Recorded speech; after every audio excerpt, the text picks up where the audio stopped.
Hey everyone, and welcome to a brand new video. Tonight we have 10 hours of horror stories. I hope you all enjoy it.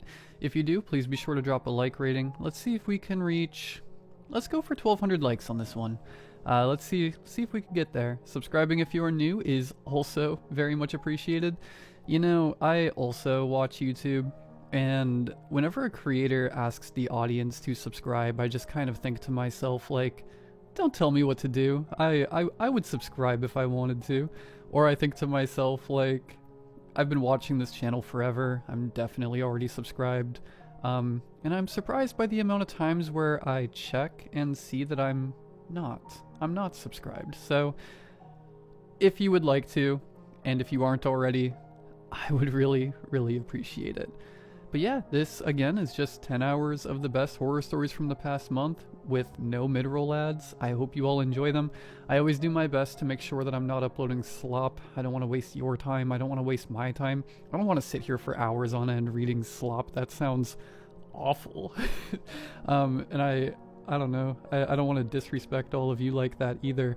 I'm going to stop rambling now. We're going to get into the stories. Sit back, do whatever it is that you do to relax.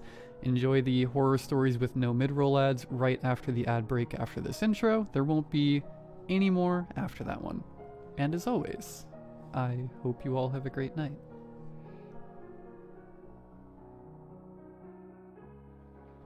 This all began 3 weeks ago, after my almost year-long relationship with my ex ended. Things were amazing with Lily at first. She was hot, way out of my league, but what really made me fall for her was how well we meshed together, how seamlessly we understood each other. She met my every need, big or small.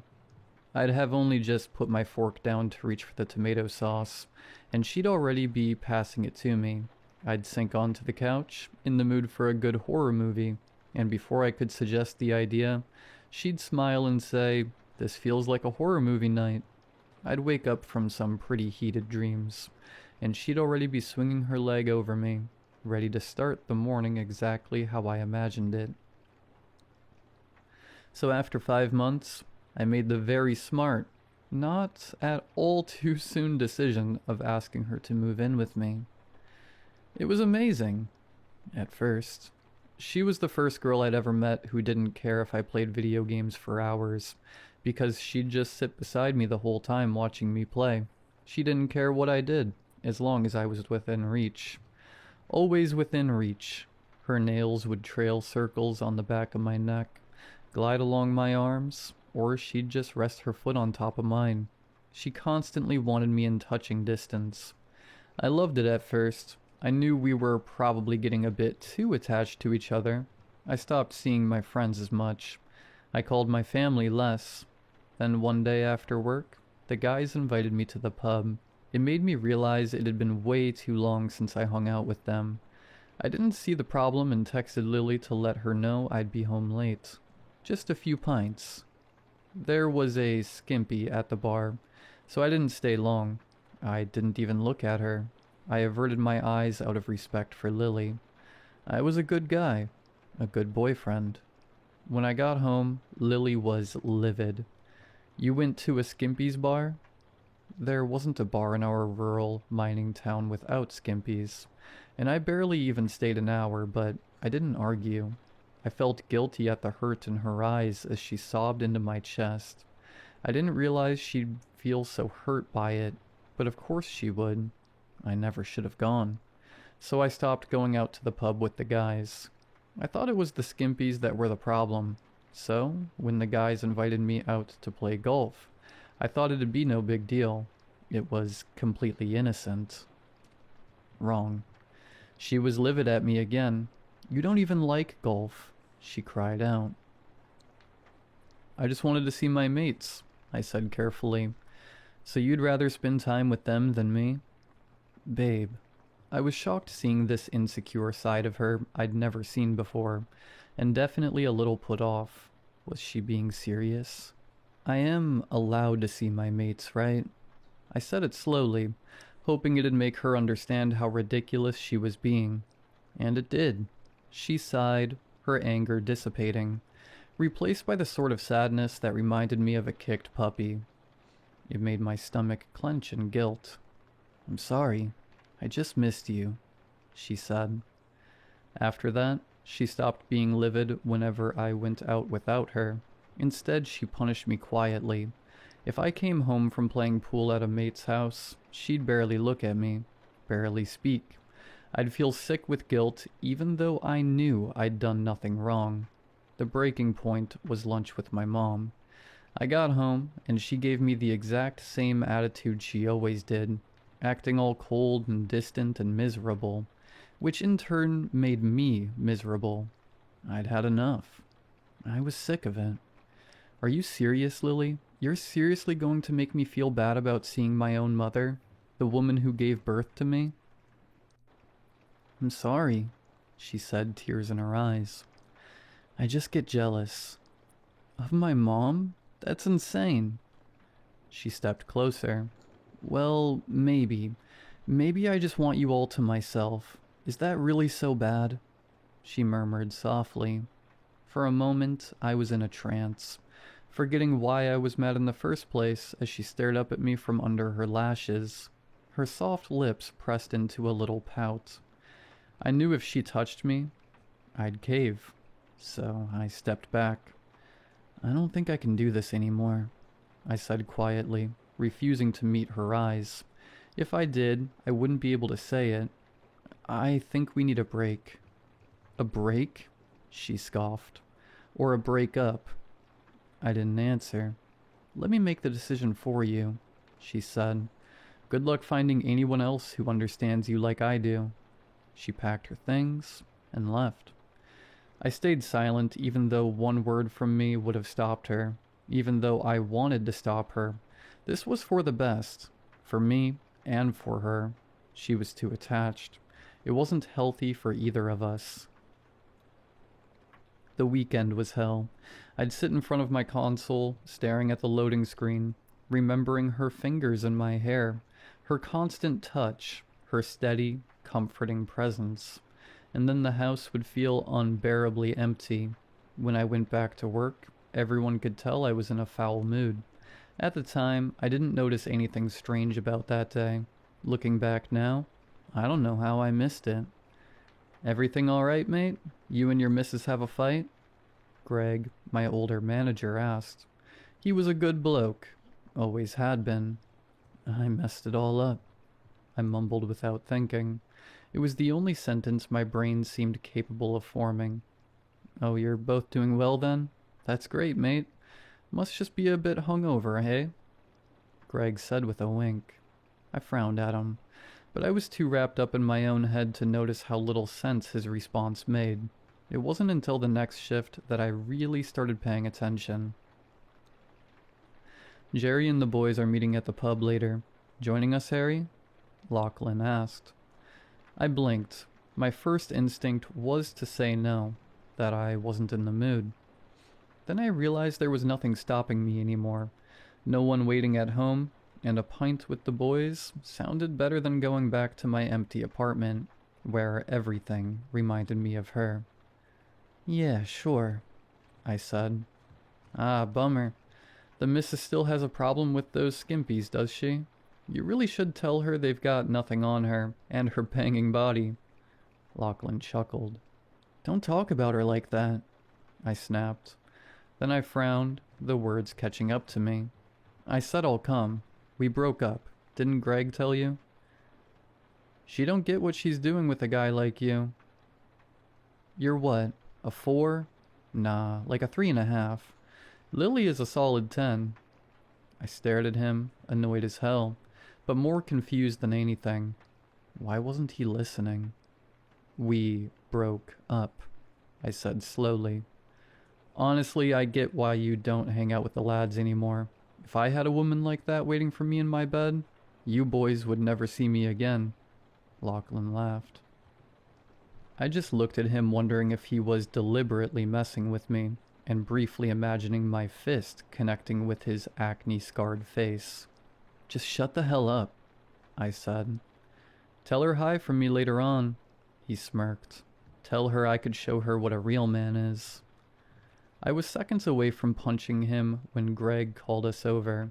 That night, I joined the lads at the bar. I still caught myself averting my eyes from the skimpy, even though I had no reason to anymore. It felt wrong, like muscle memory I couldn't shake, and irritatingly, Lachlan was right. No one compared to Lily. The boys looked genuinely shocked when they saw me. "What are you doing here, mate? Isn't it you and your missus' anniversary today?" Greg asked. It was, 1 year exactly, but we weren't together anymore, and I was past exhausted with this. "Guys, we broke up. Are you messing with me or something? It isn't funny. It's kinda messed up, actually." "You just left her at the house? That's low, bro. Who would leave a girl like that at home?" "We broke up." It was pointless. They were purposely ignoring me, and I couldn't understand why. For the next half hour, they kept shooting me weird, dirty looks. Judgmental ones. Lachlan just smirked. Like this meant it was finally his chance with Lily. But Lily wasn't here. Why did they think she was still around? What the hell was wrong with them? "Your pale ale," the waitress said, setting a beer in front of me. I ordered a Guinness. I frowned. Normally, I'd just accept it. I hated making a fuss, but between the boys and the constant misunderstandings, something in me snapped. "Yes, this is your pale ale," she said slowly, like I was stupid. "I know, but I ordered a Guinness." "Sir, this is a pale ale," she said again, irritation creeping into her voice. "I know." I was seething. Why did she look annoyed? "I ordered a Guinness." "I already told you, this is your pale ale," she snapped, crossing her arms before storming off. I stared after her, completely disoriented. What the hell is her problem? I asked. No one answered. I turned back to the boys, searching their faces for anything that'd back me up, but they were all glaring at me. "What's the matter with you?" Greg demanded. "Have you gone mad?" My chest tightened. Was I going mad? Or had everyone else? "I'm sorry," I said instead. "I've been a mess since Lily left me, alright?" "You didn't even buy her roses?" Greg's eyebrows shot up. "On your anniversary? Go back home to your missus, mate. Go make things right." What the hell? I stood up, my head pounding, and left the bar. My thoughts were spiraling. What is going on? At home, I called my mom. I needed to be grounded. I needed something familiar. Her voice had always been able to pull me back when everything else felt wrong. "Hey Mom, I really need someone to talk to," I said. "I'm good, honey. What about yourself?" she replied. The answer immediately put me on edge. It didn't match what I'd just said at all. Still, I told myself she hadn't heard me properly. Mom's hearing wasn't always the best. Not great, honestly. Lily and I broke up a few days ago. My throat tightened as I said it. Tears stung my eyes. The first time I'd felt close to crying since she left. Talking to my mom always did that, like I could finally let my guard down. "Did she like the flowers? What flowers did you get her? I hope you cooked her a good dinner, too. You've got a good one there, Harry," Mom said cheerfully. My body went cold. No, there was no way she was ignoring me, too. My mom wouldn't do that. She'd never be that cruel. I tried again, slower this time. "Mom, we broke up. Lily and I broke up." "That's wonderful. I'm so happy you found such a beautiful relationship. You better put a ring on it soon." She laughed. I hurled my phone across the room. My chest rose and fell as I paced. Why didn't anyone understand what I was saying? Lily's voice echoed in my head. "Good luck finding anyone else who understands you like I do." My thoughts raced. It was ridiculous.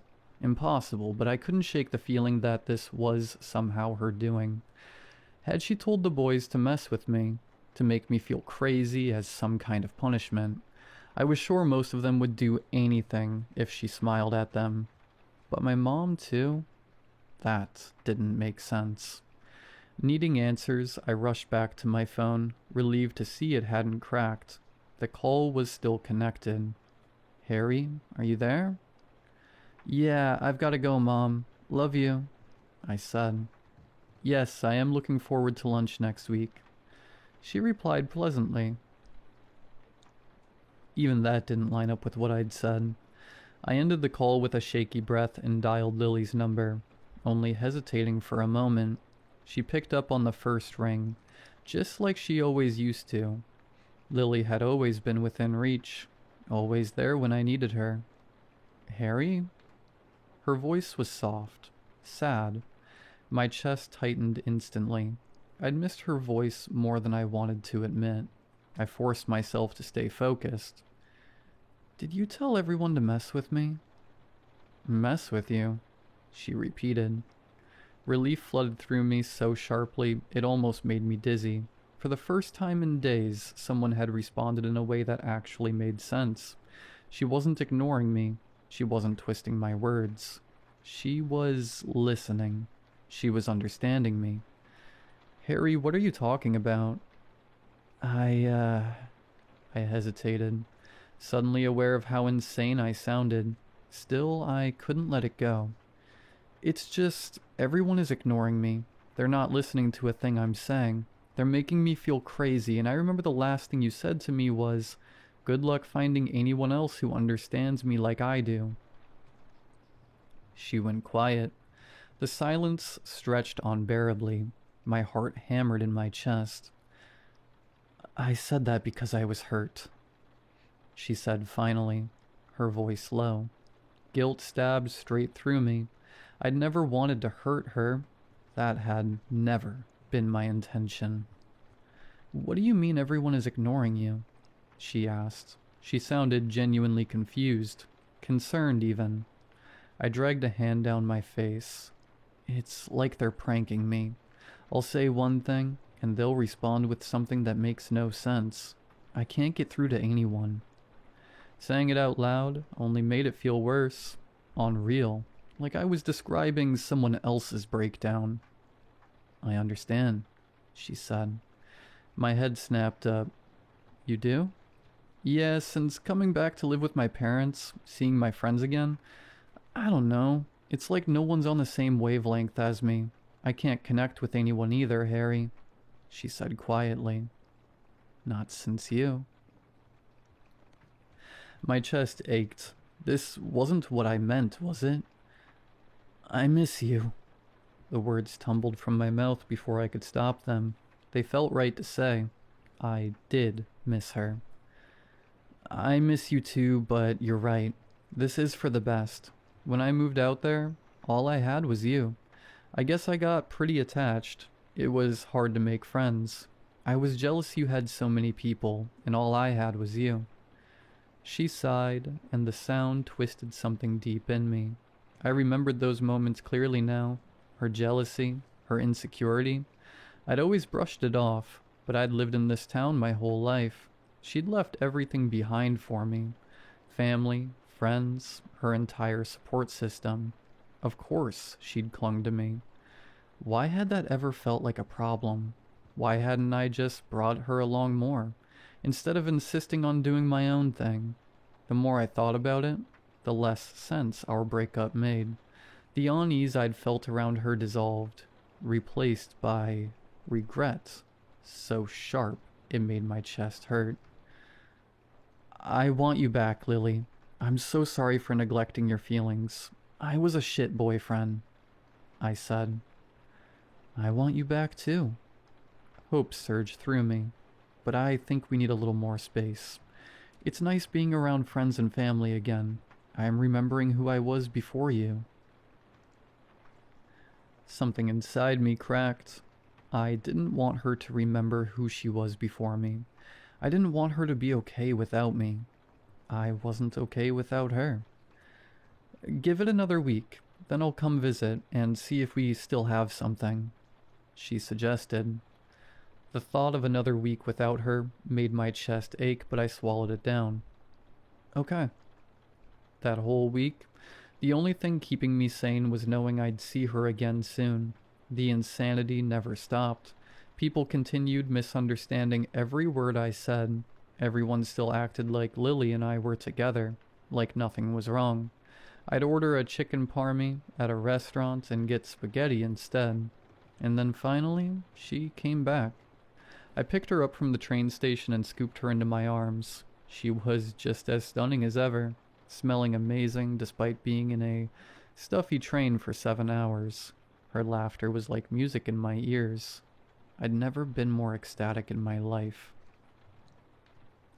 We spent most of the evening in bed, and when we were physically exhausted, I rolled over to look at her and said, "I'm never letting you out of my sight again."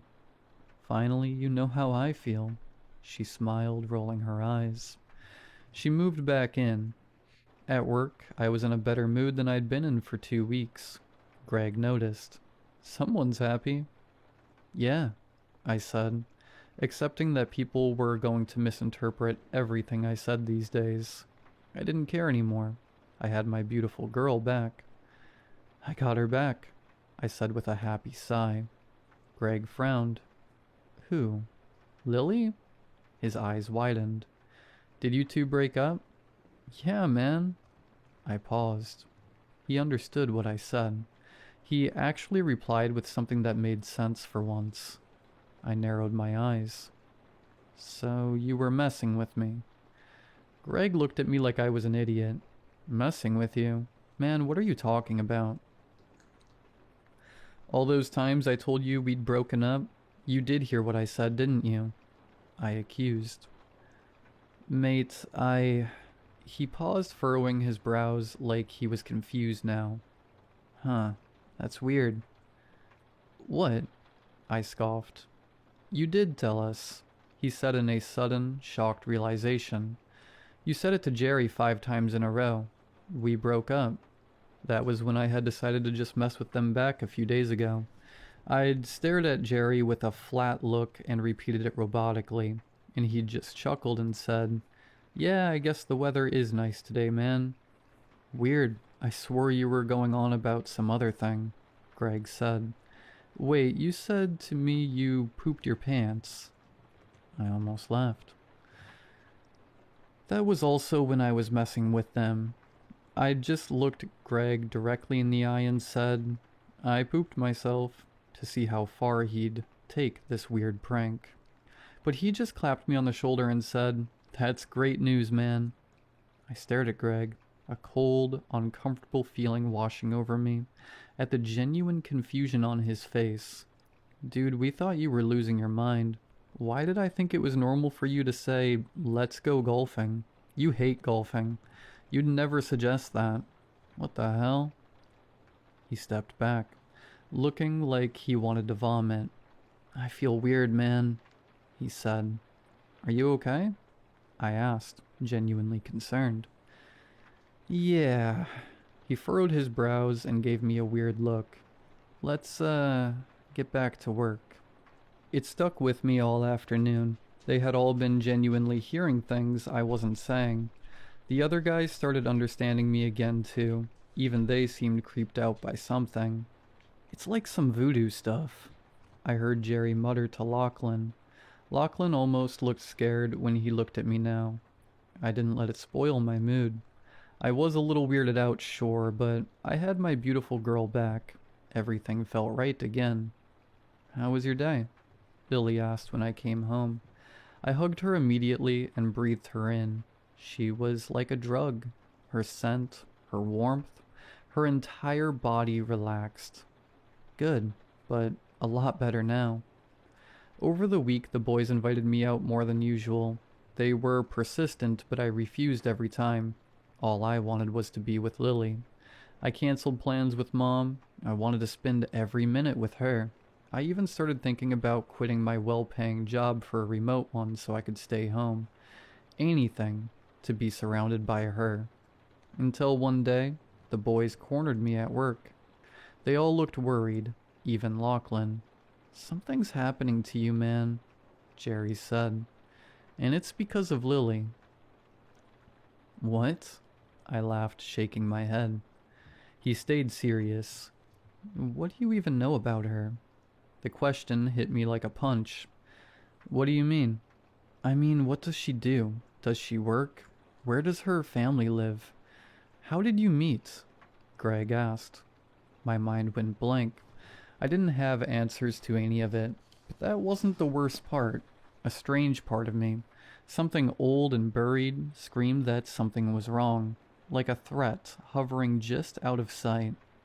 She doesn't work, I said. Does she? I wasn't sure. I make more than enough to support us both, I shrugged. Besides, she's easy to provide for, and she catches the train to see her family, so obviously they must live in the city. You don't know where her parents live? Jerry demanded. Have you ever even met them? Of course I had. Had I? My stomach twisted. When did you pick her up from the train? Lachlan suddenly asked. I frowned. Why would he ask that? On Saturday, I said, all their faces drained of color. Seriously, what is wrong with you guys? I asked. The train doesn't run on Saturdays, Harry, Greg said, looking sick again. So what are you saying? I folded my arms. She's been lying to you, and she's doing something really weird to you, and us. We didn't understand what you were saying for a full week, Harry. Do you know how freaky that is? And now, when we think back on that week, it's like there was an evil presence with us. Something controlling us. Something wrong with that chick. Don't talk about her like that, I spat. How did you meet her, Harry? Greg repeated. I don't know, I snapped. They all looked at each other like I'd just confirmed something for them. You need to get away from her. She's some sort of... Jerry trailed off, like he knew the word he was about to say sounded ridiculous even to him. Screw this. I'm leaving early. I turned away from them. We've never even met her, Harry. I could have sworn we had, but we haven't. Has your mom even met her? I kept walking because I didn't want to admit the truth. I don't know. I was desperate to be back with her. At home, she opened her arms and I melted into them. The guys were saying some weird stuff today. I mumbled into her hair. Just ignore them, baby. They'll never understand what we have. She hummed. I took a few days off work. The boys blew up my phone, but I told them to leave me alone. One night, I was looking for my hoodie. My favorite hoodie. It was cold and I needed it. I wondered where it could be when I noticed, for the first time, the room. It was just a normal room at the end of the hallway, but I'd never seen it before in my life. I blinked. How could I not know there was a whole room in my own apartment? I went inside. It was small, a basic spare room, with a bed, a desk, a wardrobe. But in the middle of the floor, a triangle of candles was laid out, and in the center of it sat my hoodie. My favorite book, the one I'd been missing for months, and my toothbrush, also missing for weeks. I stared at them in shock, stepping closer. Don't touch anything. Come back to bed, baby, her voice said behind me. I turned, and even though unease crept in, I couldn't help but smile at her cute, sleepy face. What is all this? I asked slowly in some sort of haze. She shrugged. My eyes flicked back to the bed, and a strange thought hit me, almost funny. Lily, when you left, I began, did you ever actually leave? She chuckled. Of course I didn't, Harry. I'd never leave you. You'll always be within my reach. I went back to bed, and now as she sleeps beside me, I'm typing this out on my phone. There's a part of me that knows something is wrong, that I'm under some kind of spell. I can feel the small voice in my head telling me to get out, but it's getting quieter. Maybe the boys are right. Maybe I know they are. But has she really done anything I don't want? She wants me forever. I want her forever. I suppose the only reason I'm writing this at all is because I'm afraid I'll forget I ever felt differently. Because I feel really forgetful these days, and maybe I just want to see what other people think. If a beautiful girl wants me all to herself, every day for the rest of my life, is that really so bad? It's what I want, isn't it?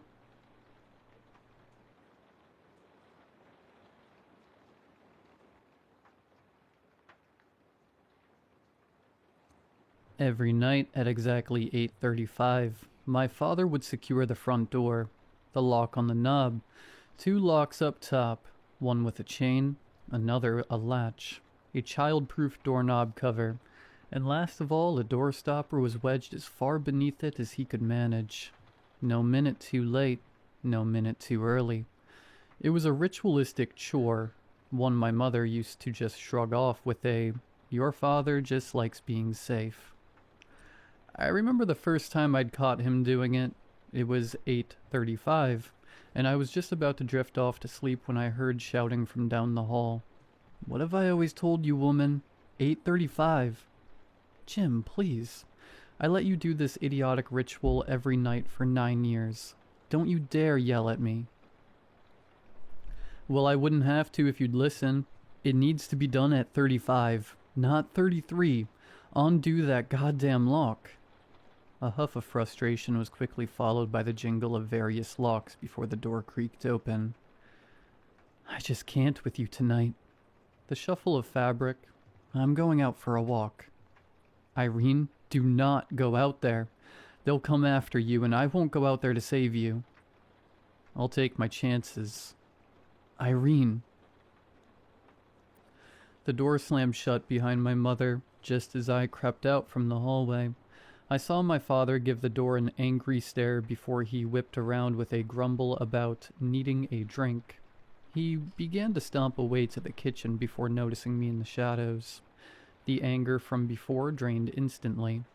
"Hey buddy, you're supposed to be sleeping." My arms tightened around the stuffed toy in them. I heard yelling. "Is mommy okay?" My father sighed. "Your mother just... she needed some time to herself." "Is she going to be okay?" "She..." A pause. I watched his face sadden. "I don't know, buddy." My face paled. The toy fell from my arms. My father seemed to sense the shift in the air, and quickly dropped to one knee so his hands could wrap over my shoulders. "Hey, it's going to be okay. Your mom's a fighter. If anyone can survive out there, it's her." "Survive?" Lips pulled back in a grimace. His hands tightened for only a moment before falling away as he rose to his feet. "Did I say survive? No, I meant, The words died on my father's tongue as a melody began to play from his back pocket. I watched as his face went white as a sheet before heavy footsteps barreled in the direction of the front door. Each lock clicked into place, at rapid speed thanks to muscle memory. I walked up to my father just as he was starting to kick the door stopper into place. "Daddy, what's going on? Isn't mommy still outside?" "Not now, buddy."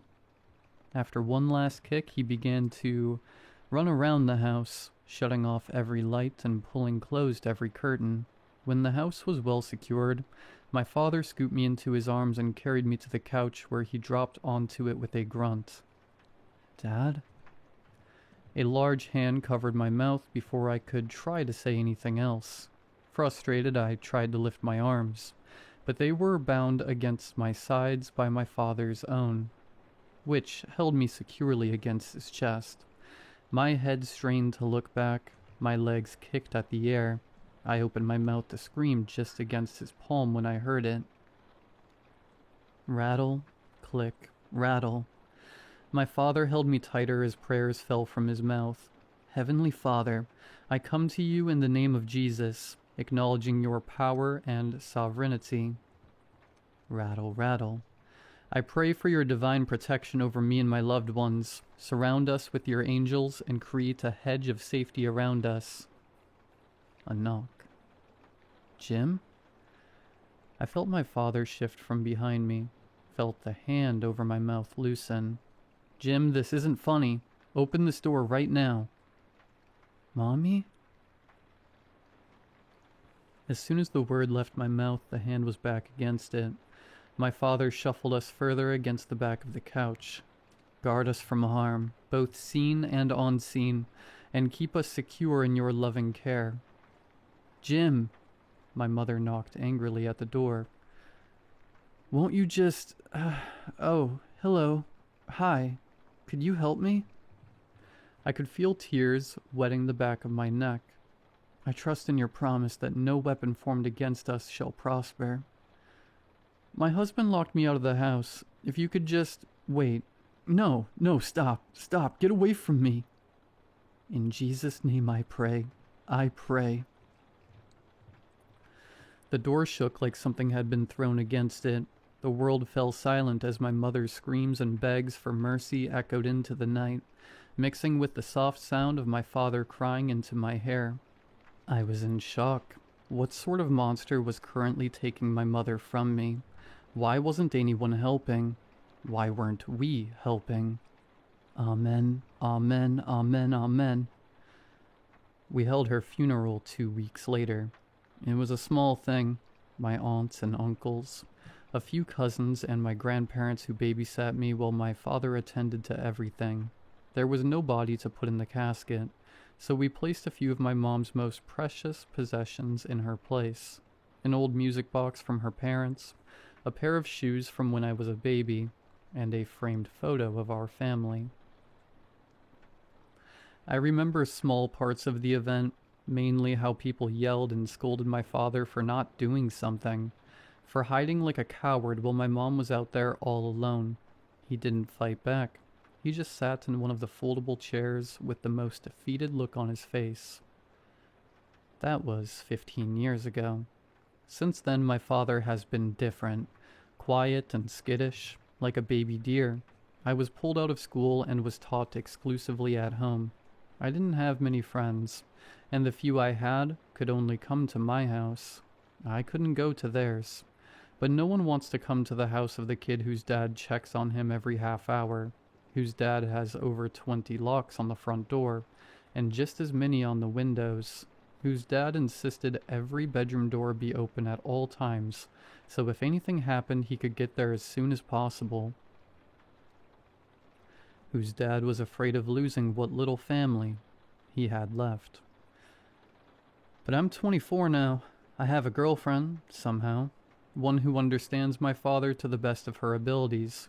She never questioned our small practices, and always respected his 3 house rules. 1. Always come over before 8 p.m. 2. Never unlock the doors or windows until at least 9 in the morning. 3. Always say nightly prayers before bed. We were supposed to meet for lunch, but something had happened at her job, so we postponed it until later that night. My father was more than happy to have her over, and spent a good few hours preparing dinner. I could see him giving the clock a glance every time he walked past it. Could see the way his hands began to twitch with nervousness the closer the clock's hands got to 7, and when they finally reached 8:15, he was in full panic mode. "Maybe you two should reschedule for tomorrow," he said while pulling back the window curtain to peek out at the street. "Dad, it's okay. Elowen sent me a text that she was on her way like 5 minutes ago." "But the building is at least 20 minutes away. What if there's traffic? An accident? You have to call her and tell her to go straight home." "Dad." "Son, please." He turned to me, eyes wide with terror. Trembling hands grasped the front of my shirt. "Call her." I hadn't heard my father talk like that in a long time. The way his words trembled like he was on the verge of tears. The layer of fear that clung to him like barbed wire.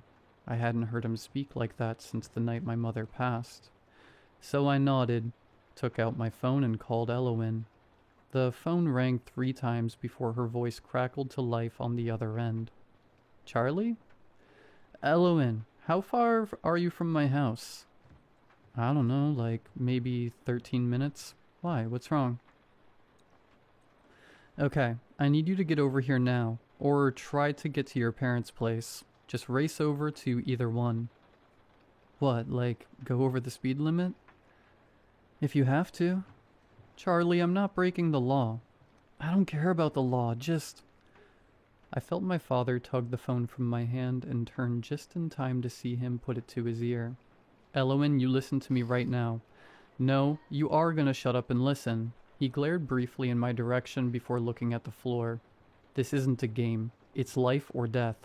Now, you are gonna put your foot on the pedal and get over to a house. I tried to reach for the phone, but my father pressed his hand to my chest to keep me back. I could hear Elowen's voice on the other end shout briefly in anger before it settled. Another minute passed before he finally relaxed. Thank you. Now, I'm serious. You hurry over here, and if you can't get here in time, just lock the car and lay on the floor in the back. I'll pray for you. She said something, probably a thank you or a goodbye, before he hung up and tossed the phone onto the nearby couch. He let out a heavy sigh and ran a hand through graying hair. She's on her way. A beat of silence. His smile was weak. Come on, let's get something in our bellies before she gets here. I made a good pot roast. It's 8:34 now. She's not here. I was pacing around the living room, pinky nail caught between teeth. My eyes kept drifting to the front door where my father stood, waiting for the alarm on his phone to chime. But we couldn't do the locks. We just couldn't. Not with Elowen still out there. I grabbed my coat and walked to the door, but my hand was smacked just as it reached for the knob. Ow, Dad, what the hell? Don't even think about it. It's 1 minute till 35. Yeah, and Elowen's still out there. I have to go get her. No, you don't. If she's smart, she'll do what I said and stay in the car. All we can do is wait until morning. Like hell, I'm going to get her. I tried to push past him, but my father elbowed me in the chest and knocked me onto my butt. I barely had time to register what happened before that familiar melody began to play, and he started shifting the locks into place. I was able to reach out and grab onto his pant leg before he could start kicking in the door stopper. Dad, please, we can't leave her out there. I could barely make out the shift in his expression, the way his brows met and his lips pulled downwards. He didn't want to leave her to the beast outside. He didn't want to risk her having the same fate as my mother. I know he wanted to go out there, but he didn't. Instead, he placed a gentle hand to the top of my head and pushed. My back hit the floor as the sounds of him kicking the doorstop echoed off the walls. My chest felt hollow. My body felt like it was made of steel. I prayed silently in my head for Elowen's protection and for forgiveness. I know I didn't deserve it. I was leaving her like a sheep in a den full of wolves. But I knew the dangers. My father knew the dangers. I could only hope that she understood it too. Charlie? My father bent at my side. Let's go say our prayers. I don't remember how he got me off the floor and to the table, but suddenly I was sitting across from him and watching him light a lavender-scented candle. My favorite. Once the candle was lit, he set the lighter down and brought his hands together over the table. A few seconds passed before he gave an encouraging smile. Do you want to do the prayer today? I didn't say anything. I just put my hands together and closed my eyes. Lord, we pray for the safety and protection of our family members. Keep us safe from harm and lead us. Rattle. My father's chair squeaked as he moved. I cleared my throat. Lead us in the paths of righteousness. Knock, knock. Charlie. The chair fell over as I stood, eyes opening to stare in the direction of the front door. Elowen? I heard my father stand up. Charlie, I'm here. Open the door. I'm coming. Just hold on. I made a run for the door, but my father was quick to grab the back of my shirt. Limbs flailed as I fell back. Let go of me. Elowen. His hands covered my mouth as I tried to scream out to her, to let her know that I hadn't forgotten her, that I wouldn't let anything happen to her. "Charlie, stop," he hissed as I threw myself around in an attempt to loosen his grip. He only held on tighter. "You can't." "Charlie, please. I know I'm late. I'm sorry, but let me... Oh, hello." We both froze, listening in as Elowen spoke to whatever was out there with her. I could hear the fear in her words growing stronger as she knocked desperately on the door one last time. When her scream broke, though, I panicked. My head reeled back to uncover my mouth before it opened to bite down against my father's thumb. He yelped in pain as I bit down harder, enough to draw blood. The metallic taste coated my tongue as he dropped me to clutch his hand in pain. Me? I bolted to the door. "I'm coming, Elowen," I shouted while kicking at the door stopper, until it came loose and skidded across the floor. I pulled back each lock and cupped the cover with both hands to throw open the door. I was going to run out in some heroic act of bravery, but one foot was barely out the door before I froze in place. Out on the porch was Elowen, cornered against the railing with a pocket knife in her hand. One of her eyes was squeezed shut and bleeding, 5 long scratches running along it to her jaw. She looked in my direction and whimpered, mouthing the words, "Help me." The person? No, monster above her slowly turned to me. It was human-shaped, but wrong. Its knees were bent backwards, and the arms went all the way down to the floor. Its body was entirely black, like you were looking into a void. It was also entirely naked, though it wasn't like you were able to see anything because, again, it was black. But it had a mask, a plastic one where you could only see the eyes, which seemed to glow an ominous red, and they were looking right at me. The creature made a soft clicking noise as its body turned fully, clawed hands dragging along the porch, its head cocked to the side like a curious bird as I took a step back into the house. I could hear my father somewhere behind me running to the other end, probably to get a weapon, hopefully to get a weapon. Meanwhile, I was stuck with this thing that was slowly coming towards me. In a panic, my hands shot out in a stop motion. "Get out of here," I shouted, stomping my foot once like I was trying to scare away a wild animal. "Stay away from us." To be fair, it did stop for about 5 seconds. Then it lunged, knocking me onto the ground so hard I could feel the breath in my lungs give out. It didn't attack, though. It hovered over me like a beast, letting out short clicks as its mask twitched and pressed against the sides of my face, like it was searching for something. I tried to lift my arms to push it off, but it was quick to restrain them above my head. I tried to shout, but the words died in my throat. All I could do was watch as those horrid eyes met mine once more. It clicked. One hand dragged up to the mask and lifted it. Its face was just as empty as the rest of it, the only exception being the 2 beady red eyes that refused to look away. Another click. I leaned in and nudged its face against my mouth. I watched as those same eyes grew wider in horrifying delight. It smelled blood. My dad's blood. The blood currently drying on my chin. My eyes widened in fear as I watched it sit up above me, its clicks making a melody that almost sounded like laughter. A line formed on its face and slowly opened. A mouth, one filled with razor-sharp teeth and a split tongue that danced in the air. My body trembled as it freed my arms to grab my face. My hands shot out to press against its chest as my mouth was forced open. I tried to scream, but it was blocked out by the monster's tongue, forcing into my mouth and down my throat. They worked to slide along every crevice, making sure no speck of blood was left unnoticed. I could only thrash beneath it, kicking and clawing at skin that felt like cold metal. My eyes burned with salty tears, and I could feel bile working its way up just to be stopped by the appendages in its way. I started growing limbs. My muscles burned and my mouth tasted like sulfur. I'm sure it had gotten it all, that I had nothing left to give, but it persisted, claws digging into the side of my head as it forced my mouth to open wider. My eyes started to shut. I gave up.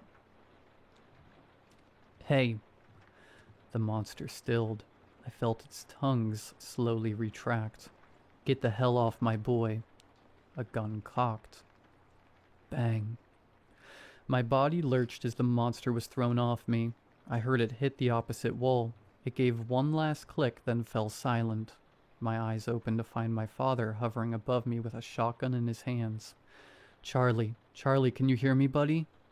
I groaned, rolling onto my back. Dad, you own a gun? Of course I do. He chuckled and shifted the gun into one hand so the other could reach down. My own hand lifted, fingers barely brushing his before a light clicking came from the side. Our heads turned just in time to see the creature rising on bent legs. Its claws scratched against the mask laying on the floor, one finger hooking against the string on the back to lift it in the air. Red eyes locked onto my father, who was already reloading the shotgun. Do your worst, you son of a bitch. He cocked the gun, aimed, and fired. A short screech left the creature as it knocked back against the wall for a second time. It recovered quickly, though, pulling the mask over its face before rushing at my father, who was trying to get another shot in. I scrambled to my feet as it knocked him down, claws sinking into forearm. He screamed in pain, fist pounding against the side of its face as he cursed at it. I ran for the shotgun. My fingers managed to brush the handle before I was knocked back by a clawed hand, the same hand that came around my throat as I hit the wall, lifting me so my feet dangled. It hissed from behind the mask, pulling me forward before slamming me back against the wall. It pulled for a second time before it screeched as Elowen drove her knife into its shoulder. It threw me as it turned, and my head hit the corner at the hallway. I could hear my name being shouted as everything went black. The sun was barely cresting over the horizon when I finally woke up. My head throbbed as I forced myself onto my feet, eyes scanning the living room. Dad? I forced myself down the hallway, peeking into rooms and switching on lights that made my eyes feel like they were bleeding. Elowen? No response. I made my way back to the living room where the front door was wide open and barely hanging on to the hinges. The porch was covered with scratch marks and streaks of blood. But that's where it ended. No trail, no sign, just 2 abandoned cars in the driveway. I don't know how I did it, but I managed to drive myself to the hospital before I could pass out a second time. The doctor said I was lucky to have survived such an attack. Most people didn't. I asked if they could contact the police. I needed to put out a watch for my dad and girlfriend. They could still be out there, and that thing needed to be killed. She refused. She just patted me on the shoulder with an unconvincing look of sympathy and told me to move on. I tried to argue, tried to say that they could still be alive, but she brushed me off. She said she'd seen lots of people like me, people that refused to believe it, refused to let those monsters get away with snatching up the ones they loved. After an hour of begging, she finally called the cops, but not for my family. For me. She said they had a program for victims of attacks, a home where we could live with similar folk, recount our stories, and learn to be ones with society again. She even gave me this dumb brochure, but I tore it up when she left. I don't need a brochure or some kind of rehab center. I need my family. So I left. I slipped out when she went to go check on another patient and bolted to the bus station. From what I've heard, the cops completely blocked off my house, which leaves me with nothing but my bloody clothes from last night, and enough bus money to get me across town. I don't know where I'm going to go, but I know that I'm going to look for my family. My dad spent my whole life protecting me from that monster, and if there's even a chance they're still alive, I'm going to do the same. Keep your doors locked. And if you're stupid enough not to, Then you better learn how to fight. You'll lose, but at least you won't make it easy.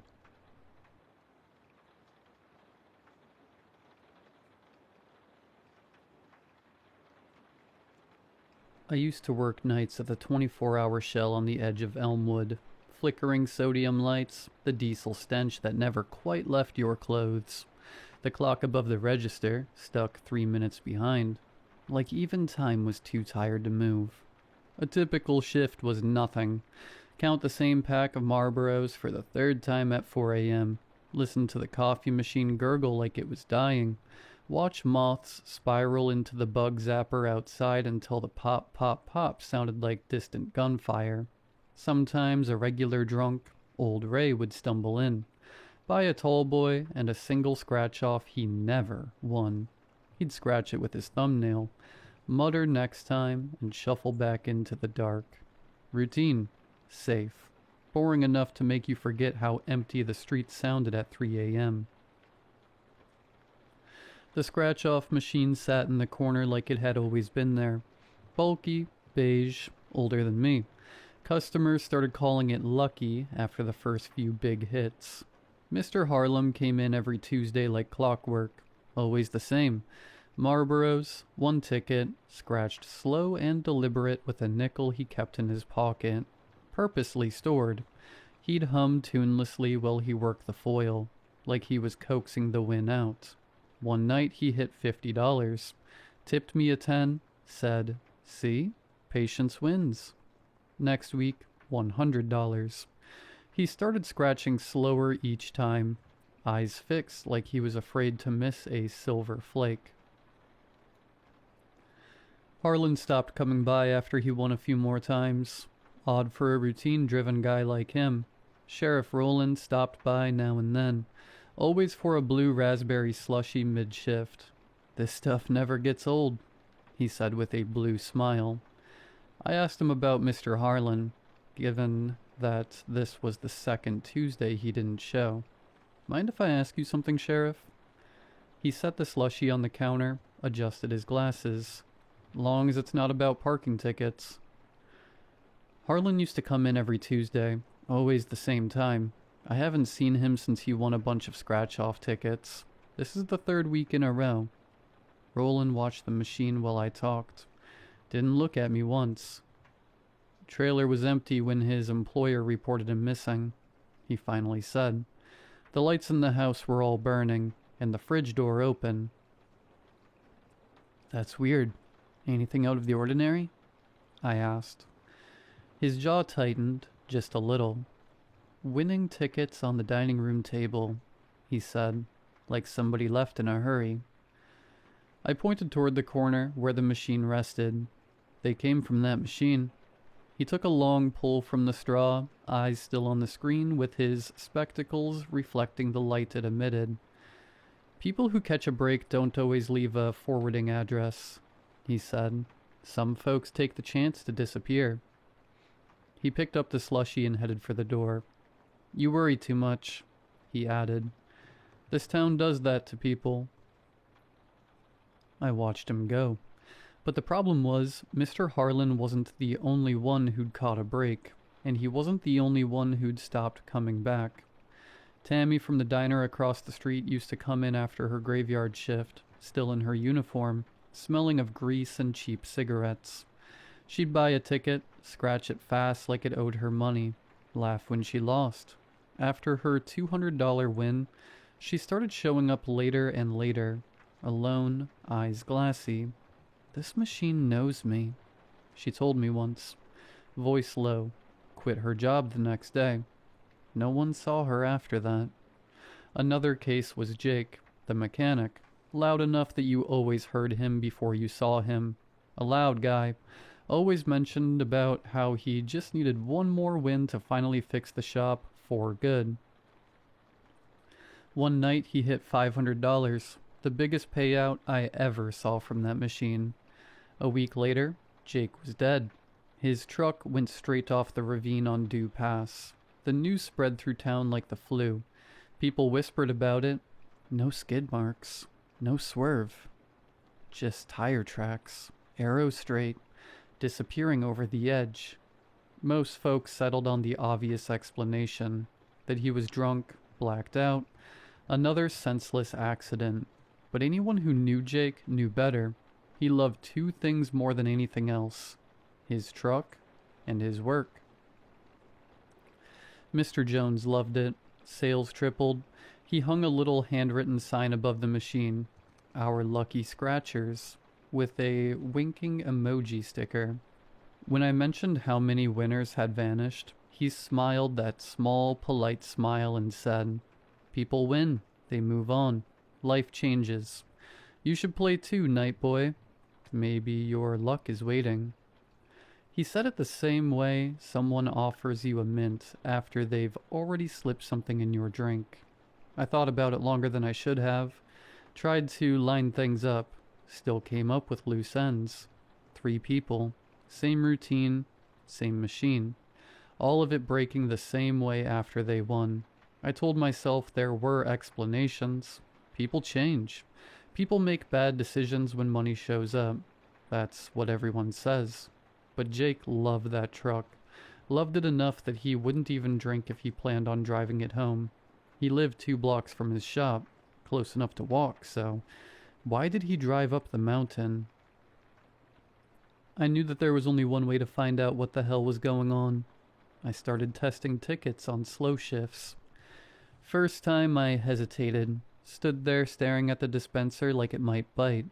Just one, I told myself. See if it's really lucky. Use the same quarter every time. Same spot at the counter. Same slow scratch. The wind felt like a tiny electric kiss. Sharp, a rush. Followed immediately by cold nausea crawling up my throat.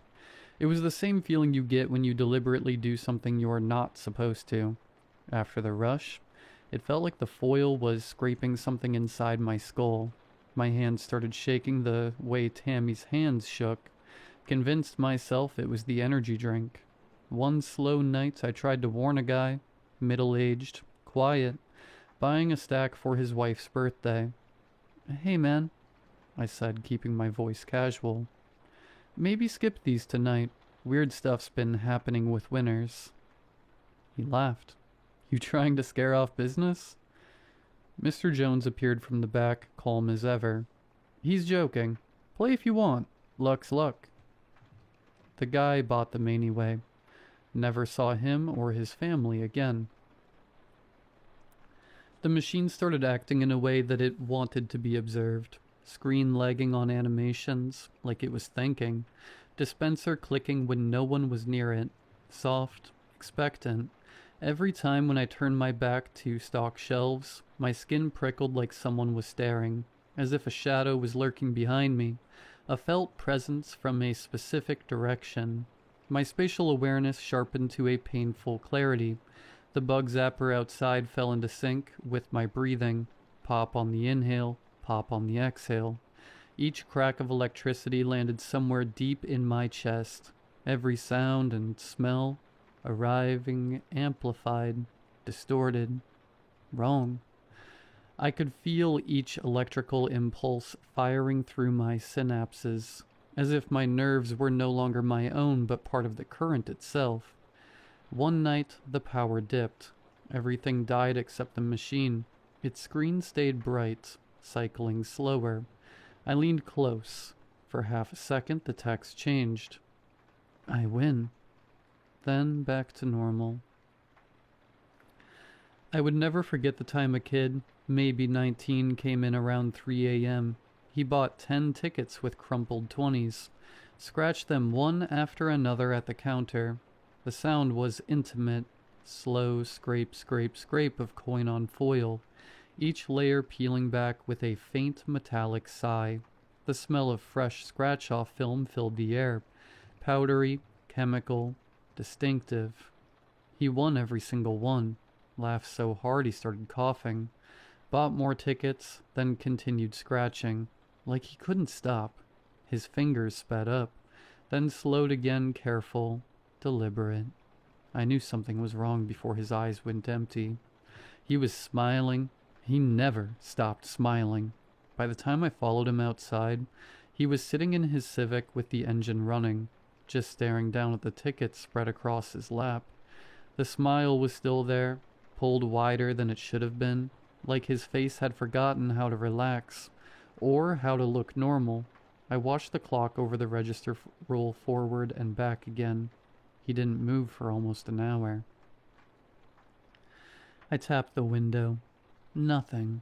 His mouth moved, stretching soundlessly, working at words that never came, mucus pouring out of his mouth, dilated pupils which can only be associated with the effect some kind of extreme drug. I called for an ambulance. They didn't arrive for 3 hours. By then his hands were locked around the tickets, fingers curled like tight claws. The paramedics had to peel them loose one by one. After the incident, I couldn't sleep without dreaming about his face. Not screaming, not in pain, just that euphoric, vacant expression. I kept thinking about it afterwards. He was fine before he bought the tickets. I broke in on my night off. I still had the spare key from closing. The store was pitch black except for the machine's haze. Its glow pulsed softly, slow and inconsistent, like it was breathing. I stood there longer than I meant to, weighing consequences I already knew I would ignore. I was drawn to it, to the light, to the smell of freshly printed hard paper, to the shimmer of silver foil, and the dry whisper it made when peeled away. My mouth watered. The hair along my arms and neck stood on end. Tears pooled in my eye sockets as the urge to scratch and win swelled until it filled every inch of me. I acknowledged it, communicated with it without words. I wanted to obey it. Then a moment slipped past. What felt like a trance, a waking daydream where my body simply took over. My arm reached out on its own, fingers closing in on the print button. I tore myself away and yanked the plug from the wall, heart hammering. The cord came free cleanly. The screen stayed lit. "The hell?" I whispered. I grabbed the broom from the storeroom and struck the screen. It answered with a dull, hollow thump. Something sounded back. A voice.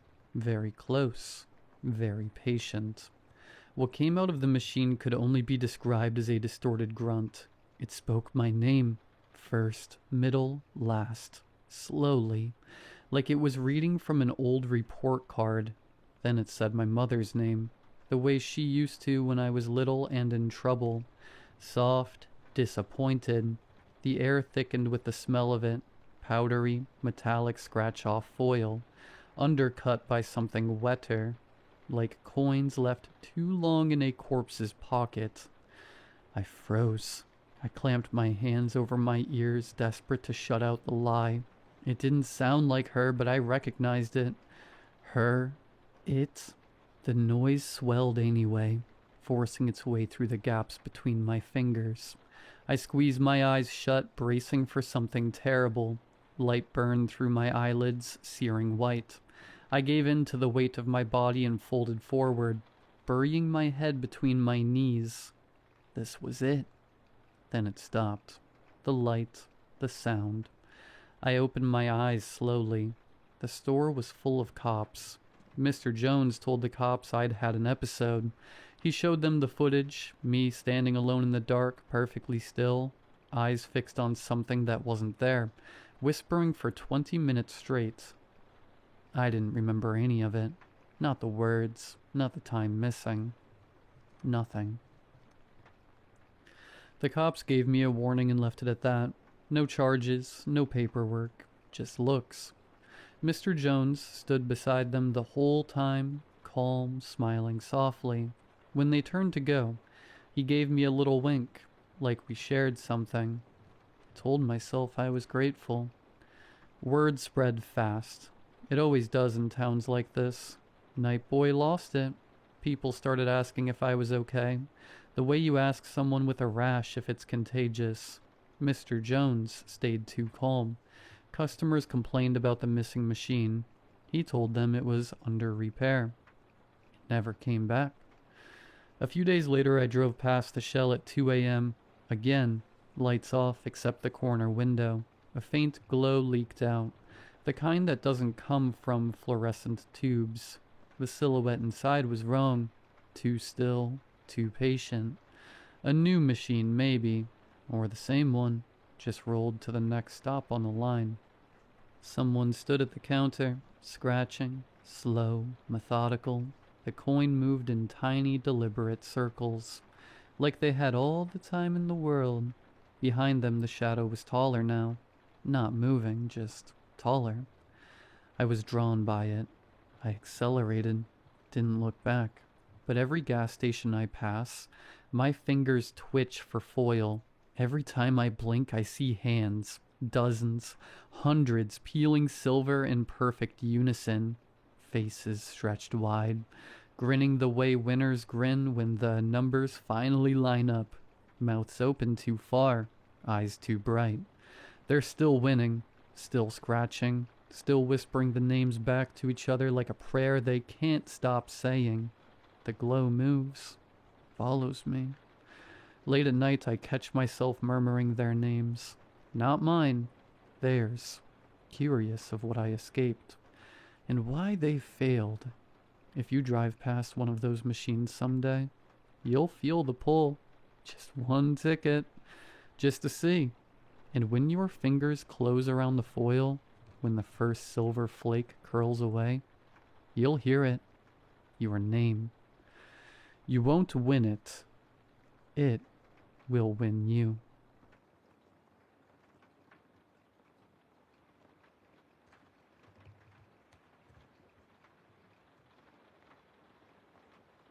Jack's Falls isn't the kind of town that gets written about in travel magazines. Population hovering around 3,000. One main street with a hardware store and a diner that closes at 6. And a coastline so rocky and unwelcoming that even the seagulls seem pissed off about it. The town's claim to fame is its name, which comes from Captain Jack Morgan, a pirate who supposedly fled British naval ships in 1699 and vanished somewhere along our stretch of coast. Local legend says he and his crew made it to shore with their plunder but were never seen again.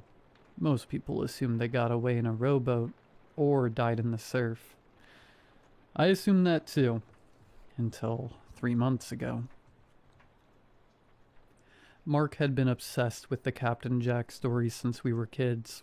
He'd grown up on tales his grandfather told him about hidden treasure and secret caves. The kind of thing that sounds awesome when you're 10 and pathetic when you're 27. But Mark never let it go. He'd spent years researching old naval records, studying tide patterns, hiking every inch of coastline looking for cave entrances that matched historical descriptions. His girlfriend Sarah enabled him, mostly because she found his enthusiasm charming, and because she liked hiking. Me? I just went along because Mark was my best friend, and I didn't have much else going on. When Mark called me that October morning, I could hear the tremor in his voice before he even said hello. I found it, John. I actually found it.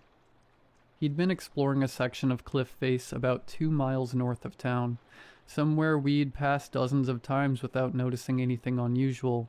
But the recent storm had caused a minor rock slide, and Mark had spotted something that made him scramble down to investigate. A small opening, partially concealed by centuries of erosion and debris, but unmistakably man-made around the edges. He'd taken photos, measurements, and coordinates. He wanted to go back with proper equipment. It's this weekend or never, he said. Tide patterns won't be this favorable again until next year, and you know the county's been talking about putting up fencing along the whole stretch. This is it, John. This is actually it. I should have said no. I had a dozen good reasons. My knees weren't what they used to be. I had work on Monday. Cave diving, or spelunking, or whatever the hell you wanted to call crawling around in tight, dark spaces, had never been my idea of fun. But Mark had that tone in his voice, the one that meant he was going with or without me. Unfortunately, I'd known him since we were 10. I couldn't let my best friend do something that stupid alone. Sarah picked me up Saturday morning in Mark's truck, the bed already loaded with gear, helmets with mounted lights, ropes, carabiners, a first aid kit that looked military grade, energy bars, water bottles, and what looked like a small sledgehammer, in case we need to widen anything. Sarah explained when she caught me staring. She was tall, athletic. From what Mark told me, she ran marathons for fun and had opinions about specific hydration packs. She worked as a physical therapist and approached Mark's treasure hunting with the same practical enthusiasm she brought to helping people recover from knee surgery. Mark's already down there doing a preliminary scout. He's been up since 4. The drive took 20 minutes. The last 5 on a dirt road that barely qualified as a path. We parked where the trees gave way to scrub grass and jagged rocks, the ocean visible as a gray-blue line in the distance. The wind coming off the water was cold enough to sting. Mark was waiting by the cliff edge, practically vibrating with excitement. He'd rigged a rope system to make the descent easier, and he walked us through it twice before we started down. The climb down wasn't terrible, maybe 30 feet of careful scrambling, but it was enough to get my heart rate up. The cave entrance was exactly as unimpressive as I'd feared. A crack in the rock face, maybe 3 feet high and 2 feet wide. Mark had cleared away some of the smaller debris, but it still looked like the Earth's butthole. "You're sure about this?" I asked. "The historical records are clear," Mark said, pulling out his phone to show me a photo of a yellow document. British naval logs from HMS Dartmouth, dated November 1699. They chased Morgan's crew to this exact stretch of coast. The pirates made it to shore but never came back out. The naval captain assumed they had a ship waiting on the other side of the peninsula. But there's no record of Morgan or his crew ever surfacing again. 18 men, John. 18 men, and a cargo hold worth of Spanish silver just vanished. "Maybe they drowned," I said. "Then where are the bodies?" Mark's eyes had that gleam I recognized, the one that meant he'd already made up his mind, and was just going through the motions of conversation. "The cave goes somewhere. I can feel the air moving. There's space in there." Sarah was already putting on her helmet, checking her light. "We stick together. We stay in radio contact, and if anything feels wrong, we turn back. Deal?" I wanted to say no. I wanted to suggest we call someone official, get proper permits, and do this the right way, but I could see the desperation in Mark's face, the way his hands kept clenching and unclenching. This was his white whale. His one shot at proving all those years of research weren't wasted. Sarah was already checking her gear. Her opening was right there, and I was already putting on my helmet. We went in single file, Mark first with the biggest light, then Sarah, then me bringing up the rear. Now, I'm not a big guy, but the entrance was still a tight squeeze. I had to turn my shoulders and exhale to fit through. Rock scraped against my back and chest simultaneously. For about 10 feet, it felt like I was being swallowed. The walls pressed in from all sides, and then suddenly, it opened up. The first chamber was about the size of a large bedroom, the ceiling high enough to stand in most places. Our lights cut through the darkness, revealing stone walls and a floor that sloped gently downward.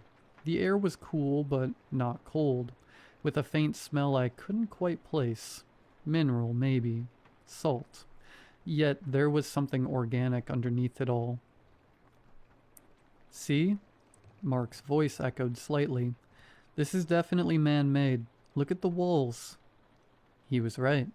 In places you could see tool marks, spots where someone had deliberately widened the passage or smoothed away irregularities. It wasn't obvious. Not unless you were looking for it. But once Mark pointed it out, I couldn't unsee it. We moved deeper. The cave branched twice, but Mark seemed confident about which way to go, consulting a hand-drawn map he'd made based on his research. He'd overlaid British naval charts with geological surveys and local folklore, creating a composite that supposedly showed the most likely route the pirates would have taken. I didn't understand half of it, but Sarah seemed convinced enough to keep following. The temperature stayed consistent, that cool but not cold feeling, and the faint smell grew stronger, not quite mineral anymore. Something else. Copper, pennies, maybe. Old metal. I caught myself breathing through my mouth to avoid it, which was stupid because then I could taste it instead. About 40 minutes in, we stopped to drink water and check our bearings. Mark's excitement was palpable, but I noticed Sarah was quieter than usual. When I asked if she was okay, she just nodded and said the smell was getting to her too. We agreed to give it another hour before turning back, regardless of what we found. The passage narrowed and widened in irregular patterns, sometimes forcing us to crouch, other times opening into spaces where our lights couldn't quite reach the ceiling. In one large chamber, we found the remains of old torches, just charred bits of wood that crumbled when Mark tried to pick one up. Evidence someone had been here before, which made sense given the pirate story, but also made the place feel more oppressive somehow. It was as if we were following in the footsteps of doomed men. "There," Sarah said suddenly, pointing her light at the wall. Scratched into the stone, barely visible were marks. Not random scratches, but deliberate cuts. Symbols that might have been letters, worn smooth by time. Mark ran his fingers over them, his breath coming faster. He pulled out his phone and took several photos from different angles. "This is it," he whispered. "This is actually it. This is 17th century script. I'm sure of it. Look at the way the R's are formed, and the long S that looks like an F. This is period accurate."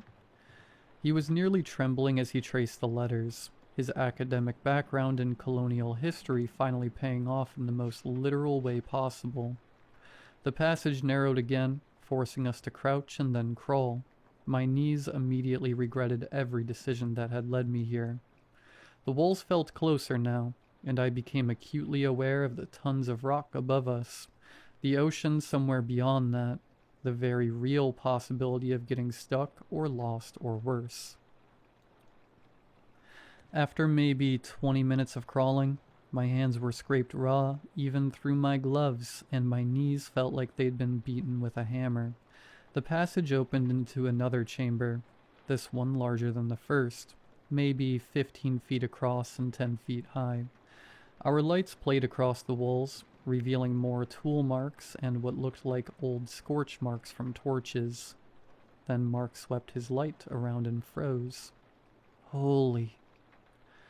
The skeleton was slumped against the far wall, still wearing the rotted remains of what might have been a coat. The fabric had long since degraded to brown tatters, but you could still make out what might have been brass buttons scattered on the ground nearby.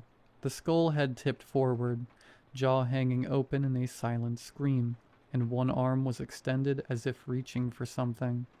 Around the bones were scraps of leather, a rusted knife that had corroded almost completely away, and what looked like the remains of a small barrel. The wooden staves collapsed inward. Sarah yelped like she'd been punched. Mark just stood there staring, his light steady on the corpse. Is this real?" Sarah asked. "It's real." Mark's voice was barely above a whisper. He moved closer, careful not to disturb anything, playing his light over the remains. "Look at the clothing, the style of the coat, the buttons. This is late 17th century. I'd bet my life on it. This is one of them, one of Morgan's crew." But what made us all stop and really stare was the wall behind the skeleton. Someone had carved words into the stone, not just a few marks, but entire paragraphs. The letters crude but deliberate, clearly done with something small and sharp. Probably that knife. Over what must have been days or weeks. The text started high up on the wall and descended into ragged columns, getting harder to read as it went down. Mark moved closer, playing his light over the text, and began to read aloud. His voice shook slightly. November 15th, 1699. We are 12 now. The cave goes deeper than we thought. Captain says there's a way through to the other side of the peninsula. But Davies and Mockton went looking 2 days past and haven't returned. We hear them sometimes, calling from below, but we search and find nothing. The handwriting was rough, the spelling inconsistent in the way of men who'd learned their letters late in life. But the message was clear. Mark moved his light down, finding more text carved in shaking lines. November 18th. The food is running low. Captain has ordered rationing. We dare not to go back the way we came. The Navy dogs are surely awaiting at the entrance. James swears he heard Davies calling from somewhere below, but we search and find nothing. The air tastes wrong down here. Thomas says it's the damp, but I know better. Something's not right. Jesus, Sarah breathed. She moved closer to me, and I realized she was shaking. More text, the letters growing more cramped and erratic as they descended the wall, like the writer had been running out of space or time or sanity. November 22nd. 5 more are gone. They went deeper, seeking another way out, seeking fresh air, seeking anything but this tomb. The captain is changing. He speaks of voices in the dark. William says the treasure is cursed and we should leave it, abandon it in the deepest hole we can find, but the captain will not hear of it. He guards it like a dragon guards gold in the old stories of Mother used to tell. The walls feel warm to the touch now, which makes no sense in this deep. We are far below the sun's reach. The water that drips from above is thick and sticky, not clean like it should be. It leaves stains on our clothes. Jacob drank some yesterday despite warnings and has been sick ever since. He cannot stop crapping himself. The smell is awful. I reached out and touched the wall where the writer had mentioned warmth. The corpse was right. It was warm. Not hot, but distinctly warmer than it should be this far underground. At least 10 degrees warmer than the air around it. I pulled my hand back and found my fingertips slightly damp with that same sticky residue. Keep reading, I said. Mark continued, his light moving to text that was barely legible now. The letters scratched so hard and fast, they'd gouged the stone in places, leaving deep furrows that our lights cast shadows in. November 27th. 3 of us remain. Jacob died yesterday. We buried him in the tunnel, but this morning he was gone, as if the cave swallowed him whole. The captain has taken the treasure and Thomas deeper into the cave. He says the voices told him where to go. He is mad. We are all mad. The cave breathes, I swear it. At night I hear it. A great bellowing sound like a whale. The walls pulse. Yesterday I saw John Carver embedded in the rock up to his waist. Still alive but unable to move, his eyes following me as I passed. He was begging me for help, but I did not know what to do. I tried to dig him out, but the rock was soft like clay, and it only made him sink deeper. When I returned hours later, he was gone, only a stain remaining like someone had spilled wine. The thing in the caves, it hungers. It feeds slowly. It savors. Okay, I said. Okay, we should go back. Are you kidding? Mark's eyes were wild in the light of his headlamp. This is it, John. This is the actual historical record of what happened to them, and the treasure. He says the captain took it deeper. It's still down here. Mark, this is clearly a man losing his mind, Sarah said, but I could hear the uncertainty in her voice. Walls that breathe? People embedded in rock? He was starving and dehydrated. Then explain this. Mark pointed to a spot on the wall where the text ended. There, carved with what must have been the last of the writer's strength, were final words. It took them all. It will not let us leave. Below that, a date, December 3rd, 1699.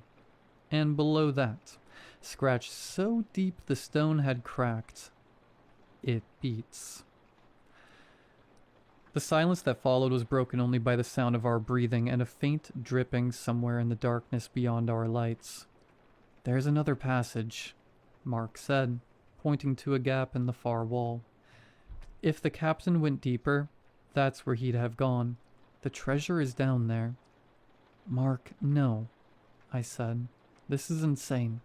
We should document this. Come back with professionals. By the time we do that, the county will have sealed the cave. You know they will. This is our chance." He was already moving toward the gap, Sarah following after a moment's hesitation. I looked at the skeleton one more time, at those empty eye sockets and that reaching hand, and then I followed my friends deeper into the earth. The passage was tighter than anything we'd encountered so far, a squeeze that required moving our packs and pushing them ahead of us while we crawled on our bellies. The rock pressed in from all sides, and for one horrible moment, I was certain I'd gotten stuck. My chest too large for the gap, my hips wedged between unyielding stone. Then something gave way, and I popped through into a larger space where Mark and Sarah were waiting. "You okay?" Sarah asked. I nodded, not trusting my voice. My hands were shaking. This chamber was different from the others. The walls had a strange texture, less like rock and more like something else. Coral, maybe. Or cartilage. And the smell was stronger here. That copper penny scent mixed with something organic and faintly rotten. Mark ran his hand along the wall and frowned. "This doesn't feel like limestone." "What does it feel like?" Sarah asked. "I don't know. It's softer and warm. Really warm." I touched the wall myself and immediately regretted it. He was right. It was warm, almost body temperature, and the surface had a slightly yielding quality, like pressing on firm rubber. When I pulled my hand away, my fingertips came back damp with something that wasn't quite water. It was thicker, slightly viscous. When I rubbed my fingers together, it felt like alkaline, like the slick you get from dissolving soap. "We should turn back," I said again. "Look." Mark's light had found something embedded in the wall. A coin. A gold coin. Its surface tarnished green but unmistakable. "Spanish doubloon. Has to be. Sarah, take a photo." She did. Her camera flashed momentarily, blinding us all. Mark pulled out a small pry bar from his pack and began working at the coin. "Mark, don't." The coin came free with a wet, sucking sound. Mark held it up triumphantly, turning it in the light. Then Sarah made a sound, and we both looked to where she was pointing. The wall where the coin had been was bleeding. I wish it was stained water or some mineral seepage. But it was blood. Thick, dark blood that welled up from the hole and began to run down the wall in slow rivulets. "What the?" Mark whispered. The wall around the wound began to pulse, slowly at first, then faster. A rhythmic motion that spread outward in ripples, and somewhere in the distance, deep in the cave, we heard it. A sound like thunder, like drums, like a heartbeat. Thump, thump, thump, thump. "Okay," Sarah said, her voice tight. "Okay, maybe we should." The wall bled faster, the blood now flowing freely, and more of those pulsing ripples spread outward. In my peripheral vision, I saw movement, other areas of the wall beginning to shift and flex. "We need to go," Sarah said. "Now." But Mark was already moving forward, his light catching something in the passage ahead. Wait, do you see that? More coins. Dozens of them, embedded in the walls and floor like metal studs and leather, and beyond them, a larger space. A chamber. Against every instinct I had, we moved forward. The walls here were unmistakably organic. The texture was wrong. The color was wrong. It had shifted from gray stone to something redder, mottled with darker patches that looked disturbingly like bruises. The floor was wet, covered in a thin film of that same viscous fluid, and our boots made soft squelching sounds with each step. The heartbeat sound was louder now, no longer distant. It echoed from all directions, making it impossible to tell where it was coming from. Thump, thump, thump, thump. The chamber opened before us, and Mark's light found the treasure. It wasn't the pile of gold I think we'd all imagined. Instead, the coins and silver pieces were embedded in the walls and floor. Hundreds, maybe, all partially absorbed into the red organic tissue that made up the chamber. Some were still visible as distinct objects. Others were half dissolved, their edges blurred and melted into the flesh. And in the center of it all, surrounded by the treasure, were the bodies. They should have been skeletons after 300 years, but they weren't. They were corpses, preserved in various states of decay, their clothing rotted to rags, but their flesh still clinging to their bones. Some were embedded in the floor, sunken halfway into the tissue, as if the cave had been slowly digesting them. Others stood upright, held in place by growths of that red tissue that wrapped around their limbs, and torsos like vines. One wore what might have once been a captain's coat. His jaw hung open, and in the empty socket of his mouth, something glistened wetly. "This isn't real," Sarah said, but her voice carried no conviction. "This can't be real." The heartbeat was so loud now, it made my ribs vibrate. Thump, thump, thump, thump. And as I watched, one of the corpses moved. It was subtle at first, just a twitch of the fingers, a slight turn of the head. Then the jaw began to work, opening and closing slowly, and those empty eye sockets seemed to fix on us. Another corpse moved, then another. The tissue that held them in place began to pulse and contract, pushing them forward, helping them move. They pulled free from the walls with wet tearing sounds, leaving dark cavities behind that immediately began to close. "Run!" I yelled. "Run!" We turned and fled back the way we'd come, but the passage was changing. The walls were contracting, the space narrowing with each pulse of that massive heartbeat. Behind us, I could hear shuffling, scraping sounds as those things pulled themselves from their resting places and began to follow. Mark reached the squeeze point first and threw himself into it, his pack scraping against the walls. Sarah went next, and I could see her struggling, the space tighter than it had been just minutes ago. The walls were warm and wet and moving, contracting slowly like the throat of something swallowing. I glanced back and saw them coming, moving with horrible purpose. Their movements were jerky and wrong, limbs bending in directions they shouldn't. The captain was in front, and as I watched, he opened his mouth and that wet, gleaming thing inside flexed and reached forward. I threw myself into the squeeze and immediately realized I was in trouble. The space was too tight now, the walls pressing in from all sides. I could hear Sarah ahead of me, could see Mark's light on the other side, but I couldn't move forward. The tissue around me pulsed and contracted, and I felt something give way beneath my stomach, the floor softening and beginning to pull me down. "John!" Mark's voice, distant and panicked. "John, move!" I pushed with everything I had, my pack catching on something, my helmet scraping rock. Behind me, one of those things reached the squeeze and began to force its way in, its body compressing and bending in ways that made my stomach turn. I could smell it now, that rotting copper smell, and I could feel its breath on the back of my neck. The floor beneath me softened further, and with horror I realized it wasn't just soft, it was dissolving. I could feel the fabric of my pants beginning to stick to it, fibers pulling free, the material weakening. The tissue was digesting me, slowly but surely, breaking me down.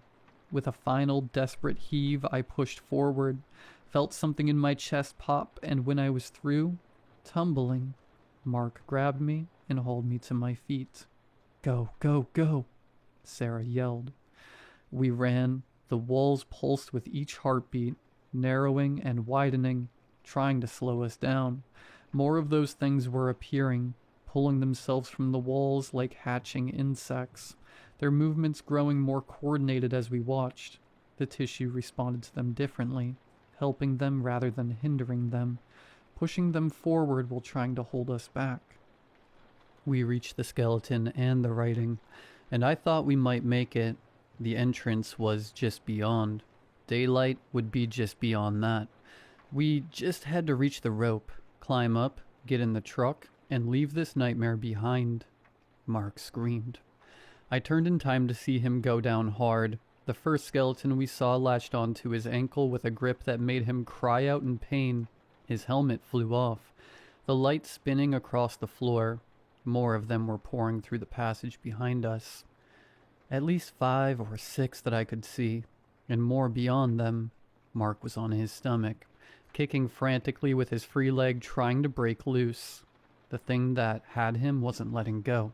Its fingers had sunk into his jeans, and where they gripped, I could see dark stains spreading, the fabric dissolving under its touch. Sarah dove for him without hesitation, grabbing his arms, trying to pull him free. Her face was twisted with effort and terror, tears streaming down her cheeks. I've got you, Mark. Just hold on." But the thing was winning, dragging him backward inch by inch toward the others. Mark's fingers scraped against the stone floor, leaving streaks of blood.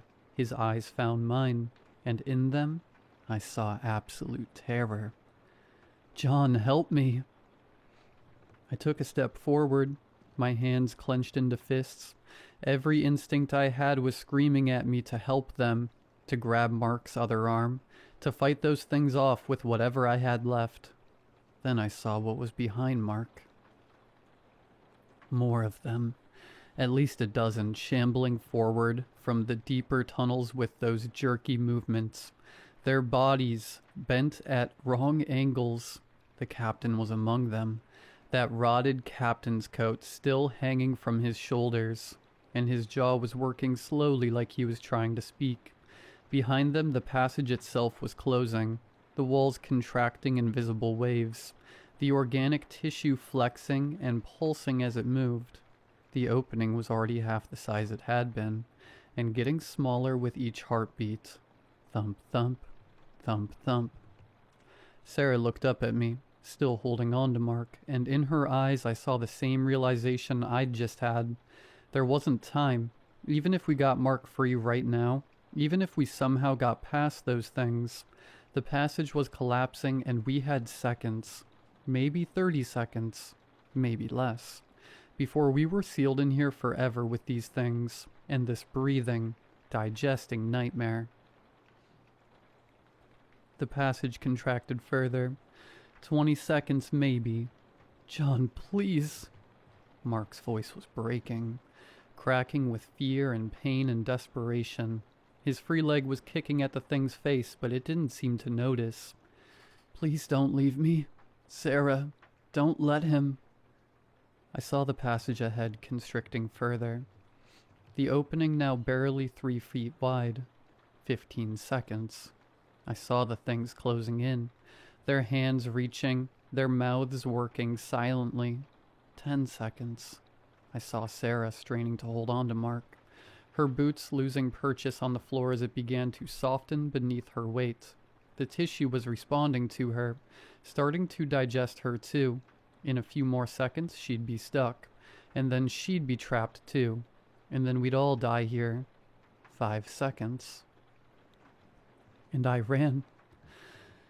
Not toward them. Away. Toward the entrance passage. Toward daylight. Toward escape. Toward being the only one who survived. John! Sarah's scream echoed after me, filled with betrayal and rage and terror and disbelief. John, you coward! Come back! I kept running. My boots pounded against stone that was rapidly becoming flesh, each step sinking slightly before I pushed off again. I didn't look back. I couldn't look back. If I looked back, I would stop, and if I stopped, I would die. Some animal part of my brain had decided that my life was worth more than theirs. No, no, John, please. Mark. Sarah's voice was receding now, but I could still hear her sobbing. Mark, hold on. I won't leave you. I won't. The passage was narrowing fast now, the organic tissue contracting in waves that chased me up toward the surface. Behind me I could hear Sarah crying, could hear Mark begging, could hear the wet sounds of the cave responding to them. The things must have reached them. I heard Sarah scream again. I heard Mark cry out. Heard sounds I will never be able to forget and can never describe. I kept running. The guilt hit me like a physical blow, but I didn't stop. I couldn't stop. My legs were moving on their own now. Pure animal panic overriding everything else. Friendship, loyalty, basic human decency. I was going to survive and they were going to die, and that was just how it was going to be. I reached the next chamber, the one we'd passed through on the way in, and I could hear footsteps behind me. Not the shuffling of those corpse things, but the running footsteps of someone alive. I risked a glance back and saw Sarah. She'd let go of Mark. She made the same choice I had. Her face was streaked with tears and blood, her own blood, from where one of those things had touched her. She was sobbing as she ran, her breathing ragged and desperate. When she saw me looking back, she screamed something I couldn't make out over the sound of my own heartbeat, and the cave's heartbeat and the wet sliding sounds of those things pursuing us both. We ran together toward the entrance passage, the tunnel that would take us up and out and back to daylight, an air that didn't taste like copper and stone that was actually stone. I could see the opening ahead, that blessed crack of gray light, and then I saw what was between us and it. The passage was contracting, but not evenly. About 15 feet ahead, the walls were pulling together and apart in a rhythmic motion, opening and closing like a sphincter valve, like the cave was swallowing. The opening would dilate to maybe 4 feet wide, then contract down to less than 2 feet, then open again. Thump, thump, open. Thump, thump, closed. If we timed it right, we could slide through it when opened. If we timed it wrong, we'd be caught when it closed. I put on a burst of speed, my lungs burning, my legs screaming. Sarah was right behind me. I could hear her gasping for air. I could hear her boots on the stone that was now flesh. On 3, she shouted. We go on 3. I reached the sphincter first. It was open. The passage wide enough to crawl through, but as I approached it began to close, the walls contracting with muscular force. I waited, counted the rhythm. Open for about 3 seconds, closed for 2. Open, closed, open. Now, Sarah yelled. I threw myself forward and slid through on my stomach, the walls brushing my back and chest as they contracted around me. For one horrible second, I thought I was stuck, thought the passage would close on me and cut me in half. Then I was through, tumbling into the larger space beyond. I turned back to help Sarah. She was halfway through when the passage spasmed. It wasn't the regular contraction I'd been expecting, but a violent convulsion, Like the cave had suddenly clenched every muscle at once. The walls slammed together and caught Sarah's left leg below the knee. She screamed, a sound so full of agony it barely sounded human. "Help me, John! Help me!"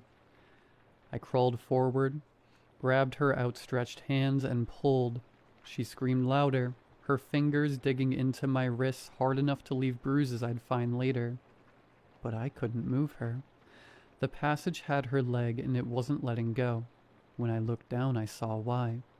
The floor beneath her was softening, turning from flesh-textured stone into actual flesh. Her caught leg was sinking into it, the fabric of her jeans dissolving where it touched the tissue, and the tissue was moving up her leg, climbing higher, beginning to absorb her.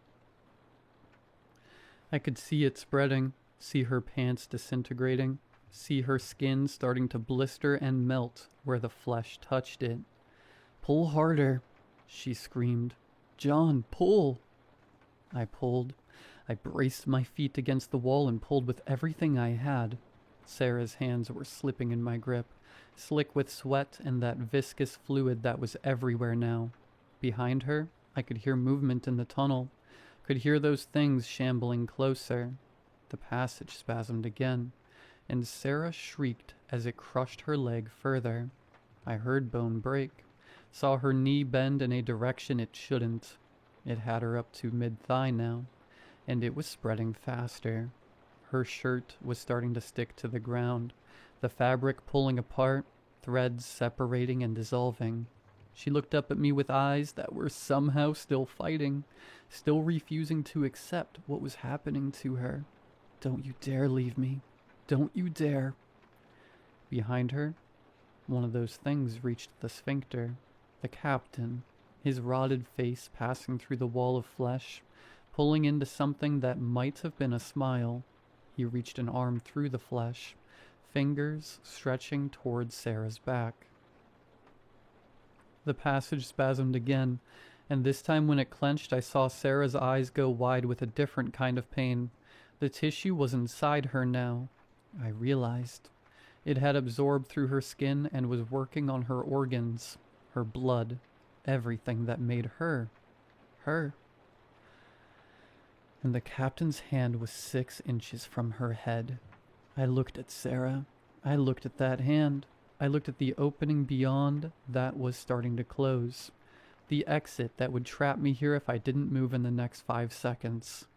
Sarah saw it in my face, saw the calculation, saw the decision I was making. "John, no, don't you dare. Don't." I let go of her hands. She reached for me, fingers grasping, face twisted with betrayal and desperation. "John." I backed up, just out of her reach. The captain's hand was almost on her now. Sarah's hand stretched toward me, fingers splayed. One last desperate attempt to grab me and pull me back into this nightmare with her, to make me share her fate since I'd chosen to abandon her. I kicked her hand away. It wasn't a hard kick. It didn't need to be. Just enough force to knock her arm aside, to give me the extra second I needed to turn and throw myself at the closing gap. Her scream followed me. "You coward! I hope it finds you.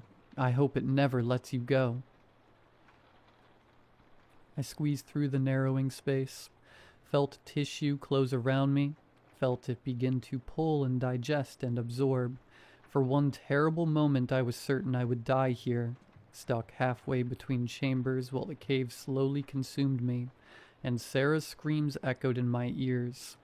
Then my fingers found purchase on harder stone, real stone, and I pulled with strength born of absolute terror.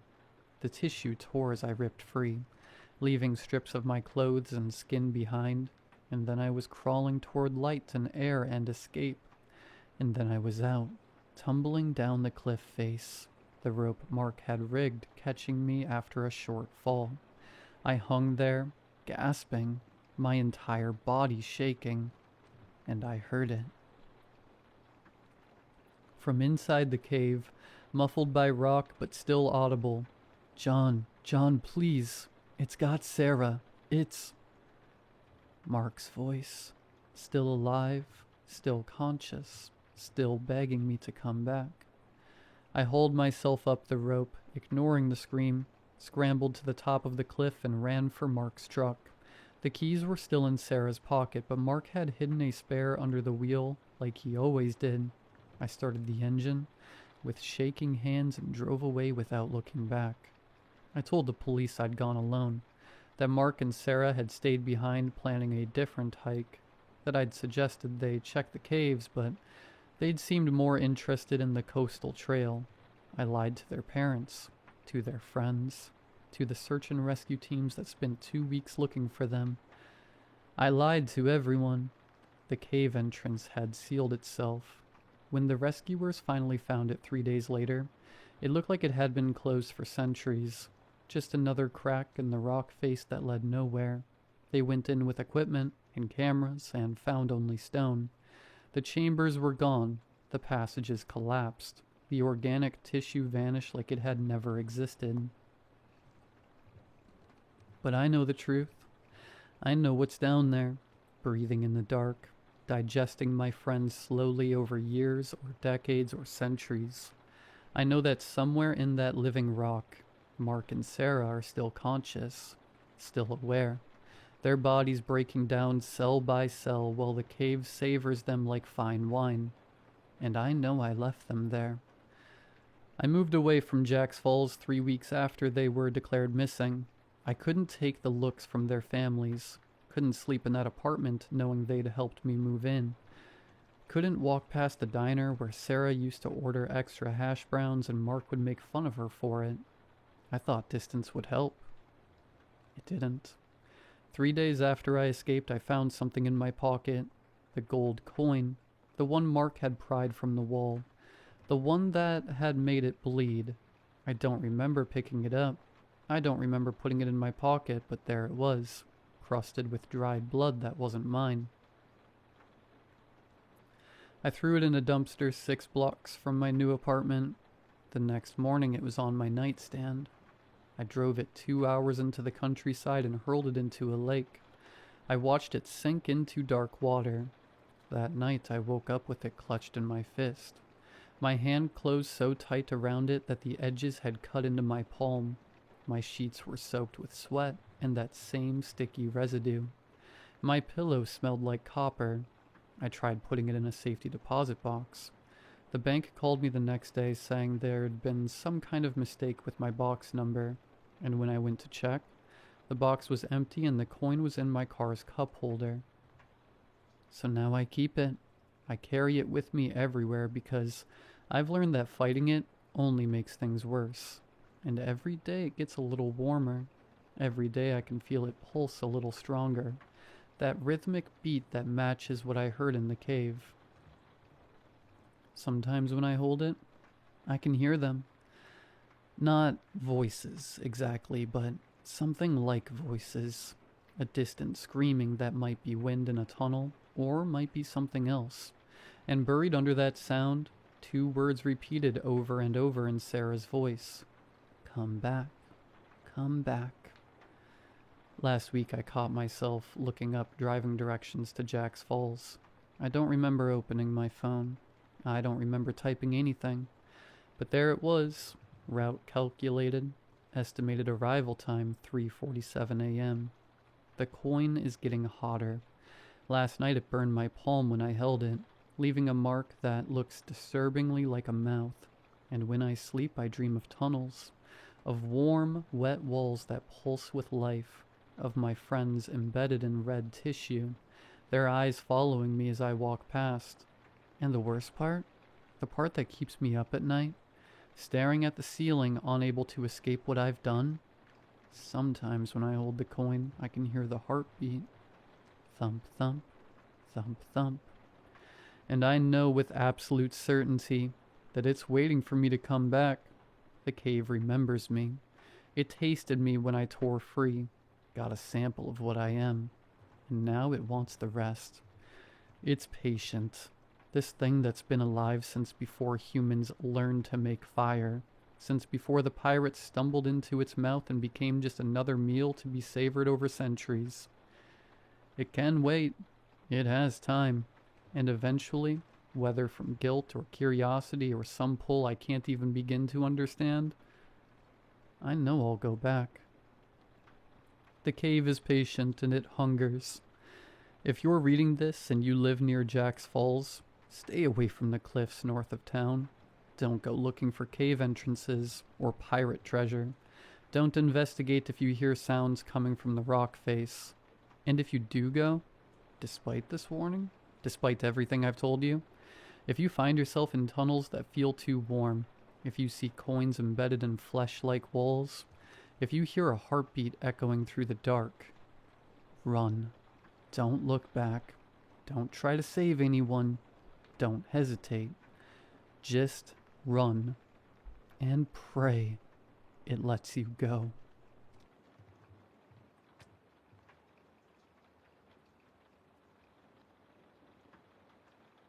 I worked at the post office 2 weeks ago. That's not a euphemism, and it's not meant to sound mysterious. I've been there since I was 21, sorting, scanning, moving things from one place to another so other people can forget about them. It's stable work, quiet work, the kind of job where nothing interesting is supposed to happen. Every year around mid-November, I get rotated into a seasonal role. Officially, I'm assigned to the no response division. Unofficially, I'm the person who sorts the letters addressed to Santa that will never receive an answer. Most people don't realize how many of those come in. Kids still write physical letters. Parents still encourage it. Schools still make it an activity. By the time those envelopes reach us, they're already dead ends. Addresses that don't exist, names that aren't real, return labels written in blocky pencil handwriting. The machinery flags them automatically. They get pulled before routing and dropped into our department. We don't respond to them. We don't forward them to charities. We don't read them in full. That last part is the rule. It's been a rule since the late 90s, according to my supervisor. Long before I started, long before she did. The explanation they gave during training is simple and rehearsed. Children sometimes write about personal matters in their letters, family issues, home situations. It's not our place to read private information that was not meant for us. So we skim. We confirm it's addressed to Santa, stamp it as no response, log it, and file it away. You're allowed to read the opening line, maybe two. You're not allowed to finish it, ever. People joke about it the first year. They think it's superstition or some old HR leftover nobody bothered to remove. Somebody always asks what happens if you do finish one. The supervisor never answers directly. She just says it results in immediate termination. I believe that was all it meant for a long time. I stopped finding the rule funny 3 Christmases ago. That was when I learned what happens after termination. It's a tight-knit secret among the people who get roped into it, and you're only told after everyone thinks they won't say anything to anyone. They don't escort you out with security. They don't make a scene. You're just told to gather your things and leave the building. Your credentials are deactivated sometime later that day. Your access to internal systems disappears. To everyone else, it looks like you quit or got fired for something mundane. What happens next isn't in any handbook. It starts the same way every time. Within a day or two, the person mentions they feel watched. Maybe they laugh it off at first and blame stress. Then they describe something taller than it should be, standing too far away to make sense. A shape, a silhouette that doesn't move when they move. By the 4th or 5th day, they stop laughing. They all describe it the same way. A black figure, at least 12 feet tall, proportioned wrong, hands stretched to its shins, standing upright like it's pretending to be human. It wears a Santa hat, a real one, red, white trim, cheap felt. The hat never changes. It never falls. It never reacts to weather. It doesn't chase them. It doesn't speak. Every day it's a little closer. It can stand across the streets, at the end of a grocery aisle, on a sidewalk in full daylight. Other people walk through it like it isn't there. Nobody notices it. Nobody reacts. That's how they know it's meant only for them. The stalking lasts 12 days. On the 13th, they die. The post office doesn't acknowledge the connection. Officially, those people suffer unrelated accidents or medical emergencies. Unofficially, nobody in no response breaks the rule anymore. Except I did, because some of the letters aren't normal. Every once in a while, rare but often enough that we dread it, you find a crumpled envelope sealed with red wax instead of glue. No postage, no return address, just a name written carefully in pencil, as if the writer didn't want to risk spelling it wrong. Those letters are the reason the rule exists. We're meant to set them aside in a locked drawer and alert supervision immediately. No logging, no scanning. They are taken at the end of the month. Every single one of them is addressed to Santa. I'd seen 11 in my entire career before last week. The 12th had my nephew's name on it. Same first name, same last name. Even the way the pencil curved on the first letter looked wrong in a familiar way. My brother has a 7-year-old son. He writes his name the same way on birthday cards.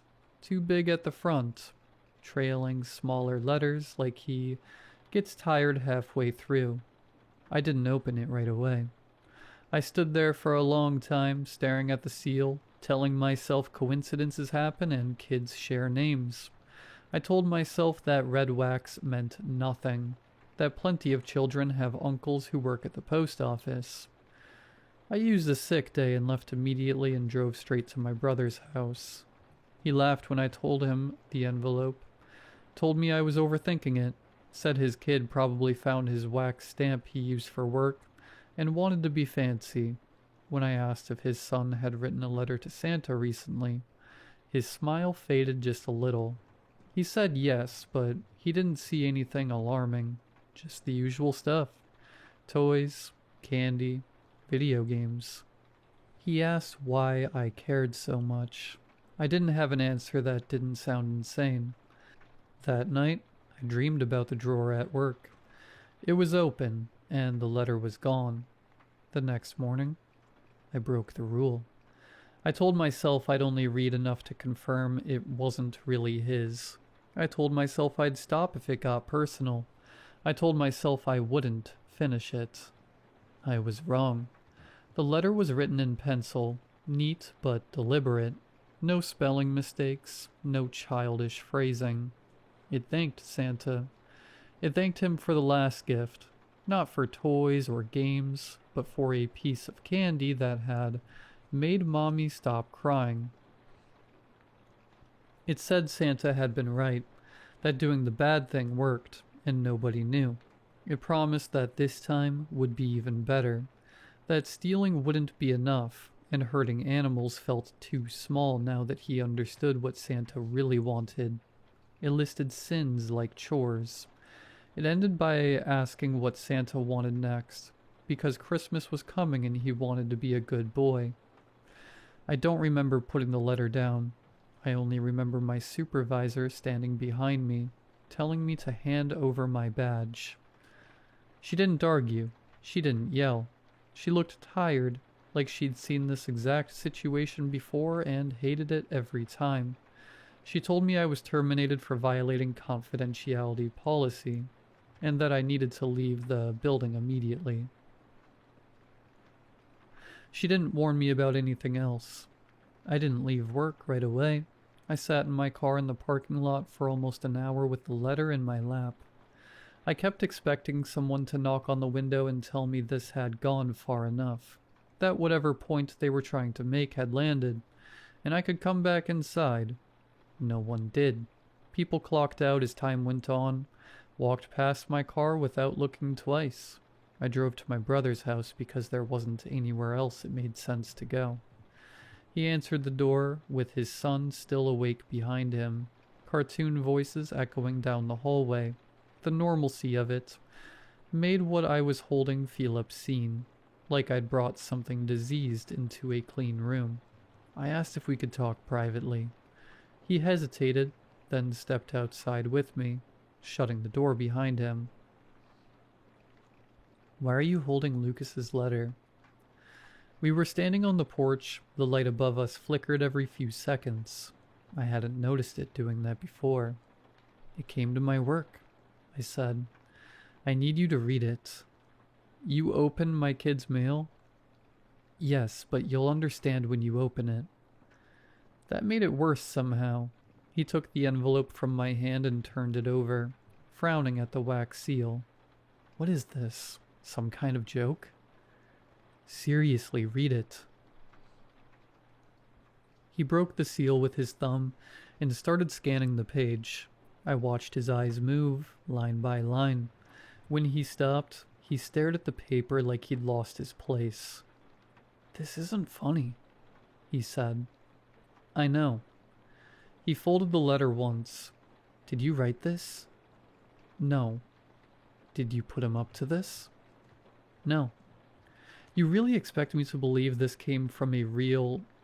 He stopped himself, laughed once, sharp and humorless. You can't be serious, Matt. I got fired today. I wouldn't risk my job for something like this. That doesn't help. I tried not to read it. I wasn't supposed to. But when I saw his name... You're talking about rules again, he said. That stupid Santa rule you're always on about this time of year. It's not stupid, I said. It's a thing for a reason. So now my son is the reason? His voice was louder now. Behind him, the TV laughed on cue. You think my son is hurting people? No, I said quickly. I think someone is asking him to. He stared at me, waiting for a grin that didn't come. You're sick, man, he said finally after staring daggers at me. It's been happening to other people. Co-workers. Once you finish one of these letters I took... This is enough. You don't get to come into my house and say ridiculous stuff like this. Just listen to me. Just for once, can you... You need help, Matt? Seriously, you're crazy. There's a thing. My voice dropped without me meaning it to. It starts watching you. Tall. Wears a Santa hat. 12 days and then... Get out. Don't talk about my son like that. Don't talk to me unless you get your stuff together. I'm not talking about him, I said. I'm talking about what's coming. He opened the door behind him. Stay out of my house, and don't come back until you can admit you made this up. But Christmas. Don't, he said. Do not bring that BS into my home. I stepped back further onto the porch. He didn't hesitate before closing the door. The lock clicked. Behind the door, my nephew laughed at something on the TV. In the silence that followed, the flickering porch light finally went out. At the end of the street, something tall stood perfectly still, waiting. I left my brother's house, not taking my eyes off of it. When I got home, it stood across the street from my apartment, partially hidden by a lamppost that only reached its upper thigh. The Santa hat sat perfectly on its head, bright red against a body that swallowed light instead of reflecting it. I didn't see it move. I watched from my living room window until my eyes started to hurt, until my reflection layered itself over the dark glass and made me doubt the shape even existed. When I looked away and looked back again, it was still at the end of the street, standing just past the stop sign. Cars drove past it without slowing. Headlights cut through its legs and came out the other side unchanged. A woman jogged directly through the space it occupied. Earbuds in, breath fogging in the cold air. She never noticed the height of the thing she'd passed. That night, I didn't close the curtains. I wanted to know if it would approach while I slept, if it only moved when I wasn't looking. It didn't move. The Santa hat was the brightest thing on the street. On the second day, it was closer. It stood across from my building beneath a street lamp. The light didn't reveal anything, only traced its outline like something pasted onto the world. I left early, before sunrise, telling myself that if I passed it quickly enough, I could prove it couldn't interact with me. As I walked by, I felt pressure behind my eyes, like I was remembering something I'd forgotten. It lasted less than a second. When I turned, it was still behind me. That night, I dreamed of red wax softening in my hands. On the third day, it was in the parking lot. It stood between my car and the exit. I walked around it without stopping. I remember feeling angry more than afraid. Angry that it was allowed to exist like this, violating the basic rules of proximity and consequence. A man leaned against my car to tie his shoe. His shoulder passed through its leg without comment. For a moment, by habit, I drove toward the post office before remembering I no longer worked there. On the fourth day, it began appearing indoors. I saw it at the end of the frozen food aisle, its head nearly brushing the hanging signs. People pushed carts through it. A child ran past me laughing when the cold air hit their face.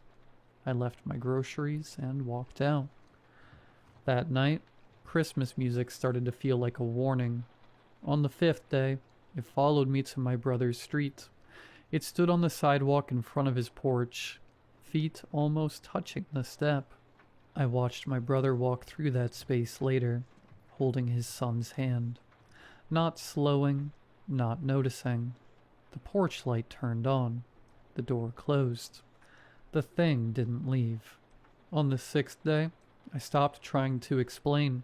I called the non-emergency line, a therapist, anyone who might give this a shape that wasn't fatal. I talked about stress, unemployment, anxiety.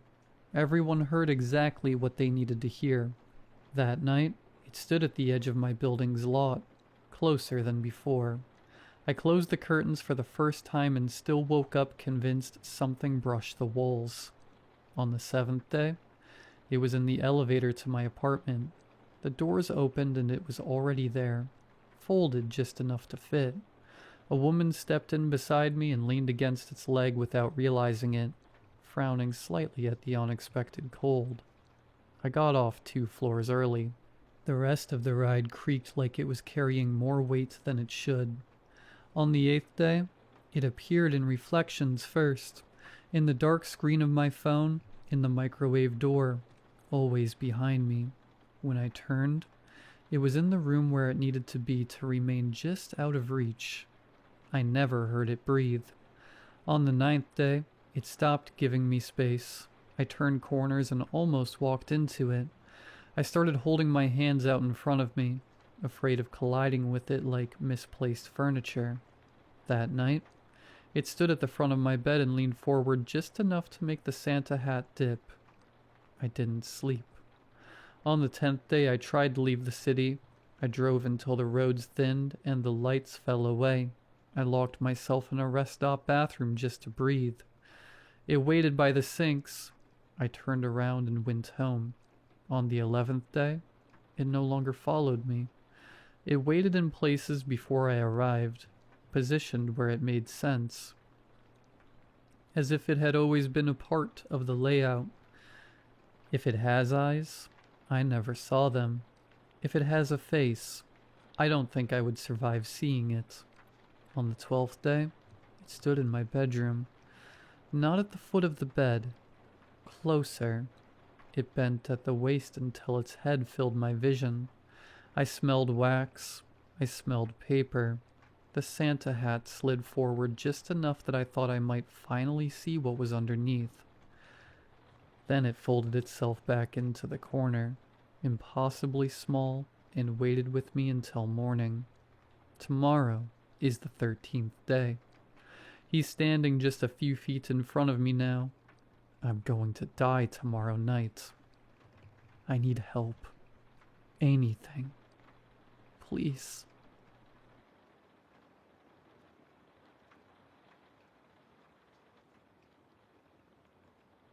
There was a rule on our ship that everyone had to follow. Never go outside after midnight. Last night, we broke it. Working on a shipping vessel is tough. The physical labor, constant seasickness, and isolation from the outside world take a toll. Some men prefer solitude, but I'm not one of them. Back home, I have a wife and a small girl called Emily, whom I love dearly. I will never get used to seeing their sad faces when I have to leave. It's daunting, but the camaraderie here is something you'll hardly find anywhere else. I'm going off to sleep. Don't go walking around outside, all right? The captain said, smiling. Can't promise that, Cap, James said. They both laughed and the captain walked away. I looked at James in bewilderment. No one told you yet, huh? James said. Tell me what? You can't go outside the bridge area past midnight. What if the fog sets in and your radar stops working? Still ain't going out. Are you messing with me? No, sir. James looked dead serious. That makes no sense, I said. It ain't gotta make sense, but you gonna follow it. What if I have to go out? Then you ain't gonna come back. He bent forward and stared into my eyes. Look, we're in a deep part of the Atlantic. Strange things happen here. Decades before you were born, all the fishermen and crewmen here made a pact. I'm not gonna let you break it. He leaned back and kicked his feet on a chair. How about you tell me about your family? You got one? I tried to get more out of him, but he wouldn't answer. We got to talking about other things, but what he said still loomed in my head. And then I told him not even a whale could eat that much. I burst out laughing. James was slapping his leg, rocking back and forth with laughter. I looked out. The sun was coming up. Another beautiful day at the sea. The seagulls were flying by and the smell of sea salt was in the air. Is it safe to go out now, James? I said and chuckled. James' demeanor changed. The smile was gone from his face and he stared deep into my eyes. Billy, this ain't no laughing matter. He got up, collected his things, and walked to his cabin. The next shift I got there early, excited to spend another night talking with James. He was already sitting in his chair. Her name's Emily. She's just turned 3, I said, showing James my daughter's picture. Ain't she beautiful? Hey, Cap, come take a look. The captain walked over from the control panel and looked down. She really is. She definitely didn't get it from you, Bill. Both he and James started laughing loudly. I laughed too, although a little hurt. This was the first time the captain spoke to me informally. Young Billy here has been asking about the midnight rule. You think it's time you tell him? Why wouldn't I? He's stuck with us here for another 2 weeks. At least he won't do anything stupid. My eyes opened in excitement, and I leaned closer to the captain. James saw it and raised his eyebrow at me. Look, Bill, for a long time, ships that would fish in this part of the Atlantic would lose all their crewmen. The story was always the same. The communication would stop abruptly, and the ship would stay dead in its place. The Coast Guard would then venture out and find an empty vessel, almost as if no one had ever been on it. One day, a young seaman was found hidden inside one of them. He said that the night crew didn't come back the same, and soon murdered everyone. He was the sole survivor. The officers suspected him, but the young man hanged himself soon after. I looked at them in disbelief, but their expressions were ice cold. Do you believe all that? I don't know, Bill. No one knows if what he said was true, but since his story came out, all the ships that fish here stopped letting their crew out at night. It hasn't happened since. Hey, my pa told me the same story. He used to fish around here too. You don't have to believe it, Bill, but respect it. Sure will, Captain. Good. Now, where's that whiskey you got, James? That's what I like to hear, Cap. James walked away to the deck. You and your wife still together, Bill? Yes, Captain. Beautiful. I used to have a wife, too. Unfortunately, things didn't work out. Life at sea doesn't help relationships. You're still young and smart, Bill. Get out while you have the chance. This, coming from the captain, startled me. James, meanwhile, returned with the whiskey and poured each of us a hefty dose. To Bill's family. The captain yelled and chugged down the drink. James quickly followed. The captain stayed with us through the night shift, drinking heavily. When the sun rose, I could barely stand. The captain and James were already waiting in their chairs with shots of whiskey when I came in the next night. Ready for another night, Bill? The captain asked and handed me a drink. Sure thing, Captain. Hey, Cap, Billy Boy is learning. James screamed out and slapped his knee. We were already a few drinks deep when the boat started moving around more. I looked out. My vision was blurred, but I could see storm clouds forming in the sky. Hell of a storm coming, gentlemen, James said. That's a big one, James. Don't you puke on me, Billy, if the boat starts rocking, James said. Only if you don't throw up at me first, I fired back. We all started laughing, but my chest tightened as I glanced out at the storm above the sea. Soon the boat was rocking violently back and forth. I was holding a bucket, throwing up all the whiskey I consumed, barely able to open my eyes. Good thing we got him that bucket, James laughed. But then a strange, loud sound came from outside, like steel being scraped around. Both the captain and James perked up. I could hear the captain mumble, "The gear is moving." They both looked at each other, their eyes wide with terror, and laughter had long left their faces. They both rushed to the window and looked out. James took off his hat and started crumpling it in his hands. "What's the time?" the captain whispered. 12:05, James said quietly. Who hired these incompetent fools? The captain yelled out and threw his hat across the room. He started pacing back and forth, looking down at the ground. Then the scraping again. The whole ship tilted the other way. There was genuine fear in their eyes. The captain looked at the clock again. "Bill, are you fit to operate?" "I guess so," I mumbled. "Okay, James, you and I will go out on the deck and reattach the chains. That should stop the equipment from moving." "Captain, but it's past 12. "I know," the captain screamed out. "But do we have a choice? If we don't do anything, the ship will go down." The captain walked over to the closet, pulled out the raincoats and harnesses, and threw them at James and me. "Let's go." He put on his coat and walked out. Outside, the weather was horrible. Hard, heavy rain with lightning in the distance. The waves crashed hard into the ship, spilling water onto the deck. I had to use all my willpower to hold the puke. We put the harnesses on and clipped in. The captain stayed back to watch and guide our process. Only now did I look at James. Terror was in his eyes. The captain yelled out to move the boxes of equipment to secure the gear, then to take the safety chains and reattach them. We quickly got to work. Each move on the deck felt like hell. Waves kept crashing into the ship, splashing water into our faces. The boxes were heavy. My body was so weak.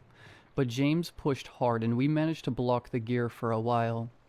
"Get the chains now. The chains," the captain yelled. We took the chains and started reattaching the gear. The chains felt heavy, and reattaching them to the wet floor made it so much harder. I could feel my muscles slowly giving out. James had to rush over and help me attach them. I was so weak that he had to pull me off the ground. "It's done. Get out. Get out." James was already running back. I followed behind him. The captain unfastened the harness and we all walked back, locking the door behind us. We all stood in the hall panting.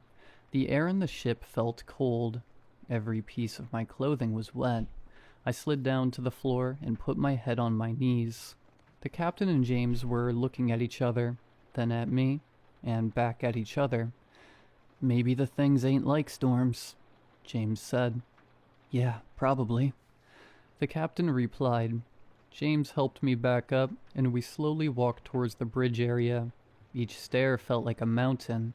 I walked behind the captain. He now had a very fishy smell. When we got to the bridge area, I sat back in the chair. My mind was empty. The captain was walking around the room, looking at all the shelves and controls. James sat back into his chair, opened up the bottle, and took a chug out of it. "Sorry, couldn't wait." "No problem," the captain replied. James poured out some whiskey for all of us. He tried to hand me the glass, but I declined. My stomach was still recovering. He then gave one to the captain. The captain twirled the drink around, looking at the whiskey under the light, sniffing the glass. A chill ran down my spine. I looked closely at him. He kept examining the liquid. James wasn't paying attention anymore, pouring himself another shot. The captain took a sip and immediately spit it out. "What is this?" His face twisted in disgust. "It's some good whiskey, Cap. Ain't like it no more?"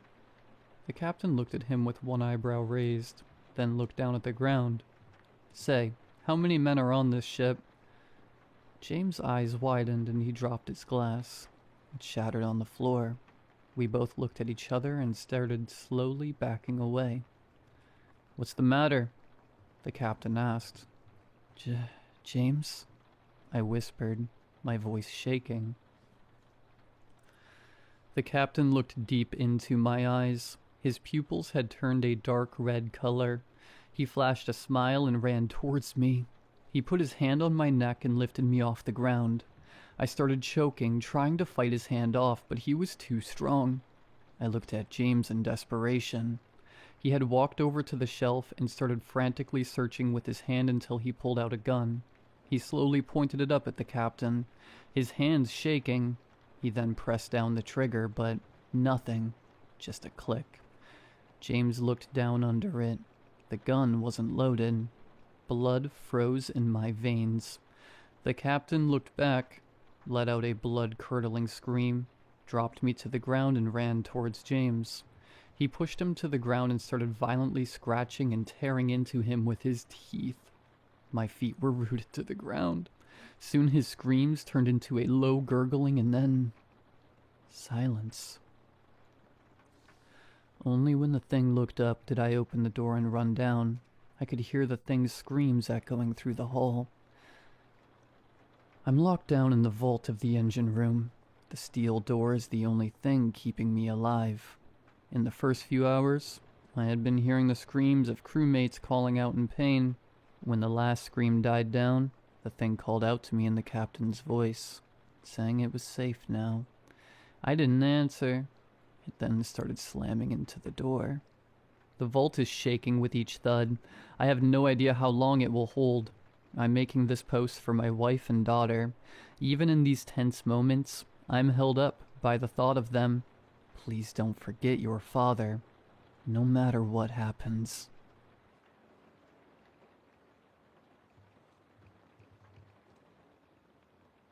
I was on my third beer in a local bar.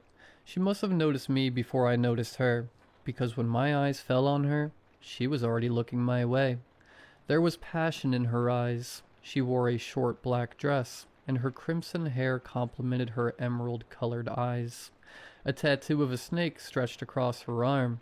As soon as we made eye contact, I looked away. I've always been a nervous guy, and I don't want to make things awkward by staring at her. Out of the corner of my eye, I saw her keeping a constant gaze on me. I pretended to be busy on my phone when the bartender put a beer in front of me. I didn't order this, I told him. Carl was the regular bartender and gave me a little wink. It's from the girl sitting at the bar. He walked away, and I looked at her dumbfounded, but gave a small nod to say thanks. She took this as an invitation and walked over to me. So you finally stopped avoiding my eye contact, huh? She took the seat right next to me and gave a playful smile. My nerves were acting up, and I felt sweat running down my back. This girl was beautiful, and she was talking to me. I decided to play it cool. Trying to catch my eye, were you? She looked at me as if she were expecting something more. Can I get you a drink? I offered. Something strong. I called over Carl and ordered her a vodka. She didn't complain. What's your name? I asked. It's Madeline. Well, Madeline, my name is Jack. So what made you sit down next to me? You have inviting eyes, and I was bored, she replied. If it wasn't for that second part of your sentence, I'd be flattered as hell. She laughed. Interesting choice of words. I didn't get the joke, but laughed anyway. Do you live close by? She asked. I noticed that every few minutes, she'd scooch her chair closer to mine. Yeah, it's a 10-minute drive from here to my place. Interesting. She took a sip of her vodka. Want to play a game of truth or dare? Sure, I said, trying not to break eye contact. You go first. How about we make it more interesting? If you win, you get to take me home tonight and do whatever you want. If I win, I get to take you home. So what will it be? Truth or dare? This sounded like a win-win in my opinion. My luck with girls had never been amazing. I'd been on a dry spell for over a year now, and here was my chance to take this lady home. I couldn't mess this up. Dare. My kind of guy, she said, giving me that flirtatious smile again. Let's see. What to make you do? Oh, I know. You have to steal something from this bar. I looked around trying to find an easy steal. Okay, be right back, I told her and went to the bathroom. When I came back 2 minutes later, I showed her the roll of toilet paper I'd stolen. She laughed. Well, not exactly the great heist I was expecting, but I guess it'll do. I was starting to get tipsy. Your turn. Truth or dare? There was a malicious glance in her eyes. Dare me. Get a stranger to buy you a drink in this bar. She rolled her eyes. At least make it a challenge. She got up, pulled up her skirt slightly, and gave me a wink. Not 3 minutes later, she set down a vodka and a beer on the table. Got you something as well. Now tell me, boy, truth or dare? Okay, give me a truth, I replied. When's the last time you screwed someone? This caught me by surprise. I hesitated, wondering if I should tell her the truth or make up a wild sex story. I'm gonna be honest here. I wasn't exactly on my game this past year. She looked at me with surprise. Oh, well then. You just have to make sure that you win tonight. To be fair, I thought I was rocking this interaction, and I just thought of a dare she couldn't possibly go through with. This was going to be my victory move. Truth or dare? Dare. I took a deep breath. Okay, Madeline, take off an article of clothing. I knew she wouldn't be able to do this because she was only wearing that short black dress. She smiled. The gloves are coming off, huh? Finally. Let's play then. As she spoke, she reached under her skirt and pulled out her underwear. With a few easy movements of her legs, it was completely removed. I tried to look cool and casual, but I'm afraid I was just gaping at her. She laughed and, without saying anything, moved closer and slipped her underwear into my pocket. Truth or dare? I knew if I'd said dare, she'd pick something insane. I decided to play it safe. Truth, I blurted out. The beers were getting to my head. She looked at me. Her eyes went cold, all expression draining from her face. Do you still think about your brother a lot? My stomach turned. I went from almost drunk to stone cold sober in a second. What? What did you just say? I asked, do you still think about your brother? My heart sank. Who are you? Sweat ran down my back again, but this time it wasn't nerves. It was fear.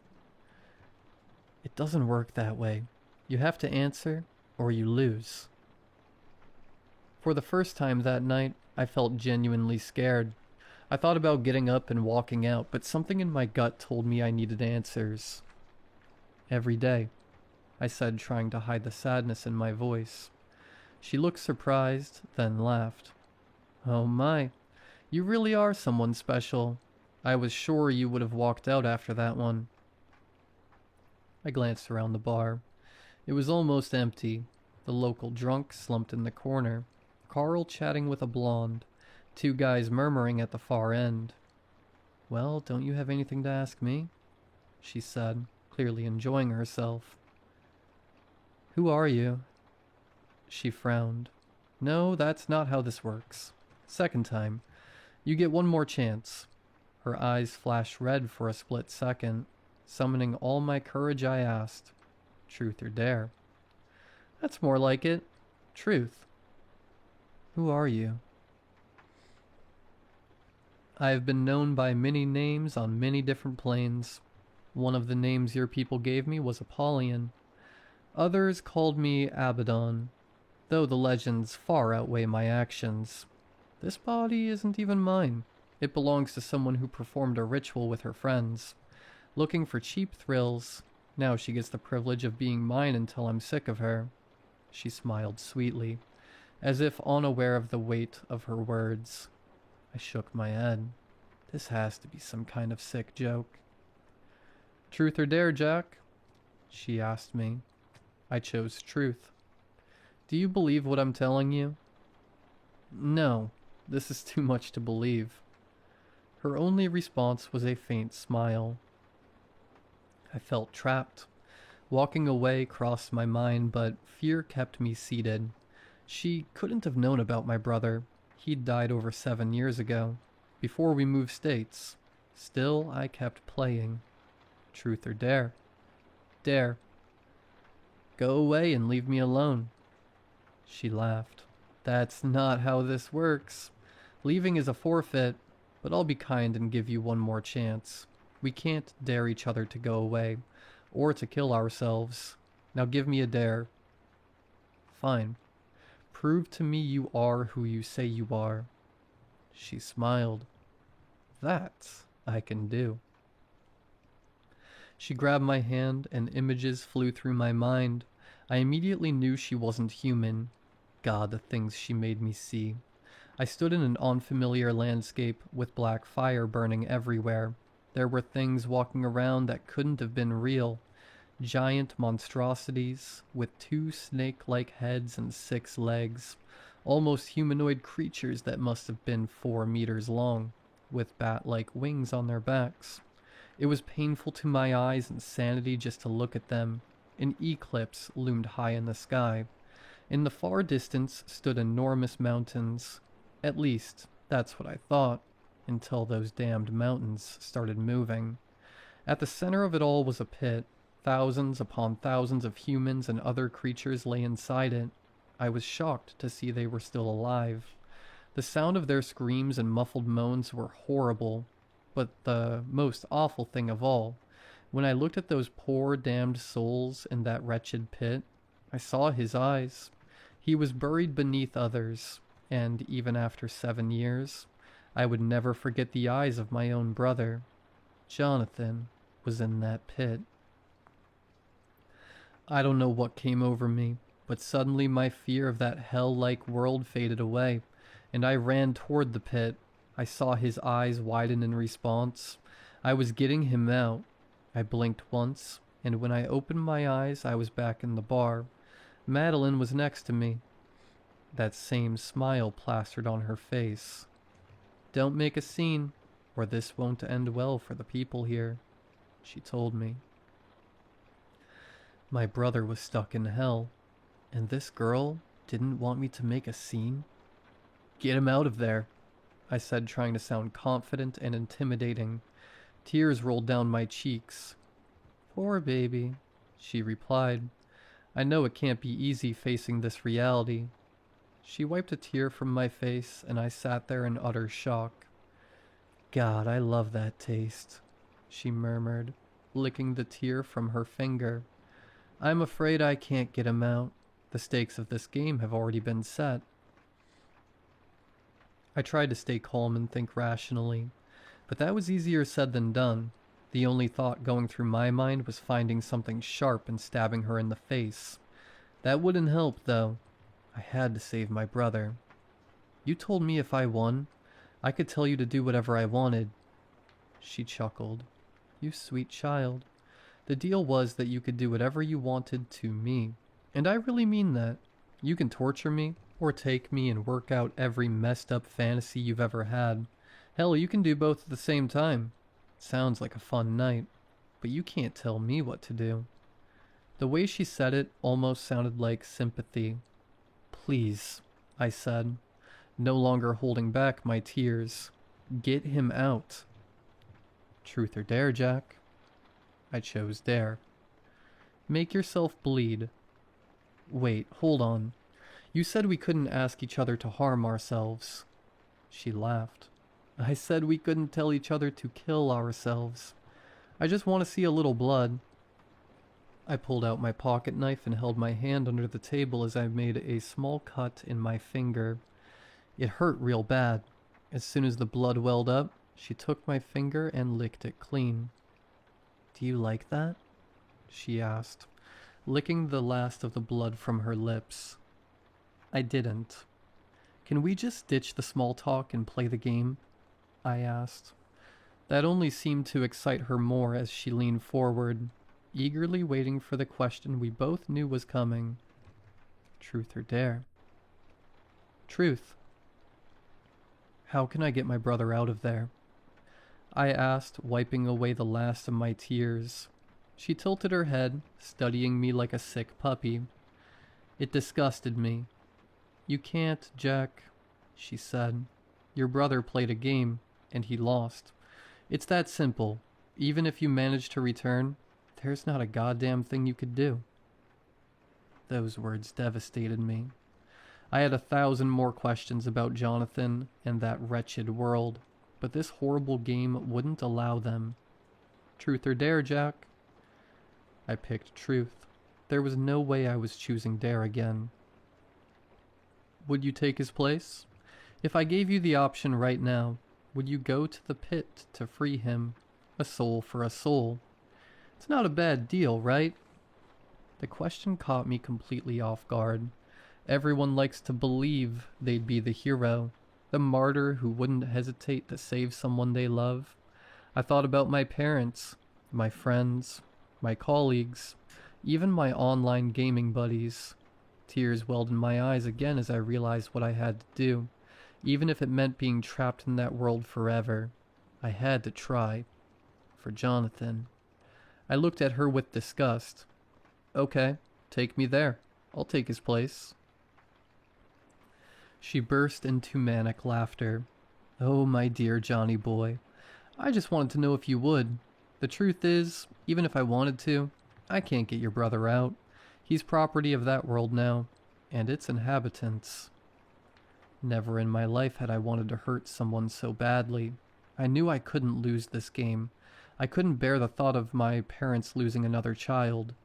It would destroy them. Then something clicked.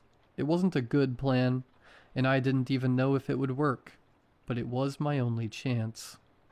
Truth or dare, Madeline? As expected, she chose dare. I dare you to leave the body you're possessing right now. Her eye twitched, and her smile finally vanished. Well, well, clever boy, she said. If I'm not here, I can't play the game anymore. Of course you'll miss out on your prize. Or who knows? This girl might still be into you. Let's do this again sometime. She laughed. None of this meant a damn thing to her. She was just having fun, and that infuriated me most of all. Please, I said, exhausted. Just leave me alone. In an instant, her eyes changed. Confusion flickered across her face before she collapsed. It took me a moment to call out to Carl for help. The past half hour had felt like it was just the two of us in the world. I told him I thought she'd had too much to drink. He called an ambulance and told me to go home. On the way back, I replayed everything, tears streaming down my face. When I got home, I had a drink, then another, and another. I woke to birds chirping as sunlight spilled through the window. My head felt like it might explode. Relief washed over me. It had all been a dream, until I noticed I was still wearing yesterday's clothes. I reached into my pocket for my phone, and my body went cold when my fingers brushed against a piece of underwear.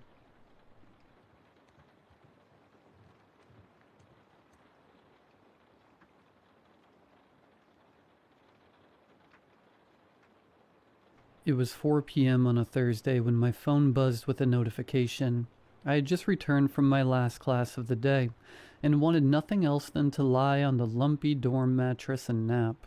I fumbled around, checking every pocket I might have placed the thing until I found it hiding in my sweatshirt. My heart skipped a beat when I saw the notification that filled the screen. "Hey, Silver." Those 2 words immediately took me back to the long days of high school, where a single girl kept me going, day after day, with the mere hope of talking to her. Lily.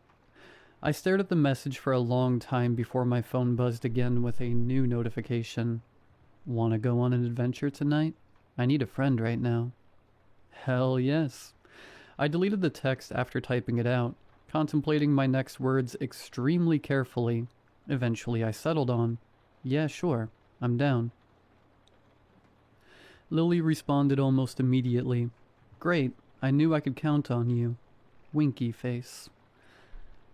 My heart thumped wildly in my chest. I had to pinch myself just to make sure I wasn't dreaming. Before I could fantasize about her any longer, another text buzzed my phone. It was a location pin. Quickly inputting the address into Google Maps revealed the pin to be in Blackwater, a small, mostly abandoned town nestled in the hills and forests of southern Indiana. Nearly a 3-hour drive from my university. I had never heard of the place before, and, judging by the pictures online, it didn't seem like a place I would likely visit. Broken down homes, abandoned schools, old, crumbling factories. Not to mention the gas money alone would eat into what little savings I had. However, with the buzz of my phone, I was swiftly reminded why I was going. Can't wait to catch up tonight. It has been too long. That evening, as the sun began to set, I threw on my best pair of jeans, loaded up in my old, beat-up Honda Civic, and made the almost 3-hour drive east. I wish I could say I was at least a little skeptical or hesitant about that drive. But in reality, I was too distracted thinking about what I was going to say once I actually saw her. Our agreed meeting location was an old Waffle House just outside of Blackwater.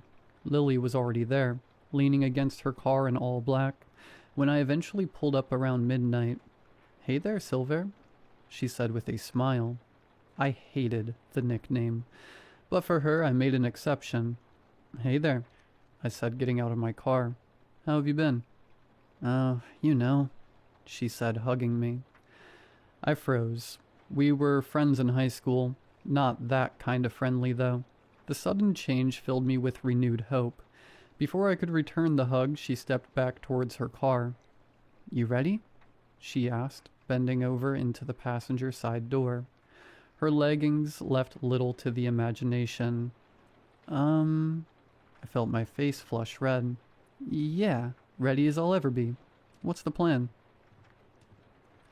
"Oh, braking, entering, that sort of deal," she said, hauling out a large, cumbersome backpack from her car. "Wait, what now?" I asked. Lily chuckled. "Don't worry, I'm just kidding." She punched my arm. "But before that, you eat yet?" We ended up in a corner booth on the otherwise empty Waffle House. A plate of crispy bacon shared between us. Throughout high school, Lily and I were good friends, but never anything more. I was too much of a coward back then, so never got the chance to ask her out or tell her how I felt. By the time I gathered up the courage, she had already moved away for college. The old Lily was the kind of girl whose version of crazy night was a Star Wars movie marathon with popcorn. New Lily was someone completely different. Her blonde hair now had a streak of red, and she took great joy rolling up her shirt sleeve to show off the tattoos that now covered her left arm. The way she gleefully described each black spider and ram head reminded me of how much she had changed since I had last seen her. But her smile with the chipped tooth remained the same. Her enchanting green eyes were still the ones I struggled to hold eye contact with. And she was still a huge nerd. "So, what's with the backpack?" I asked, gesturing to the bag which took up half her booth. You know, just school textbooks, homework, that sort of thing. I'm a library science major now, so I get to see all the old basement books and..." Her hand struck the bag with a thwack. "Have to haul some around." An hour ticked by in the blink of an eye. It felt exhilarating to reminisce and joke with Lily again, but there was something nagging at the back of my thoughts the entire time. I started. "What's all this about?" "What's what about?" "You know," I gestured around. "This." Lily took a deep breath. I just need a good friend tonight," she finally admitted. Hesitating only for a moment, I reached across the table and scooped her hand in mine, giving it a gentle squeeze. "It's okay. You can tell me." "It's my mom." Her eyes watered, but she quickly blinked away any tears.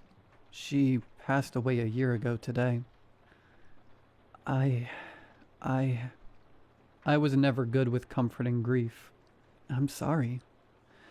Lily grasped my hand in both of hers and looked directly into my eyes.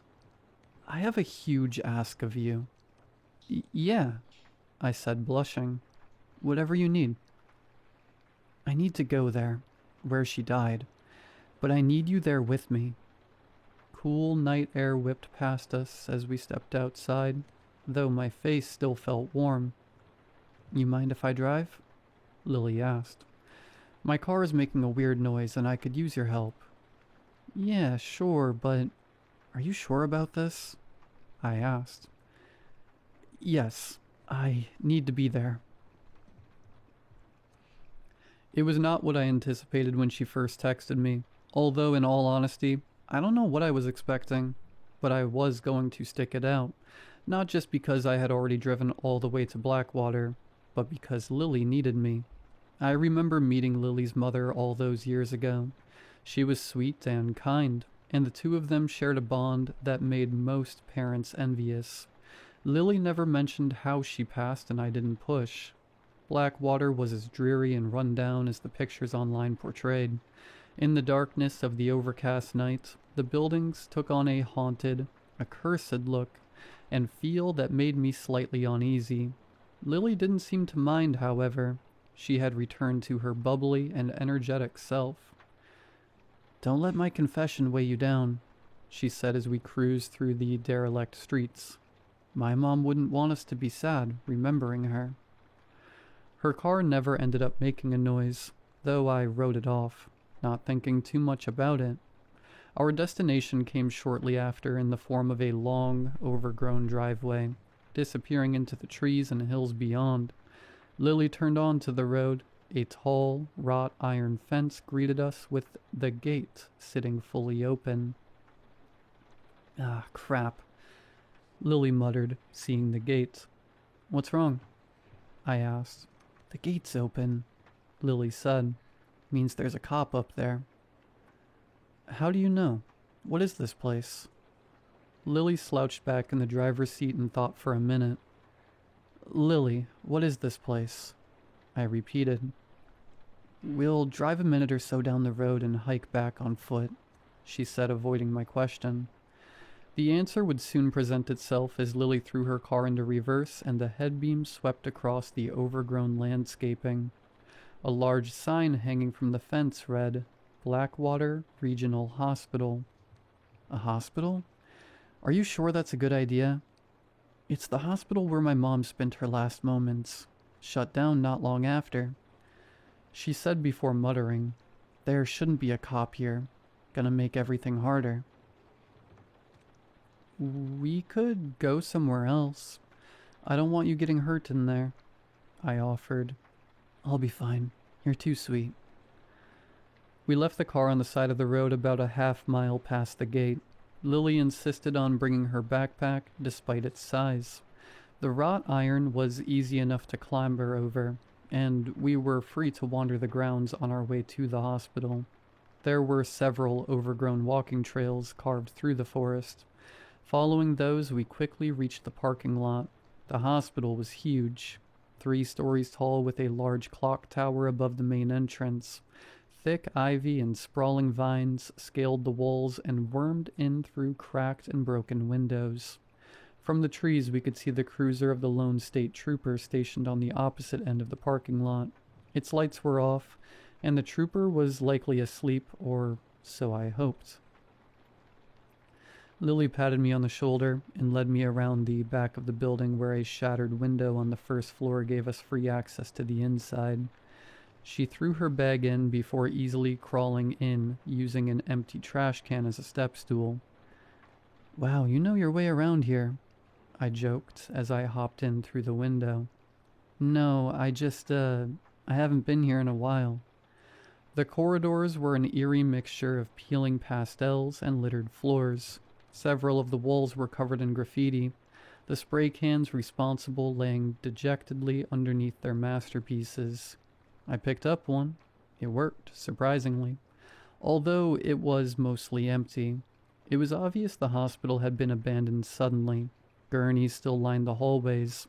Several doors sat wide open to operating rooms or recovery suites. I peered my head into one, only to see what looked like a red pentagram spray-painted on the wall with a list of names next to it, each crossed out. Eventually we reached the lobby. Despite the grandeur of the hospital, the lobby was comparatively small. A single check-in window with an overturned desk behind it, a handful of benches, 2 elevators, each crossed out with police tape, and a stairwell opposite the main entrance. Lily dropped her backpack onto one of the empty benches and pulled out 2 full cans of spray paint. She tossed me one, which I fumbled catching. It got a good laugh out of her, which made my heart flutter. I'm never coming back here, Lily said, shaking her can. Let's make it a worthy send-off. The next half hour was spent running up and down the hallways, doodling anything and everything we could imagine. My crude drawing of a purple appendage got a chuckle out of her. Her red star got a round of applause out of me. As far as first dates go, it was definitely unique. But I couldn't complain. You're a natural artist, Lily commented as I put the finishing touches on my magnum opus. It was a large smiley face with its tongue sticking out. Why, thank you, I said, my can finally coughing empty. What shall... A pair of heavy footsteps echoed through the corridor behind us. Lily hissed, grabbing me and diving for cover in a nearby room. Where we ended up was the floor of a janitor's supply closet, complete with mop buckets and large push brooms. We whispered apologies as we carefully wiggled our way into comfortable positions. The closet was too cramped to fully close the door. I had to hold it mostly shut and pray nobody would see us. Not a moment later, the beam of a flashlight cut through the darkness outside the door. The footsteps stopped. Lily and I squeezed together to peer through the narrow gap. Her body pressed into mine, and I hoped and prayed. She couldn't feel my heartbeat racing. The scent of her vanilla perfume was intoxicating. It took everything I had not to wrap my arms around her and pull her in closer. It wasn't the time for that. Got a 1076. A man's deep voice came from the other side of the door. A radio crackled to life. Go ahead, Dutch, a female voice on the radio said. I got some kids going through the old hospital in Backwater. A pause. 10-4, need backup? 10-10, the trooper said, walking past the supply closet. But I'm thinking the same one is back. Found some more of those pentagrams. With that, The officer disappeared down the hallway and turned the corner. His voice continued to echo, but grew more distant until he walked through a door, and his voice stopped with a metallic click. Several minutes after the officer left, Lily scooted around to look at me, our faces mere inches apart. We sat there for a long time, both of us breathing heavily in the small space. Being so close to Lily, not to mention the exhilaration of almost being caught, left me on a high of adrenaline and anxiety. A volatile concoction. For the first time I can remember, I held contact with those bright green eyes. Nothing else mattered more to me. Lily reached out and ran her fingers through my hair. She playfully tousled the strands. There was a slight pinch on the side of my head, and I flinched in response. Sorry, Lily said. I didn't think that would hurt. It's okay, I said, but the mood was dead. Eventually we left the closet and quietly continued on our adventure. This place took so much from me, Lily said. The least it could do is bring me one night of joy. So I made it my goal to make her happy. We played tag on the first floor, hide and seek on the second, all the while avoiding the trooper as he prowled the halls searching for us. There were several moments when I thought he would catch us, but luckily, we evaded him easily enough. It became a game in itself at one point. Lily vanished for a while, only to suddenly reappear and scare me half to death, claiming she had to use the restroom. It was 3 a.m. when we finally headed back towards the lobby. We were walking down the stairs when Lily stopped. I told you it would be an adventure, she said, smirking. You did warn me, I said with a chuckle. She grabbed my hand in both of hers and leaned in close, whispering into my ear. My turn to repay you for tonight. Her lips grazed my cheek and planted a wet kiss on my neck. My whole body froze, but my blood pressure spiked. There's more where that came from. Well, I wish there was a witty back and forth that followed. There wasn't. I stood there in absolute shock, barely processing her words. Seemingly pleased with the effect she had on me, Lily slowly stepped back. With a bite of her lip and a flick of her hair, she disappeared down the next flight of stairs. I stood there, listening to her footsteps echo through the stairwell. It took me longer than I would otherwise like to admit to fully compose myself.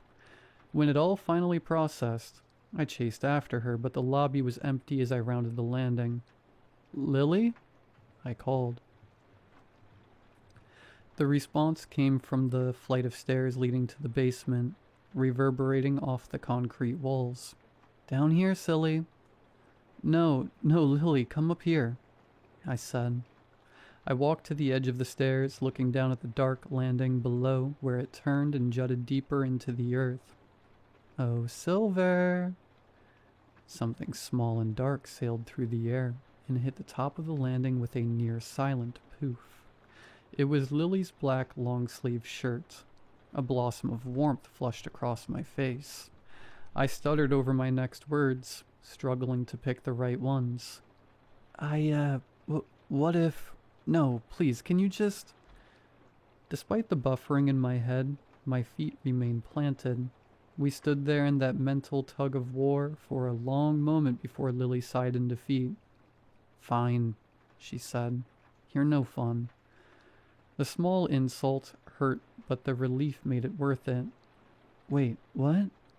Lily whispered, just loud enough for me to hear. Lily? Oh my God, Lily shrieked. Oh my God, what is that? I heard nothing except her footsteps, and screaming disappeared deeper into the basement. The human body is an incredible product of thousands of years of biological evolution. It is so incredible, in fact, that most of the human population have two distinct and independent brains, one in the chest and one in the head. And in a moment like that, and every moment leading up to it, I was thinking with the wrong one. My footsteps echoed through the hospital as I barreled down the stairwell, using the railing to swing myself around at the landing. A pipe laid across the floor, almost tripping me, but I grasped it and wielded it like a bat. I stopped as soon as I stepped onto the last flight of stairs. The corridor beyond was nearly pitch black. There was almost no light save for a faint orange hue flickering through an open door halfway down the hallway. The air was cold, frosty even, and stale, with a distinct tinge of rust, antiseptic, and vomit. I accidentally kicked a rattle can on the stairs, its metallic pangs making me flinch as they reverberated through the darkness. "Lily?" I called out. Nothing. Glass crunched under my shoe as I slowly reached the final step. The smell was stronger now, more forceful. Bile rose in my throat, but I forced it down. That was when my foot grazed against something on the floor. A shoe, then another. Socks after those, followed by a pair of jeans. Lily's stripped clothing led suggestively towards the room with the flickering light, though there remained no sign of Lily. I hesitantly followed the lure, noting that many of the doors were covered with police tape. Scratches dug into the floor like drag marks, although they were much older. Strange blotches of red and brown stains dotted the walls. I reached the glowing door. My hands ached as my grip on the pipe tightened till my knuckles turned white. The room beyond was a surgical clinic, a stretcher laid out in the middle, medical cabinets lining the walls. There was nothing that would have been out of place for a hospital. That was, except for the candles. There were hundreds, maybe even thousands, of red candles covering the floor and furniture. Their wicks sputtered as they burned, releasing a putrid smell that could best be described as rot, decay, and death. The bile returned with a heavy cough as my breath caught. Pulling my sweatshirt over my nose did little to mitigate the smell. I almost left right there, when something caught my attention. Lily's backpack sat on the gurney, books and tomes spilling out. "Lily," I hissed. No response. Carefully, I stepped deeper into the room. Small gaps between the candles gave me a slim walkway through the wax towards the gurney. The tomes splayed out on the stained sheets looked old and delicate. I dragged my fingers along one of the covers. It had the feel of a strange worn leather, not the familiarity of cow's hide. Several of the books had numerous colorful sticky notes peeking out from between yellowed pages. I opened one of the tomes. It sat center stage, the largest and most denoted. Upon its cover bore a simple image of an eye. Firelight danced across its aged pages like dancing demons. Each of the manuscripts were brimming with dense sprawls of strange text, accompanied by horrid, brutal portraits. One page depicted strange, cloaked figures, dragging bound swine, cattle, and humans towards a burning hole. A blue sticky note next to the illustration read, "Contract, question, question, question mark. 03/27/2010 through 03/27/2011. Then I reached the most denoted chapter and my blood ran cold. One of the pages folded out to be several times the tome's size. An enormous illustration of a grotesque, foul beast. An impossibly long and spiraling monster with the body of a centipede. Its carapace was dotted with an infinite number of eyes. Legs like human arms, winding and winding, staring, judging, hunger and pride and wrath. Beneath the portrait read a single line of text. Pandemonium Ragnot Resanoth Erigit. I went to close the book when something poked my palm. 2 small white triangles stuck out from the bottom of the book, sharper and newer than one of the regular pages. I tugged at the white corners only for 2 photographs to slide free of the accursed tome. One I recognized to be Lily's mom. She sat in a recliner. A wide smile plastered on her face. A lock of hair similar to hers was taped to the top corner, but it was the second photograph that caused my hands to shake holding them. It was me. An older picture, likely from high school, but it was unmistakably me. And just like the previous picture, a small bundle of my hair was taped to the photo. I slammed the book shut, crumpling several of the pages between the covers. I whimpered, grabbing at my collar, suddenly feeling claustrophobic. What the? It was then I noticed something that had eluded me earlier. A single candle in the far corner of the room, partially obscured by some decrepit medical equipment. It was burned out, smoke wisping from the snuffed wick. I don't know why I found it so strange. For a couple seconds I stared at it. Another wick fizzled out, this one right next to the previous. Then another. Slowly, the candles began to die, emanating from that corner and making a direct path for me. I stumbled back, stepping on several of the candles as I did, only for the flames to begin dying faster. A heavy metal boom reverberated throughout the room. I spun around only to witness with dawning horror that the thick, reinforced door of the surgical room had been slammed shut. Careful not to step on any more candles, I rushed to the door and began pounding on the pressure-treated glass. "Lily," I shouted. "Lily, are you there?" There was sobbing on the other side of the door, deep and guttural. "Sorry. I'm so sorry." Lily wept, her voice muffled through the heavily insulated walls. The metal pipe connected with the window. Nothing. Again, nothing. A third swing, then a fourth, followed by a fifth. With the sixth swing, the pipe fell to the ground with a metallic pang. The vibrations from the strikes painfully reverberated through my hands and fingers. "Sorry, sorry." I grabbed a nearby IV stand. With a swift kick, I separated the wheelbase from the pole and jabbed the broken end into a small gap between the door and wall. My shoes slid against the concoction of melted wax, dirt, and rust that covered the epoxy floors. It wouldn't matter as the IV stand quickly bent out of shape the second my feet gained purchase on the ground. A quick glance behind me almost made me whimper in defeat.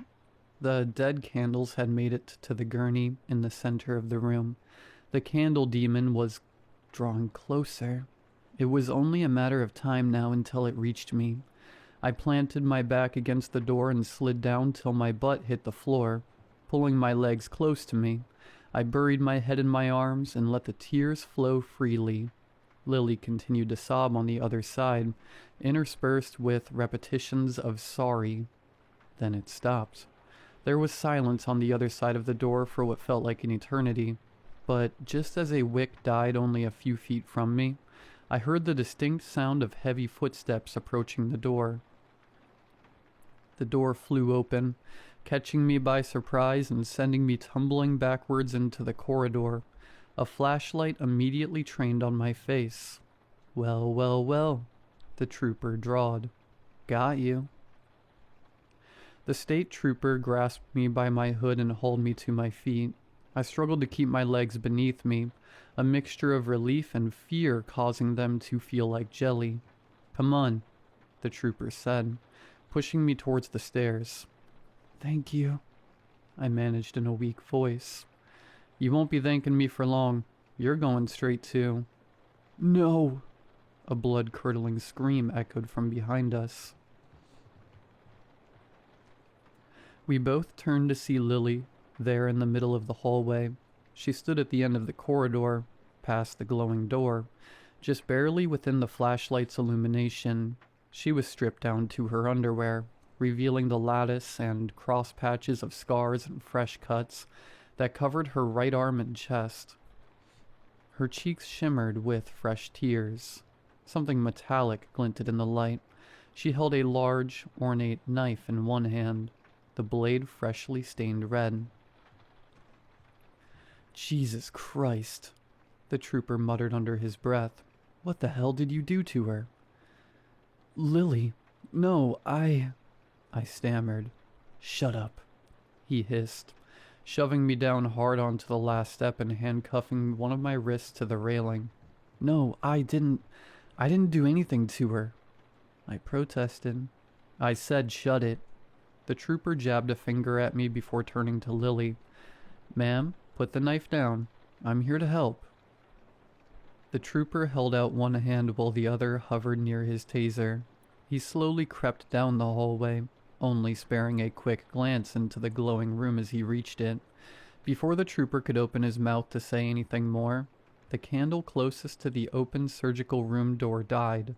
What happened next occurred in the blink of an eye. A fraction of a second, the state trooper, standing in the middle of the corridor, was suddenly and violently propelled into the wall. His body struck the surface with such an immense and terrible force. The sickening sound of bones snapping and crushing, of his skin, muscles, and organs bursting. What was once a 6-foot 1-inch man was reduced to a thick, coagulate sludge of human debris and tattered clothing no more than a few inches thick.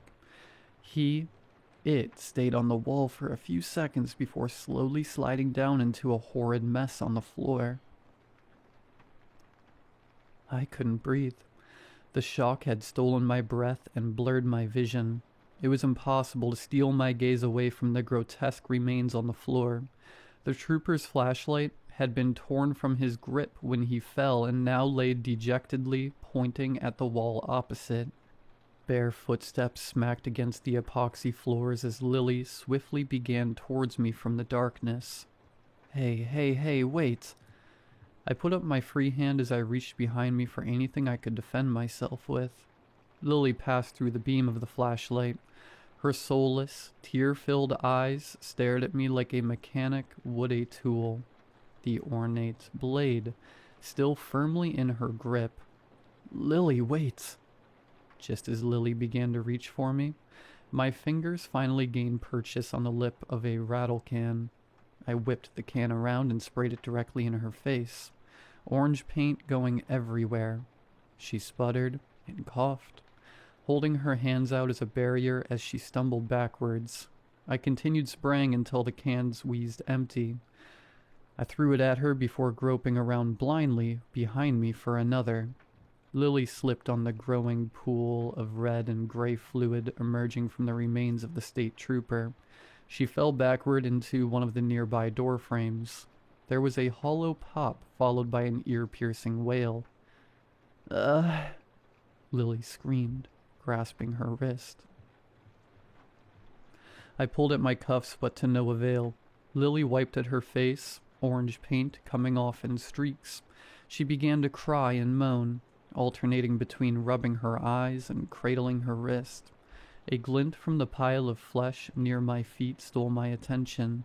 A key. I scrambled down as far as the cuffs would let me and stretched for it, kicking around blindly with my shoe. Lily groaned in pain, propping herself against the doorframe as she slowly stood. Her bloodshot eyes narrowed on me. What have you done?" she muttered. With sloppy, uneasy steps, Lily staggered towards me, wrath and hatred plastered on her face as her lips curled downwards into a scowl. You were supposed to die." For an instant, something flashed on Lily's face. The rage was replaced with something else, a familiar recognition and knowing terror. Suddenly, just as the trooper before her, Lily was propelled backwards into the darkness of the hallway at a horrific speed. Her scream choked out as the sudden thrash stole her breath. A wet thumping sound came from the darkness ahead of me. "Please," Lily shrilled. I continued to blindly kick around, praying with all my might that the keys would present themselves. "Please don't." Crack. "I'm sorry." Pop. "Mommy, I just want..." Snap. Tears streamed down my face, hot and fast and free. The keys skitter across the floor towards me. A miracle it was that they did not slide farther away. I quickly loosened the cuffs and scrambled up the stairs on my hands and knees. I crashed through the lobby. Through my panic, I found the front door. Throwing my whole body weight into it proved fruitless, especially after seeing the chain and padlock on the inside. Likely the troopers doing. Cursing the dead man, I continued on, trying every door and window I stumbled upon. Each find deflated my hope more and more.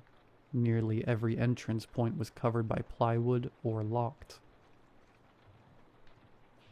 After a few minutes of frantically searching the now ominous and unfamiliar corridors, I stopped to catch my breath.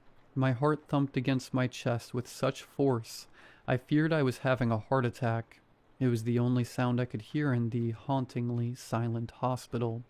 There was not even the comforting whisper of a soft breeze. Then I had an idea. I felt around, checking my pockets until I found my phone in the back of my jeans. Withdrawing it proved fruitless, as I was met with a spider web of white cracks covering the black screen. I threw it down the hallway in frustration. The broken device skidded across the floor. Thoom. I glanced down the hallway, thinking the phone had knocked something over. The ground shook slightly. A chill ran down my spine. Thoom, thoom, thoom. I barreled through the hospital. My only hope was the lone open window on the first floor. The ground increasingly shook with my every step. Hoarse, high-pitched wailing bellowed somewhere behind me. These were not the sounds of mourning and grief, but of exultation and feverish joy. It was getting closer. I dared not turn around, afraid of what might be staring back. My shoes slipped as I rounded the corner, almost sending me tumbling to the ground, for a glimpse of hope presented itself. The window. I put what little strength I still had remaining into the final sprint. A hot, foul breath percolated on the back of my neck. Slight tugs pulled at the ends of my clothes, as if 1,000 hands just out of reach were grasping for me. I could not stop, not that close to the window. With one last push, I vaulted through the small opening, but not before the foul beast behind me dug its long, sharp nails into my ankle as I jumped. The cold, rough ground greeted me with a hard embrace as I landed shoulder first into the dirt.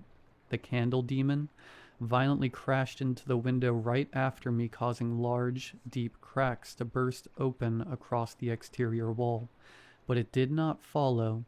A scream bellowed from my lips, blending with the unholy sobs which echoed from the hospital. I gripped my ankle. It was warm and sticky and hurt so bad I didn't even care about the pain blossoming in my shoulder. It was weak under weight, but I would not sit there a minute longer. I glimpsed towards the window as I stood. A swirl of 12 eyes stared back at me. The beast thrashed about against the walls of the hospital as I hobbled through the forest. I could hear the thunderous crashes of immense weight against crumbling concrete and brick. Lily's car remained where we had left it. It made sense now why she wanted to drive us. I was never meant to leave this place. Her window shattered with a swift elbow to the middle of the pane. I clambered in and popped the cover of the steering wheel.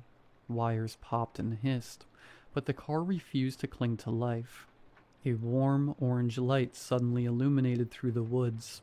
I couldn't see what it was, but the smell of smoke quickly confirmed my worst fears.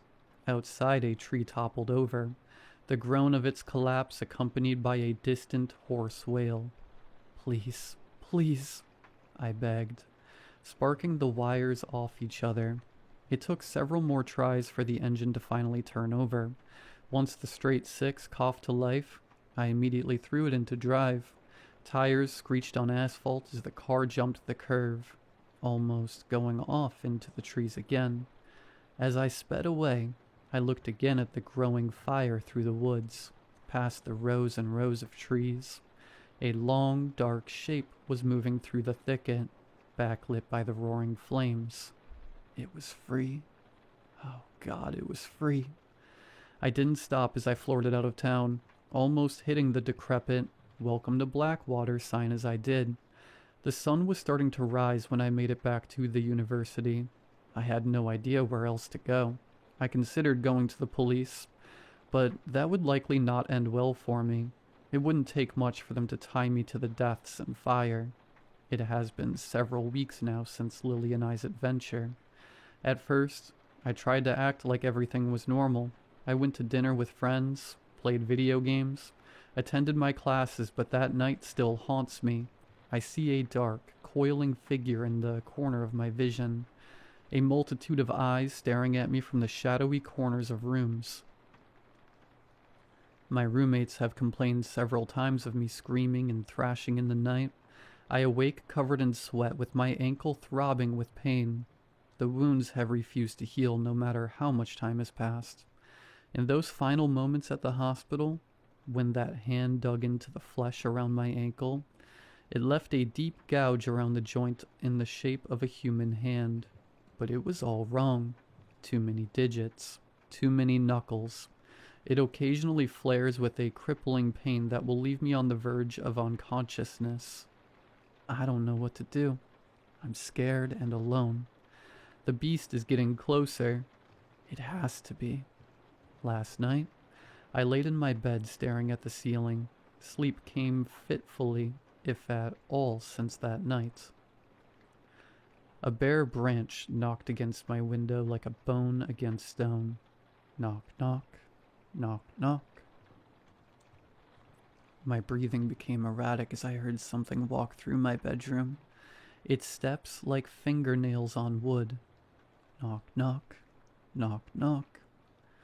From my head to my feet, my body shivered and shook uncontrollably. The bed frame creaked as something put weight on it at the other end. I slowly raised my head, my movements jerky and uncertain. An inky darkness had settled in my bedroom, coating and covering everything within. The pale moonlight streaking through the window did little to pierce into void, but it managed just enough to catch in the eyes staring at me from the foot of my bed.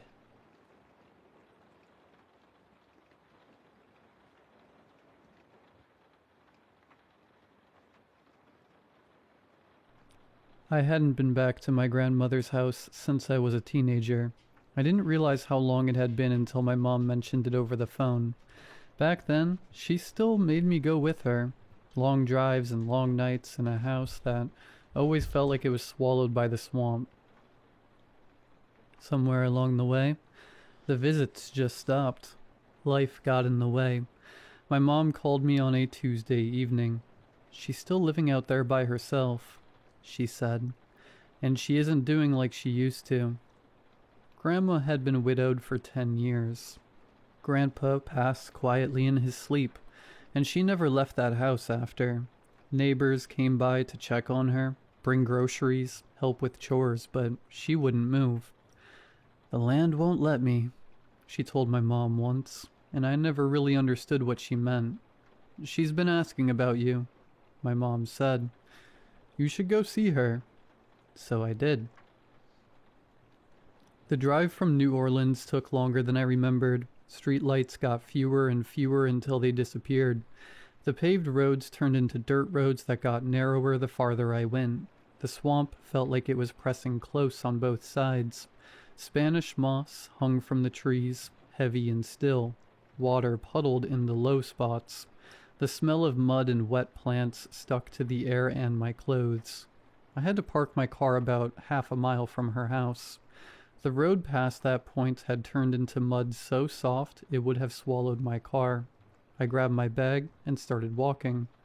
My shoes sank a little with each step, and the wet smell of the swamp stayed in my nose.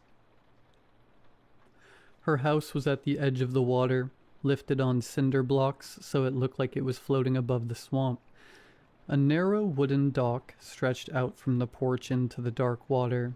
I could hear it creak under the wind.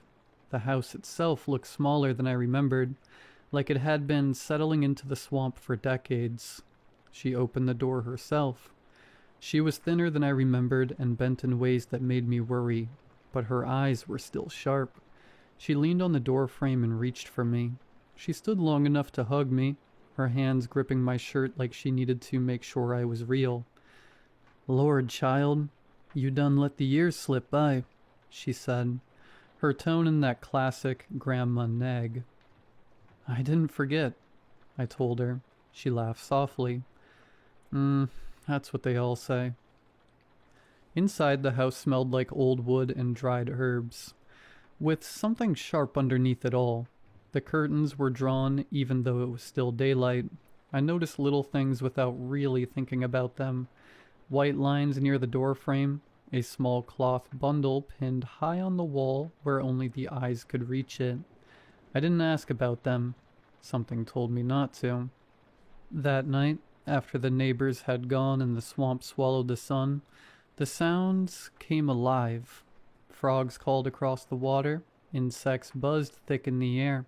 Somewhere deep in the distance an alligator bellowed, long and low, the sound rolling through the ground like it was alive under my feet. Grandma sat in her chair, listening. They stirred up tonight, she said. It's just noise, I said. Same as always. She looked at me for a long moment. Baby, she said, you ain't been here long enough to know what always sound like. I laughed lightly. I thought she was just teasing me like she used to. I'm not laughing about it now. That night I couldn't sleep. The heat from the day hadn't left, and the air was thick with cicadas, screaming so loud it felt like it was shaking the walls. Somewhere in the swamp, water splashed against something. Maybe a branch, maybe a fish. I kept turning over in bed, listening, but the sounds only made it worse. I got up to grab a glass of water, hoping it would settle me. The hallway was dark, the floorboards creaking under my weight. I stepped out onto the porch, the night thick around me. The deck smelled like wet wood and moss, the swamp smelling sharper than it had during the day. I leaned against the railing and tried to breathe. That's when I saw it, a little glint of light, far out in the water reflecting the moon. I squinted. It was down there at the bottom, just barely visible through the dark water. I leaned closer, curiosity winning over caution. It looked like some kind of pendant, maybe old and made of brass or silver, tangled in weeds. I reached for it, and then I froze. A low bellow rolled out from the water, deep and menacing. My heart jumped. I whipped my head toward the sound. From the far edge of the swamp, something massive moved through the dark water. A bull gator, thick and huge, pushed itself into the shallow part near the deck. Its head broke the surface.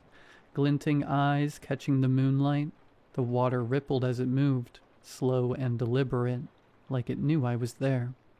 I tried to step back, planning to get away from the edge, but one of the deck planks groaned and gave out under me. I fell through. Water hit me fast and cold. I was never a good swimmer. I kept thinking about that gator, just below me somewhere, waiting. Somehow I was able to grab the deck and pull myself up. I looked down at the hole where the plank had broken. The bull gator slid past slowly, scales glinting under the moon, just where I had fallen. My hands shook and my heart was pounding so hard I thought it might burst. I went back inside, dripping and shivering. Grandma was in the kitchen calling out my name. "You all right, baby?" she said. Her voice was calm, but her eyes were sharp when she saw me. Yeah, I'm fine," I said, dripping water onto the floor. She shook her head, a little smile on her lips. "Those planks are going to give out someday anyway. It's all right. Go get yourself changed." I did as she said, but I didn't sleep much after that. Every sound from the swamp kept me awake. The cicadas, the water, something moving just beyond sight. I kept thinking about that pendant at the bottom and the bull gator, and I couldn't shake the feeling that I had only just begun to notice how alive the swamp really was. The next morning, Grandma sent me into town. She gave me a short list written in shaky handwriting: milk, bread, her blood pressure medicine, and the kind of coffee she liked, even though the doctor told her not to drink it anymore. The town was small, just a single grocery store, A gas station, and a few buildings that looked like they had been there longer than anyone alive. The drive was quiet. Trees crowded the road on both sides, and the swamp followed me most of the way, water flashing between trunks. I felt better being away from the house, like I could finally breathe again. The city had taught me to trust noise. Silence always made me uneasy.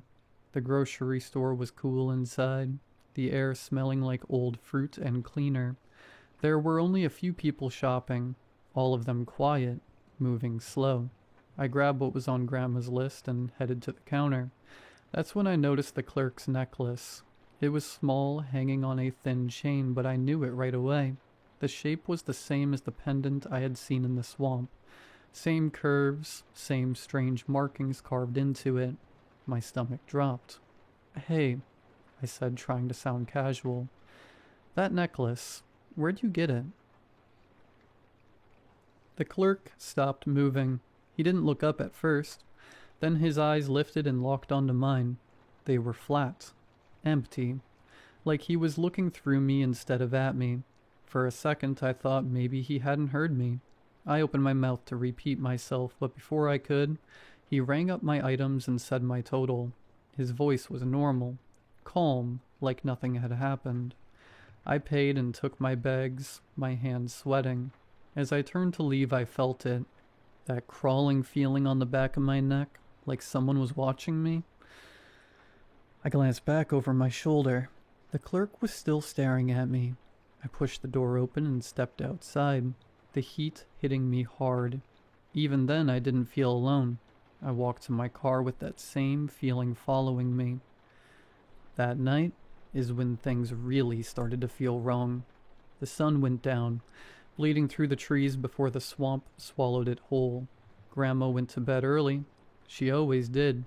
I could hear her radio murmuring through the thin walls, gospel low enough to feel more like a hum than music. Outside, the cicadas had been loud all evening, screaming like they were trying to tear the night open. I sat on the edge of the bed, scrolling on my phone, trying to ignore how tight my chest felt. Then, all at once, the noise stopped.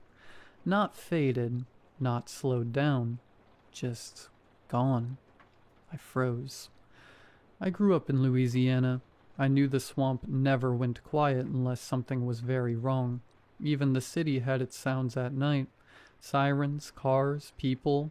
Silence like that felt heavy, like pressure on my ears. I got up and went to the kitchen for a glass of water. My hands were shaking and I told myself it was just nerves. Long day. Not enough sleep. That's what city life teaches you to say when things don't make sense. I stepped out onto the deck for air. The moon was high, shining down on the water. The swamp looked flat and still, like black glass. No frogs, no insects, nothing moving. That's when I heard the whispering. It wasn't loud. It sounded like voices carried underwater, soft and layered, like a crowd speaking all at once but too far away to understand. My skin prickled. I turned around. They were standing at the edge of the yard, where the grass gave way to mud. At least 5 of them, maybe more. They wore old clothes, the kind you see in history books. Long coats, dresses hanging loose and heavy with wet. Everything about them was dark and soaked, like they had climbed straight out of the swamp. Their heads weren't human. Each one wore the rotted head of a gator, skin peeling, teeth showing through torn flesh. Mud dripped from their jaws. Around their necks, every single one of them wore the same pendant I had seen in the water, the same one the clerk had worn. It caught the moonlight and gleamed. They didn't move. They didn't speak. Then, all at once, they raised their arms and pointed at me. That's the last thing I remember. I woke up in my bed like nothing had happened. Morning light was coming through the thin curtains, pale and gray. For a second, I thought maybe I was back home in the city. Then I heard the swamp, water shifting, a bird calling far off. The house creaking the way it always did. My clothes were dry, my body felt sore like I had slept wrong, but there was no mud, no water, no sign I had ever been outside. Grandma was already up. I could hear her in the kitchen moving slow, dishes clinking together. When I came out, she was standing at the sink, leaning heavy on the counter. "You up now?" she said without turning around. "Good. These joints ain't what they used to be." I took her place and started washing. The water was cold. Everything was too normal. I kept replaying the night in my head, every detail sharp like it had just happened. "I had a dream," I said finally. She hummed like she already knew. "A bad one," I added. "Real bad. Felt real." She didn't answer right away. I scrubbed a plate harder than I needed to. I told her about the silence, about the people. I didn't say gator heads at first, but the words came out anyway. I told her how they pointed at me, how I woke up shaking. She set a dish towel down slow and looked at me. Her eyes were cloudy with age, but sharp underneath. "Dreams don't always mean something," she said. I laughed a little, trying to shake it off. "I know, just saying it felt different, like it wasn't just in my head." She was quiet for a long moment. Outside, something splashed in the water. "Spirits got a way of speaking when they want to," she said softly. "They don't always use words." I looked at her then. "You saying that wasn't a dream?" She shook her head just a little. "I'm saying some things don't come for you until you step back where you belong to." I waited for her to say more, but she didn't. She picked up her coffee and rolled herself toward the table, leaving the rest hanging in the air. I stood there with my hands in the sink, watching the water, wishing she'd just say it plain, but Grandma never did things that way, and somehow, that scared me more than if she had. I didn't sleep much that night. Every time I closed my eyes, I felt like something was standing just outside the house, waiting. Grandma's radio was off, which made it worse. I laid there listening to the water lap against the dock and the house creak, telling myself I was being stupid. Sometime after midnight I got up. I didn't have a plan. I just knew Grandma knew more than she was saying. The way she talked that morning, the way she cut herself off, it sat in my chest like a stone. Her room was dark. The door cracked open. I could hear her breathing, slow and steady. I stayed quiet and went into the small sitting room instead. She kept most of her things there. Old drawers, stacked boxes, nothing locked. I started with the dresser. Old letters folded so many times the paper was soft. Church programs, receipts. Normal stuff. Then I found the photo album. It was heavy, thick leather cover, worn smooth from hands. When I opened it, the first pages were what I expected. Black and white photos of family members smiling stiffly at the camera. Sunday clothes, front porches, names written in faded ink underneath. I turned the page. The clothes changed. Older now, dresses longer, men in suspenders. The dates written in the margins said early 1900s. My last name was still there. Same blood, same family. That's when I saw it. The pendant. One woman wore it around her neck, clear as day. On the next page, a man had it tucked into his shirt. Then another and another. Every few pages, the same symbol showed up again, always close to the skin. My hands were shaking by the time I reached the back of the album. Tucked into the last pages were newspaper clippings. Yellowed, brittle, headlines about men found dead, names matching the ones in the photos. I didn't read too close. I didn't need to. I knew what they were talking about. My stomach turned. "What are you doing in my things?" I nearly dropped the album. Grandma was sitting up in bed, her robe hanging loose, her eyes sharp despite the hour. "You know something," I said, my voice coming out rough. You've known something this whole time. She looked at the album in my hands, then back at my face, her mouth pressed into a thin line. Put that down, she said. No, I said, not this time. You need to tell me what this is. What's been happening to me? The room felt smaller then, like the walls were leaning in. Grandma stared at me for a long moment, fear flickering across her face before she hid it. Somewhere outside the swamp shifted, slow and heavy. Grandma sat down hard in her chair like the truth weighed more than her bones. She didn't look at me at first. She just stared at the floor, hands folded tight in her lap. This was a long time ago, she said, back when the law didn't see us as nothing worth protecting. I didn't interrupt her. She continued. Our family lost 3 men and a little boy. She went on, taken right out the parish. Just hanging like warnings. Her voice stayed steady, but her fingers shook. It broke us. Folks were scared to leave the house, scared to speak too loud, scared to breathe wrong. She swallowed. One of the women back then, my grandmother, she couldn't live like that no more. So she went into the swamp, went where nobody else would. She prayed, but not to God alone. She asked anything that would listen to keep our blood safe. My mouth felt dry. And something answered, Grandma said. She finally looked at me then. It promised protection, said no more ropes, no more mobs, no more men taken before their time. But nothing comes free. That spirit wanted its due. I asked it before I could stop myself. What kind of due? I said, still confused. 100 years, she said.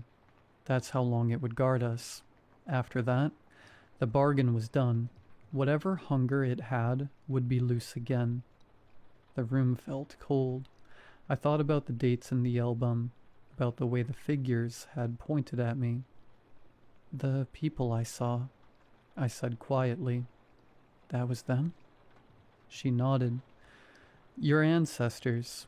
They stayed close to the water after death, watching, waiting, trying to warn you. My chest tightened. Why didn't you tell me? I wanted to see you, she said. Wanted to have you here, safe, before the time was up. I didn't know it would come so soon. Her voice cracked just a little. I thought maybe the spirit would pass us by. Maybe it already took enough. Outside, something moved in the swamp, slow and heavy. Grandma reached for my hand, her grip weak but urgent. You need to understand, she said. The protection is gone now, and it knows your name. Grandma squeezed my hand hard, harder than I thought she could. You need to go, she said, right now. What? I said. No, I'm not leaving you here. Her eyes flashed at me. That thing is awake, she snapped, and it's hungry. My time's already done. I lived long. You ain't. I went to her chair, tried to push it back. I can get you in the car. We can. She interrupted me. Boy, she yelled, loud enough to make me flinch. Get the hell out of my house. I froze. I had never heard her raise her voice like that. Not once in my life. It wants the blood still walking, she said, breath shaking now. Not the ones already half gone. If you stay, it'll take you. If you don't, maybe it won't follow far. The house creaked. Something heavy shifted outside, close enough that I felt it more than heard it. Go, she said again, softer this time. Run. I grabbed my keys and didn't even think about shoes. I burst out onto the deck in my pajamas. The boards slick under my feet. The swamp was loud again, too loud, like it was breathing all around me. I ran. I'm not a runner. Never have been. My lungs burned, my legs shook, but I didn't stop. I made it to my car, hands slipping as I yanked the door open. It started on the first try. I didn't look back. I drove too fast down the narrow road, trees whipping past. Then something jumped out in front of me. A deer, big, close. I swerved. The car slammed into a tree so hard my head rang. The engine is dead and smoking now. I've locked the doors. My hands are shaking like crazy. Now I'm sitting here and typing this while I still can. I don't know exactly where I am. Somewhere outside New Orleans. Deep in the bayou. My battery is low. I've got barely any service. I can hear it out there. A deep bellow rolling through the water. It's getting closer.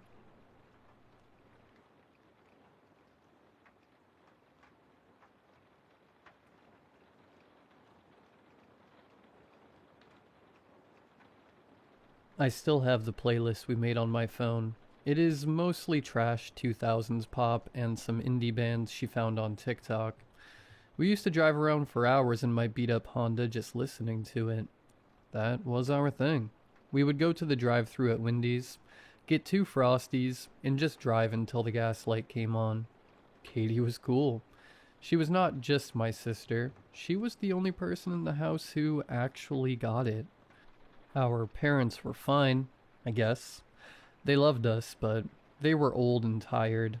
They were the kind of parents who fell asleep on the couch at 8 p.m. and worried about the lawn more than anything else. Katie and I were a team. When I snuck out to go to that bonfire sophomore year, she stuffed pillows under my duvet to make it look like I was sleeping. When she failed her math final, I intercepted the report card in the mail, and we burned it in the backyard fire pit. We looked out for each other. We were stuck in the same boring suburb, going to the same boring school, dealing with the same boring people. We survived by making fun of everything. We had a running commentary on the world. If we saw someone wearing a weird hat, we would look at each other and just know what the other was thinking. We didn't even have to say it. That is why what I did makes no sense. I look back at it now and I try to find a reason. I try to find some deep, dark anger or some hidden resentment. People always want a reason. The therapists I talk to now, they always dig for some childhood trauma or some sibling rivalry. They want a story where I secretly hated her. But there's nothing. It was just a random afternoon. Katie had been talking about this guy, Alex, for months. She was obsessed. She wrote his name in her notebook. She knew his schedule. She knew what car he drove. It was honestly kind of pathetic, but in a cute way. She was 16. She had never really had a boyfriend. She had this idea of romance that she got from movies. She thought Alex was this deep, mysterious soul just because he wore a leather jacket and didn't talk much in chem lab. I knew Alex. He wasn't deep. He was a stoner kid who played COD until 4 a.m. But I didn't tell her that. I let her have the fantasy. That afternoon we were sitting in the living room. She was talking about him again, wondering if he noticed her new shoes, wondering if he liked girls with curly hair. I was bored. That is the only excuse I have. I was bored, and I was scrolling on my phone. I wish I could just talk to him, she said, but I don't have his number. The idea popped into my head fully formed. It wasn't malicious. It was just something to do, a way to interrupt the boredom. I think I have his number, I lied. I think he was in a group project with me last year. Her eyes went wide. Really? Do you still have it? Let me check, I said. I didn't have his number, obviously. I opened the App Store and downloaded WhatsApp. I set up a fake account using a burner number app. I set the profile picture to a grainy shot of a guitar I found on Google Images. Alex played guitar, Or at least he carried one around. I created the account. I named it Alex. Then I looked at Katie. She was staring at me, practically vibrating with hope. "Yeah, I found it," I said. "Give it to me," she said. "No, that's weird," I said. "If you text him out of the blue, he will think you are a stalker. Let me text him. I'll tell him you are cool. I will tell him to text you." She looked at me like I was a superhero. "You would do that?" "Yeah," I said. "I got you." I typed a message into the WhatsApp account. I sent it to her real number. "Hey, got your number from your brother. He said you're cool. I'm Alex." My phone buzzed in my hand as I sent it. Her phone buzzed on the coffee table a second later. She picked it up. She read the screen. Then she screamed. She literally jumped up off the couch and screamed. She hugged me. She squeezed me so hard I couldn't breathe. "He texted me," she squealed. "He actually texted me." I should have stopped it there. I should have said, "Gotcha," and laughed and taken the punch to the shoulder. It would have been a funny story. We would have laughed about it at Wendy's later. But I didn't. I just smiled. It felt good to be the one making things happen. It felt good to see her so happy, even if it was fake. "That's awesome, Katie," I said. "What did he say?" She showed me the phone. "He said you told him I was cool." "Well," I said. "I did." The next 24 hours were a blur of texts. I was texting her from the bathroom. I was texting her from my bed. I was texting her while sitting right next to her on the couch. It was too easy. I knew exactly what she wanted to hear.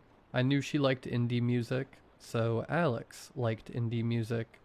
I knew she wanted someone to listen to her talk about her art class, so Alex asked tons of questions about her sketches. I was catfishing my own sister, and the sick part was, I thought I was being a good brother. I thought I was giving her a confidence boost. I told myself that when I revealed the prank, she would see that she could talk to guys, that she was interesting. By Friday afternoon, she was in deep. She was walking around with a goofy smile on her face. She was humming. "He wants to meet up," she told me Friday night. She was standing in my doorway. "He wants to grab a burger tomorrow." I had sent that text 5 minutes ago. "That's cool," I said. "Are you going to go?" "I don't know," she said. "I'm nervous. What if I say something stupid?" "You won't," I said. "Just be yourself. He already likes you over text, right?" "Yeah," she said. "Yeah, he does." I set the trap. I picked the diner on Main Street, the one with the neon sign that flickered. It was public. It was safe. It was the perfect stage. "I can drive you," I offered, "since Mom and Dad are going to that dinner thing." "You are the best," she said. She went to her room to pick out clothes. I could hear her opening and closing drawers. I lay back on my bed and opened WhatsApp. "Can't wait to see you," I typed. "Me neither." She replied instantly. I laughed. I actually laughed out loud. It was just so easy. Saturday came. The mood in the house was electric. Katie spent 2 hours in the bathroom. She borrowed Mom's perfume. She came into my room to show me her outfit. She was wearing this blue dress she bought with her babysitting money. It had little white flowers on it. She had curled her hair. She was wearing lip gloss. She looked older. She looked pretty. She didn't look like my annoying little sister. She looked like a young woman going on her first real date. "Do I look okay?" she asked. She was twisting her hands together. "Is it too much? Should I change?" "You look great," I said, and I meant it. "Alex is going to flip." "I hope so," she said. She took a deep breath. "Okay, let's go." We got in the car. I plugged in the phone. I put on the playlist. She was singing along to everything. She was tapping her hand on the dashboard. She was glowing. I drove to the diner. I pulled into the lot across the street. "Go get him," I said. She unbuckled her seatbelt. She turned to me. "Thanks," she said. "Seriously, thanks for talking me up to him." "No problem," I said. She got out. We walked across the street. She walked with her head held high. She looked confident. I watched her walk through the glass doors. I waited 5 minutes. I wanted her to get settled. I wanted the anticipation to build. Then I pulled out my phone. I opened the camera app. I hit record. I got out of the car. I crossed the street. I was smiling. I was rehearsing what I would say. "Gotcha. Look at your face. You are so gullible." I walked into the diner. The bell above the door chimed. I saw her immediately. She was sitting on the third booth. She was facing the door. She had a menu in front of her, but she wasn't reading it. She was checking her reflection in the napkin holder. She was fixing her hair. She looked up when she heard the bell. Her face lit up when she saw me. It was pure, unfiltered joy. She thought I was there to check on her, or maybe she thought I was there to say hi to Alex. "Did you see him?" she asked as I walked up. "Is he parking?" I didn't lower the phone. I zoomed in on her face. I wanted to catch the exact moment the realization hit. "He's not coming, Katie," I said. She blinked. "What? Is he running late? Did he text you?" I shook my head. "No, he didn't text me." I held up my phone. I switched from the camera app to WhatsApp. I showed her the messages. The blue bubbles. The grainy guitar picture. "It was me," I said. "I'm Alex." I waited for the laugh. I waited for the punchline. I waited for her to grab a French fry and throw it at me. I waited for her to say, "You ass," and roll her eyes. But she didn't. The smile didn't turn into a frown. It didn't turn into anger. It just vanished. It fell off her face like a mask slipping. She looked at the phone screen, then she looked at me, then she looked around the diner. There were a few other people there, an old couple in the corner, a trucker at the counter. No one was looking at us. No one cared. But she looked like she was naked on a stage. She shrank, physically shrank. Her shoulders hunched up. She crossed her arms over that blue dress with the white flowers. She looked like a little kid who had been told Santa was dead. "Why?" she whispered. It was such a quiet question. "It was just a joke," I said. The camera was still recording. "Smile, it's just a prank." She tried to smile. She actually tried. Her mouth twitched. It was the most heartbreaking thing I have ever seen. She didn't say anything else. She just slid out of the booth. She walked past me. She walked out the door. I followed her. "Katie, come on. Don't be dramatic." She got into the car. She stared out the window. I got in the driver's side. I was annoyed now. I felt like she was ruining the bit. I felt like she was being a bad sport. "It was funny," I said as I started the car. "You fell for it so hard." She didn't answer. She didn't put her seatbelt on. She just stared at the passing streetlights. I drove home in silence. The playlist was still playing, but she wasn't singing anymore. When we got home, I uploaded the video. I captioned it. She actually fell for it. I tagged a few of our friends. I wanted validation. I wanted people to tell me it was funny so I didn't have to feel the weird knot forming in my stomach. Katie went straight to her room. I heard the lock click. I went to my room. I refreshed the feed. The likes were rolling in. The comments were starting. "LMAO, look at her face. That is brutal. Bro, you are evil." I felt better. See? Everyone thought it was funny. It wasn't a big deal. I knocked on her door around 10 p.m. "Come on," I said through the wood.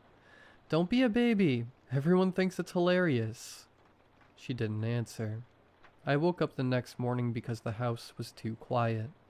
Usually on Saturdays, Katie was up early. She would be in the kitchen making pancakes or blasting music while she cleaned her room. But there was nothing, no sound. I looked at my phone. The video had over 1,000 views. People I didn't even know were sharing it. I got up. I went to the bathroom. The door was locked. Katie? I knocked. Hurry up. I need to pee. Nothing. Katie, seriously, open the door. Silence. A heavy, pressurized silence that made my ears pop. I got a penny from my dresser. I used it to turn the lock from the outside. The door swung open. Katie was on the floor. She was curled up around the toilet. She was still wearing the blue dress. There were empty blister packs everywhere. Tylenol, Advil, my dad's old prescription painkillers for his back. The box was torn open. The foil was punched out. I laughed at first, a short, sharp bark of a laugh. Okay, I said. You got me. Good one. Get up. I nudged her leg with my foot. She didn't move. She was heavy, stiff. I knelt down. I touched her arm. It was cold. Not cool from the tile. Cold. Deep. Radiating cold. Like touching a piece of frozen meat. I grabbed her shoulder. I tried to shake her. Her head didn't flop. Her neck was rigid. Her jaw was clamped shut. Her eyes were open, staring at the porcelain of the toilet bowl. They were cloudy. I don't remember screaming, but I must have, because my mom was suddenly there. Then my dad. My mom made a sound I didn't know a human could make. It wasn't a scream. It was a raw animal howl. She fell to her knees. She tried to pull Katie up, but the rigor mortis had set in. Katie was frozen in that curled up shape. The paramedics came. Moving her was the worst part, because she was stiff. They couldn't just put her on the stretcher. They had to maneuver her down the narrow hallway. They had to tilt her to get her through the door frame. Felt disrespectful. It felt like they were moving a mannequin, not a person. I stood at the top of the stairs and watched. I had killed my sister. I had killed her for likes. I had killed her because I was bored. The house died that day. My parents stopped speaking. They stopped eating. They moved through the rooms like ghosts, avoiding eye contact with me. They didn't blame me out loud. The police ruled it a suicide, a tragedy, an impulsive act by a teenager. But they knew, and I knew. The video was gone. I deleted it that afternoon, but it was too late. People had seen it. People knew. The funeral was 3 days later. It was an open casket. I wish it hadn't been. By then, the stiffness had passed. She looked soft. Too soft. The mortician had used too much makeup to cover the gray. Her cheeks were too pink. Her lips were a weird, waxy orange. It didn't look like Katie. It looked like a doll that someone had melted and tried to reshape. I stood by the casket and tried to cry, but I couldn't. I just felt empty. I felt like there was a hole in my chest where my heart used to be. After the funeral, the silence took over. It wasn't peaceful. It was heavy. It felt like the air in the house was made of lead. I stopped sleeping. I couldn't close my eyes without seeing her face in the diner. I missed her. I missed the car rides. I missed the playlist. I missed my teammates. I missed the only person who understood me. I started spending my nights sitting in the hallway outside her room. I couldn't go in. I couldn't look at the empty bed, so I just sat against the wall and stared at the door. That is when the sound started. It began 3 weeks after she went into the ground. I was dozing off, my head resting on my knees. Ding. My head snapped up. It was the specific, tritone chime of a WhatsApp notification. I checked my phone. It was silent. Ding. It came from inside her room. My heart began to beat like a drum. I knew her phone was in the evidence box at the police station. I knew the room was empty, but the sound was there, clear as day. I stood up. My legs were numb. I reached for the doorknob. I opened the door. Her room smelled like dust and that cloying floral perfume she had worn that night. The bed was made. The desk was clear. Ding. The sound wasn't coming from a device. It was coming from the corner of the room, from the shadows between the wardrobe and the wall. Katie? I whispered. The shadow moved. It didn't look like a ghost. It didn't look like her. It looked like a smudge on a camera lens. A blur of darkness in the shape of a person. It was taller than she was. Darker than the dark around it. It didn't speak. It just waited. I should have run.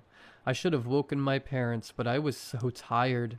I was so full of this rotting, black guilt that I just wanted something to happen. I wanted to be punished. Are you there? I asked. The shadow didn't answer, but a thought appeared in my head. It wasn't my voice. It sounded flat, hollow, like wind blowing through a pipe.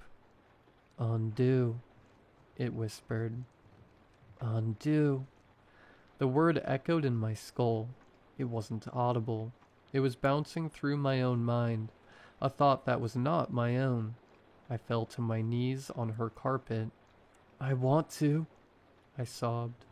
I want to undo it. I just want things back to normal. The shadow seemed to expand. It filled the room with a cold that burned my skin. It wasn't the cold of the air conditioning. It was the same cold I had felt when I touched her arm on the bathroom floor. Normal, the hollow voice said. We can do normal. Open the door. How? I asked. Tell me how. The door is already open, the voice droned. You opened it when you called for her. You just have to invite her back in. I wiped my face. I looked at the shadow. It didn't have eyes, but I could feel it watching me. It felt like something. I can't even explain what it felt like, but I didn't care.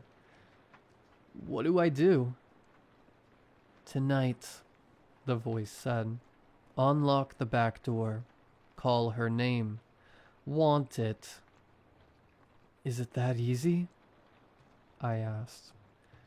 You have to want it more than you want to be safe, the voice said.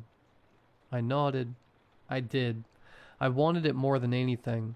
I spent the rest of the day in a daze. I watched my parents sit at the dinner table and push peas around their plates. They looked gray. They looked like they were waiting to die. If I brought her back, I could fix this. I could fix them. Night fell. The house went dark. I waited until I heard my parents' bedroom door close. Then I went downstairs. I unlocked the back door. I turned off the porch light. I sat on the kitchen floor and waited. Wyatt, our golden retriever, came into the kitchen. He was a good dog, dumb as a bag of rocks, but loyal. He trotted over to me, his tail wagging. But then he stopped. He looked at the back door. His ears went back, his tail tucked between his legs. He started to whine, a high, pitiful sound. It is okay, Wyatt, I whispered. She's coming home. Wyatt didn't look at me. He backed away. He kept backing up until he hit the cabinets. Then he bolted into the living room. I heard his claws scrambling on the hardwood. I sat alone in the dark. Around 3 a.m. I heard it. Knock, knock, knock. It wasn't a hand. It sounded hard, like bone hitting wood. I scrambled up. My hands were shaking so bad I could barely grip the handle. I threw the door open. The backyard was pitch black. It was raining. A cold, steady drizzle. Katie was standing on the patio. She looked small. She was wearing a thick gray hoodie I recognized. It was my old one. She had the hood pulled up tight. She had a wool scarf wrapped around the lower half of her face. She was wearing gloves. She was shivering. Violent, jerking shivers that rattled her whole body. "Katie?" I whispered. She didn't look up immediately. She just stood there, vibrating in the rain. Then she stepped inside. She moved stiffly, like she was so cold her joints had locked up. She looked like a little girl who had been out in the storm for too long. "Katie, it's me," I said. I reached out to hug her. She felt solid. She felt real. But she was freezing. It was like hugging a snowman wrapped in cotton. She didn't hug me back. She just stood there, her arms pinned to her sides. "You're freezing," I said. I pulled back to look at her. The hood shadowed her eyes. The scarf covered her mouth and nose. All I could see was the bridge of her nose. The skin looked pale, but it was dark in the kitchen. "It's okay," I said, crying now. "You're home. I fixed it. I fixed it." She nodded. I led her to the living room. She walked with a weird limp, dragging her left leg a little, but I told myself it was just the cold. She sat on the couch, staring straight ahead. "I missed you so much," I said. I sat on the coffee table in front of her. "Mom and Dad are going to be so happy." She didn't answer. The house smelled funny, like wet dirt and something sweet, like old fruit. I figured it was just the mud on her clothes. "Say something," I pleaded. "Please?" She made a sound. It was muffled by the scarf. It sounded like a dry wheeze. "Hungry," she whispered. My heart broke. She sounded so weak. "Hungry? Okay. I'll get you something. I will make you whatever you want." I ran to the kitchen. I was manic with relief. She was here. She was talking. It worked. I pulled out ham, cheese, bread. I started making a sandwich. I was humming. I was actually humming. Then I realized something. It was quiet. Wyatt usually came running when he heard the cheese wrapper. He was obsessed with cheese. "Wyatt," I called out. "Come here, boy." Nothing. I finished the sandwich. I put it on a plate. "Wyatt," I whistled. Silence. A cold feeling started in my stomach. Not the good cold of relief, the bad cold of fear. I walked into the kitchen. "Wyatt?" The door to the basement was cracked open. Wyatt wasn't allowed in the basement. I walked over. I pushed the door open. "Wyatt, get out of there." I turned on the light. At the bottom of the stairs there was a heap of golden fur. It wasn't moving. I walked down the stairs. My legs felt heavy. "Wyatt?" I got to the bottom step. It was Wyatt, but he was... Something wasn't right. He was torn open. His stomach was gone. His ribs were cracked open like a wishbone. There was blood everywhere. It was pooled on the concrete. It wasn't an accident. Something had done this. Something strong. I heard a creak on the stairs behind me. I spun around. Katie was standing at the top of the stairs. The hood was down. The scarf was gone. Her face was gray. Her jaw was hanging loose, unhinged on one side. Her mouth was stained red, with blood. She was holding the sandwich I made her. She crushed it in her gloved hand and let it drop to the floor. "Still hungry," she rasped. I backed up until I hit the washing machine. "Katie?" I choked out. She walked down the stairs. She didn't walk like a person anymore. She moved like a spider. her limbs jerking and snapping into place. She stopped at the bottom. She looked at the dead dog. Then she looked at me. Her eyes were milky white and sunken in. "You did this?" I whispered. She tilted her head. Her neck cracked. "Empty," she said. Her voice was wet now. "So empty." "What are you?" I screamed. "Your sister," she said, but the way that she said it was wrong. It was like she was mimicking a recording. "You wanted me back."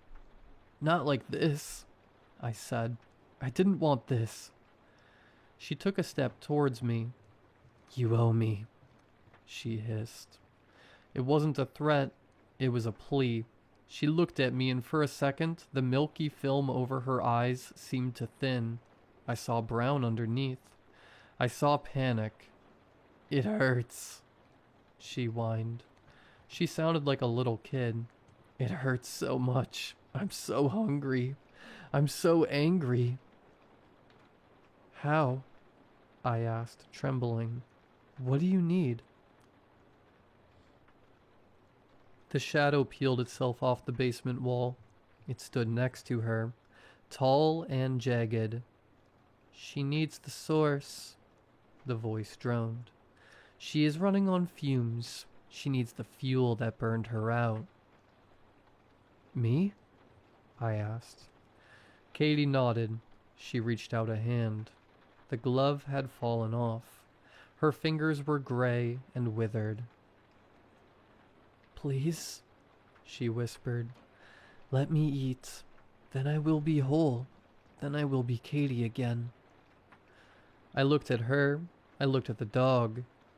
"If you eat me," I said, "you will kill me." "Yes," she said. "Exchange. A life for a life. You took mine. Give it back." She stepped closer. I could smell death on her breath. "I can't be like this," she cried. "It's cold. It's dark. Please, brother. Help me." She was using my guilt. She was reaching right into my chest and squeezing my heart. She knew exactly what to say. "If I let you," I said, "will you remember?" She paused. She licked the blood off her lip. "Yes." I looked at her. Really looked at her. If I let her eat me, I wasn't saving her. I was cursing her. I was forcing her to live with the memory of tearing her brother apart. I was turning her into a monster forever, just so I didn't have to feel bad anymore. "No," I said. Her face twisted. The sadness vanished. The hunger snapped back into place. "Give it to me," she shrieked. She lunged. She hit me hard. We fell onto the concrete floor. She was strong, unnaturally strong. Her hands pinned my shoulders. Her jaw unhinged even further. Her mouth was a cavern of red teeth. She snapped at my face. I turned my head. Her teeth clicked inches from my ear. "Katie, stop!" I yelled. "Look at me." She drew back to strike again. "I'm sorry," I screamed. "I'm sorry I wasn't a better brother." She froze. She hovered over me, dripping saliva onto my shirt. She looked down at me. The hunger flickered. The brown eyes came back. She looked at where her hands were pinning me down. She looked at the dead dog in the corner. She realized what she was. She rolled off me. She scrambled into the corner away from me. She curled into a ball, hiding her face. "Make it stop," she sobbed. "Please make it stop." The shadow hissed. "Do not listen to her. Feed her." "No," I said. I stood up. I looked around. My dad's old tool bench was next to the dryer. I grabbed a long screwdriver. It was rusty, but the tip was sharp. I walked over to Katie. She looked up. She saw the screwdriver. She didn't run. She didn't fight. She uncurled her legs. She opened her arms. She exposed her chest. "Do it," she wheezed. I fell to my knees in front of her. The smell of rot and dog blood was overwhelming. "I love you," I said. "I tried. I really tried." I whimpered out with tears rolling down my cheeks. "I know," she whispered. Her voice was clear. No rasp, no hunger, just Katie. "It is okay." I put the tip of the screwdriver against her chest. I pushed. It was hard. Her skin was like leather. I had to use both hands. I had to put my weight into it. She gasped. Her back arched. Her hands grabbed my arms, but she didn't push me away. She pulled me closer. "Thank you," she breathed. Then she went heavy. The tension left her body. She slumped against me. The shadow screamed. It was a sound like a siren dying. Then the basement light flickered, and the room was empty. I sat there on the cold concrete, holding my sister's body, waiting for the sirens. That was 3 years ago. I spent 2 of those years in a state facility. The doctors called it a psychotic break. They said I dug her up to say goodbye. They said I killed Wyatt because I couldn't tell the difference between life and death anymore. I let them believe it. I took the pills. I nodded when they talked about processing grief. It was easier than trying to explain the shadow man in the basement. I've been out for over a year now. I live in a different state. I have a job stocking shelves at a grocery store on the night shift. It's quiet. I like the quiet. My parents don't talk to me. I don't blame them. To them, I'm just the monster who dug up their daughter. I'm writing this because I need to ask a question. I need to know if I'm the only one. That shadow? I don't know what it was. It wasn't a ghost. It wasn't Katie. It was just something bad. It didn't leave because I won. I didn't win anything. It left because the show was over. It got what it wanted. It wanted to see how far I would go. But where did it go? I look at people now. I see the tired lady buying frozen dinners at 3 a.m. I see the guy sitting in his car in the parking lot, just staring at the steering wheel. Everyone has something they regret. Everyone has a moment they want to undo. I wonder if it's watching them too. I wonder if it's standing in the corner of your room right now, waiting for you to get desperate enough to open the door. If you are reading this, and you have a heavy heart, if you hear a voice that sounds like your own thoughts offering you a way to fix things, don't listen. Just live with the guilt. It sucks, and it's heavy, but at least it's yours. At least it doesn't eat you.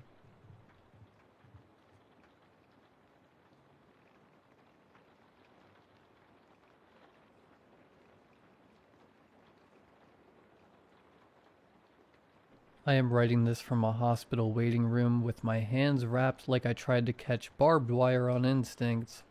I went camping last weekend at a state park outside my town. That is what the reservation email said. Loop C. I still have the receipt. It is smeared from rain and sweat, but I can read enough of it. State park, camping fee, 1 night, vehicle fee, total $35. A reservation ID that means nothing to anyone except me. I am not asking you to believe in the paranormal. Something mechanical happened to me out there. Something you can buy, carry in a tote, and switch on. I camp alone a lot. I do it in the boring way. I tell my sister where I am. I park nose out.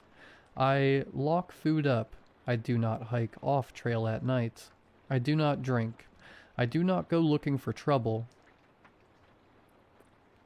This time, I wanted one quiet night and a morning coffee that tastes like smoke. I got there around 4:40 p.m. The ranger in the booth tore my printed slip and gave me the usual talk about quiet hours and not leaving coolers unattended. The entrance sign had a changeable letterboard under it. Fire danger was moderate. No moving firewood. Quiet hours 10 p.m. to 6 a.m. The park was half full. Families in big SUVs, a couple with a rooftop tent, a group of teenagers arguing over a Bluetooth speaker that kept cutting out when they walked too far away from it. Loop C sat deeper in the pines. The road was dirt and washboarded. My spot was on the outer edge. Not the best view, but private. Picnic table, fire ring, one of those steel bear boxes bolted into a slab of concrete, the kind that squeals when you open it. The first thing that felt off was the posts. There were 4 skinny fiberglass stakes around my site, about waist height, with bright orange reflective tape on the tops, like survey markers. They were spaced in a loose square that didn't match a normal campsite boundary. Each stake had a black zip tie near the top, cinched tight around nothing. I stood there longer than I want to admit, staring at them with my hands on my hips like that would solve anything. I told myself it was maintenance. Hazard tree marking. Utility work. Something. I set up my tent, a little 2-person backpacking tent. I parked nose out. I put my cooler in the bear box. Here is the stupid human mistake I keep replaying. I did not latch the bear box the first time. I closed it. I heard the heavy door thunk. I walked away thinking it was secure. 10 minutes later I walked back and realized the latch was still open by half an inch, the way it sits when you do not pull it down and lock it. I muttered at myself, fixed it, and moved on. Around 6:10 I walked to the restroom building to wash up. The building was painted that tired park bathroom green, and it smelled like damp concrete and lemon cleaner that never quite wins. On the way back I passed a bigger site, where a dad was pounding stakes into the ground with the flat side of a hatchet. He nodded at me and said the bugs were insane. I agreed, even though I hadn't noticed bugs yet. He looked past me toward my site and squinted like he was trying to read something in the dark. "What are those poles?" he asked. "Already here," I said. "Probably maintenance." He made a face like he didn't love that answer, then went back to his tent. I made a small fire, not a big one, just enough to feel like I earned being outside. I ate a pouch dinner and sat on the bench with my headlamp around my neck, listening to the campground noise thin out. A baby cried somewhere down the loop. Someone laughed too loud and got shushed. A car door slammed, then it got quiet in that way campgrounds do, where you still hear people, but it comes in little distant pieces. At 9:58 my phone flipped from 5G to SOS. I remember because I looked at it before crawling into my sleeping bag. I texted my sister. "All good. Night." It failed to send. Not surprising. Lots of parks have dead spots. I fell asleep with my keys in my hand. That is another thing I normally never do. I always put them in the same pocket. This time I was half asleep and I set them on the picnic table when I tightened my tent guy lines. Then forgot to pick them back up. I did not realize that until later, when it mattered. I slept for maybe 2 hours. I woke up because my tent moved. Not a gentle flutter of wind. A hard tug, like someone grabbed the rainfly and yanked. My first thought was an animal brushing past. Then the tent moved again, lower, like pressure at ankle height. I sat up fast. My elbow hit the tent wall. My heart went straight to my throat. I listened. No footsteps, no snorting, just a faint sound outside that didn't belong. A tiny clicking, steady, like a cheap plastic pen being pressed over and over. Click, click, click. I found my headlamp and turned it on, pointing it at the tent wall. The nylon glowed. Shadows moved wrong. Thin lines crossed the fabric, not like branches, not like the normal wavering shapes you see when a light hits canvas. I pushed the door zipper open just enough to look out. The beam hit the orange tape on the nearest stake and flashed bright.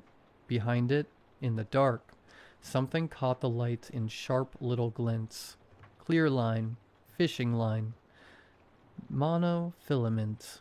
Dozens of strands stretched between the stakes, some at shin height, some at waist height, some higher. A web that had not been there when I went to sleep. And it was moving, not swaying, pulling, tightening. The clicking got faster. A line snapped tight across the front of my tent door, and the nylon creased around it like it was being cinched. The tent shifted an inch, then another. I crawled out on my hands and knees because standing felt like begging to get clotheslined. The headlamp made the lines sparkle for half a second, then they vanished again unless the beam hit them at the right angle. A line caught my wrist. It did not wrap gently. It bit. Pain so clean it felt hot. It dug into skin like a wire saw. I yanked back on instinct, and the line tightened, dragging my hand forward toward the nearest stake. My headlamp bounced. The beam flashed over the ground, and I saw where the lines were anchored. Small black boxes at the base of trees, each about the size of a brick. Each had a spool and a little metal wheel like a tiny winch. The clicking was coming from these boxes. They were pulling the line in. A second line snapped up and caught two of my fingers together. My hand cramped instantly. I felt my pulse banging against plastic in pressure. I went for my pocket knife, got it open, brought it down on the line at my wrist. It did not cut right away. The line stretched. The blade skated. Then it finally nicked through. The moment it broke, the free end snapped back and whipped my knuckles. I rolled, trying to get clear. A line tightened under my armpit. Another caught my ankle, and my foot slid toward the stake like the ground had turned slick. I started yelling, loudly, ugly. I screamed for help until my throat burned. No one came running. Either nobody heard, or nobody wanted to charge into a campsite full of invisible line.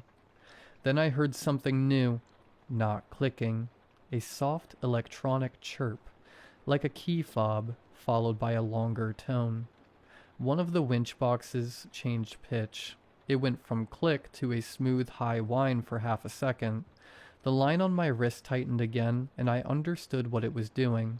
This wasn't just a web. It was a net that was closing around me.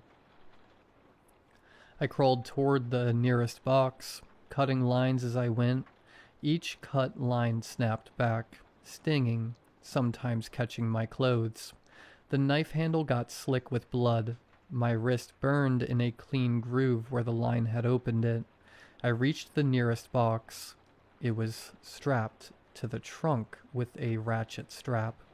A thick battery pack sat beside it, wired in. On top was a small antenna, like a cheap handheld radio. The line ran through a metal guide and onto a spool. I drove the knife down and cut as close to the spool as I could. The motor protested. The line went slack for a breath. Then the spool reversed and yanked the slack back. The line tightened around my calf again, harder like the system corrected itself. Something in the trees flashed to my left. A red dot, low, moving. My headlamp caught a shape behind a trunk. Someone using the trees. Keeping distance. A hand raised. I saw the rectangle of a phone or a remote. The red dot moved again and settled on my torso, steady like it was aimed on purpose. My stomach turned cold, not because of the dot, because of what it meant. This was for me. I grabbed the battery cable and ripped it out of the box. The clicking stopped. The line around my leg went slack so suddenly I almost fell backward. For half a second it was quiet, except for my breathing and the soft snap of the fire dying down in the ring. Then another clicking started farther away. Another box. Back up. The lines began tightening again, slower but still tightening. The person in the trees shifted, leaves crushed under a careful step. I did not wait. I crawled out of the tightening tent, cutting and dragging, getting snagged, freeing myself in inches. My shorts tore. My skin caught line and I felt it burn new grooves across my thigh and forearm. My headlamp bounced, turning the trees into quick flashes. I got to my car and reached for my keys. Nothing. My pocket was empty. My brain did this blank, stupid pause, like it tried to deny reality for a second. Then it hit me. Picnic table. The clicking sped up again. The net tightened again. I could feel it starting to catch my waist. I turned my headlamp toward the picnic table and saw them glinting there like a cruel joke. Right where I left them, I crawled to the table, grabbed them, and my wrist screamed when the line shifted against the cut. I got back to the car, hit on lock, and yanked the door open. A line snapped tight across my waist as I tried to get in. It caught on my belt and pulled me back hard enough that my head clipped the door frame. I screamed and cut at it. The knife finally sliced through. The tension snapped back into the trees. I fell into the seat, slammed the door, and locked it. Lines slapped the outside of the car. I heard them ping against the metal like cables flicking a drum. In my headlamp beam, I saw the stakes again, and my stomach dropped even more. There were more than 4 extra stakes beyond the campsite boundary, closer to the road, hidden in brush. The web reached toward the road like it expected me to run. I started the car and threw it into reverse. The tires spun on dirt. The car lurched and I felt a jolt. Then I hit something soft but strong. The hood dipped. The line stretched. For a second I thought the car would be held in place. Then the line snapped. The sound was sharp, multiplied, whip cracks. The hood shook. Something slapped the windshield and left a wet streak. I reversed hard and swung forward, aiming for the main road out of the loop. In my mirror, between trunks, I saw the person move. A silhouette, closer now. Reflective tape on their sleeves, orange like the stakes. They stepped toward my car and raised a hand. Not waving, pointing. My headlights swept the ground and for a second I saw what they'd been standing near. A plastic tote half buried in needles. Lid cracked open, full of coiled clear line and more black boxes. Supplies. I hit the gas. On the way out, I laid on the horn until it sounded wrong. I wanted lights to come on. I wanted witnesses. Some did. Porch lights snapped on. A man stepped onto the road in socks, hands up like he did not know whether to stop me or ask what was wrong. I did not stop. I drove straight to the entrance booth. It was closed, dark, but there was an empty phone box by the gate. A small sign above it said to lift the receiver for emergencies and not to use it for reservations. My hands shook so badly I dropped the receiver once. I told the dispatcher someone had set wire traps in my campsite, and there were motors pulling them tight. I kept saying wire because fishing line sounded too stupid for what it had done. A sheriff's deputy arrived first, then a ranger in a separate vehicle. They took one look at my wrists and legs and told me to sit. They drove back to Loop C with lights on. I didn't go with them. I couldn't make myself. I sat under a buzzing light and watched moths slam into the plastic cover while my blood dripped onto the concrete. I remember thinking very clearly that the drip was too slow to be real, like my brain was watching it in someone else's body. When the ranger came back, his face looked different, like he'd aged 10 years on the drive. He did not tell me it was nothing. He did not tell me I imagined it. He said, "We found it." They found the stakes. They found the lines. They found multiple winch boxes, still strapped to trees, still working. still pulling the line, even after I'd ripped one battery loose. They found the tote. They did not find the person. At the hospital, they irrigated the cuts. They picked clear fragments out of my skin with tweezers. They gave me a tetanus shot. The doctor asked if I'd been attacked. I told him yes. He asked by what. I told him, a system. 2 days later, I drove past that state park on my way to work just to prove to myself it existed. The sign is still there. The entrance still looks friendly. The little tourist board still advertises it like a peaceful place to unwind. Loop C is closed now. There is now signage zip-tied to the permanent posts. Bright yellow, temporary. It says the area is closed due to utility work and not to enter Loop C. If I ever camp again and see skinny fiberglass stakes with reflective tape that do not make sense or zip ties around nothing, I won't assume it is maintenance. I won't sleep in that site. I won't step between those posts. And if I hear clicking in the dark that doesn't sound like an animal, I'm leaving. I'm doing it before the lines start moving. Because once they start pulling, you stop being a camper. You become a problem somebody planned to solve.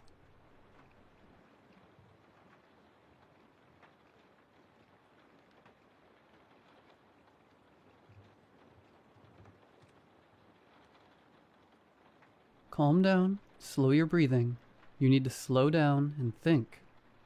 My panic subsided. The sound of my heart pounding in my ears dissipated as my body focused. My ragged breathing became calm and measured. The gentle lull of the water's currents flowed past as the muffled silence of the sea closed in around me. My air tank read just under 10% left. Damn, I'd been sucking air like I was running a marathon. My left hand gripped the anchor line, leading back to the inflatable dinghy waiting on the surface.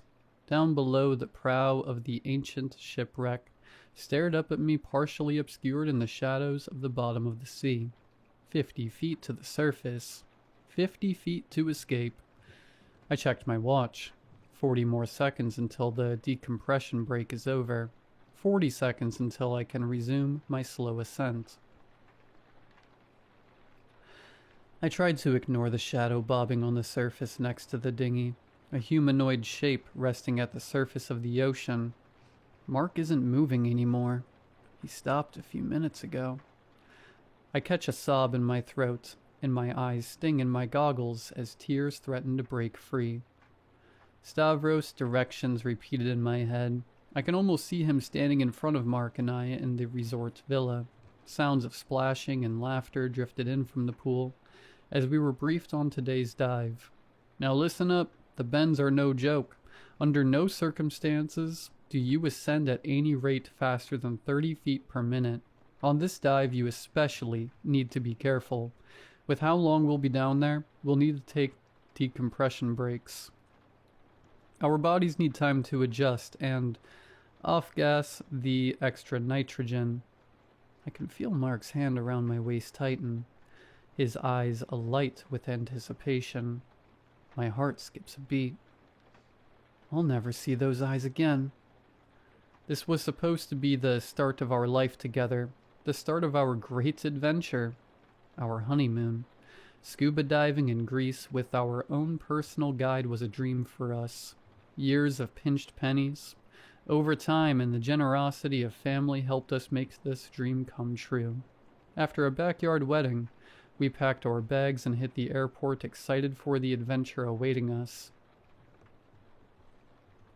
8 days and 4 dives later, we were 1 away from our advanced diving certification. This morning was our 5th and final dive, the grand finale, as Stavros dubbed it, an unexplored shipwreck 110 feet down. When Stavros told us his plan over dinner, we both agreed immediately. An unexplored shipwreck was a once-in-a-lifetime opportunity. That night, as the warmth from the wine and food lulled us to sleep, unknown treasures came to me in my dreams. We set off on a beautiful summer day. When we arrived at the location, our eyes scanned the water looking for a sign. After a few minutes, Mark spotted a darker blue outline against the blue of the bottom of the ocean. The excitement was palpable as we geared up, checked and double-checked each other's equipment. One by one, we sat on the edge of the inflated dinghy and launched ourselves backwards into the water. We all let air out of our BCDs slowly as we started to descend our diving weights, controlling our slow fall into the sea below. 30 feet to the surface. I looked down at my gauge. 7% left in the tank. I continued upwards at an agonizing pace. As I swam closer, details of Mark came into view. His mouth and eyes, left open, trickled blood into the water, enveloping him in a pink haze. His wrist, tangled in the rope, jerks his body as another wave bobs the dinghy up and down. Could he feel as the compressed air tore holes in his lungs, and as bubbles of nitrogen were introduced into his bloodstream? Did the panic mask the pain until it was too late? The wreck came into view as we sank closer. It wasn't a frigate or modern shipwreck, but much older. It was an ancient Greek warship wrecked on the sea floor. Rows of holes poked at the side where dozens of oars would once stick out, propelling the ship.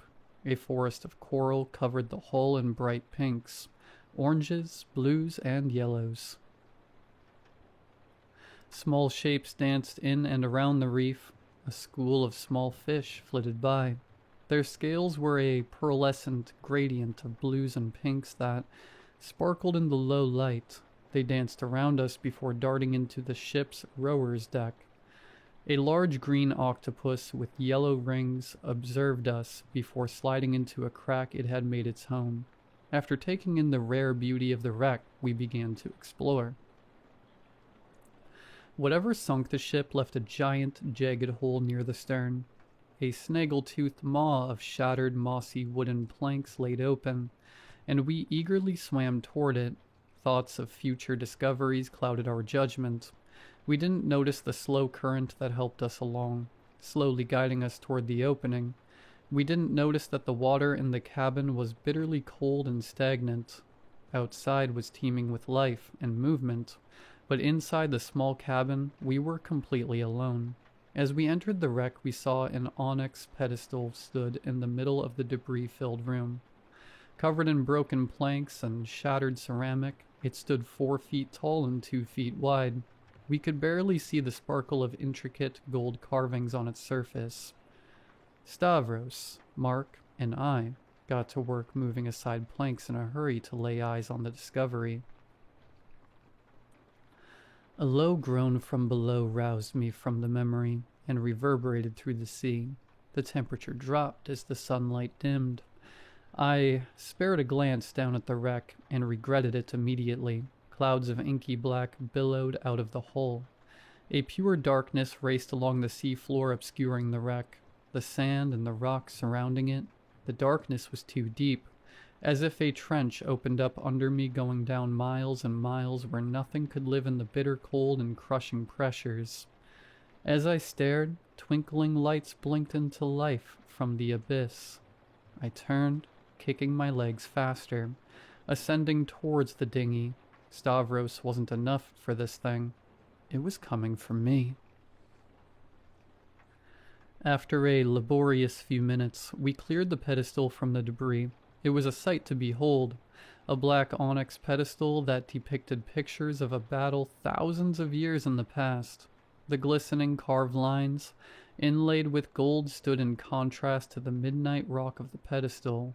Carvings of warships charged down massive waves, ramming into their enemy. Above the scene, in the inky black night, a large golden eye surveyed the battlefield. Mark gestured to the top of the pedestal, and we saw a half-spherical depression stood empty. We began searching the ground, brushing aside shattered ornate ceramics and decayed wooden planks, searching for a lost artifact knocked loose from its pedestal millennia ago. I let out a cry and a burst of bubbles from my regulator as my hand brushed by something hard. Lying on the ocean floor was a sphere. The artifact was the size of a grapefruit. It shone in the beam of my flashlight, a brilliant gold. Mark and Stavros made their way to see my discovery as I reached down to pick up the artifact. The artifact was warm to the touch. A feeling of overwhelming comfort wrapped around my hands as the sphere shone like polished gold in my flashlight's beam. Mark put his hand on my shoulder and leaned in to take a closer look. The light of his flashlight glinted off the edges of swirling patterns engraved into the surface. As the light danced across it, the swirls almost seemed to be moving. The three of us stared at a fortune in my hands. The warmth spread up my arms and into my chest as the current gently nudged me in towards the pedestal. As if in a dream, I floated to the top and placed the warm golden sphere into its place on top of the pedestal. We all floated, transfixed as the sphere began to rotate slowly in the depression of the pedestal. The engraving swirled up and down like the waves of a great ocean as a low thrumming filled the room. Faster and faster the waves crashed on the sides of the ball, until it was a blur of spinning gold. Mark grabbed me by the shoulder and began pulling me towards the exit. Stavros stood transfixed, and I just watched as the sphere stopped moving. A sickly crack of yellow light worked its way across the artifact. It hissed and screeched as the crack grew larger and larger. Like golden eyelids, the crack opened, revealing a massive yellow eye, with a jet-black pupil that filled the room with a sickly light. It stared at us, moving from one to the other cornea, contracting and relaxing as it took in its surroundings. The eye shot up on a torrent of tarry black liquid that spewed from the top of the pedestal. It poured over the sides and spread along the floor. What once was the seafloor of the cabin became a vast nothingness stretching miles below the floor of the sea. My transfixion was replaced by fear as I launched myself towards the mouth of the cabin. The blackness covered the sandy floor, and when it reached the walls of the ship, began climbing. Mark led the way with Stavros behind, as we swam with all our might out of the wrecked ship. A low groan emanated from the nothingness. The sound coming from the depths of the cabin sounded like a whale's death cry. A muffled scream reached my ears as Stavros shouted. Something thin and dark had wound its way around his leg and began pulling him into the ship. His hand scrambled for purchase, but the smooth hull offered no salvation. He pulled his diving knife, burying it deep in the ship, anchoring himself as his legs were pulled inside the hole of the wreck. I doubled back, reaching for his hand, and our fingers touched before he was pulled again by the inky black tendrils, snaking their way up his leg and around his hip. His knife held but his shoulder dislocated, with a muffled pop as his hips were dragged into the hole. I reached out again as another chorus of cracking bones and cries of pain came from Stavros as his body was stretched beyond its limit. His eyes, wild with fear, caught mine.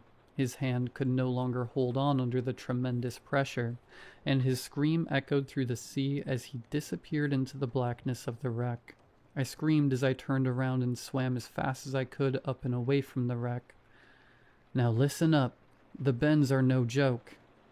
Stavros' words rang in my ears, and I looked forward in horror. Mark hadn't stopped to help. He was already 30 feet above me, kicking as fast as he could towards the surface. I yelled again in a rush of bubbles, but he couldn't hear. I could see the panic in his body. Nothing I could do would stop his suicidal ascent. All I could do was watch as Mark slowly killed himself. Every panicked foot he swam towards safety. The pit in my stomach grew as I checked my instruments and began my slow ascent. 20 feet to the surface. The ocean has grown frigid cold as the clouds continue to cover the sun. The waves tossed Mark's body and the boat back and forth. Below me the darkness had spread. It continued to reach up, getting ever closer toward me.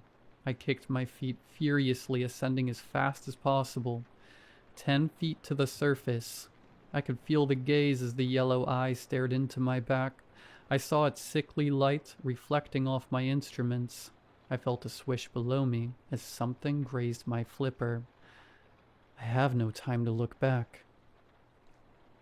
5 feet to the surface. Something tangled itself around my left flipper and pulled down hard. I kicked back, and the flipper was yanked free. Ice crystallized in my mask, and my joints screamed out in pain as my body reacted to my fast ascent. Mark's body and the dinghy were almost within reach. Then I was face to face with Mark.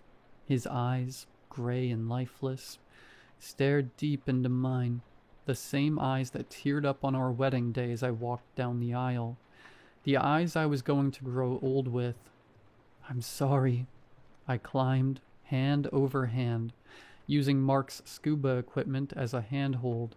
The wind whipped sea spray into my face as my body tumbled into the inflatable dinghy. I was in the middle of a storm. The boat was rocked by waves as I stumbled to the outboard engine. Through sea spray and rocking waves, I pulled the starter cord. I thanked Stavros for taking care of his equipment as the engine sputtered to life. I pulled the throttle hard. The boat accelerated forward before it whipped around, anchored by the line tethered to the front of the ship. I was thrown to the floor of the dinghy and scrambled my way to the bow where the anchor line was tied. I reached for the diving knife at my hip and began hacking at the cord as something pulled from below. Black tendrils snaked their way up Mark's body, pulling him deeper. As he was dragged down, the front of the boat dipped below the waves taking on water. His hand, wound around the anchor cord, pulled us below the waves. I took a breath as the icy water engulfed the dinghy, as the front was submerged. Yellow golden light poured from the great eye as we came face to face. An abyss of starry night surrounded us as its tendrils pulled Mark and the dinghy. Stars and galaxies twinkled in the infinite ocean of space. The great eye studied me, an iris miles across growing and shrinking in a brilliant yellow cornea contracted. It was the finite and the infinite, floating in deep black space. With another hack, the cord snapped. Mark disappeared under the waves as the dinghy rocketed towards the surface. The sputtering of the motor motivated my screaming joints as I threw myself at the tiller. I caught it in my hand and twisted hand on the throttle. The dinghy shot forward, speeding up the nearest swell and cresting it with ease. I sped back towards the island. The wind whipped my hair. Tears stung my cheeks as I let out a muffled sob. The clouds above grew more and more sparse. The sun began to peek through, and the waves settled. I left the storm behind as I skipped across the water. I came to, in a hospital bed a week later. My mother held my hand as my eyes flitted open. For the next few days I underwent tests and took questions from the police. I told as much as I could and they let me go. I feel empty, drifting through the days. Through work, friends, and life, I am a shadow of my former self. I lay in bed tossing and turning, anxious for sleep.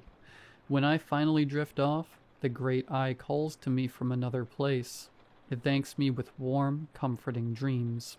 I long for the peace it promises me, a future holding hands with Mark as we drift from star to star, exploring a new galaxy all to our own, a future without pain or worry.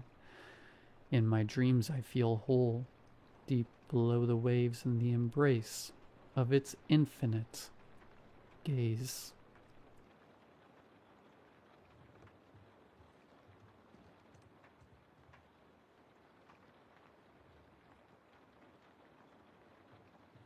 For various reasons, I can't give my name. I've had to alter certain details, such as names, in this to save my butt. But the public needs to know. I am being locked up tomorrow, and I need to get this out now. There are monsters in the world. Beasts, creatures, aberrations, horrors, and more. I work in a facility that contains them, located deep in the Pacific Ocean. Almost every folkloric and mythological creature has a kernel of truth to its story, and that's where we come in. For example, the Draugr of Norse mythology. They're more than shape-shifting, dream-infiltrating zombies. The real beasts are what we call a level 6 threat, one of the kinds you don't survive by accident. We don't know how they appear, but they can walk through space-time like a frayed seam being pulled apart, and it allows them to fall ever so slightly out of sync with the material world. They are classified as the species Reanimatus vigilans, the watchful reanimated. But I digress. I'm here because something escaped the facility, and we can't find it.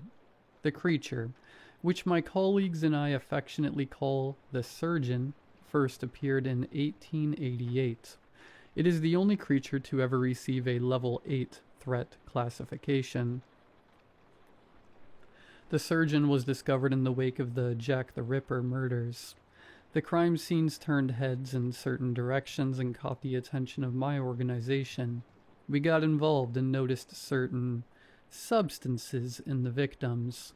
No one knew what it was, but the organization had the brains to collect a sample and keep it, a thick, red goo, with the texture of maple syrup and the smell of copper. Then, in 1902, a gruesome murder occurred in Russia. A poor girl, no more than 19 years old, was found mutilated in her home. When I took the job of studying the Surgeon, I read the files, and I still can't get those images out of my head. At that murder, that substance was found again. The organization caught wind and began investigating more thoroughly. We came to the conclusion that the substance was a paralytic. Anyone who is exposed will lose the ability to move, but retains all feeling. After the Russia incident, any murders with this substance were kept confidential. Only the immediate investigators and the organization were allowed to know. Panic, superstition, any public trace would have compromised everything. And with more knowledge of the Surgeon's MO, we got better at finding them. From 1902 to 1984, the Surgeon claimed the lives of 96 innocent women. We finally caught him by using certain tools that could get me thrown into the depths of hell for naming. What we found shocked us all. A middle-aged man in a Victorian-era doctor's uniform, blood-covered gloves dangling at his sides, stood over a woman. Sadly, we didn't catch him in time and we lost her. Her chest was a gaping cavity, and although her heart was beating when we got there, she showed no other signs of life. The capture attempt was a catastrophe. I've reviewed the footage and transcripts enough times to know every second by heart. One agent approached to place the restraints. The Surgeon spoke to him quietly. Not a command, not a threat, just a sentence. The agent halted, turned back toward the team, and after a moment of hesitation raised his rifle and pulled the trigger. The Surgeon grabbed a rag soaked in the victim's blood and thrust it into the face of another agent. Blinded, she stumbled and fired wildly, hitting two of her own teammates before crashing to the floor. Containment was achieved only after repeated anesthesia darts, restraint nets, and overwhelming force. Even then, it felt less like a victory and more like he had allowed it. The tapes of when the Surgeon was brought in are difficult to watch. He was so polite, cooperative, almost eager to talk. I still remember them to this day, more clearly than I'd like. "So, do you have a name?" asked Dr. Otto, with a tremor in his voice that could match an earthquake, his hands shaking as he held the pen. "If I did, it is long forgotten to me, Doctor." The Surgeon replied with a remorseful smile. "Right, well, we've been following you since the late 19th century. No name? Can you explain how you're still around?" "Certainly, Doctor." He leaned back in his chair as he looked around. I learned at a very young age that life is precious. So precious, in fact, that it can be guarded, taken, and traded. What do you mean by that? Well, I found that if I play the right tendons like a violin and drum the right organs, I can move life from someone to another.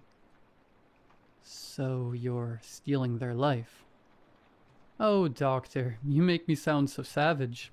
I perform symphonies of life that only I can hear. He was looking directly in Dr. Otto's eyes as he said this. He leaned forward, eyes bright with something like joy. Right, well, tell me, why were they all women? Dr. Otto shifted slightly in his chair, averting the surgeon's gaze. They are life-givers, doctor. Pure life. He cackled as the words danced out of his mouth. The tape continued in a similar vein, with the surgeon being open. Some of the staff had an issue with it, saying he was too open. Hindsight is 20/20. They were right. 2 days ago I was sitting with him in his cell, blackjack on the table between us, and a pile of cigarettes on his side and a much smaller pile on mine. Hit or stand? I asked, eyeing the pitiful amount of wager I had to give. John, it's an 8. Of course I hit. His laughter coated his words like honey, as I pulled a card and placed it on his side. A 10. Now's the moment of truth. My gut swirled and tensed. Hit or stand? He sat in his chair, stroking his mangy beard. His eyes focused so hard on the deck of cards by my side, I thought he was somehow reading the cards. Hit. The confidence in his voice sent a small shiver down my spine. I slowly drew a card and placed an 11 down. He cheered as I flipped my own card to reveal a whopping total of 19. Good game, I said begrudgingly, as I slid my last cigarette over to him. We switched from money long ago, ever since I had to pay for my little girl's medical bills. I just told him we used the cigarette because of immediate gratification. Indeed, my good sir. He took a cigarette and lit it up, the smoke dancing in the manufactured light of the fluorescent bulbs. He took a long drag as I packed up the cards and then offered me a hit. You know, John, I have not left my cell in, 9 months, I think. Correct. You get 1 day a year. You know this. I waved the cigarette away as I finished putting the cards in their box. Yes, I know. Prisoner safety and such. But John, all the other prisoners are in bed by now, and my legs are aching so much. I give you my word that I merely wish to walk the grounds and stretch, free of the shackles. He looked me right in the eye as he pleaded. It appears to us that the surgeon has never lied. It's one of the more fascinating things about him. He has the ability to do so many things, but seemingly not deceive. He confessed to murders we never found, breaking our rules, even escape plans, all because he got asked. Surgeon, you know, I began. My medicine, John. He cut me off. I never said how I make it, or even what it is. If you let me have this walk, I shall reveal it to you. A soft smile sat on his face. Fine, I sighed as I unlocked his shackles. You won't tell anyone I did this. 1 trip around the block, but I'm accompanying you. Understand? John, he laughed. But yes, I understand. Don't worry. Hands in front of me the whole time, walking 6 feet ahead of you. We began the journey, slowly tracing the block in tandem. He swayed as he walked, roaming from area to area with seemingly no pattern at all. We spoke intermittently about various things. All of them were meaningless chatter, but one was important. John, how is your daughter doing? I know her illness is a rare one. His voice casual, as if it were something we'd spoken about many times. How do you know about her? The words tore out of me. I tasted copper and hospital lights in my mouth. It is my duty, given by the goddess, to know the well-being of all your kind. He stared at a wall while walking and talking. I can see it all, John. The beating of your fragile hearts, the rushing of your oxygenated blood, the stretching of your worn muscles. You call me the surgeon, and you are right. I am a physician of sorts, perhaps a mortician, an apothecary. Who truly knows? Why would you ask about her? My hand was slowly reaching towards my radio, ready to press the panic button. Do not call for help, John. There is no need. I am not going to hurt you. He smiled as he looked around. I froze, my thumb hovering over the red button. His smile was too calm, too knowing. What? Before another word could escape, I felt my neck freezing, my joints locked in place. I managed to look down and see that red, thick liquid splattered across my chest. I do not make the medicine, John, he cooed as he stared at me. I pull it out of you. Blood is a wonderful thing. It can control your whole existence. My movements became more restricted. I felt my skin tightening until I couldn't even blink. I could feel the signals from my brain, firing at full power, telling my body to move, but nothing happened. I could feel the tendons and joints eagerly awaiting orders, trying to move on their own, but nothing happened. A faint groan escaped my clenched jaw. Oh, John, he tutted. It is okay. I am just going to stretch my legs. Do not worry. I am a man of my word. I will not make you experience pain.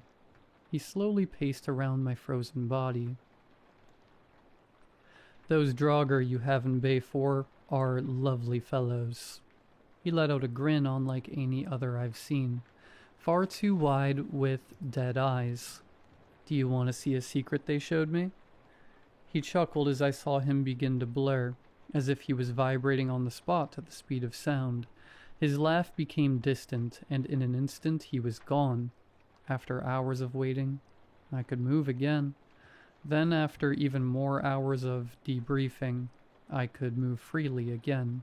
Hours of alarms, questioning, lockdowns, and field teams being deployed. I told them to not contain him again. Kill him. On my way out of my commander's office, he called out to me. John, wait a moment. He barked with an authoritative gravitas.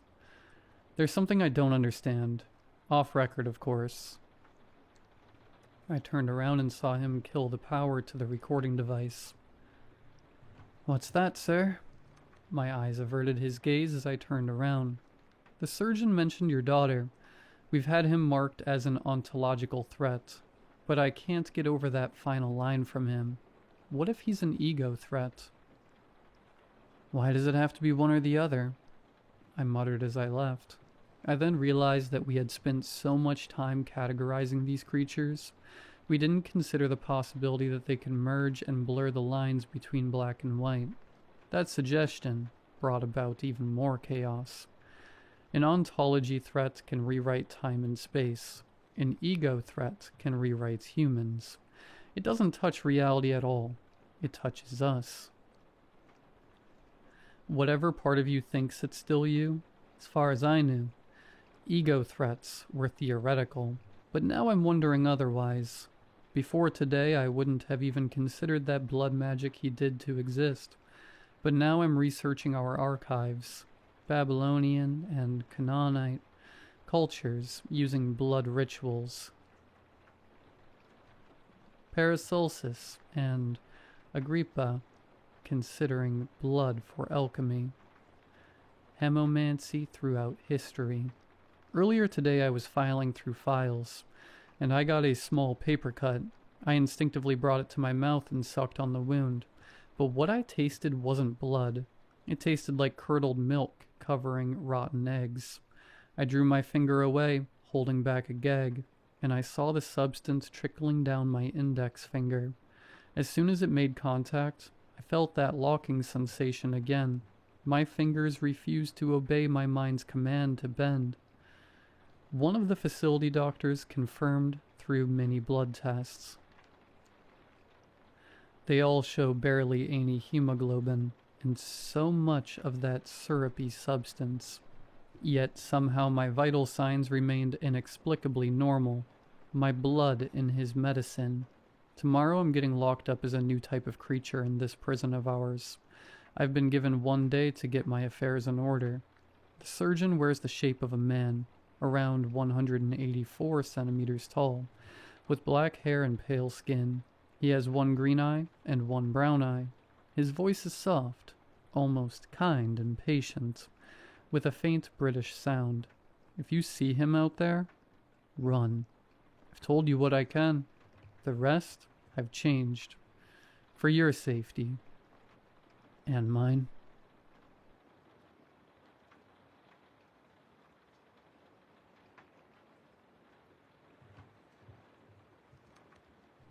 I've been the voice on the air for 6 years, though Weatherman feels like a title I stole. My scripts arrive via an ancient thermal fax machine bolted to the corner of my desk. It has no phone line. The power cord sits coiled on the floor like a dead snake. Yet it screams to life. The paper it spits out is always cold. Colder than the room. I don't remember how I even got this job. I don't remember the interview. I don't remember the application. I only remember the phone ringing in the middle of a dream and a voice telling me I started Monday. Now I sit in the booth from sunrise to sunset, reading whatever the machine spits out. Someone has to tell them what's coming. Someone has to give them a chance to run. Most days, the machine, I call it the specialist, just groans.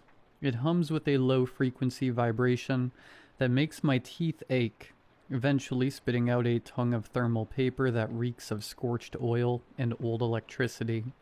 On the good days, the messages are boring. Light drizzle, partly cloudy. The kind of news that lets me pretend I'm just a guy with a job. But then there are the other days. The specialist doesn't just hum on those days. It screams. It's a mechanical seizure. The sound of paper, shredder, choking on bone, and the high-pitched wail of a dying cat. When the paper finally slides out, the ink is still wet and oily. The paper feels like skin peeled from someone fresh out of the shower. I remember the first time the forecast changed. It didn't mention the sky at all. Heavy mist for the next 2 hours. If you hear knocking at your door, do not open it. Do not ask who is there. Or, thunderstorms rolling in. If you see a dead relative in a reflection, do not acknowledge them. They are looking for an invitation. I have to read those words into the microphone. I have to keep my voice steady, even when I can feel the specialist watching the back of my head, waiting to see if I'll miss a syllable.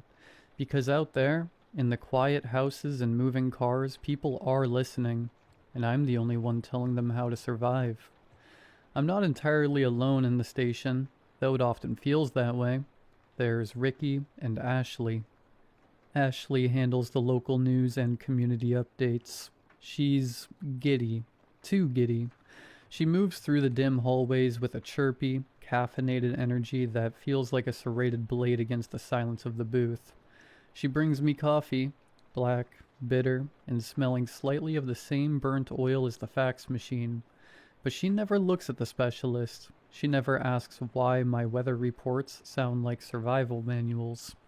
She just smiles, her teeth a little too white in the fluorescent light, and tells me to keep up the good work. Then there's Rick. Rick is the ghost in the machine. He's the one who keeps the lights from flickering out and the plumbing from backing up into the lobby. He's a man of grease stains and heavy sighs. We don't talk much, which suits me. He just moves from the peripheral of my vision, tightening bolts on things that shouldn't be loose and watching the walls with a wary, exhausted intensity. They fill the gaps between my broadcasts, providing a thin veneer of office life. But sometimes, when the specialist starts its rhythmic, bone-grinding shriek, I catch them both freezing, just for a second. Ashley's smile will falter, and Rick will grip his wrench and his knuckles turn gray. It was a Tuesday, indistinguishable from any other. I stepped into the booth, a cramped box that smelled of static and dust, and gave the specialist a soft pat on its cold beige casing. It was my morning ritual, a way of acknowledging the beast before it woke up. Ashley fluttered in a moment later, clutching 2 foam cups. Her cheerfulness felt loud in the small space, like a radio played at the wrong frequency. "Ready for another fun day?" she asked, her smile pinned perfectly in place. "I guess you could call it that," I replied. The coffee she handed me was scalding, the steam curling into the air like a ghost. "Oh, Thomas," she giggled, backing toward the door. "I know there's a soft spot behind all that stone." I managed a faint roll of my eyes as she vanished back into the hallway, left alone with the hum of the electronics. I turned to the window. It was one part of the job I actually liked. The parking lot was small, a gray patch of asphalt carved out of the dense, encroaching tree line. From here, I could watch the single road that bled into the forest. On mornings like this, with the mist clinging to the tops of the pines, it looked peaceful, but it was a fragile kind of peace. The kind you find in a graveyard before the first shovel hits the dirt. The trees stood so still they didn't look like wood and needles. They looked like a crowd of people standing perfectly silent, waiting for me to turn my back.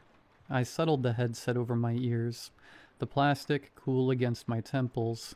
In the background, Ashley's voice filtered through the monitors, bubbly, rhythmic, and utterly disconnected from the cold reality of the booth. I tuned her out. I was waiting for the only sound that mattered. Then it came.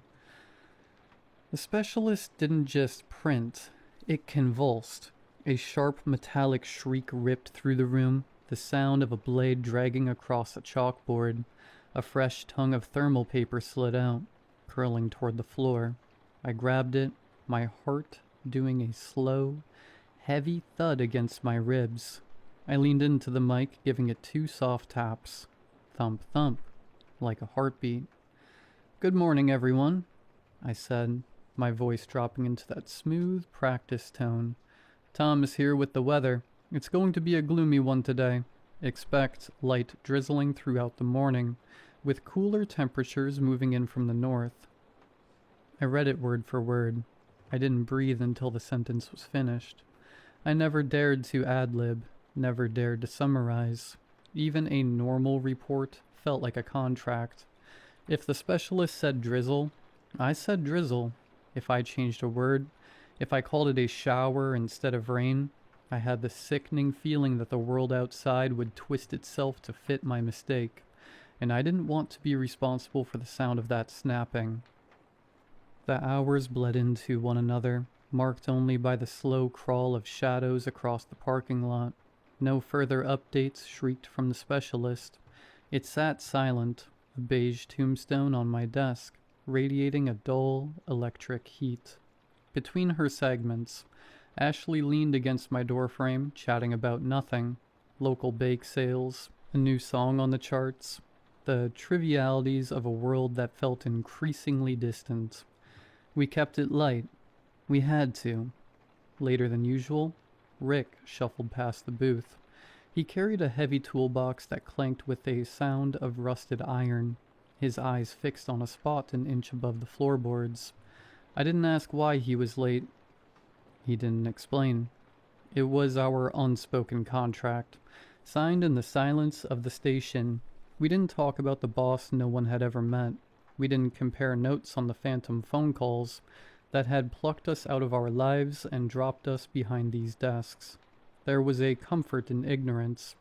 If I didn't ask Ashley how she got here, she wouldn't have to ask me why I was reading survival instructions to a city that thought I was just talking about the rain.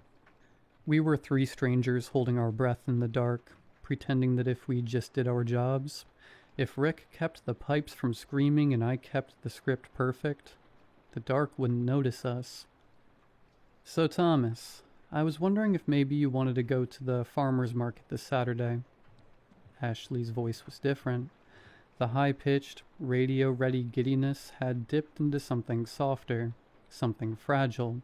She was looking at her shoes, her fingers tracing the edge of her coffee cup. It was the first time in years she'd acknowledged a world existing outside the four walls of this station. Sure, I replied, the words feeling heavy in my mouth. Why not? I told myself it was just the loneliness finally leaking through her armor. She looked up, and for a second, her smile wasn't a mask. It was real, bright enough to make the dim booth feel almost warm. Wonderful, she beamed, a genuine spring in her step as she turned the corner. I can't wait. I watched her go, actually feeling a phantom twitch of a smile myself. I'd pick her up a coffee tomorrow morning, a real one, from the place down the road, not the burnt sludge we drank here. I let myself imagine the sun on a Saturday morning. Then the specialist screamed. It wasn't the usual screech. It was a prolonged, wet sound, like a saw blade hitting a knot of gristle. The air in the booth suddenly turned frigid, the scent of burnt oil replaced by the sharp, metallic tang of an approaching storm. The machine didn't just print. It shook the entire desk, vomiting out a strip of paper that looked charred around the edges. I didn't want to look. I didn't want to know what kind of weather required a sound like that, but someone had to tell them. Someone had to try to save their lives. I reached for the paper, my fingers trembling. The heat coming off it felt like a fever. I smoothed it out on the desk and leaned into the microphone.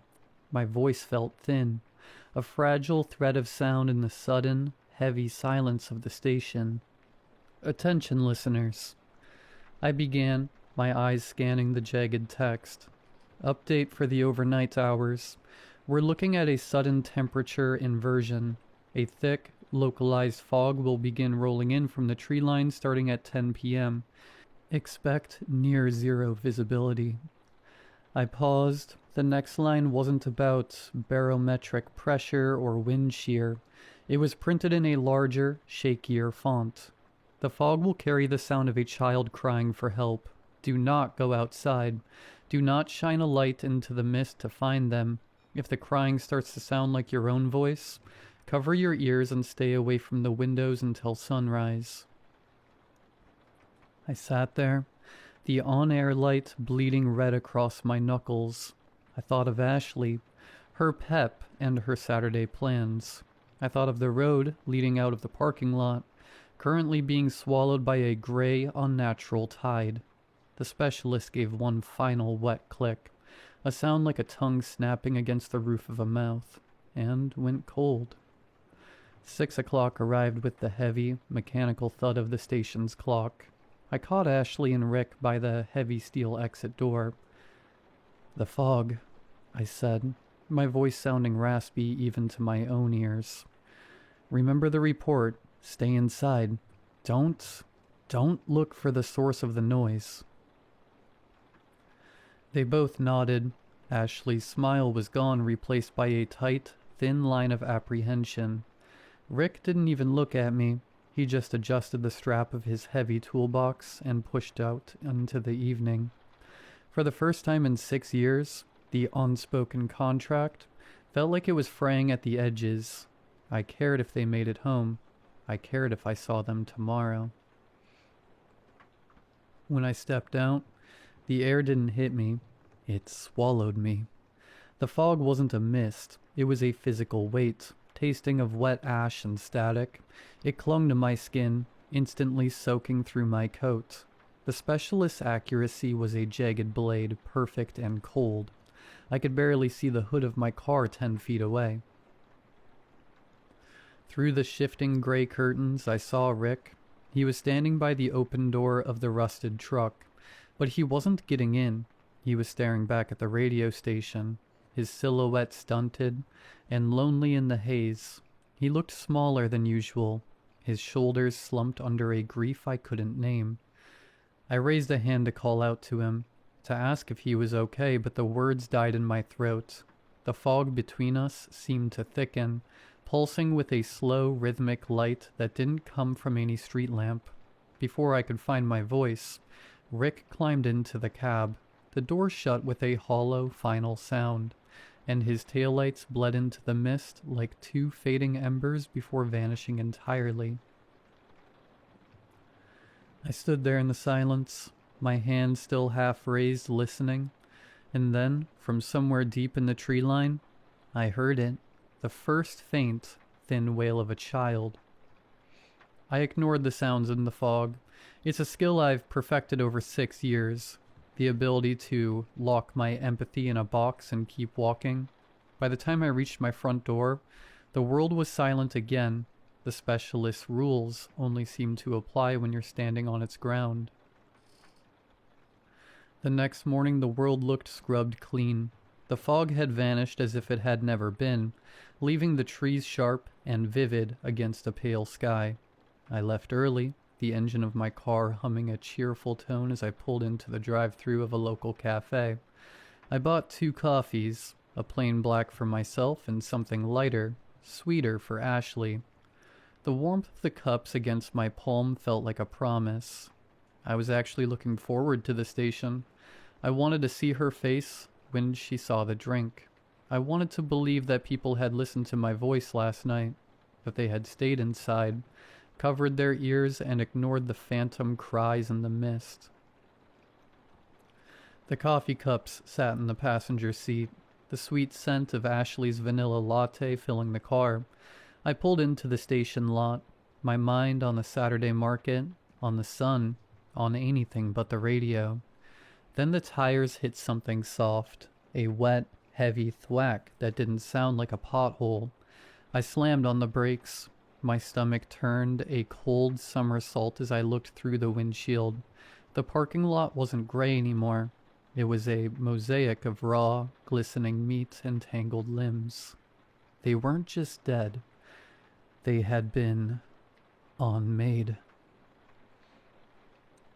A dozen figures lay scattered across the asphalt, but the geometry was all wrong. I saw a man whose torso had been elongated and coiled like a length of garden hose. His ribs snapped outward to form a jagged ivory cage. Next to him, a woman had been fused to the trunk of a pine tree. Her skin stretched so thin it was translucent, revealing the frantic, pulsing machinery of organs that shouldn't have still been working. But it was the faces that made me scream behind my teeth. Their mouths were pulled open in impossible, yawning vertical ovals. The skin of their cheeks ripped back to the jawbone. Their eyes weren't just wide. The lids had been removed, leaving bulging, bloodshot spheres that stared at nothing. They looked exactly like the hollow-eyed agony of the scream, but rendered in shivering, wet muscle and bruised fat. The worst part was the sound. It wasn't the wind. It was a low, bubbling whistle coming from those cavernous mouths, the sound of air escaping through ruined windpipes. They were still breathing. The fog hadn't finished the job. It had just changed their shape. In the center of the carnage I saw a familiar blue jacket. Rick. His body had been flattened down as if all his bones were removed. His neck was stretched out like taffy wrapped around his rusty toolbox. I walked through the asphalt, and the ground felt spongy. I tried not to look down, but the squelch beneath my boots forced my eyes to the pavement. I hadn't stepped on a stone. I had stepped on a tongue, a long gray ribbon of muscle that trailed out from a pile of what used to be a local delivery driver. It was still twitching, tasting the air, even though the rest of the man was a flattened husk of shattered bone and burst intestines. I walked toward the entrance, my breath coming in shallow, jagged hitches. To my left, 2 figures had been woven together. Their limbs had been braided like dough. The skin fused so seamlessly that I couldn't tell where one person ended and the other began. They looked like a human knot, a sculpture of purple bruising and exposed sinew. One of them turned a head that was mostly just a gaping, toothless smile, and a thick, yellow fluid leaked from its ear as it tried to moan. It sounded like air escaping a punctured tire. I passed the bike rack, where a teenager was draped like a wet towel. His spine had been removed. God knows how, and his limp body was knotted through the metal bars. His eyes, fixed and glassy, followed me. He was nothing but a bag of fluid and meat now. Yet his fingers continued to drum a rhythmic, mindless beat against the metal. Tap, tap, tap. I reached the heavy steel doors of the station. My hand hovered over the handle, which was coated in a thin, translucent film of mucus. I didn't look back. I couldn't. I wiped my hands on my pants, gripped the slime-slicked handle, and pulled. Ashley was hunched over her desk, a small, trembling heap of floral print fabric and terror. Her breathing was a series of wet, hitching gasps, and her eyes were fixed on these security monitors, the small, grainy screens that showed the mosaic I had just walked through. I called the police already, she stammered, her voice a fragile whistle. She didn't look at me. She couldn't. I am so scared, Thomas. The bodies. Oh, God, the bodies in the light. They're still moving. I just set the sweet, vanilla-scented coffee on the corner of her desk. The steam rose in a gentle plume, smelling of a world that no longer existed. I leaned down and gave her a kind, practiced smile. The sort of smile a mortuary director gives to the grieving. I gave her a small, stiff nod of encouragement. "Drink up, Ashley," I said softly. "It's going to be a long day." She looked at the cup as if I'd handed her a severed head. I didn't stay to see if she drank it. I had a schedule to keep. I turned and walked to my booth, my boots leaving faint, reddish-brown smears on the linoleum. The specialist was vibrating so violently now that the pens on my desk were dancing. The shriek it was emitting had shifted into something rhythmic, almost like a heartbeat. The moment the booth door clicked shut, the world went silent. The violent tremors of the desk ceased, and the specialist sat bathed in the soft, clinical glow of my desk lamp. It looked almost innocent.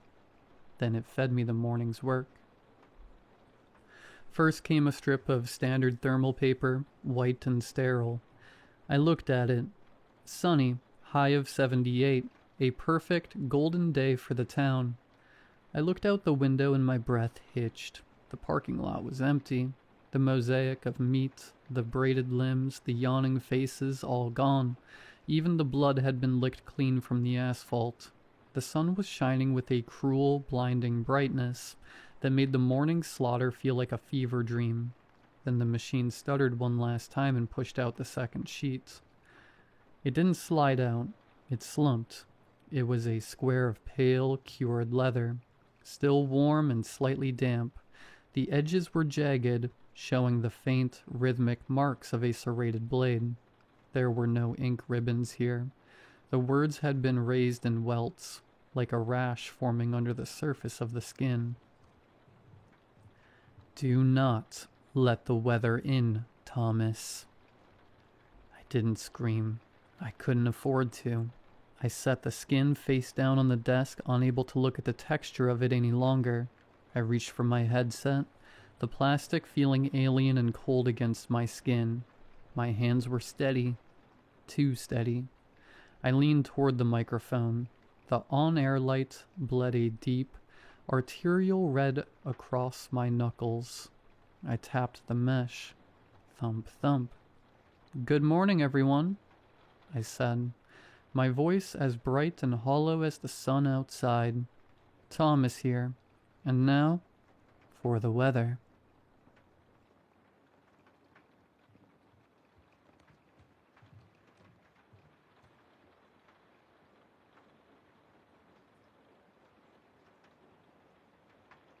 Most of the time when you hear about weird kids eating weird things, it's stuff like paste, not silica gel packets. But growing up, that's exactly what my childhood best friend Ellis would do each day. I still remember the day that we first met in grade 1. I was sitting out in the schoolyard during recess, on the one day that my mom forgot to pack me a snack. Ellis saw me without anything to eat and, without me even asking for anything, handed me a packet of salted pretzels. I smiled awkwardly, stuffed it in the bottom of my school bag, and then told him apologetically that I don't like pretzels. We both started laughing, and the friendship grew from there. Ellis shared a lot of interests with me, in that we were both geeky and bookish types who loved sci-fi movies and fantasy novels. We would spend hours talking with each other about our favorite fictional characters. You know, the packet says not to eat those, I told him gingerly one lunchtime, as he munched away on the moisture-absorbing silica crystals. I pointed to the print, saying, "Warning, do not eat," on one of the synthetic sachets, which were included in most snack packaging. "It's fine," he said, tipping the sachet back into his mouth. "It's actually harmless. They only put that 'cause it's a choking hazard, and I know how to chew." Unfortunately for Ellis, his unconventional snacking habit didn't go unnoticed in our grade. It didn't take for long for other students to notice him eating the silica gel packets and begin making up taunts and jeers about him. "Ew, he's eating that gross white powder stuff," laughed one bully, standing over poor Ellis. "What a freak." "Yeah, Martian boy, do they get gel packets back on your home planet?" A girl laughed, waving her hand in front of his glasses. "I made some science chemicals in the chem lab today. You should drink those too, nerd," jeered another bully, gawping at the discarded preservative sachet. This continued over the years of our friendship, befalling Ellis several times a week. They would come over and start giving him hell the second they saw one of those small blue gel packets being pulled out a lunchbox. Ellis was also much nerdier looking than myself, with thick glasses and a wispy frame, which further added to him being targeted. But despite all of this abuse, Ellis wasn't swayed from his maligned habit. He kept eating those silica gel pouches, chewing them more anxiously, scarfing them down before the bullies saw, or consuming them secretly in the bathroom.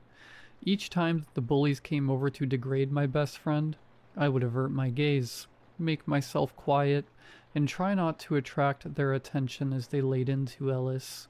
It was clear from my behavior that I was embarrassed by my friend's eating quirk. I didn't want to look too weird, or get targeted by association, so I would never defend Ellis or get involved, even when the bullying turned from verbal to physical. While I never outright deserted my friend or joined the bullies against him, I never stood up for him. At the time, I figured it was his habit, his battle to fight. This is something that I came to regret as I grew older. It tormented me, knowing I'd let a good friend suffer out of selfishness. I tossed and turned on some nights, kept up late thinking of all the comebacks I wish I'd said to the bullies in Ellis's defense. One childhood too late. Ellis and I matriculated together from elementary school into middle school, but it was high school where we parted ways, with me going to one and him to another. We said fond goodbyes to each other and promised to keep hanging out outside of school, but that promise didn't pan out as I was swept up in high school life. It would be years later, when I was well into my 20s, that Ellis finally returned to my mind. In the middle of watching TV in my apartment one evening, a news report came on that instantly cast my thoughts back to my old friend. And of course it did.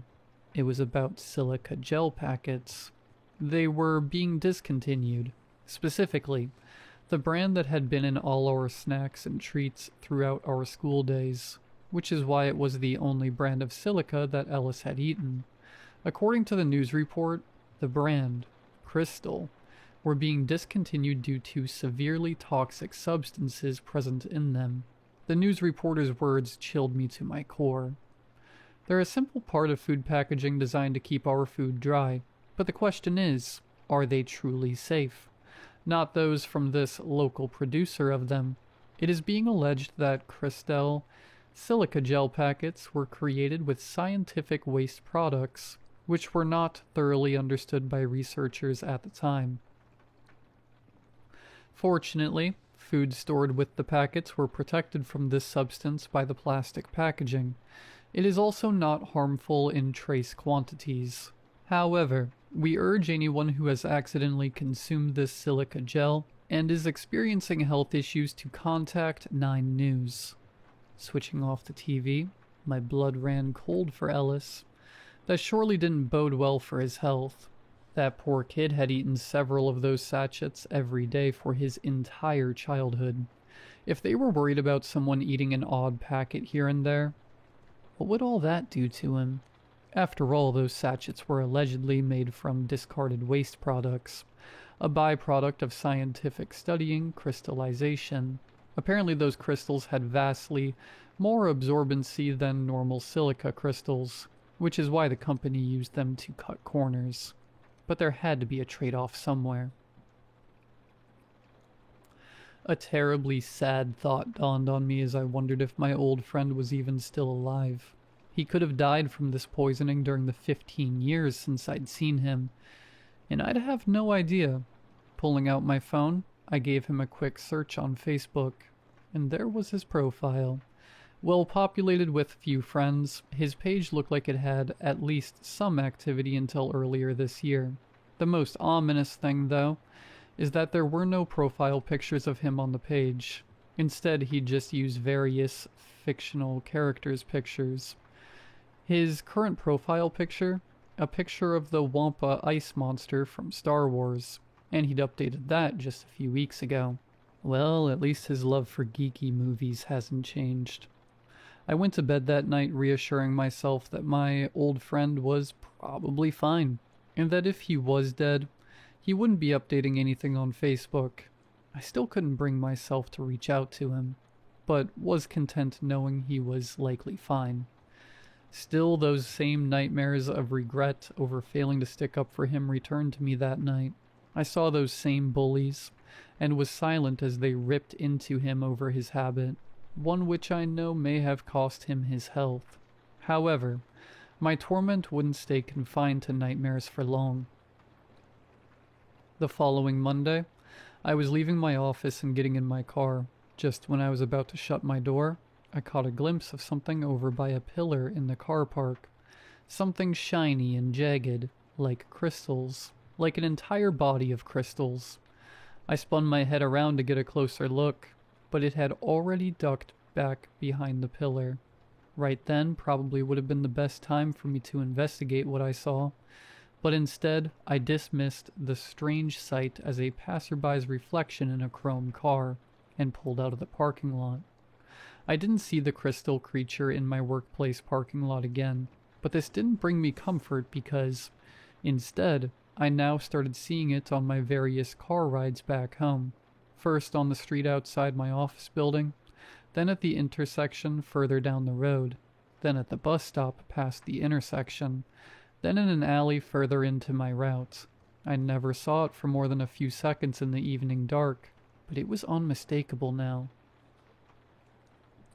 There existed some kind of stealthy humanoid creature, completely encased in sharp crystals, and even worse, day by day, it was following me home.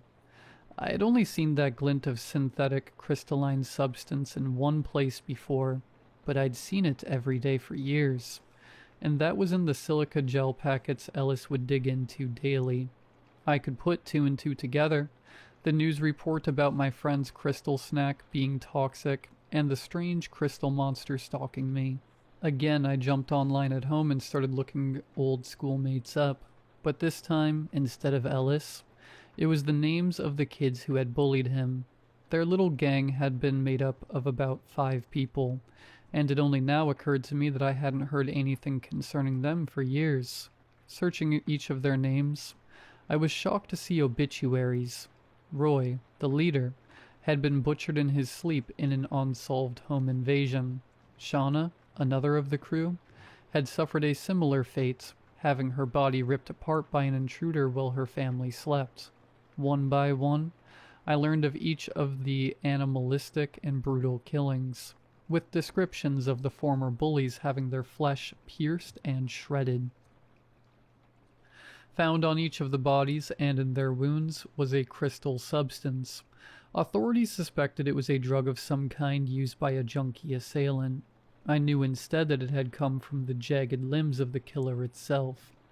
I also now knew one more thing, that the creature that had done these killings, my old buddy, had one final target it was coming to kill. He wanted revenge against me for not standing up for him. Helplessness could have consumed me at that moment, but I fought to keep myself rational and calm. Ellis had only killed its targets while they were in bed sleeping, I recalled. It had likely needed to catch them unaware, because it was too physically fragile to kill them otherwise. If Ellis came anywhere near me while I was awake, I would have the power to injure or, if need be, kill him. It hurt me to think about my old pal like that, but I wasn't going to let him savage me while I slept, interrupt my guilty nightmares about him with a real one. That night, I reinforced the door to my apartment with multiple locks and a security alarm. I also made the doorman aware of a deformed intruder, which may attempt to force its way up to my apartment, leaving out the part about being a literal crystal monster, of course. Finally, I left a baseball bat near my bedside table. One hit from that would turn my vengeful, monster-fied friend into a pile of glass. I don't know how I managed to doze off that night, knowing what lay outside coming to kill me, but I somehow did, revisiting my standard, regretful dreams. This time I was one of the bullies, joining in on insulting Ellis. In his eyes, I might as well have been. Suddenly I was startled awake by the sound of a cupboard door slamming. It was my closet door. I looked up, eyes groggy in the lamplight, and finally saw him up close. Ellis. The creature was horrific, composed of flesh warped into numerous white crystal shards, jutting from his body at all angles, as if he'd been frozen in ice stalactites. But these would never melt off. Underneath the translucent white, I saw nothing of his long, encased original body. As it approached my bed, I tried to put my plan into action, but my bat was only knocked to the ground by my shaking hand. Rolling underneath the bed, transfixed and defenseless, I waited for Ellis to give me what I perhaps deserved. "I'm sorry, buddy," I said resolutely. "I'm sorry for what happened to you, and sorry for not protecting you when you needed it." The crystal creature barely registered my words, instead reaching underneath the bed. Was he going to bludgeon me with my own bat? To my confusion, the shifting mass of crystal stood up, not with my bat, but with my old school bag from elementary. I'd held on to that for years out of sentimentality. Realization began to dawn on me as its jagged hand rummaged in the bag before pulling out a very old packet of pretzels. Those sharp hands tore the packet apart with ease, scattering pretzels on the ground, and plucked it out. The last, Cristal's silica gel packet in existence. I watched with awe as it shoved the sachet's contents into its mouth, like Ellis had every recess, and munched it with crystal shard teeth. This entire time, it had wanted that discontinued silica sachet, not to violently kill me like Ellis bullies. He'd never considered me one of them after all. With his one purpose sated, this unearthly being my friend had mutated into shambled backwards. Then, very suddenly, it dove out of the open bedroom window it had entered through. A second later, the sound of shattering glass echoed from the ground. All that was left of him below was a mass of crystal shards and flesh chunks. I went back to sleep that night and slept well for the first time in a long time. Safe. And forgiven.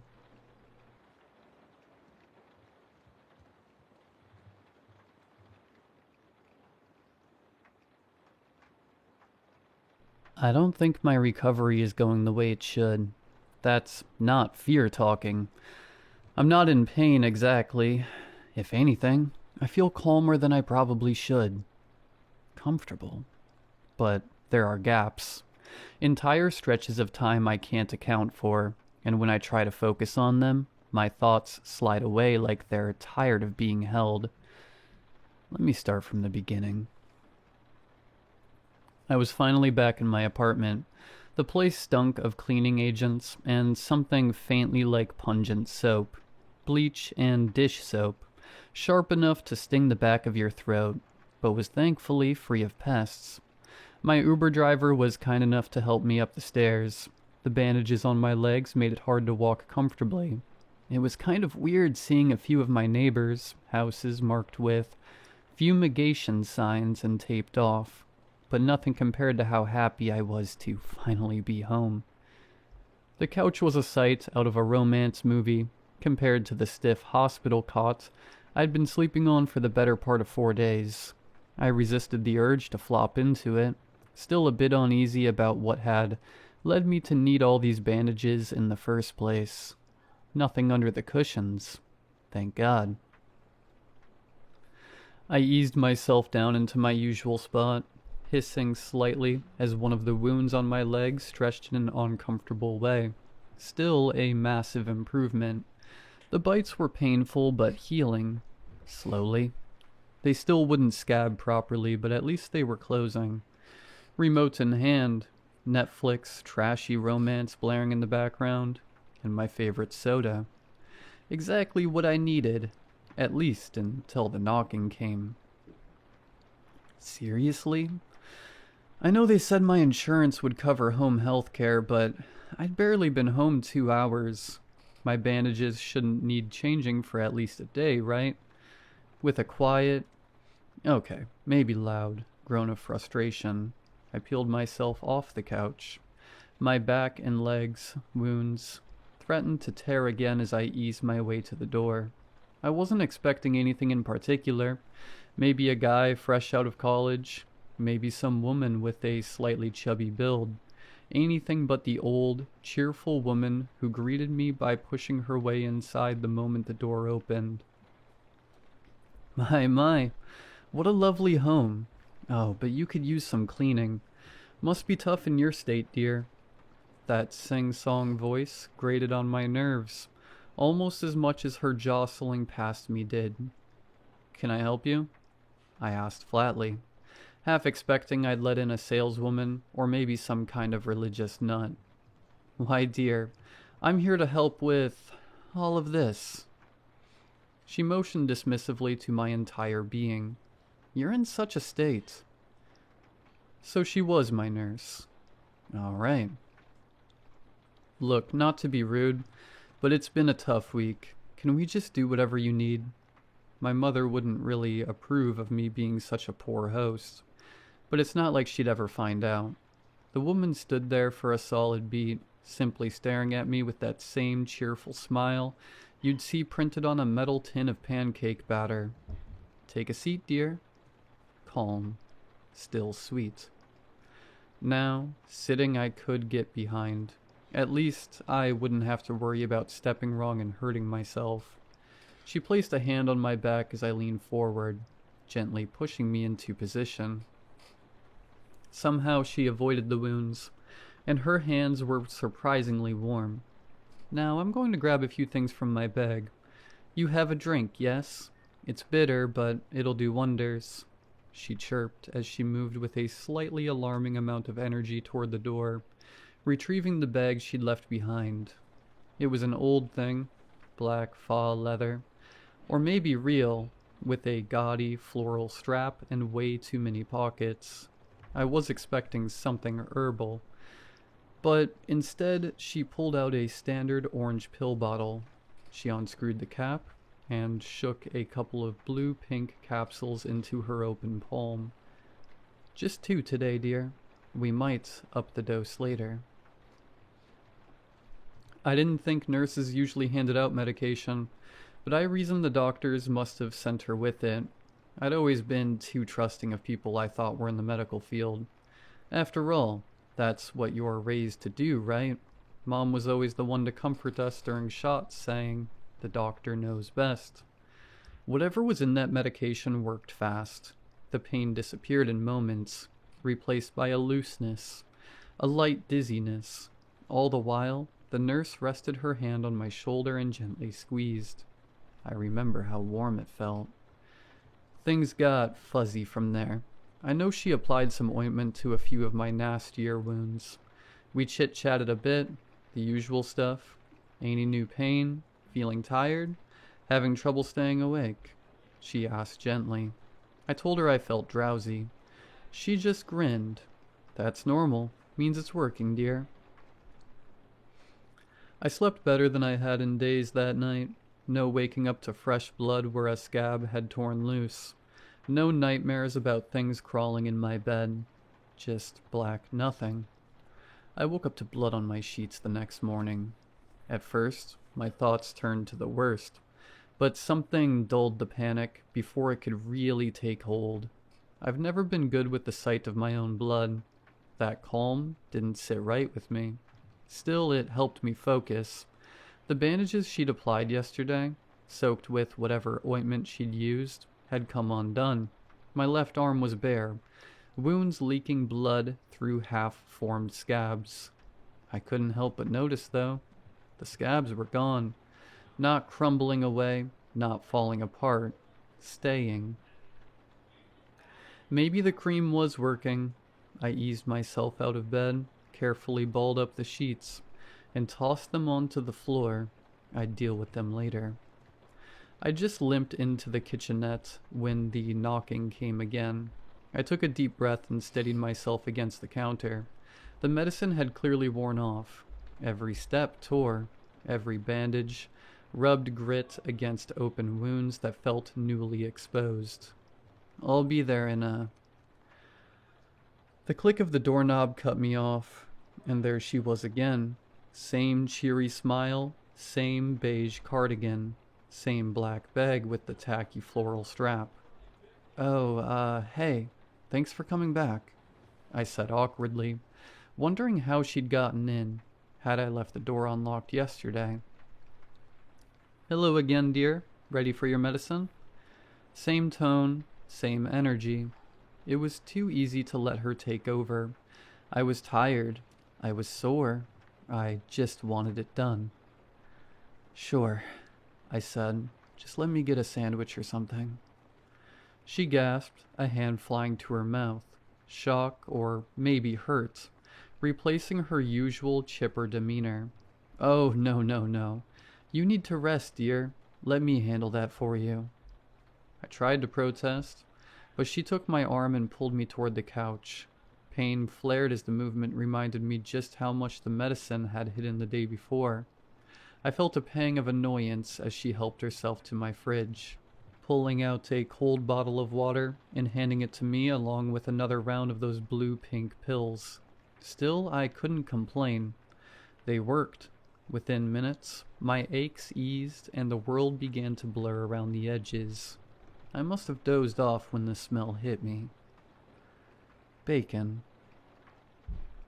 I turned my gaze from the TV, which at some point I'd apparently managed to turn back on, now playing a nature documentary, and toward the kitchen. She'd put on an apron and was busy cutting lettuce. The thought of saying something, anything, about her helping herself to my groceries was pushed aside by this idea of a warm meal, not from a hospital. And I'm glad I didn't. She made a classic breakfast spread, perfectly cooked scrambled eggs, fluffy and soft, bacon just how I like it, a little chewy with some crunch. She even turned it into a couple of BLTs, all arranged neatly on a platter I didn't remember her bringing, alongside a tall glass of some kind of juice. Now, dear, it's a little bitter at first, but trust me, it'll help. She wasn't lying. It tasted like orange juice mixed with lemon, sugar, and something distinctly medicinal. Whatever it was, warmth spread from my gut outward, turning what had been a dull, painless throb into a light, almost drunken floatiness. She spent the next hour going over my words, talking about her garden and how Reginald had been acting up again. Apparently, she named her plants, which I found kind of adorable. She spoke about their care the same way she spoke about me, as if they were patients too. Those pills really did wonders. I didn't feel a thing. Not as she peeled away rust-red, crusted bandages and replaced them with clean ones. Now as she pressed ointment-slick fingers into open wounds. The scabs from the previous session were holding, but the skin around them had taken on a strange discoloration. I looked at her, vision blurred, the world soft. Hey, is it supposed to be yellow? She watched me for a moment, one eyebrow quirking up as she processed the question. Then that same reassuring smile spread across her face. Why, of course, dearie. That just means the medicine is getting rid of all those nasty little toxins in your... Well, they're not really bites so much as openings. She paused, stroking one of my wounds perhaps a bit too long. It was odd. She looked almost loving as she applied the ointment, but not to me, to the wound. Then again, I wasn't exactly in the best state of mind. The pain might have been gone, but I was bone tired, drifting in and out of sleep as she tended to me. When I turned to look at her, she lifted her head to meet my gaze, still smiling. I woke up in my bed. New bandages, clean sheets. It was dark out. I must have slept all day. The thought of getting up felt pointless, but I tried anyway. No dice. My body felt unbearably heavy, and I let sleep take me again. I blinked, and the scene shifted. Daylight. The weakness was fading, my mind still foggy, but slowly clearing. What was happening again? I still couldn't get up. My head tilted down to look at my body wrapped in bandages, but something felt off, or rather, smelled off. Urine, and something else. Sour, stale. I'd messed the bed. I couldn't feel it. I was vaguely aware of dampness, but my sense of touch felt distant, like my body belonged to someone else. The door creaked. I would say I tensed, got tight. The fear was there, but it just wasn't latching. It was like something wasn't firing in my brain, not letting the fear fully kick in. Fingers. Fingers I recognized. Old, wrinkled, gripped the door and slowly pushed it open, allowing my nurse to poke her head into my room. Oh dear, I'm sorry. I shouldn't have left you so long. I had other patients, you see. Reginald really was acting up today. Didn't want to take his medicine, you see. She began to ramble, walking up to me and flipping me over as if she'd already done this a dozen times. She cleaned me, changed my sheets, gave me some kind of injection I barely felt. Sadly, you can't really drink like this. She paused, looking almost regretful, or maybe just concerned. She took my limp hand in hers. It made me realize how cold I felt. She turned to look me dead in the eye, cheer returning to her demeanor. But don't worry, dear. I've got you. It's been like this for days. I get my sense of touch back from time to time. I've written this in pieces. She says I'm straining myself too much, but she's just being nice. I don't really want her to leave. She's so nice, but something's wrong. I don't know what, but this isn't right. I got a text saying my insurance wouldn't cover the home health care. How nice of her to do this in her free time. She has to be a volunteer. How else would she know to come? She mentioned that Reginald had been doing better in the last couple of days. Something about me helping him along. She says this is all part of the process. All part of how she helps us get better.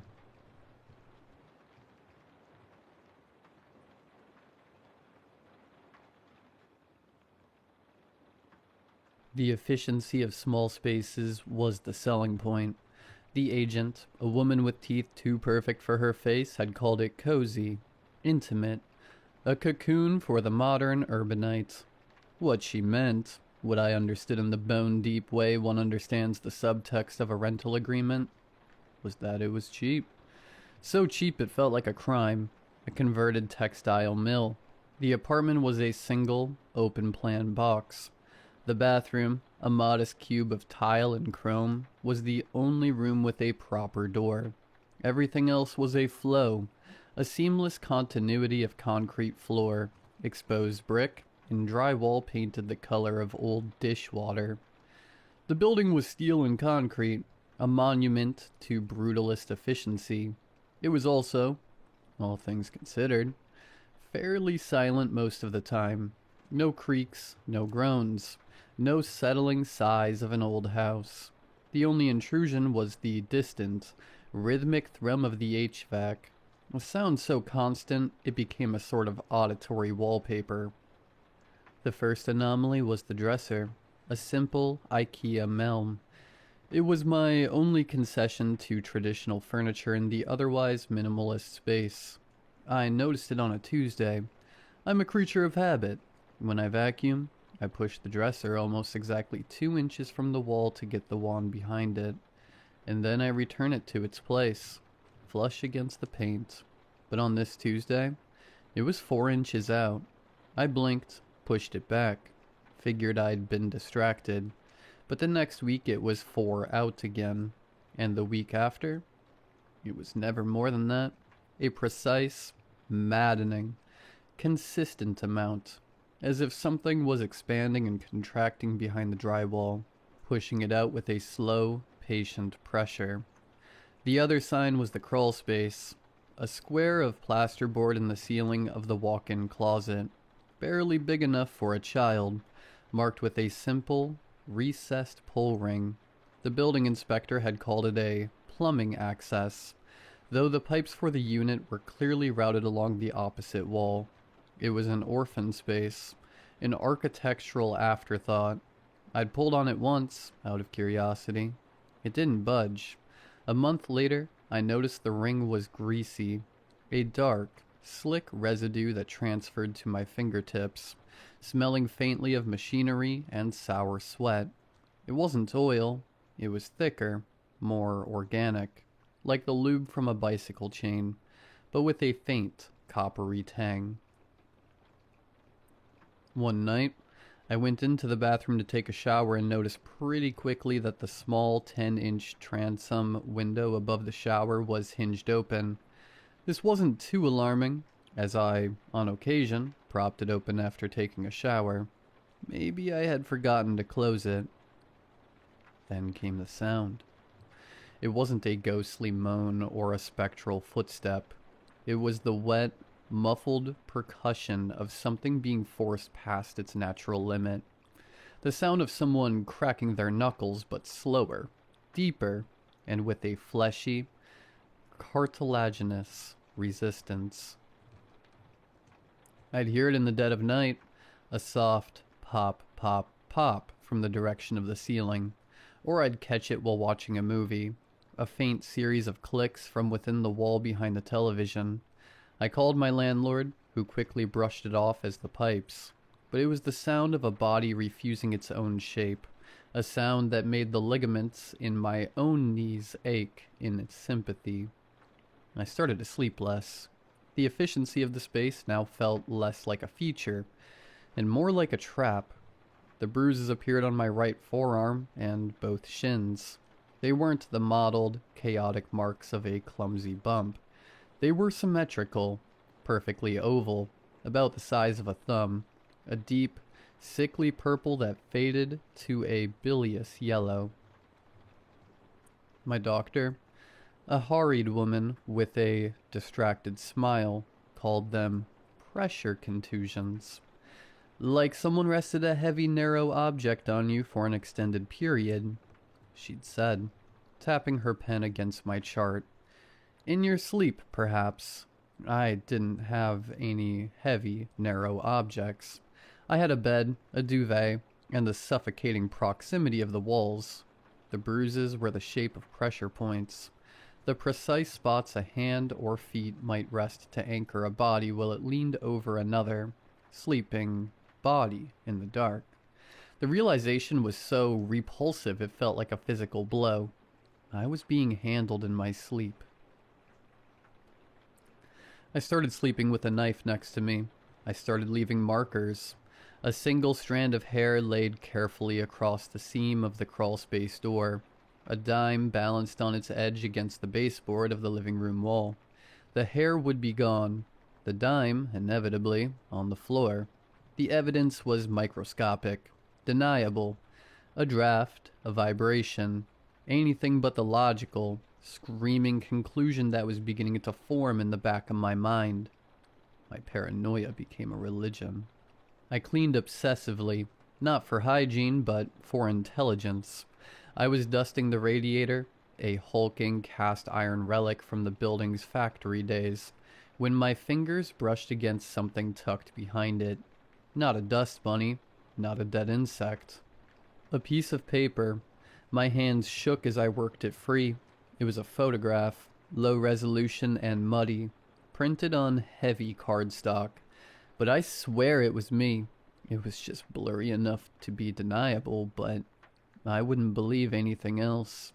Through the dark fuzz, I could just barely see myself asleep in my bed. The angle was high. Looking down from above my bed, I tilted my head back, tracing the line of sight with my own eyes. It came from the ventilation grate, an 8 by 10 inch metal grill set flush with the ceiling. Its slats too narrow to even fit a hand through, and the picture was a clear shot, as though this person somehow removed the grill. I called the police. They arrived 5 minutes later. "I'm not doubting you, ma'am," the officer said. He was young, with a patient, practiced calm that was more infuriating than disbelief. "But there are no signs of forced entry. Nothing wrong with your door. No pry marks on the crawl space. No fingerprints on the radiator." "Because he doesn't use a door," I said, the words tasting like bile in my throat. I was pacing the small space of my apartment, feeling like a specimen under glass. The officer exchanged a look with his partner. It was a look I'd seen before. The look you give the person who is seeing things. The person who is one bad night away from a 5150 hold. "We'll increase patrols in the area," the officer said, the finality in his tone a clear dismissal. After they left, I locked the door.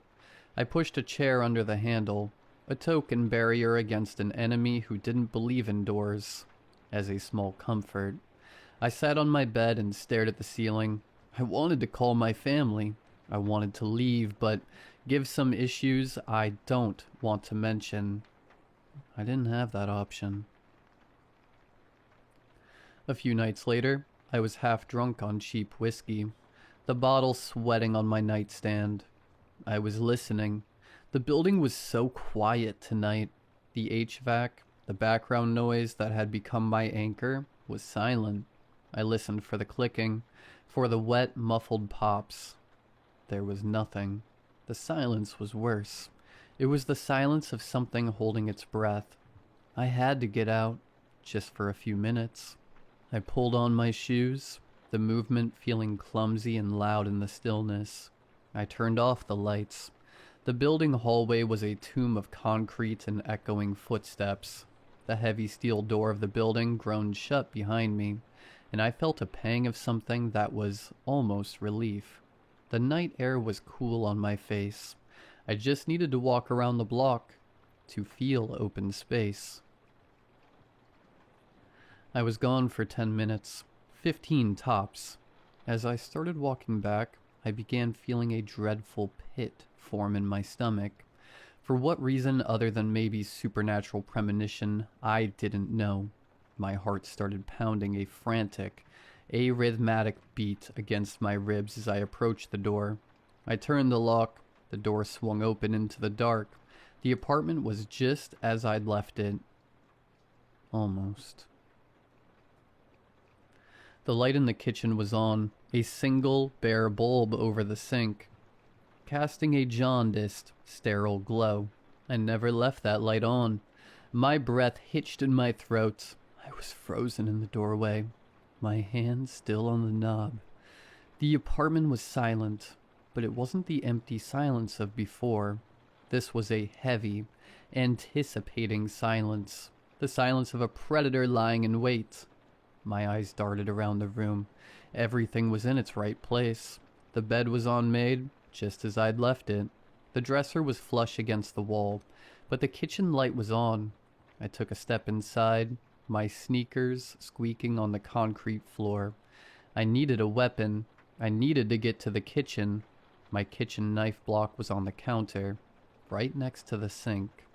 I crept forward, each step a deliberate, nerve-wracking calculation. I could see the knife block now, the chef's knife, its dark wooden handle a beacon of hope. I was almost there. My eyes scanned the room looking for anything out of place. And that's when I saw it.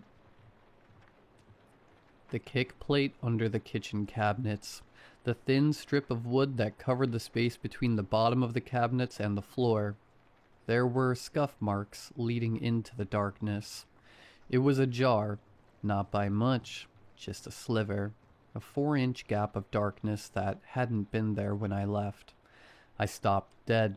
My blood ran cold. I couldn't breathe. My eyes were locked on that gap, that impossible, narrow gap, a space too small for anything bigger than a small animal, let alone a grown man. I held my breath, I listened, and then I saw it. A hand. It had unnaturally long, spidery fingers, each one tipped with a grime-encrusted nail. The skin was pale, almost translucent, stretched taut over delicate bones. It moved with a strange, twitchy deliberateness akin to a bastardized claymation figure. It slid out from the gap, its palm flat against the floor. Then another hand joined it. They pushed against the floor, and with a series of sickening, rhythmic thuds, something began to emerge. It wasn't a monster. It was worse. A man. He poured himself out from the darkness, a fluid, impossible shape. He was gaunt, middle-aged, in a sweat-stained undershirt and threadbare pants. His collarbones seemed to overlap, and his hips rotated at an angle that defied anatomy. He was a human origami, a mockery of the human form. I watched in stunned, horrified silence as he unfolded himself, the wet, muffled pops I'd heard for weeks now happening in real time, right before my eyes. He saw me, his eyes sunk deep in their sockets with a glazed-over yellow shine, widened in terror. He was terrified of being caught. I screamed, a raw, guttural sound that tore from my throat. I lunged for the knife block, my fingers closing around the handle of the chef's knife. He scrambled away, a panicked, disjointed gait that was agonizing to watch. He made some sound, not a scream, but something more carnal and animalistic. He moved with a terrifying, boneless speed, a scuttling motion that was all wrong for a man of his size. He was a spider, a cockroach, a thing that belonged in the cracks and crevices. He didn't run for the door, he ran for the bathroom. I followed, the knife held in front of me like a talisman. He was in the bathroom, a room so small I could touch all 4 walls at once. I saw him lunge for the window above the shower, jumping off the shower bench. I thought he'd get stuck. I prayed he'd get stuck. But he didn't. He had practiced this. With a visceral thwack that echoed in the small room, he dislocated his own shoulders. He didn't even flinch. He contorted his torso, his head lolling at an unnatural angle, and slid through the opening like a snake into a hole. He was gone. I stood there, shaking, the knife hanging limply from my hand. I looked at the window, at the small dark opening that had just swallowed a man. I could see the alleyway outside, the brick wall of the neighboring building. There was no sign of him. I sat in the corner of my apartment, the knife clutched in my hand, my back against the wall. I watched the door. I watched the windows. I watched the crawl space. I watched the kick plate. I listened for the clicking, for the wet, muffled pops. There was nothing. The apartment was silent. Empty. I called the police again. They took a report. They looked at the window. They looked at the kick plate. They looked at me with a mixture of pity and suspicion. They didn't believe me. Not really. How could they? I barely believed it myself. That night, I quickly gathered my things and rented a hotel. 2 weeks later, I got a call. A detective. He said they had him. They had arrested a man in a neighboring town. He'd been found hiding in the insulation of a local elementary school. They'd caught him because a janitor had heard a strange clicking sound coming from the ceiling. His name was Reuben Cook, a 44-year-old former tunnel rat from a specialized demolition crew, a man with a rare connective tissue disorder, a disorder that made his joints hyperflexible, his skin unnaturally elastic, a man who could fold himself into spaces no human should ever be able to occupy. The detective, a man with a tired, world-weary voice, told me about Cook's history. He was a commensal predator, a parasite. He would live in the dead spaces of apartments for months, eating scraps, watching tenants, and God only knows what else. His file was a litany of disturbing escalations. He was previously imprisoned for folding himself into the trunk of a woman's car and waiting 3 days for her to drive to a secluded location. He was also linked to a case 3 years ago where, after nestling into an apartment, he killed the tenant because they'd tried to install a shelf that would have blocked his hiding spot. I felt a strange, cold detachment as the detective spoke, a sense of relief mixed with a lingering, gnawing dread. He was caught. The nightmare was over, but then the detective said something that sent a chill down my spine. "We found Cook's kit in the walls of your building," he said. "Kit?" I asked, my voice barely a whisper. "It wasn't just a sleeping bag," the detective said. "We found some wooden boxes. The smallest box, barely 12 inches square, contained a collection of your personal items, a toothbrush, strands of your hair, and a spare key." I felt the blood drain from my face.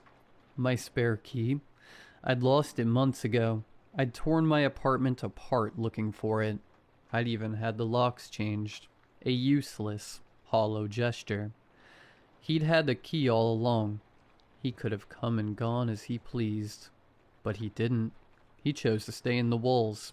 He chose to be a ghost. Even more, I wondered if he took my hair when I was asleep and most vulnerable. Had that been the reason for my bruises? His strange desire to collect my hair. And why my toothbrush? The medical exam on Cook was strange, the detective continued, his voice dropping to a low, confidential tone. He didn't just have a condition. He had surgically removed his own floating ribs and shaved down his pelvic bone. He didn't want to be a man anymore. He wanted to be a shape, and he's been in your walls since the day you signed the lease. The lease. The cheap, Too good to be true lease.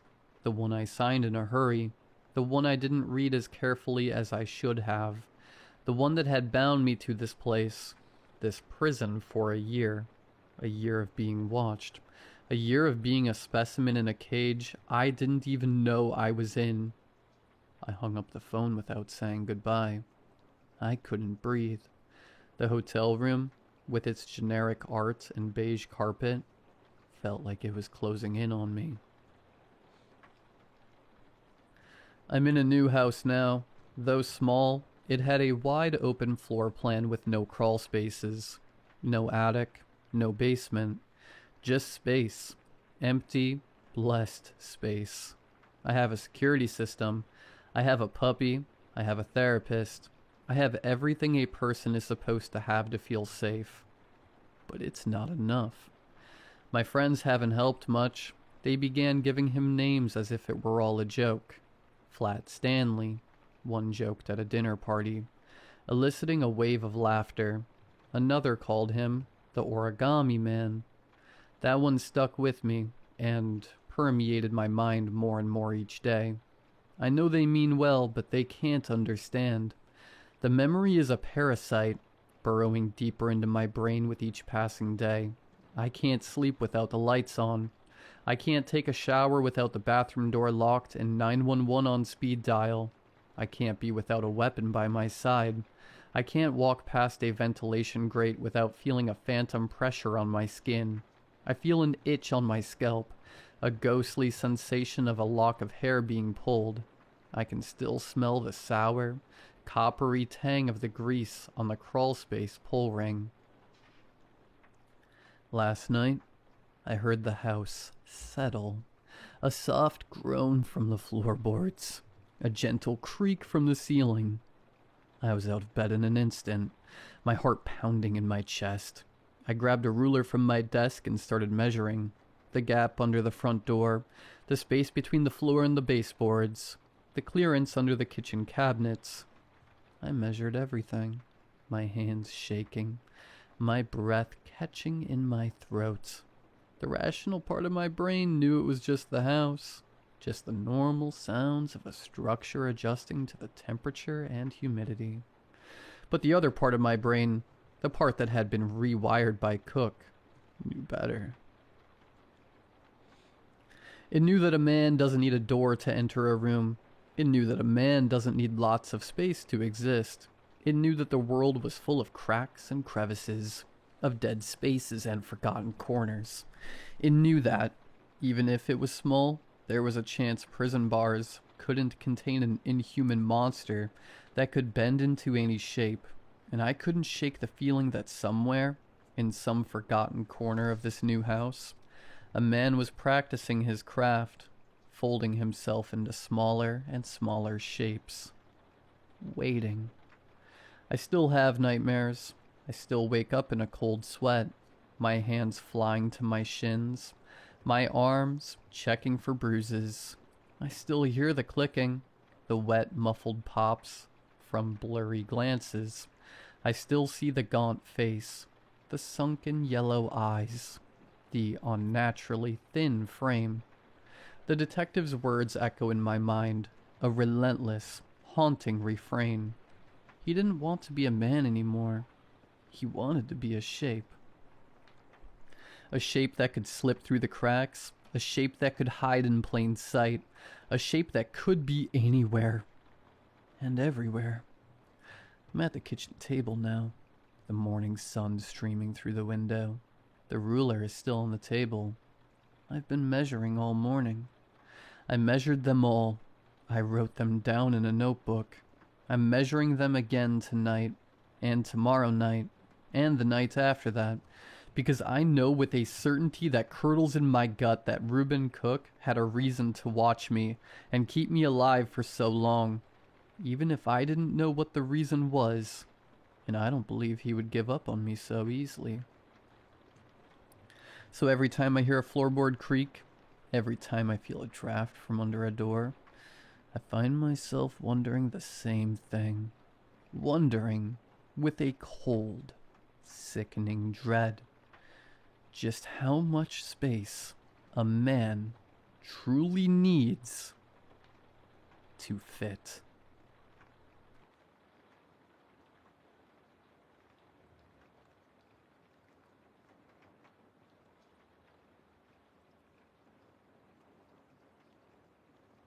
You see, I'm quite ill. So ill that my husband has hired an entire staff to tend to me in the house, because there is so much I cannot do anymore. Every morning, one of my attendants wakes me up and brings me my breakfast and my medication. So many pills that I have to take. But they do seem to help.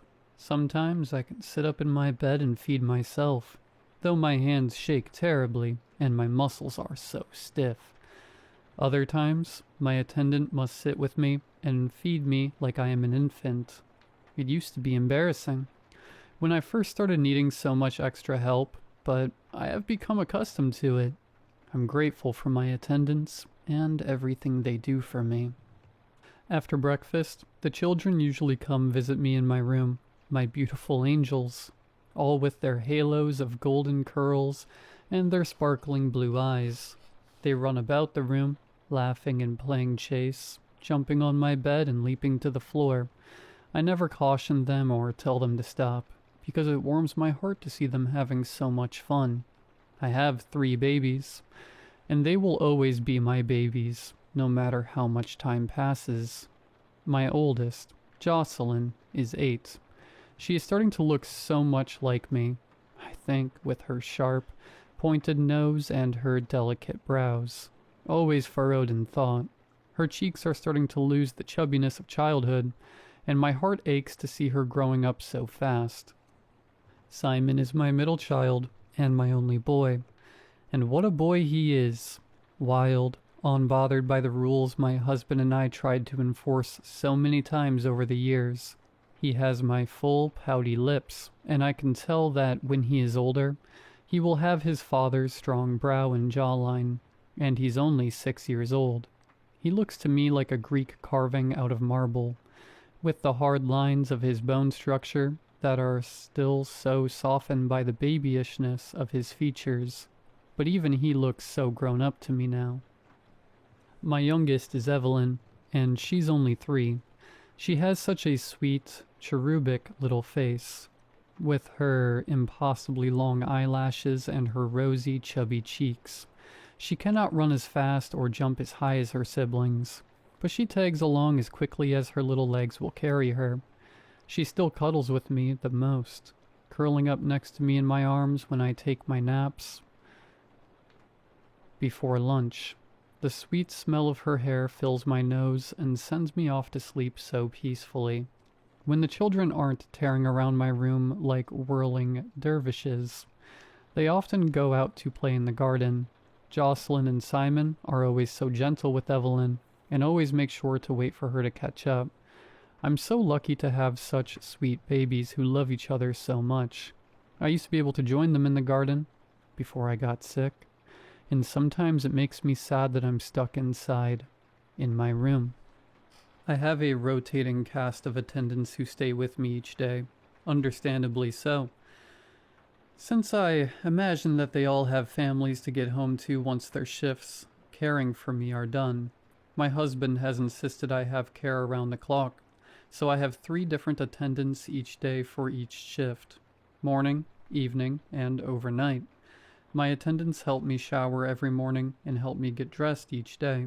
It means so much to be able to wear clean, fresh clothes every day, and not rot away in bed wearing the same gown for days on end. Tiffany, who is one of my favorites, will brush out my long hair and do it up in a lovely French braid for me. I only see her twice a week, though, and the other attendants don't seem to want to bother with my hair.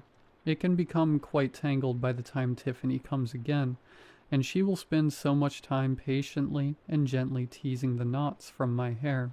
Sometimes she'll murmur as she combs and braids, "Miss Margaret, where are those beautiful babies of yours?" I always tell her they must be elsewhere in the house, perhaps playing with their dollhouse or sprawled in the playroom reading books. Tiffany always clicks her tongue and doesn't say anything to that. Of course, in addition to my attendants, I have my doctors. Dr. Phillips is a tall, thin man with graying hair cropped close and big, thick-framed black glasses that always look precariously close to sliding right off the end of his long nose. Dr. Phillips comes to see me every day after lunch to check on me and ask me how I'm feeling. He usually gets the same answer from me every day. Dr. Wilcox, who told me that I can call her Jennifer, is a doctor for my feelings. That's how she explained it to me when we first met. She said that being sick can bring up all kinds of negative feelings, and she wanted me to feel comfortable sharing with her if there was anything I was struggling with. She never makes much headway with me. I'm always too tired after talking to Dr. Phillips to answer any of her questions. Sometimes I do answer her questions, and she gives me a peculiar look and jots down in her notebook. I don't know what she does with that notebook after she leaves my room, but I think I'd like to read it someday. Everyone who cares for me wears a uniform. I guess it's mandatory for the agency that my husband hired them from. The only person who comes to see me who never wears a uniform is my friend Allison. Allison always brings her dog, Fig, who is a huge auburn-colored golden retriever. The first time I met Allison and Fig, I could tell Allison was a little apprehensive. She held Fig's leash tightly in her fist, though you wouldn't guess it from how the leash dangled with plenty of slack. But I noticed these things. Allison said something under her breath to one of my attendants as Fig approached me in the chair. The dog walked right up to me and placed her giant, blocky head right in my lap, looking up at me with her soft brown eyes. I lifted a hand and gently patted her head, and then scratched behind her ears, and she closed her eyes and let the full weight of her head settle against my leg. I saw Allison's grip on the leash relax, and I heard her quietly mutter, "Figgy is a great judge of character," to my attendant, who shrugged his shoulders and then looked away, almost irritated. After that first meeting, Allison has brought Fig to visit me each week. If I'm in bed, Fig will jump up and lie beside me, warming me with her silken auburn fur. Allison will always pull up a chair and sit next to me, and she always makes small talk about the weather or tells me a funny story about what Figgy has gotten up to since the last time we met. Allison even reaches out and holds my hand sometimes, and gives me a knowing look. She once asked me why I'm sick, and I told her it was better for both of us if she didn't know, but that didn't scare her away. One day, that same attendant, who was there during my first meeting with Allison and Fig, pulled up a chair rather close to me and Allison than he normally would, and opened up a newspaper to read. The big headline on the front read, "Father of children missing for 3 years petitions to have them officially declared dead." A sad story, to be sure. A picture of the father with his children, all beaming at the camera, took up most of the front page. My husband has to travel so much for work that he is rarely able to visit with me. When he does, he often meets with my doctors, and they discuss things in hushed tones. I catch snippets as they speak. No progress, no new information, different medication. My husband has control over my treatment, because my illness often makes me too tired and disoriented to be able to consent to any changes. My husband has learned only to come visit me before 5 p.m., because there have been one too many visits after dinner when he had come into my room to see me and something awful has come over me and I have attacked him. Lunged out of my bed or my wheelchair with my hands outstretched, clawing for his throat and eyes as my attendant springs into action to restrain me. Whenever this has happened, my husband refuses to meet my eyes with his, afraid to look at me and acknowledge the real reason why I want to kill him, a reason only he and I will ever know. You see, my morning medications really start to wear off after dinner, and I can't have my evening doses until 7 p.m. As the afternoon turns to evening, I feel my symptoms start to come back. My vision, blurry and unfocused during the day, becomes sharper. The golden light that bathes everything darkens and becomes cold and blue, throwing everything into harsh relief and making my surroundings feel unwelcoming and clinical. My head, so foggy and sluggish all day, begins to clear, and my memories start to come back.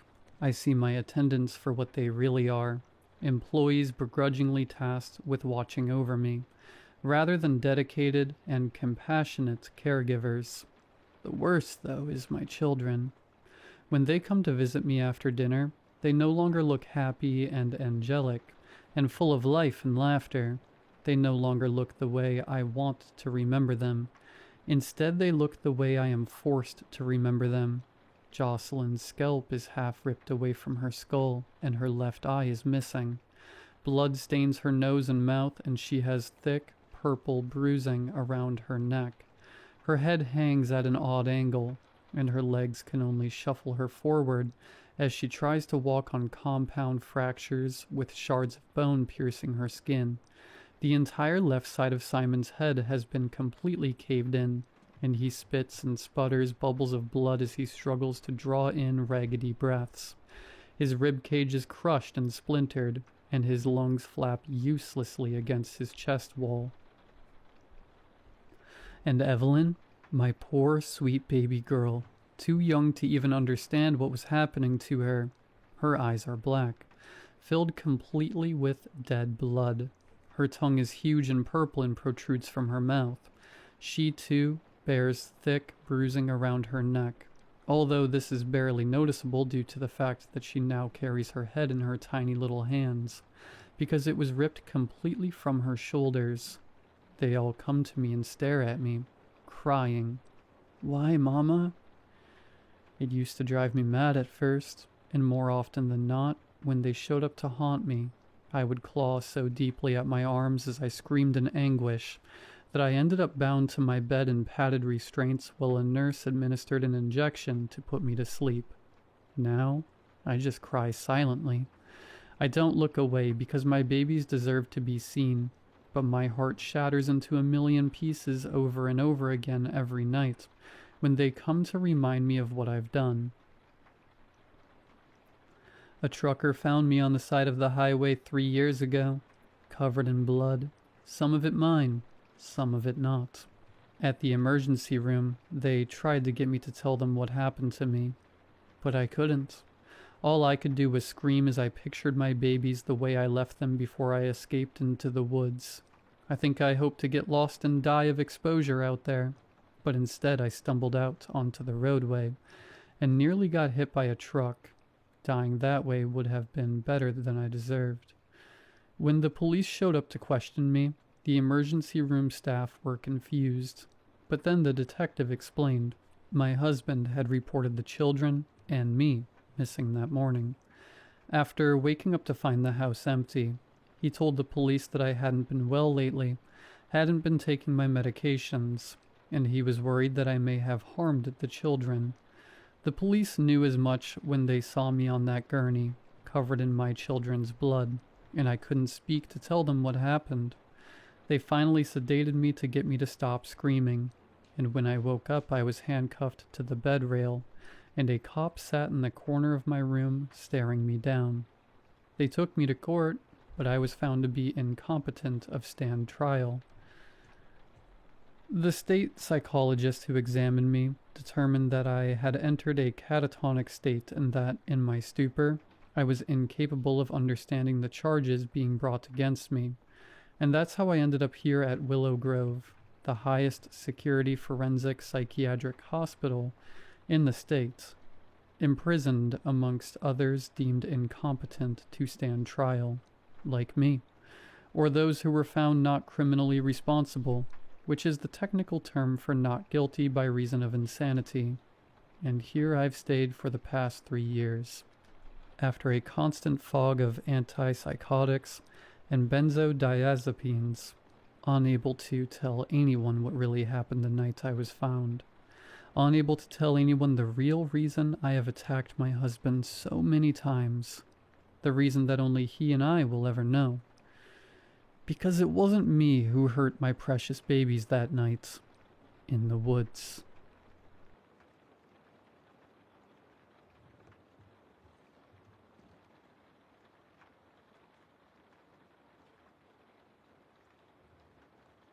The attic had been leaking for a few days now, and I had been up to my wits' end about it. Elizabeth told me to call a contractor, but I knew I was perfectly capable of fixing it. We had been warned the house would be a fixer-upper, but with a baby on the way and our budgets being tight, I told her that I was up to the task of converting this small country house into our cozy nest that we had always dreamed of. She was mostly on board to get out of the city, and I needed a project to work on at the time. We have been living here for about 2 years now, and suddenly the attic decided to leak. I had fixed most of the electrical and plumbing in the house already, so I assumed that either a critter had gotten up there and the recent rain had come through, or I hadn't tightened a pipe or sealed it properly. I grabbed my ladder and my toolbox and went up the rickety wooden stairs into the attic. By all accounts, the attic itself made no sense. The house was a small 2-bedroom house with 1 bathroom, a decent-sized living room, and a small kitchen, as if built to fit into an apartment. The house wasn't 2 stories tall. It just had an attic that you could squat in. Why someone who lived in a house this size would need an attic? I have no clue, but I have to admit that it was nice to have. As I used my flashlight around the stuffy attic, I saw the boxes of holiday decor and baby toys we had been given for Jameson, so that he would have some when he got older. Grandparents, am I right? But then I saw something shift behind a wooden horse. I dragged myself up into the attic, and I moved myself about as I came closer to the spot. I felt it first, before the smell hit my nostrils. Wet, puffy, wrinkled, the smell of dead things. Things that had been sitting in here for a long time. I swung the flashlight to what my other hand had touched, and that is when I realized what it was. The eyes had burst from when I shifted my weight onto the hand. The skull flattened and the neck had an impression of my pinky finger on it. I couldn't immediately identify it, but from what I could tell, it must have been a really decayed raccoon or cat. What made it even more difficult was the lack of fur or any other identifying features. It seemed to have 4 legs, but the paws were a little longer, and it had tiny fingers that resembled human hands.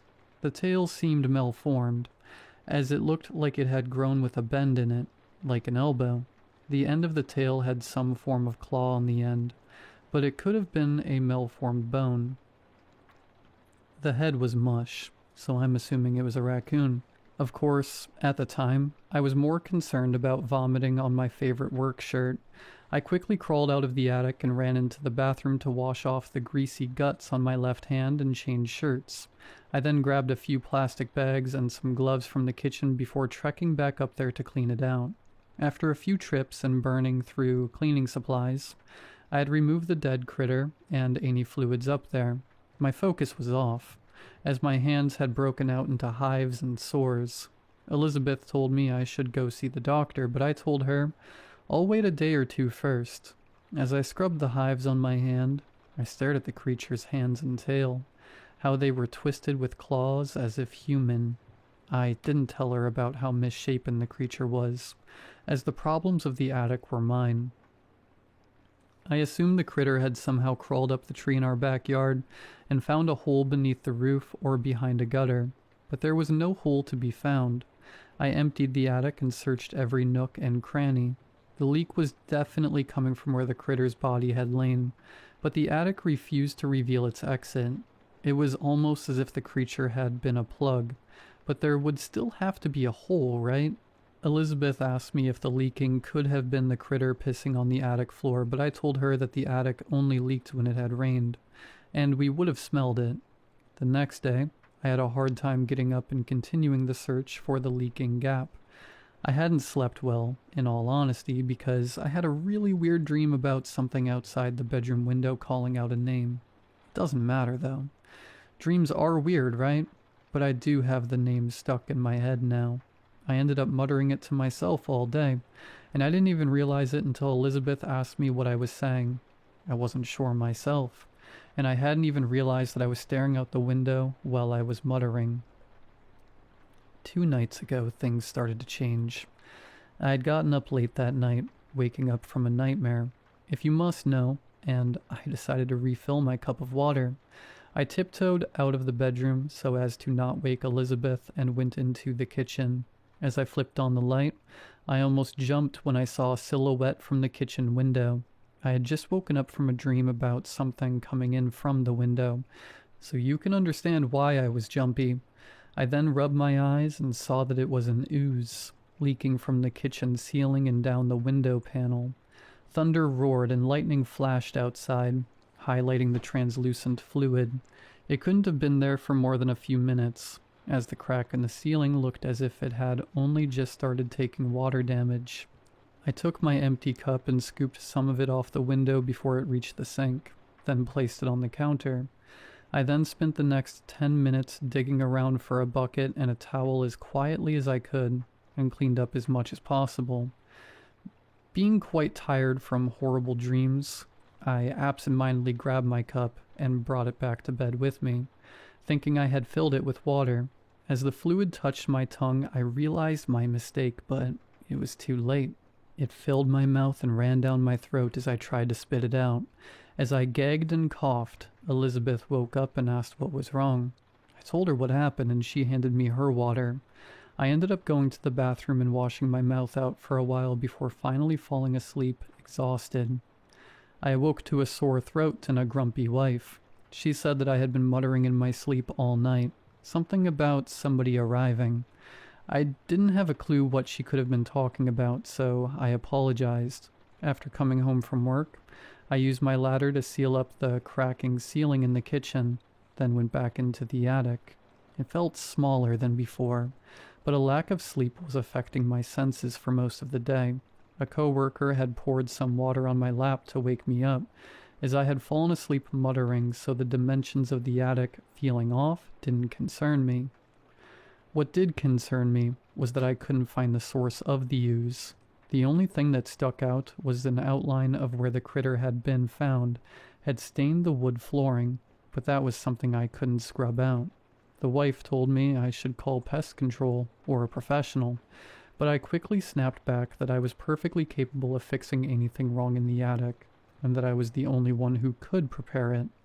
I must have said it more aggressively than I intended, because she said that she was going to take our son with her to her mother's house, and that I had been acting strange for the past few days. She claimed that I had been sleepwalking, muttering the same name over and over while opening windows at night, and had become distant. I told her it was just nightmares and that I was fine.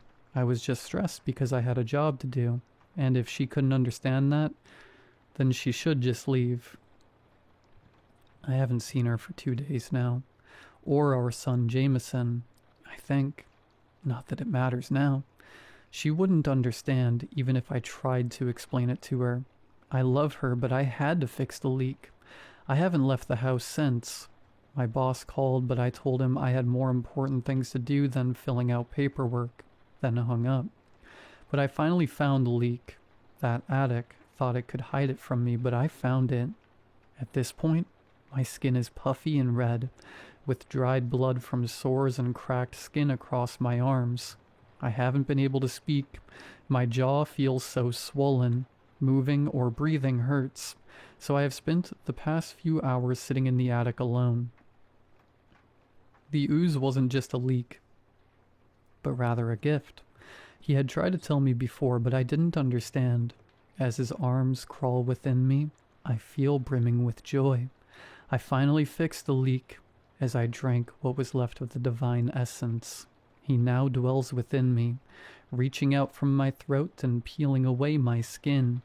He has arrived, and we are born again in one form, as I am torn apart from the inside. A cocoon for my Lord of Shagai.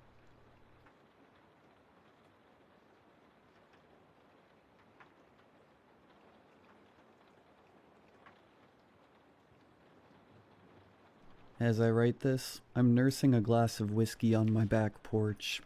I don't know how to describe what I'm feeling right now. It's been 11 years since he disappeared. That kid has been my whole world since the day he was born. His mother hasn't been in his life since he was a baby. It's a long and frankly traumatic story, so I won't tell it here. But to condense it, she's an addict, and only God knows where. So, I've been Ozzy's legal guardian since he was 2. October 31st, 2014. Ozzy told me he was going out with his friends for the night. I remember it so vividly. His face, with brown freckles like his mother. The mole on his neck that I have too. I've played that day in my mind 1,000 times.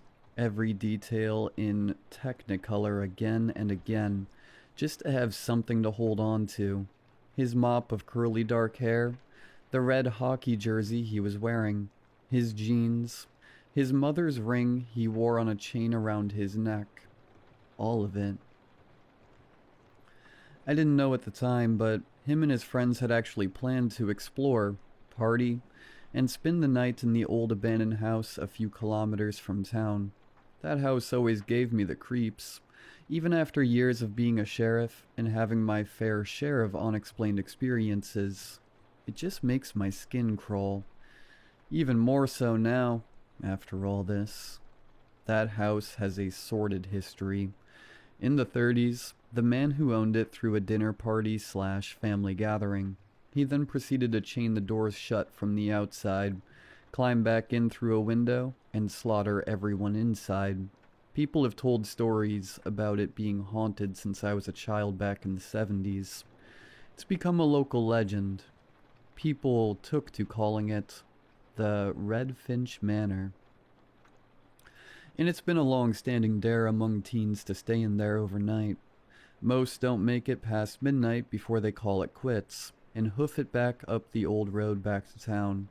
I can't even tell you how many times I've had to drive tipsy teenagers back home in the black and white off that road at absolutely ungodly hours.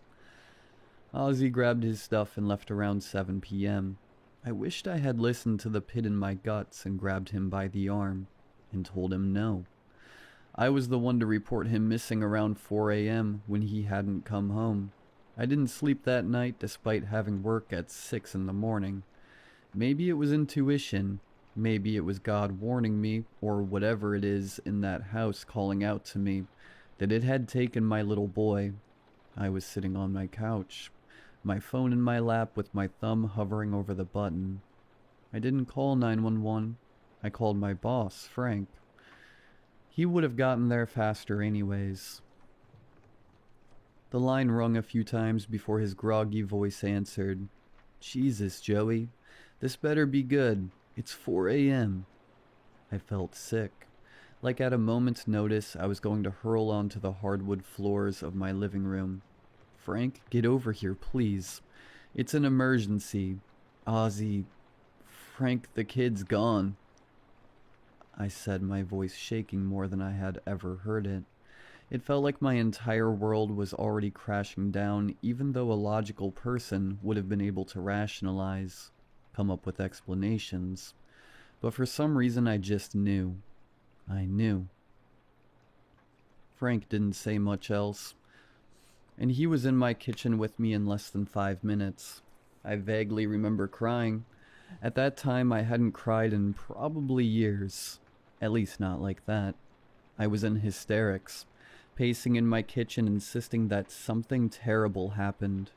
We searched for hours, trekking through the woods, knocking on doors, looking everywhere.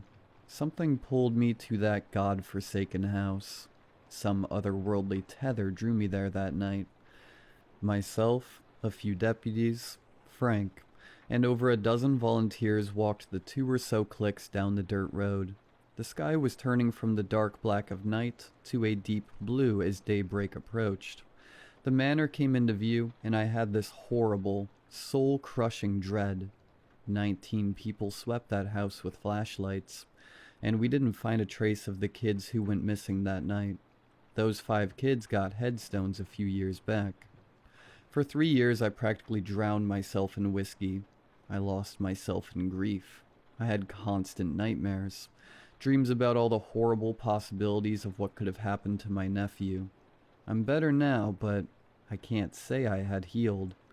Ozzy was my only family at the time, though I've since gotten married.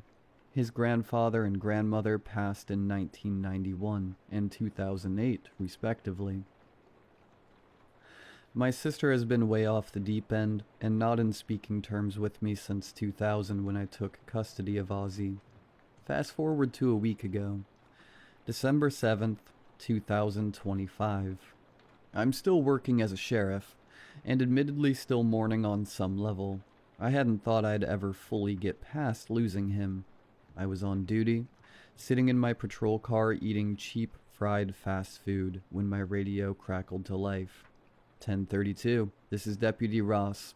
I need another unit at 762 Country Road 144, and call forensics. The abandoned house. That same abandoned house that the less rational part of my brain insisted had stolen Ozzy. I pressed the button and spoke. 10-4, this is Sheriff McKinney. ETA 3 minutes. I flicked on my lights and sirens and peeled out of the parking lot like a bat out of hell. They say death has a smell, something specific that can't be replicated, and I can assure you that's very true. Like rotting meat sprayed with a sickly sweet perfume. It was faint, but I could smell it despite the fact the freezing cold had practically frozen the body lying in the snow solid. I didn't need to look long to know the body belonged to one of those missing kids. I'll say it again, we found a body. A dead body, not bones. After 11 years. A body. How the hell wasn't this kid just scattered bones we would dig up after the spring thaw? And what the hell happened to him? Because he was cut up pretty bad. I'll save you the gory details, but it was bad. Really bad. Coroner said he'd been dead less a few days. December 2nd, she told me. Stabbed to death. Poor kid bled out right there in the snowbank. That's crazy enough, finding someone freshly dead after over a decade. But the part that left us with even more questions was, why the hell did he still look 17? He should have been 28, so why did he still look the exact same as the missing persons poster we plastered all over the city a few clicks away? Christ, he looked exactly like he did in the senior photos I helped his mom take. This was messed up. Did some sick guy preserve him, keep him alive for 11 years, and he just aged insanely well? What was this? I didn't sleep that night either. My wife, Winona, sat up with me. I had too many questions to relax long enough to sleep. I was jittery, on edge. December 14th, 2025. Tonight Winona was at her sister's house and I was alone. The place feels empty without her. Almost eerie, like some strange isolationist dream, where I was the only man left alive. Then something changed. I felt that same feeling I did the night Ozzy disappeared, except in reverse. I can't describe it any other way. It was like I had this sudden lump in my throat and I don't know, whatever the opposite of dread is. Like when you remember something you'd forgotten years ago, and the memory comes rushing back and suddenly everything makes sense and everything is right again. Don't get me wrong. It still freaked me out. But I suppose the Lord wasn't done with me because I thought I was having a stroke when I heard something I hadn't heard in over 10 years echo from my backyard. Hello, Uncle Joey? I didn't even think. Not a single thought went through my head as I jumped off my couch, across my kitchen, and crashed out my back door still in my gym shorts and tank top despite the freezing temperature. There in the foot-deep snow was my boy. There was Ozzy, still in the same clothes, slowly cutting through the shining powder snow. It felt like time stopped. His jersey was ripped. He was covered in blood, and I'm still not sure how much of it was his. The lab hasn't called me back yet. Had I died in my sleep? Was this some kind of afterlife? It took a minute for my brain to turn back on and actually process what the hell I was seeing. "Kiddo?" I called out, my voice uneasy. I cut myself off, bounding off my back porch and into the snow. Who knows how long he's been out in the cold? It's December in northern Ontario, for fuck's sake. It was near 30 below. It didn't matter how the hell he was alive. All that mattered was that he didn't freeze to death. When I managed to haul Ozzy inside, he just cried. I held him in my lap on my kitchen floor like he was a toddler again, until Frank and an ambulance got here. My mind was elsewhere. What the hell was I supposed to do? What am I supposed to do now that I'm in the middle of all this? The rest was kind of a blur. Frank called forensics again to look at the house, test the blood on Ozzy's clothes. I don't really remember much up until I got home about 2 hours ago. It's 4 a.m., and I'm bundled in about 5 layers drinking a glass of the strongest whiskey I had in the house. He's still 17. Ozzy didn't have much to say other than frantically asking about his friends and the house. About a man. A specific man. Remember how I mentioned the house's history? The massacre in the 30s? Yeah, I don't really know what to make of it either. All I know is that, according to Ozzy, whatever the hell is in that house bleeds. And if it bleeds, I can kill it.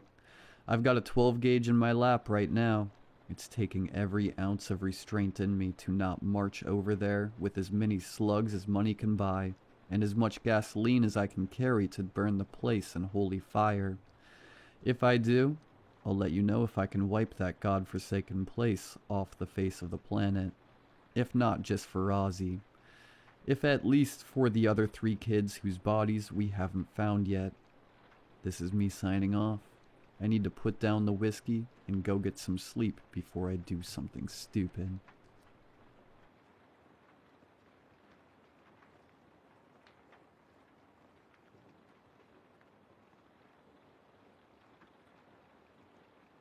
We weren't supposed to be there. That wasn't part of the thrill for Evan. He just liked doing things he wasn't supposed to do. Especially when no one was around to tell him to stop. The cemetery was quiet, old, and fenced off after dark, which made it perfect in his eyes.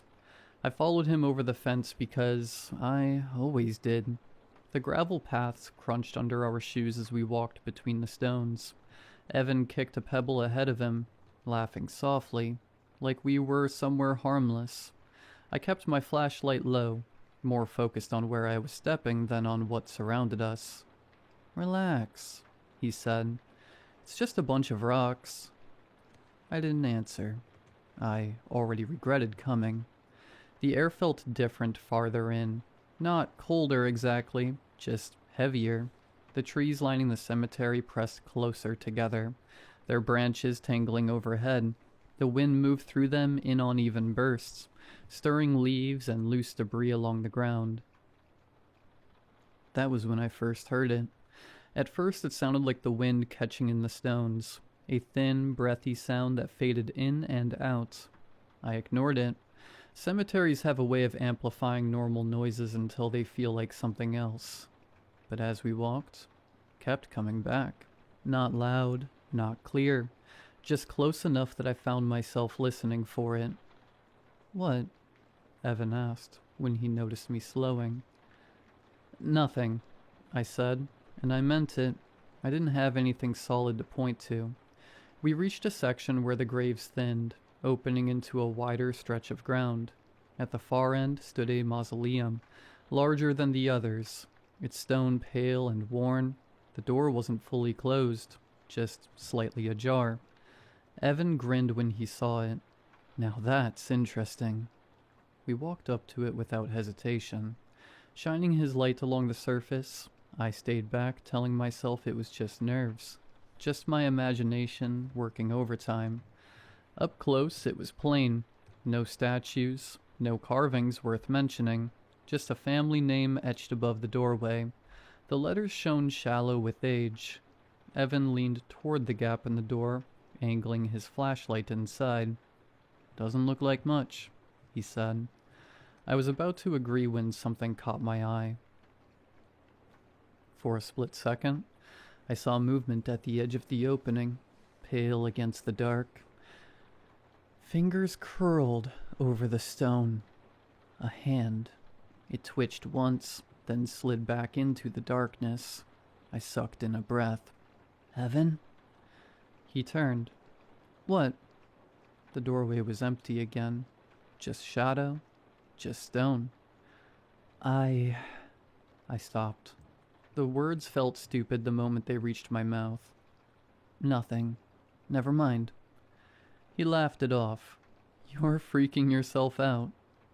Maybe I was. We moved on, but not far. The paths twisted and looped in ways that made it hard to tell where we were. More than once I glanced back and saw the mausoleum again, closer than I expected. "I thought we'd gone further," I said. "All these rows look the same," Evan replied. "You're fine." Eventually he drifted back toward it without saying it outright. When he stopped in front of the doorway again, something in my chest tightened. "I'm just gonna take a quick look," he said. 2 seconds. "Don't," I said. He was already slipping inside. The sound of him scraping against the stone vanished the moment he crossed the threshold. "Evan?" I called.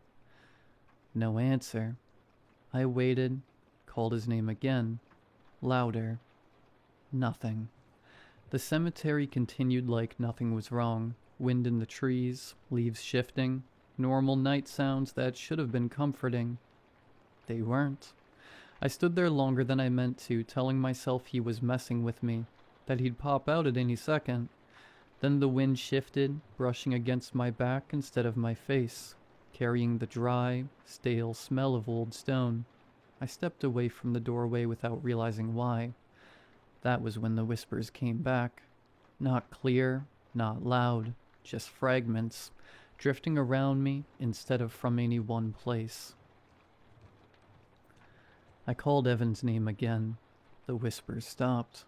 The silence that followed felt intentional. I turned. Evan was standing behind me, close enough that I startled.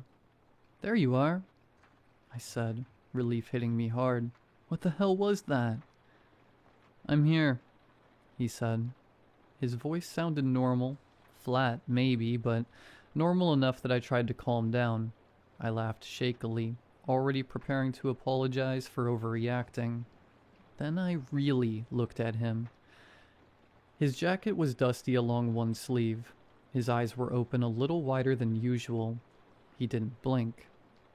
"Did you hear me calling you?" I asked. He hesitated. "Yeah."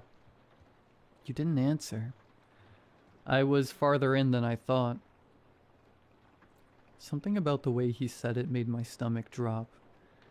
"You should come see," he added. "It explains things." "No," I said. "I want to leave." He stepped closer. "You're making this harder than it needs to be." I backed up. He adjusted with me, keeping the distance between us the same. His hand brushed my sleeve. Cold, too firm. I pulled away. His grip closed around my wrist. "You're taking too long," he said. That was it. I twisted free and ran. I didn't know where I was going. The cemetery blurred around me, stones flashing past in uneven rows. I didn't hear footsteps behind me. That was worse than being chased. I stopped in a clearing where the graves stood farther apart. That's where I saw them. Figures between the stones. Too tall, too narrow. Watching. And near the mausoleum, Evan, standing upright, too still. My light rose. Hands that weren't his held firm from behind. Fingers sunk deep into his torso to keep him upright. His chest was open. Ribs spread, empty inside. His throat was ruined. His eyes were open and dead. The thing behind him lifted Evan's arm and waved. I ran. I didn't stop until the fence tore my hands and the streetlights burned my eyes. No one followed me. They let me leave.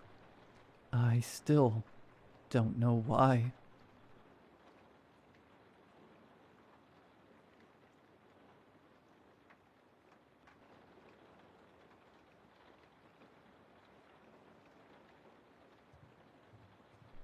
It happened in third period. Xavier, one of the quieter kids in my class, came up to me with a clenched fist and a hand over his mouth. "Mr. Stanley?" He sputtered out a muffled cry into his palm and held his closed fist up to me. "What's up?" He unfurled his fist, revealing 4 bloody teeth in his palm. "I think I need to go to the nurse." He uncovered his mouth. His front teeth were missing, along with his bottom ones. The lines between his teeth were filled with dark red. Oh my god. I cringed at the sight. "Go to the nurse, Xavier. Take my tissues," I told him. I had encountered a few kids having a tooth fall out when I taught 2nd grade. This was my first year teaching high school. Kids shouldn't be losing teeth unless they were getting into fights. Right as I handed him the hall pass, Jayla yelled from across the class, exclaiming that her back tooth came out. Then it was Albert, then Anthony, then Megan, then Sam, until the whole class was losing teeth. They cried but kept wiggling at their teeth. Tiny little taps rung out on each student's desk. I passed the storage of Kleenex boxes around the class, making sure each kid got a few. I tried calling the nurse, but she didn't pick up. I walked to the front of the class and announced, "Everyone stay in here. I'm gonna go get the nurse. I'll be back soon." It seemed like all the other teachers had the same idea. Teachers crowded around in the nurse's empty office, asking about where the nurse went. Others conversing about what happened in their classrooms. Everyone's story was the same. It started with one student, then the rest started losing them. I felt around in my mouth with my tongue, checking each tooth's sturdiness. Strong as ever. The nurse walked back into the office. I talked to the principal. He's going to make an announcement immediately. We've already called 911. The news arrived shortly after the ambulances. Helicopters showed up too. Care flight, I think. Men in big white rubber suits closed off the area. Some of them had weird-looking gadgets. Over the next couple hours, hundreds of kids with gauze stuffed mouths were sent home. Cameras were shoved in the principal's face. Some in mine, too. They all asked the same questions. How many students have been affected? Do you think this could be biological warfare, biological terrorism, chemical runoff in the water system? Are any of the teachers experiencing what the students have? I felt like a deer in the headlights. I was just a teacher. A confused, scared teacher. I got home at about 9. My wife, Mona, greeted me at the front door with a hug. I heard about school today. She stepped back and examined me. Are you okay? Yeah. I didn't want to lie, but it was the easiest option. I couldn't sleep that night. That sound of falling teeth clacking on the desks haunted me. School was canceled for the next 2 weeks. Everyone was talking about it online. Article after article about why and how this could have happened. A town meeting was held a day later. As soon as the superintendent walked on stage, the crowd murmured. A mother in the back screamed, "My son's in the hospital. Are you gonna pay for those bills?" This started a chain of furious parents yelling, asking what we would do for their kids. The superintendent was walked off stage, quickly replaced by a public health official. At this time, we are actively investigating what caused this spontaneous phenomena. We're trying our hardest to get you the answers you deserve. He was met with loud disapproval from the parents.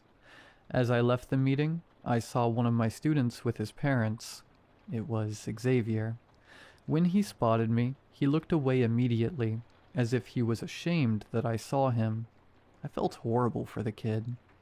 That night, when I got home and settled into bed, my mind began to wander into all the possibilities. One question ran through my mind, though. Why only the students?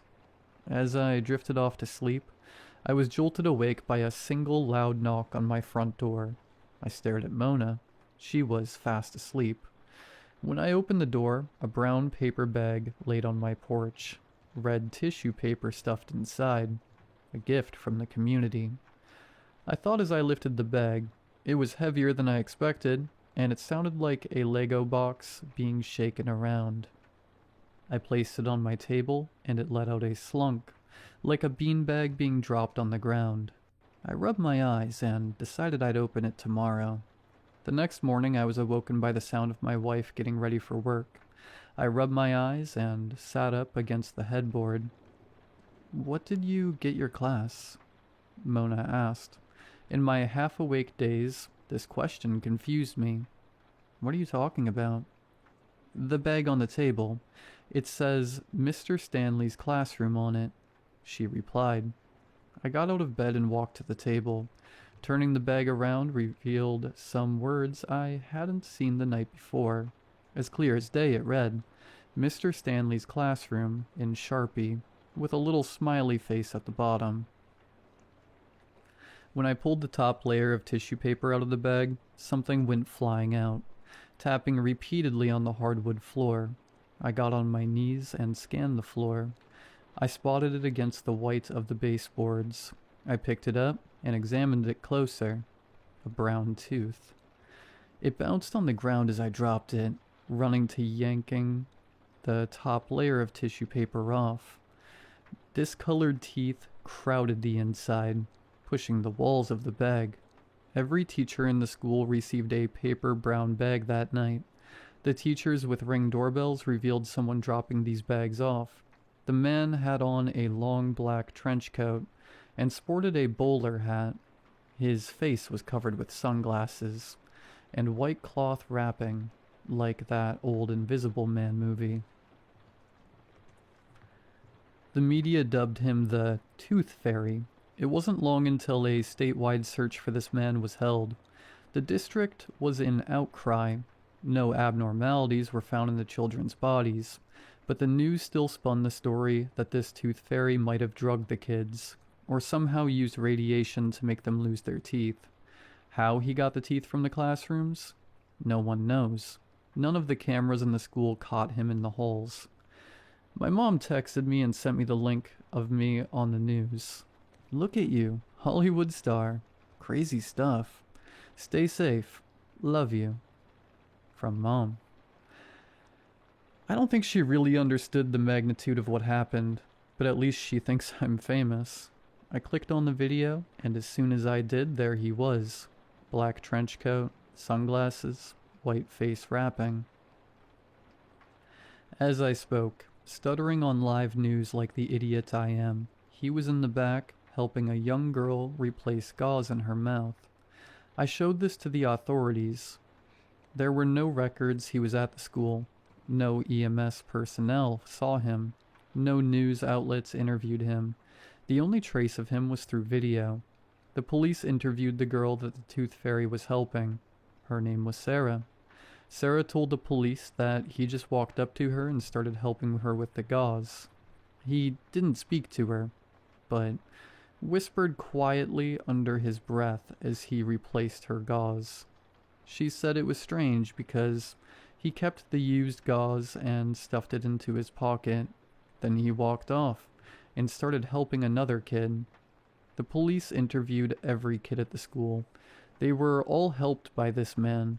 A few weeks later, and the search for the Tooth Fairy died down. Kids started to get full mouth implants. Things started to get better. The town held a night of recognition for the students. Every kid showed up. I saw some sporting a whole new set of pearly whites. They let a few kids speak about the events of that day, and how they got over their pain and overcame the horror. To my surprise, one of them was Xavier.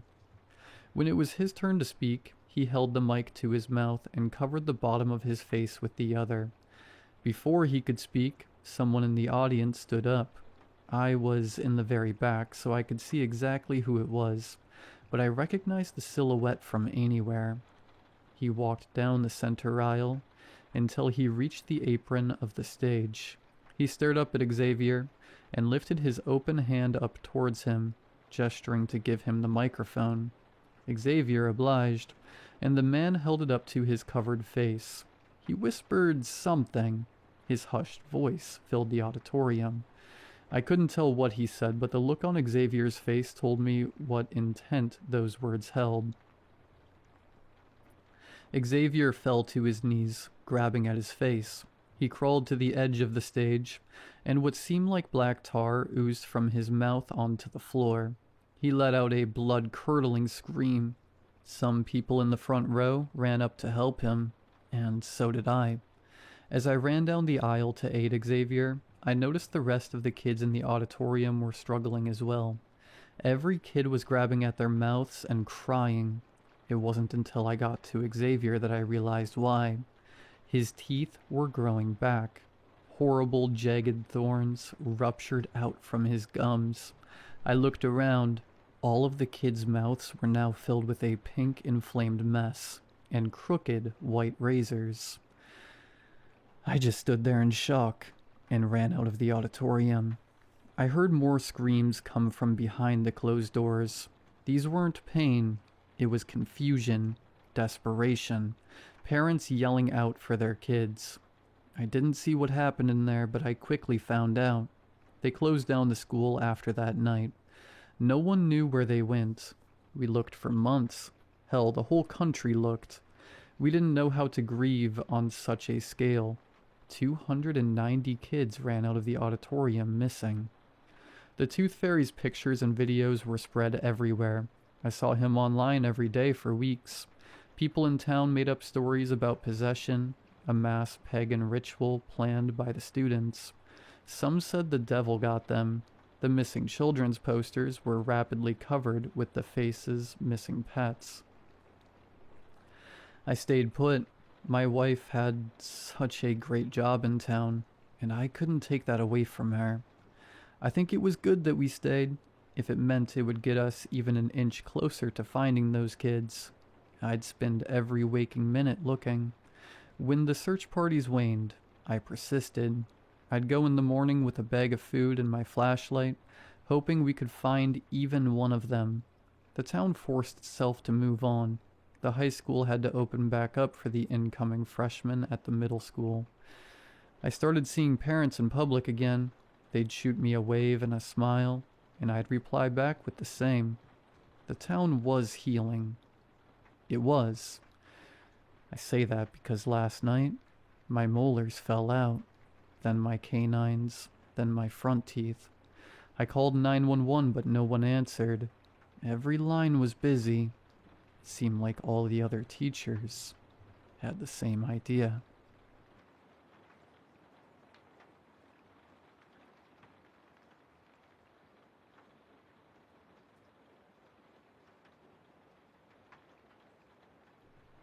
Me and my girlfriend went on a getaway, although it wasn't her in that cabin with me. So, my story begins with me and my girlfriend planning a little getaway. We had been thinking about it for a while and decided it was finally time. With both of our jobs becoming stressful and general life struggles, we took some of our savings and put it into a long weekend stay in the Lake District, Friday to Monday. The day before we were planning to leave, I noticed my girlfriend wasn't feeling the best. She said it was nothing physical, just a feeling she had. The way she described it, I can only see as nervousness, or even dread. I offered to postpone or even cancel altogether, but she insisted we go anyway. So, off we went. On arrival to the small cabin, about 5 p.m., I immediately noticed a change in Emma. She had spoken less and less the closer we got, but was whispering things under her breath. She had not even made any comments about the place as we entered and looked around. The closest neighbor was at least a mile away. on the other side of the lake, just outside our cabin, which I did purposefully for her. She deals with a lot of stupid people in her job, and thought being fully away from them would be ideal, but still no comments. As the evening went on, we made some dinner. I tried my best to spark up some conversations, but still not a lot from Emma. I put that up to her not feeling great, and the long day we had. I plated up our food and took it into the living room so we could eat by the fire. As I set the plates down, I noticed I didn't hear her behind me anymore. She was walking right behind me a second ago, carrying our drinks. I turned to the hallway leading to the kitchen, but was just met with darkness. Where could she have gone? "Babe?" I called out, hoping I'd get a little response of, "Just forgot my phone in the kitchen," or something that would have made her change direction suddenly without mentioning it. But nothing. Just eerie silence with the occasional crackling of the fire. It wasn't a big deal, so I just sat down and began browsing for something for us to watch while we ate. It must have been 5 minutes since I called for her, and still not a single sound in the whole house. I called her name again, but still nothing. I listened intently, for a door to close, a toilet to flush, anything, until I heard a slow and deliberate creaking of a floorboard, just behind the sofa where I was sat. There was no way she could have gotten to that spot. She would have had to come from the corridor on my right leading to the kitchen. She would have to walk right by me to get to the hallway to the bedroom, which was directly behind me. I switched the TV off out of impulse to try and hear better, and then I froze. In the TV reflection, I saw my girlfriend, her hair dripping wet, clothes torn and drenched, and she was smiling, less than a foot behind my back. I jumped up and turned around, but no one was there. Not my girlfriend, not a puddle on the floor like I expected, but more creaking. Like she was stood right there, but I just couldn't see her. I stared intently down the hallway to the bedroom, not taking my eyes off of it, hopeful I would hear another creak to locate who or whatever that was I just saw. "Hey babe, are you okay?"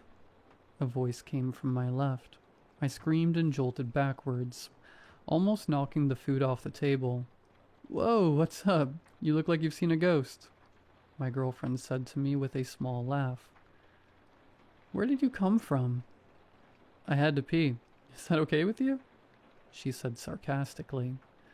I tried to slow my breathing as I sat down next to my now concerned girlfriend. "What happened?" "I thought I saw someone in the reflection." "Are you sure? Maybe it was just the coat rack next to the door. How many wines have you had again?"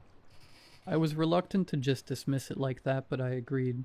Maybe my brain was making me see things just because I felt a bit creeped out.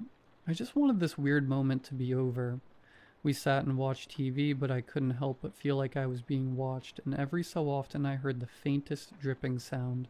The sound of water hitting wooden floorboards right behind me.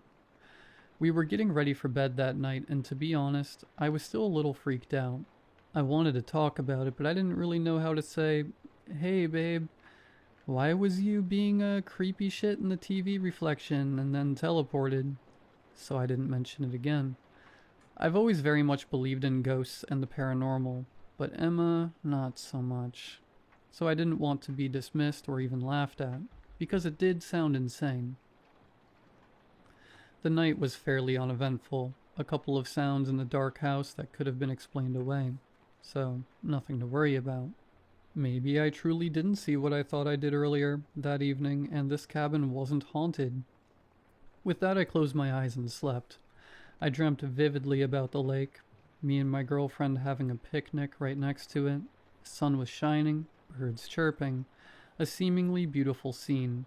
We both stood up and ran up to the water's edge. I looked down, amused at the ripples in the water making us both look strange. Then the water calmed, and I focused on my girlfriend's reflection. In it, she was smiling, unnervingly wide, and her head rotated to stare at me, though her body remained forward. I pulled my gaze to her face quickly, and she was just peacefully looking out across the horizon, the complete opposite to what I had just seen. I woke up immediately and looked over at my girlfriend to find her sleeping, the same rhythm of snores as usual. I let out a deep breath and tried to go back to sleep, hoping for less messed up dreams this time, please. The next day, it was as if nothing even happened. Me and Emma had a day of walking, laughing, and just enjoying our time. There was a couple of times I would find her just staring off, whispering under her breath, but when I spoke to her, or when she felt me watching her, she was her usual self. In the evening, however, I don't know where my girlfriend went and what was in her place. We cooked, ate dinner, watched some TV, showered, and got into bed. Nothing out of the ordinary. Until it came time to sleep. Emma was already rolled over on her side, and her breathing started to become her soft snores. But I couldn't help but feel uneasy. Just a gut feeling telling me I shouldn't sleep, that it wasn't safe. I don't know what made me do this, but I decided to go to the living room for an hour or so and read. In the dark, by myself. I don't claim to be the smartest, but even I know this was a bit weird of me to do. But before I even know it, I was downstairs, drink in hand and starting to open my book. I sat in the big brown armchair, which was backed on the same wall as the TV in the living room, which meant it was facing the bedroom corridor, with the hallway to the kitchen on my left. However, when I was reading, the book was covering most of my vision. I must have been reading for about 15 minutes when I first heard it, a sharp and quick "hey" in my left ear. Immediately I slammed my book down, scanning the area. The room wasn't exactly well lit, but it was illuminated by a small lamp next to me. The warm light didn't reach to the end of the hallways, but that didn't matter, because the voice must have been centimeters from my ear. I was a bit cautious, but ultimately, I ignored it. I was tired. I assumed it was a similar situation to when you have headphones on, and all of a sudden someone is calling your name. That must have been it. I was simply so engrossed in my book. I thought I heard something. I got back to reading, and the same again. Maybe 15 minutes later, another sharp and quick "hey" to my right ear this time. Again I react quick and look around. I think I see something just out of view going down the corridor. I whisper my girlfriend's name just in case it was her, but had no response. I listened for a second more and decided to just go to bed. As I was putting my book away and moving the blanket off me, I heard another slightly louder and angrier "hey." This time there was no mistaking if I had just been too into the book and imagined it. That was a real voice in my ear. I even felt the breath against my skin. It was cold and smelt rotted. I turned that way, expecting to see someone, an intruder maybe, or even my girlfriend playing a weird joke, which is incredibly unlike her. But I once again was met with nothing, an empty, dimly lit space. I picked up my pace to the bedroom. It wasn't much safer in there, but at least I wasn't alone. I almost made it to the bedroom when I dared to look back. I wish I hadn't. As I turned, I saw something shuffle behind a curtain to try to make itself out of sight.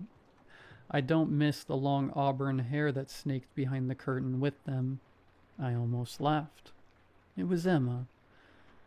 Of course it was. She was trying to scare me, probably trying to get me back with that one time I jumped out on her. I went to open the bedroom door so I could fake shut it and sneak up on her behind the curtain, but before I even had the chance, I saw something in the corner of my eye. It was my girlfriend, sleeping in the same position and rhythm she had been. My world stopped. What on earth was behind the curtain? I went into the bedroom and shut the door behind me, locking it while I tried to come up with a plan. This woke up Emma, and once I explained what I had seen, she motioned to a baseball bat by the door, and we checked. Of course, we found nothing, and once again, I was convinced I watched too many horror films.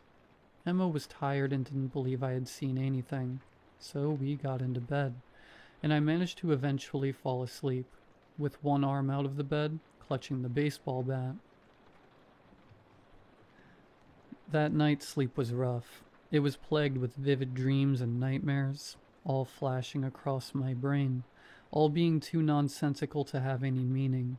Apart from one. We are in bed. In my dream, I had just woken up and Emma isn't beside me. I pull on my slippers and I go searching for her. I hear scratching along the wall and I follow the noise. I go and find Emma, or what is trying to be her, crouched in the corner, cracking coming from her body, and she twists and turns. I put my hand on her shoulder and she turns, immediately plunging a knife into my side. Her smile doesn't waver and it seems to grow. I look up at her as I fall to the floor, clutching my side. I see her whisper, "Don't get out of bed." Then I woke up and it was morning. The next morning, I felt groggy, unrested, and frankly a little annoyed. I would never dismiss Emma's fears, and yet that's what she did to me. So through breakfast I didn't speak, with nothing to say as all my thoughts were filled with what I have seen. I can tell this upset Emma, and I felt guilty, but this was just how it had to be for a while. A few hours later, Emma told me she had a surprise. I followed her out of the cabin to a picnic set just on the edge of the lake. It made me smile. There's my Emma, smiling sweetly with the sun on her cheeks. We sat down and ate. We chatted, and it seemed a weight was lifted off my shoulders. I don't know what had been causing these dreams and maybe hallucinations, but I would make an appointment for when we got back. We sat there for a while, and then what seemed to be many flies, coming close to Emma's head, circling her. She tried to ignore it and wave them away, but ran off with a small giggle. It was a little odd with how many there were, but I laughed and ran after her until we both ended standing right along the water line. She brushed the leaves off of her, and they fell into the water, creating a ripple. I glanced down and was amused by how the rippling made us look strange, and then it hit me. My dream. This is exactly how it went. My memory was hazy with what happened next. It felt like weird deja vu, but laced with dread. As the water calmed, I looked up at my girlfriend, admiring how beautiful she was while looking out and gazing at the scenery. I smiled to myself at how lucky I am and glanced down. The smile on my face was immediately ripped off when I saw the horror in the reflection. Emma had that twisted, gaping smile with her head cranked toward me. I let out a sound of terror and walked backward until that thing was no longer in view. I spun on my heel and sprinted back into the house, desperate to be away from Emma and whatever was pretending to be her, not knowing which was real. Of course, my girlfriend came after me and tried to calm me down. I could barely get my words out before I saw her eye roll. I was starting to have enough of it. I stated firmly I wanted to leave immediately, but was met with reasons why this is important to her and we need this break. I tried to speak my case, but was told it wasn't real, and maybe just a coincidence. I was starting to believe her when I looked down and noticed my girlfriend's nails were going black and looked dead, her hair dry and breaking off, the opposite of how she usually cares for it. She looked different, but the same, like a twin, but who had been in the dark her whole life. I knew we needed to get out of here and fast, but I couldn't convince her. I was worried whatever had taken up residence in my girlfriend would act out, hurt her, so I comprised on the next morning. Just had to get through one more night. I went to bed scared for my girlfriend and very scared of her. I know she was still in there, so I tried to be patient and get us out of here as soon as I could without triggering anything. Slowly, through exhaustion, I fell asleep. I woke up suddenly as if someone had thrown water over me, to find Emma not next to me. Maybe she was thirsty or went to get something to eat. She hasn't eaten much since we've been here. I stood up to go and find her to make sure she was okay. As I bent down to put on my slippers, I thought about earlier that day, how uncanny it had been. There was no way it was just a coincidence. I had the exact dream and then it came true. I'm not sure what that meant, but it freaked me out. A thought flashed through my mind of a dream I had the night before. I froze. It came flooding back to me. Me waking up and finding Emma gone, searching for her, the scratching, her crouching, and then the knife. The memory hit me like a brick and I almost went dizzy. I reluctantly stood up, went to the door and twisted the handle. There's no way this is happening. My dreams aren't coming true, are they? That's impossible. But it did happen. Only once, maybe not this time. But I had to make sure my Emma was okay. I took a couple steps down the hallway, my breathing shallow and rapid, repeating to myself that it can't be real. I turned the corner and heard a faint noise. I strained to hear, but it got louder and louder, and then it was unmistakable. It was scratching.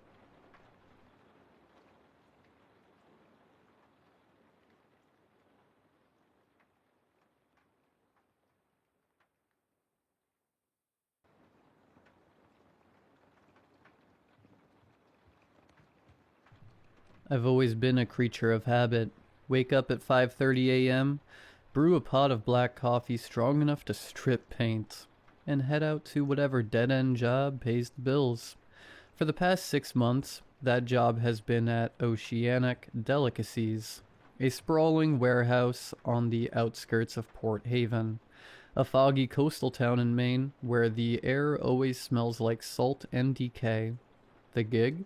Quality control tester for shrimp. Yeah, you heard that right. My job is to eat shrimp. Or at least, what I thought was shrimp. It started innocently enough. I saw the ad on a job board online. No experience necessary. Competitive pay. Must have a strong stomach and no seafood allergies. I figured why not? I've been laid off from my last position at a cannery. Something about automation replacing human hands, and my savings were dwindling faster than the tide recedes. The interview was a joke. A quick chat with a bored HR rep named Marlene, who handed me a form and a pen. "Sign here and you're in," she said. Her eyes glazed like she'd repeated the line 1,000 times. The warehouse was massive, a labyrinth of conveyor belts, humming freezers, and the constant clatter of machinery. My station was in a sterile white room at the back, isolated from the main floor. It was called the tasting lab, but it felt more like a clinical exam room. Fluorescent lights buzzing overhead, a metal table with a stool, and a one-way mirror on the wall that I swore someone was always watching from behind. Every day, I'd clock in, don a hairnet and gloves, and wait for the samples. The process was simple. A slot in the wall would open, and a tray would slide out with 10 to 15 shrimp, peeled and deveined, sometimes raw, sometimes cooked in various seasonings. I'd eat them one by one, noting texture, flavor, freshness on a digital tablet. Too salty? Mark it. Rubbery? Flag it. Off-putting aftertaste? Report it. Then the tray would retract and another would appear. 8 hours a day, 5 days a week. It was monotonous, but the pay was $25 an hour, plus benefits. In Port Haven, that was a king's ransom. At first I loved it. Shrimp had always been a guilty pleasure. Cocktail shrimp at parties, shrimp scampi on date nights back when I had those. The samples were premium, plump, juicy, with that briny snap you only get from fresh catch. I'd chew slowly, savoring the burst of ocean flavor, the subtle sweetness beneath the salt. My notes were glowing, excellent firmness, perfect balance of umami, no fishy undertone. I even started dreaming about shrimp, endless platters floating in a sea of cocktail sauce. But around week 3, things got weird. It started with the textures. One batch felt off, like the meat was too fibrous, almost stringy. as if threads of something tougher were woven in. I noted it, slightly chewy, possible overprocessing. The next day, another tray came with shrimp that wiggled faintly when I picked them up. I blinked thinking it was a trick of the light, but no, tiny spasms, like they weren't quite dead. Residual nerve activity, ? I typed, my fingers hesitating. In the cannery days, I'd seen fish twitch post-mortem, but shrimp? They were supposed to be inert. I mentioned it to Marlene during my weekly check-in. She laughed it off, her voice tinny over the intercom. Oh, that's just the new sourcing. We're testing deep-sea varieties. Fresher than fresh. Keeps the flavor locked in. I nodded, but a seed of doubt planted itself. Deep-sea shrimp. I'd never heard of such a thing being commercially viable. Port Haven's waters were shallow, battered by storms, not the abyssal depths. As weeks turned to months, the anomalies piled up. Some shrimp had an iridescent sheen, like oil on water, shifting colors under the lights, blue to green to purple. Others tasted metallic, a coppery tang that lingered on my tongue for hours. I started getting headaches after shifts, pounding migraines that blurred my vision. At home, I'd collapse on my couch, staring at the ceiling, feeling like something was crawling under my skin. One night, after a particularly odd batch, shrimp that popped like caviar when bitten, releasing a viscous fluid, I dreamed vividly. I was underwater, in a vast, dark ocean trench. Bioluminescent shapes darted around me. Not fish, but elongated things with too many segments. Glowing eyes clustered in rows. They pulsed with light, beckoning. I reached out and one latched onto my hand, its mouth parts unfolding like petals. I woke up gasping, my palm itching where nothing was there. The next shift, the trays came faster, no breaks between them. I'd barely finished logging one batch before another slid out. The shrimp were larger now, almost prawn-sized, with veins that pulsed faintly under the translucent flesh. I bit into one, and it squirted, warm, not cold like it should be.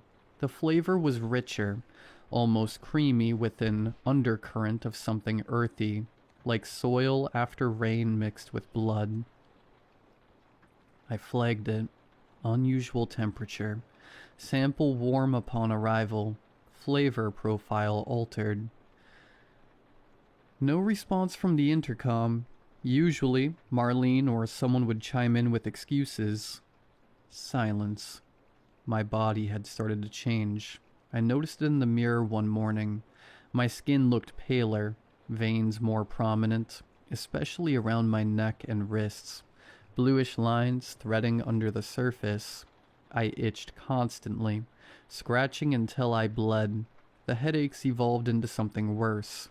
Whispers, faint at first, like static in my ears, words I couldn't make out, bubbling up from somewhere deep.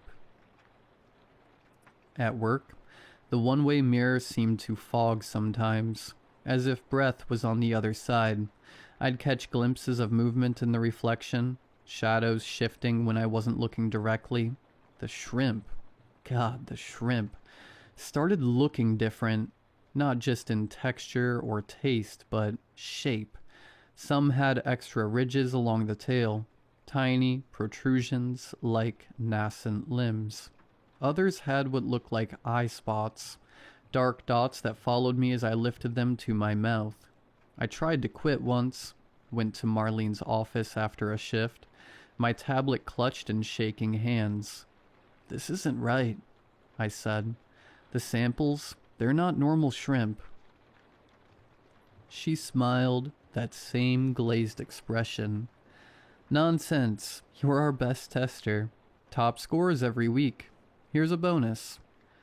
She slid an envelope across the desk. $500 cash. I took it. Bills don't pay themselves. That night, the itching intensified.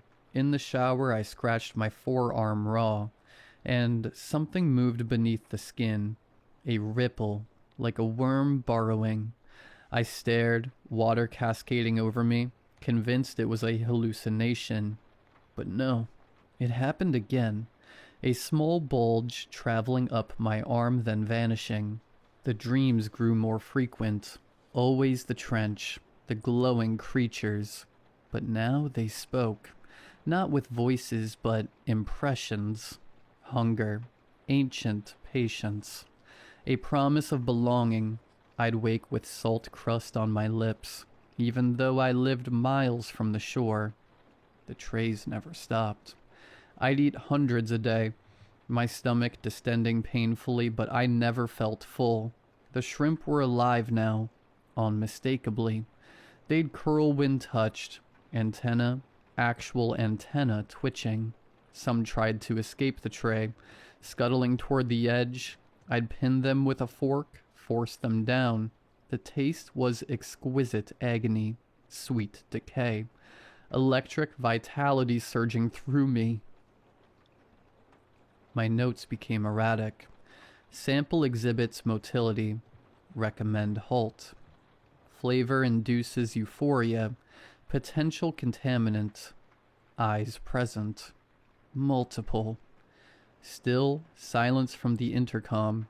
I started sneaking samples home, wrapped in napkins, hidden in my lunch bag, under my kitchen light, magnified with a cheap lupe I'd bought online. The truth stared back. They weren't shrimp. Segmented bodies, jointed legs folded tight, mandibles tucked beneath. Larval forms, perhaps, of something much larger. Deep sea horrors, harvested from trenches no sub should reach. I searched online late at night, forums about cryptic marine life, leaked documents from oceanographic expeditions, whispers of benthic anomalies, caught in trawls of the continental shelf, things that mimicked commercial species to infiltrate supply chains, parasites that rewrote hosts from within. The itching spread everywhere, my back, my scalp, between my toes. In the mirror, my eyes had changed, pupils slightly elongated, irises flecked with that same iridescence. One shift, the plot opened, but no tray came. Instead, a voice, finally, from the intercom. Not Marlene's. Deeper, resonant, like pressure waves in water. You've adapted well. Integration phase complete. The lights dimmed, the one-way mirror cleaned, revealing not a observation room, but darkness, an abyss, lit by faint bioluminescence. Shapes moved beyond, massive, segmented, familiar.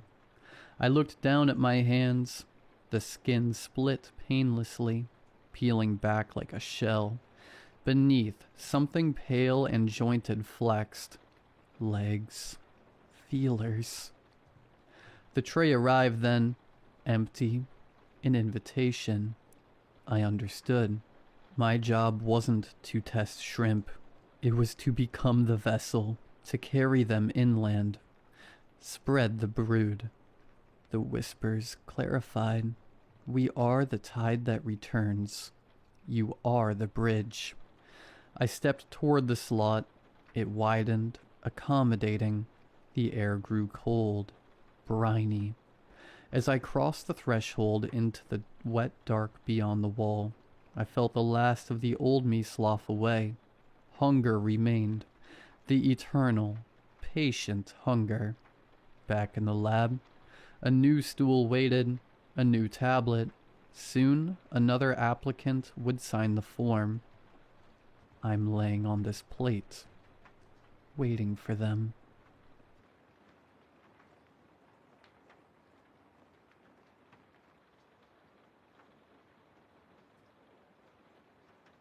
I know how this sounds, but I swear I had a reason. Every once in a while, when my roommate Connor wasn't home, I'd check his room.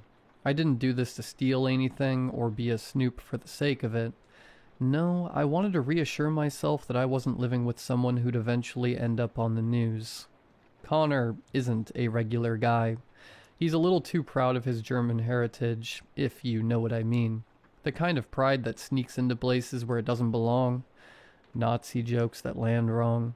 World War II facts nobody asked for. He says them casually, like he's just sharing trivia. But he always watches your face afterward, always checking for judgment. To make matters worse, he's obsessed with guns and knives. He collects them, displays them, lines them up on his wall like achievements.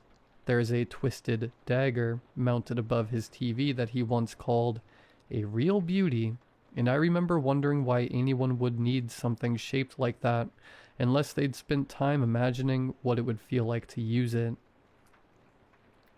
His room puts out bad vibes beyond just the murder weapons. Between morbid heavy metal posters for bands no one has heard of, and the 2 movie posters he has up, American Psycho and Joker, by the way, there were lots and lots of old war memorabilia that seems to always happen to be German. No old US Army helmets or Red Army Ushankas. He only had the stuff his favorites used. That included a World War II gas mask hanging on the wall, stiff and yellowed from prior use. He loved that thing and would wear it at night to freak me out. So yeah, I consider it my civic duty to search his room from time to time. Not because I'm nosy, because when someone surrounds themselves with weapons, Nazi iconography, and incel stuff, you start wondering if they're ever going to act out one of their special interests. I sat at his desk and logged into his computer. His password was his favorite movie plus the same numbers he used for everything. The numbers 12, 13, and 14. No idea the meaning behind those, but he uses them for everything. Usernames, gamer tags, passcodes. His overuse of them made guessing his password a lot easier, that's for sure. The browser that opened upon logging in wasn't Chrome. It was a Tor browser. Connor loved talking about the deep web or the dark web. Always said it with a grin, like he knew something about it everyone else didn't. At first, it almost felt stupid. Drugs, weapons, things so blatant they felt fake. I even laughed at one site offering hired killers like it was an online food menu. It seemed my fears of Connor were unfounded. He was just using the dark web to cosplay being a criminal. None of this was real. I was about to get off when I noticed a message pop up on Connor's computer through the open door. A chat app I didn't recognize. The sender's name was just a single letter. X. Curiosity won. It always does. The messages assumed I was Connor. X joked with him about always working during the matinees. X even mocked him for being sloppy and not using his ghost. Whatever the hell that meant. When I replied pretending to be sick and home from work, the response came almost instantly. They sent a link. They called it a red room. I knew what that was, but I told myself it wasn't real. The FBI says they aren't, so I clicked anyway. The screen went dark, then bright red, like a theater curtain pulling back. The chat exploded with emojis, popcorn, eyes, smiley faces. It was like a demented Twitch chat. Then the stream started. There was a young woman on screen tied up and terrified. The first bid was for her to get one of her fingers cut off and fed to her. I laughed at first. I actually laughed, thinking it was all BS. But then a man in a hockey mask stepped into frame with a knife not all that dissimilar to the ones Connor had hanging on his wall. The man in the hockey mask cut her finger off like it was a piece of meat at the deli. As she screamed, he shoved it down her throat and she vomited it back out. So he tried to feed it to her again, but this time she kept her mouth shut. So he grabbed her by the nose and squeezed until it started gushing blood. That got her to scream again, and after 3 of the worst minutes of my life, the man in the hockey mask got her to eat the finger.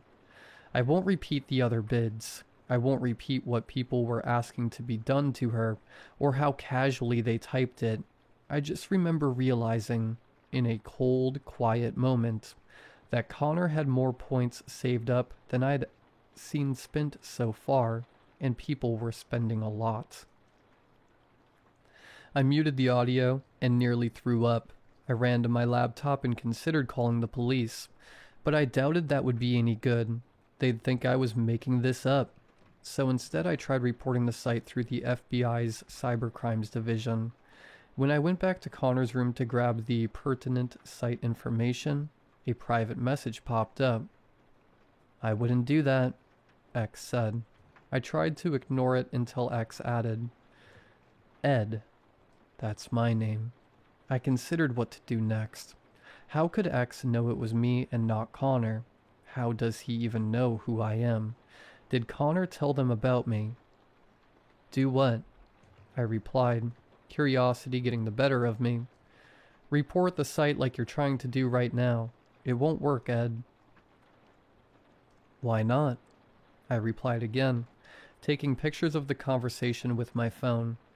"Nice try. I'm in your phone, too." X replied, not in the chat this time, but through my phone's messenger app. "You still can't stop me," I texted them back, hoping that taunting them would get them to overplay their hand. That's when X replied back with my full name, home address, credit card number, and the names and addresses of my parents and sister. X told me the site would be gone before anyone found it, that I'd sound crazy. Then they said something worse. "You don't want to be in the next show, do you?" They told me to place a bid. Not to save her, but to participate and implicate myself, too. "All you gotta do is have him cut her. That's all," X explained. When I put in the bid, my hands were shaking so badly I almost missed the enter key. I didn't even look at the number afterward. I just stared at the screen, waiting for something to stop me. An error, a disconnect, anything. The chat froze. Then it exploded. Question marks, laughing faces, people typing things like, "What?" and "Is this a joke?" Someone accused me of wasting points. Someone else said it was boring. I felt this thin, stupid flicker of hope rise in my chest. Like maybe confusion was enough. Like maybe nonsense could derail this death machine. On the stream, the man in the hockey mask tilted his head. He looked genuinely curious. He set the knife down. I didn't breathe until I saw his hand come back into frame holding an electric razor. The sound was what broke me. That low, mechanical buzz cutting through the silence. The girl started crying immediately, like she already knew what was coming. Like humiliation hurt almost as much as everything else. She tried to turn her head away, but she couldn't go anywhere. Hair fell into her lap in uneven clumps. The chat went quiet again. Not angry this time. Watching. I felt sick, but I also felt something worse. Relief. A coward's relief. I told myself I'd done something, that I'd changed the outcome, that this was better. Then the applause started. Clapping emojis. Fire. People calling it bold. Avant-garde. Someone typed that it was poetic. That stripping her identity was more interesting than hurting her body. I wanted to scream at them that they were all insane, that this wasn't art, that this wasn't even mercy. It was a thin attempt to appease X without it weighing too heavy on my conscience. A private message popped up. Well done. Before I could even process that, another bid appeared. Bigger than mine. Bigger than anything I'd seen all night. The man in the mask stepped back so the camera could see her clearly. Her ruined hair, her shaking shoulders, her empty, exhausted eyes. He grabbed a machete. I knew what was coming before it happened. I muted the audio, but it didn't help. Her now exposed scalp erupted red as she was cleaved to death with the machete. I think somewhere between the 5th and 6th swing, she died. At least, I hope she did. When he was done, the man in the hockey mask left the machete in her skull, much to the sick delight of the chat. The stream ended shortly after. I cried until my chest hurt. I prayed that that was the end. The horrible, sickening end. It wasn't. X messaged me again. Said I had one more task to complete to prove they could trust me. Said unlike the last one, it would be fun. When I read X's final task, I couldn't help but look up from the computer screen and towards Connor's wall. The gas mask and the knife were both staring back at me. You know what to do, X said. That night, Connor came home like nothing was wrong. Headphones on, heavy metal music blasting. He barely looked at me as I watched TV in the living room. Later, from my room, I heard him settle in. The familiar clicks of his keyboard, the same browser opening, the hum of his music still blasting in his ears. Another message arrived for him. I saw it reflected faintly off the window as I stood behind his door. Ready for the show? It was from X. I picked up the knife on the wall behind Connor as he typed his response. Always, Connor replied. When the stream loaded, Connor didn't understand. He saw on the screen his own face, confused. Then as he came to realize what was going on, afraid, very, very afraid, a message popped up. Great, because tonight you're the star. X's message caused Connor to rip out his earphones and turn around to see me standing right behind him. I was wearing the gas mask, holding his favorite knife that he loved to imply was used on Holocaust victims. I won't lie to you all. X was right. I did have fun.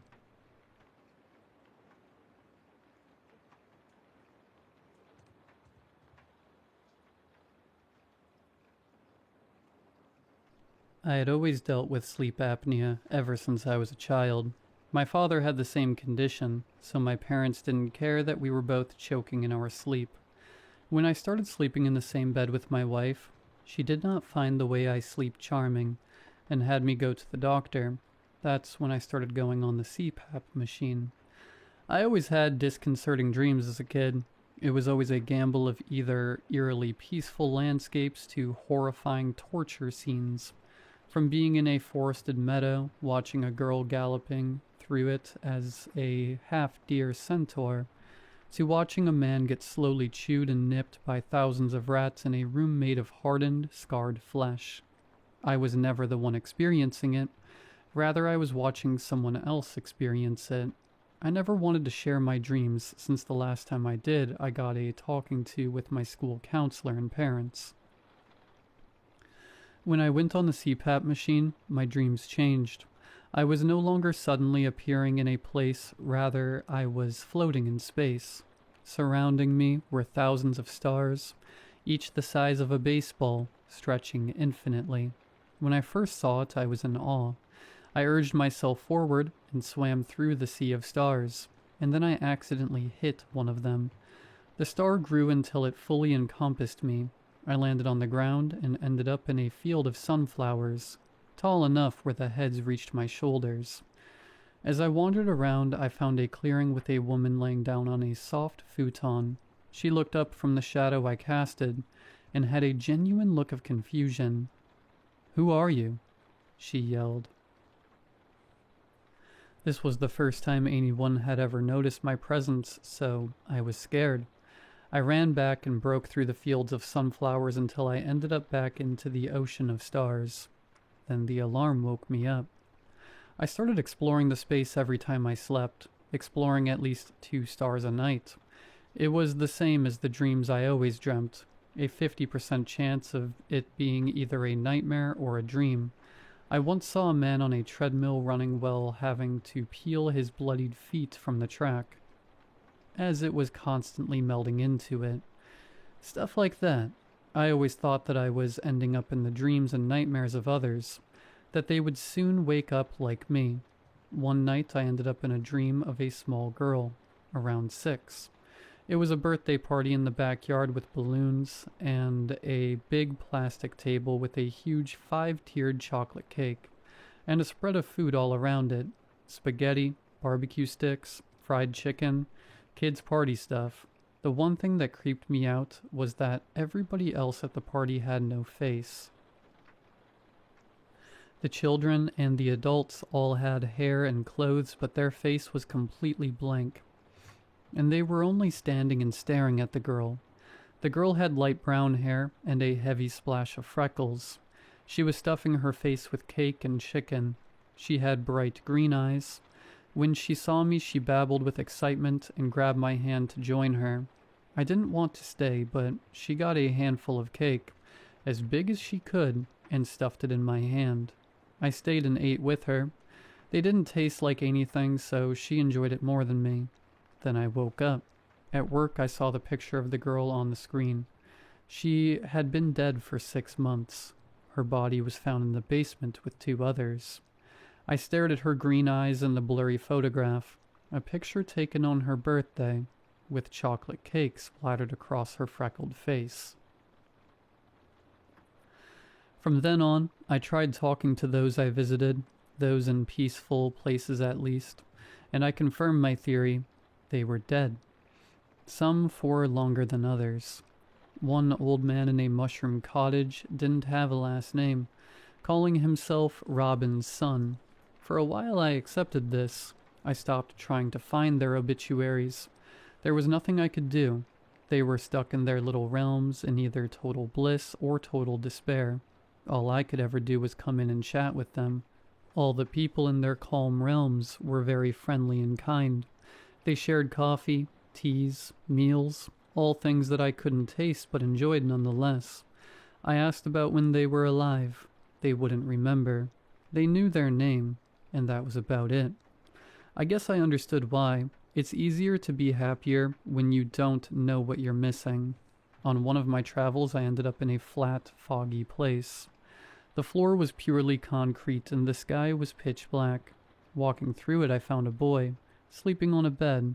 He had long hair, spread across the pillow, but I couldn't see his face. When I called him, he wouldn't wake up, so I left. At work, I saw what might be him. He was missing. A 16-year-old boy with long hair. I knew I had to help, at least try to find where he was last. I searched the stars. I never tried to visit a place twice, but I had to this time. It took 2 nights, searching through every star as quickly as possible, until I found him again, in the dark, foggy realms. I ran up to him and shook him awake. I shouted at him, "Do you remember where you were before you came here?" He was groggy. He didn't want to wake up, but I kept on shaking him until he sat up on the bed. I asked his name and where he lived. It was the same as the news coverage, but when I asked where he was before he came there, he drew a blank. I stayed with him for as long as possible, trying to retrace his steps. He remembered he was going to be a senior. He was bullied, and that he wanted to disappear. He wandered around town, and that was when his memory stopped. I feared for the worst, so I asked him where he usually liked to hang out. He sat at the bridge at the edge of town, above a river. When I woke up, I went to the phone and called, saying he might be at the river. I hung up before they could ask who I was and waited for the news. That night they found him. His body moved downstream and was found in another town. I tried helping more, but the most I got was where they were last. It didn't help with kidnapping cases. At some point, I didn't want to go to sleep. I didn't want to float around knowing that I was only helping to find their bodies, and that I couldn't help them any further than that. At one point, I accidentally fell asleep without the CPAP machine, and I ended up in that little girl's heaven again. She was running around with the faceless kids, playing a game of tag. Soon she found me and asked me to join her. We played around for a while, eating barbecue and fried chicken, till I woke up again.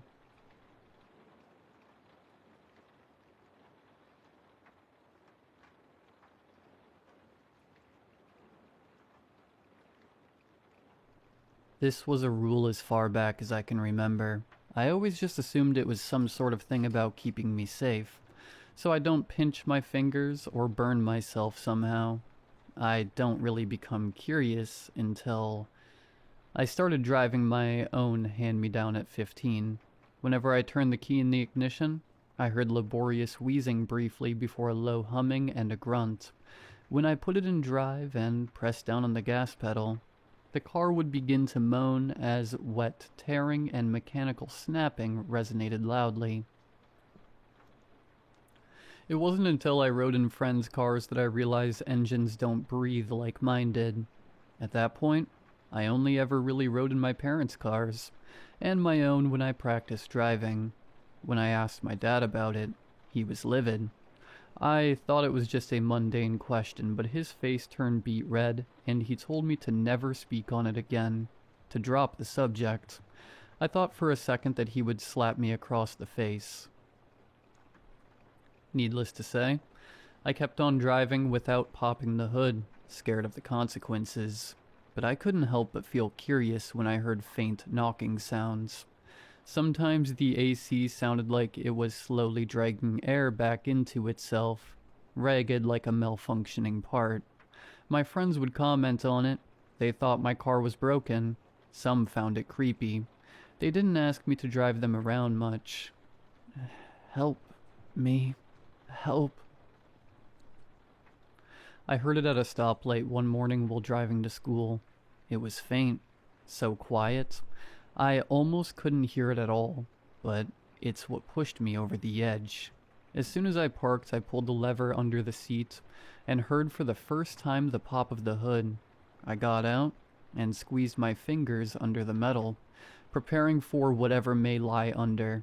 I looked around briefly to make sure no one was near, and I began to lift up.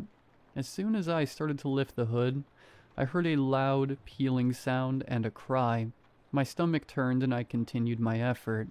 I ignored the sound and jerked it up the rest of the way with a sick tear. The sight sent me reeling with nausea. A man. No, more like pieces of a man were scattered throughout a disgusting, bloody amalgamation of flesh and veins, and unrecognizable bones. Long fingers jutted out randomly, moving spastically, blood under their worn nails. A single, fleshy pink exposed lung expanded and contracted with terrible, ragged breaths. Metal tubes and wires and gears interrupted the mass, ripping through the flesh, leaving charred skin in places and intersecting at odd angles. Then I saw the face. It was stretched out, close to ripping apart. 2 eyeballs were stuck open, bloodshot red with black soot tears staining the skin around them. The nose was more like 2 open cavities that mucus bubbled from. The mouth was stretched open like the eyes, and the inside was stained black along jagged and broken teeth. It began to scream something awful. My grip slipped as I fell to my knees. The hood slammed shut, and I couldn't stop myself from heaving up my breakfast onto the pavement. My world was spinning. I went about my day without really being able to focus on much. The sight of the car had me shaken to my core. I was terrified when school let out. I'd have to drive home. I sat inside the car, my fingers tingling as they held the key right at the ignition. When I gathered the courage finally, I turned the key and I was met with the familiar grunt and wheeze followed by bones snapping and flesh rendering as I drove it home. Oil. I need oil. The death rattle beckoned from the AC vent. I tried to ignore it the best I could. Please, God, please. It was too much. I raced the rest of the way home, and my parents were both gone still. I searched the garage for oil, eventually grabbing the container and heading back to my car. I popped the hood, the sick squelching loudly entering my ears. Oil. The mouth opened as wide as it could, a putrid rotting odor emanating it. Its eyes were crying black tears. I unscrewed the lid and, with trembling hands, began to pour. The thick, yellow fluid began to flow into its mouth. I gagged as I watched the mouth guzzle it like a thirsty dog. It trickled out the sides of the mouth and coated the cracked teeth. I stopped pouring once the tears stopped flowing from its eyes. I shut the hood and carefully put the oil back in its place. This routine continued for the next week. All the while, I never confronted my dad, fearful for his response. The engine would speak to me occasionally, making requests like turning the AC down or slowing down my speed. I obliged. One night, I sat with my parents for dinner as they joked about memories from my childhood. My mom grabbed a photo album and started pointing out embarrassing kid pictures of me. My blood ran cold when I saw a familiar man in a photo holding me as a baby. "Who's that?" My fingers trembled under the table. "That's your Uncle Tommy. He was your father's brother," my mom responded. My dad smiled a half smile that seemed to hide some other emotion. "He passed away when you were real little." "Oh, I didn't know that." My fingers dug into my thigh. "How did he die?" "Colon cancer. Sad thing. Same thing that got your grandfather." He frowned a bit and stood up from the table. "I think I'll excuse myself. Those photos are great, hun." He squeezed my mom's hand and left the room without another word. "Don't mind him. Of course it's a touchy subject." She smiled at me and showed me more photos. I resolved that I needed to see what was inside my dad's car. I waited for the night to settle in, and for my parents to sleep. I grabbed my flashlight and the keys from the front room. Outside in the cold darkness, I quietly unlocked his car and pulled the lever, releasing a sick, cracking noise as I did. I trained my flashlight on the hood, and I steeled myself before lifting it with a swift motion. The rotting stench of burning flesh and oil hit me hard. The flashlight made the blood and mucus shine back at me.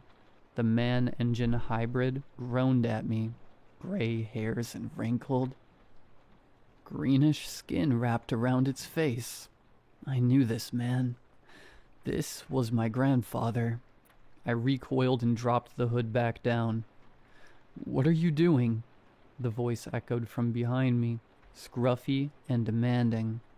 I saw the shadow of my father against the hood of his car. I turned to face him, my spine like jelly. I shuddered. I couldn't think. "You know I told you to never look there, right?" He grimaced.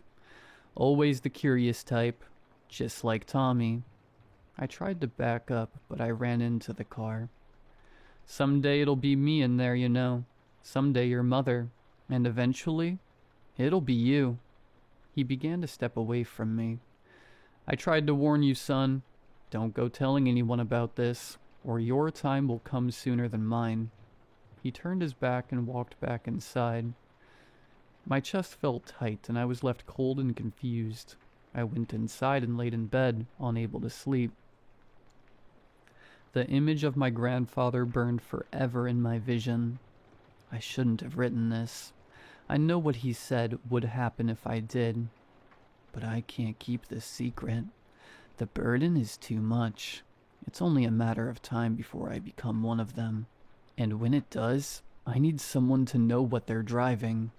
What's really under the hood.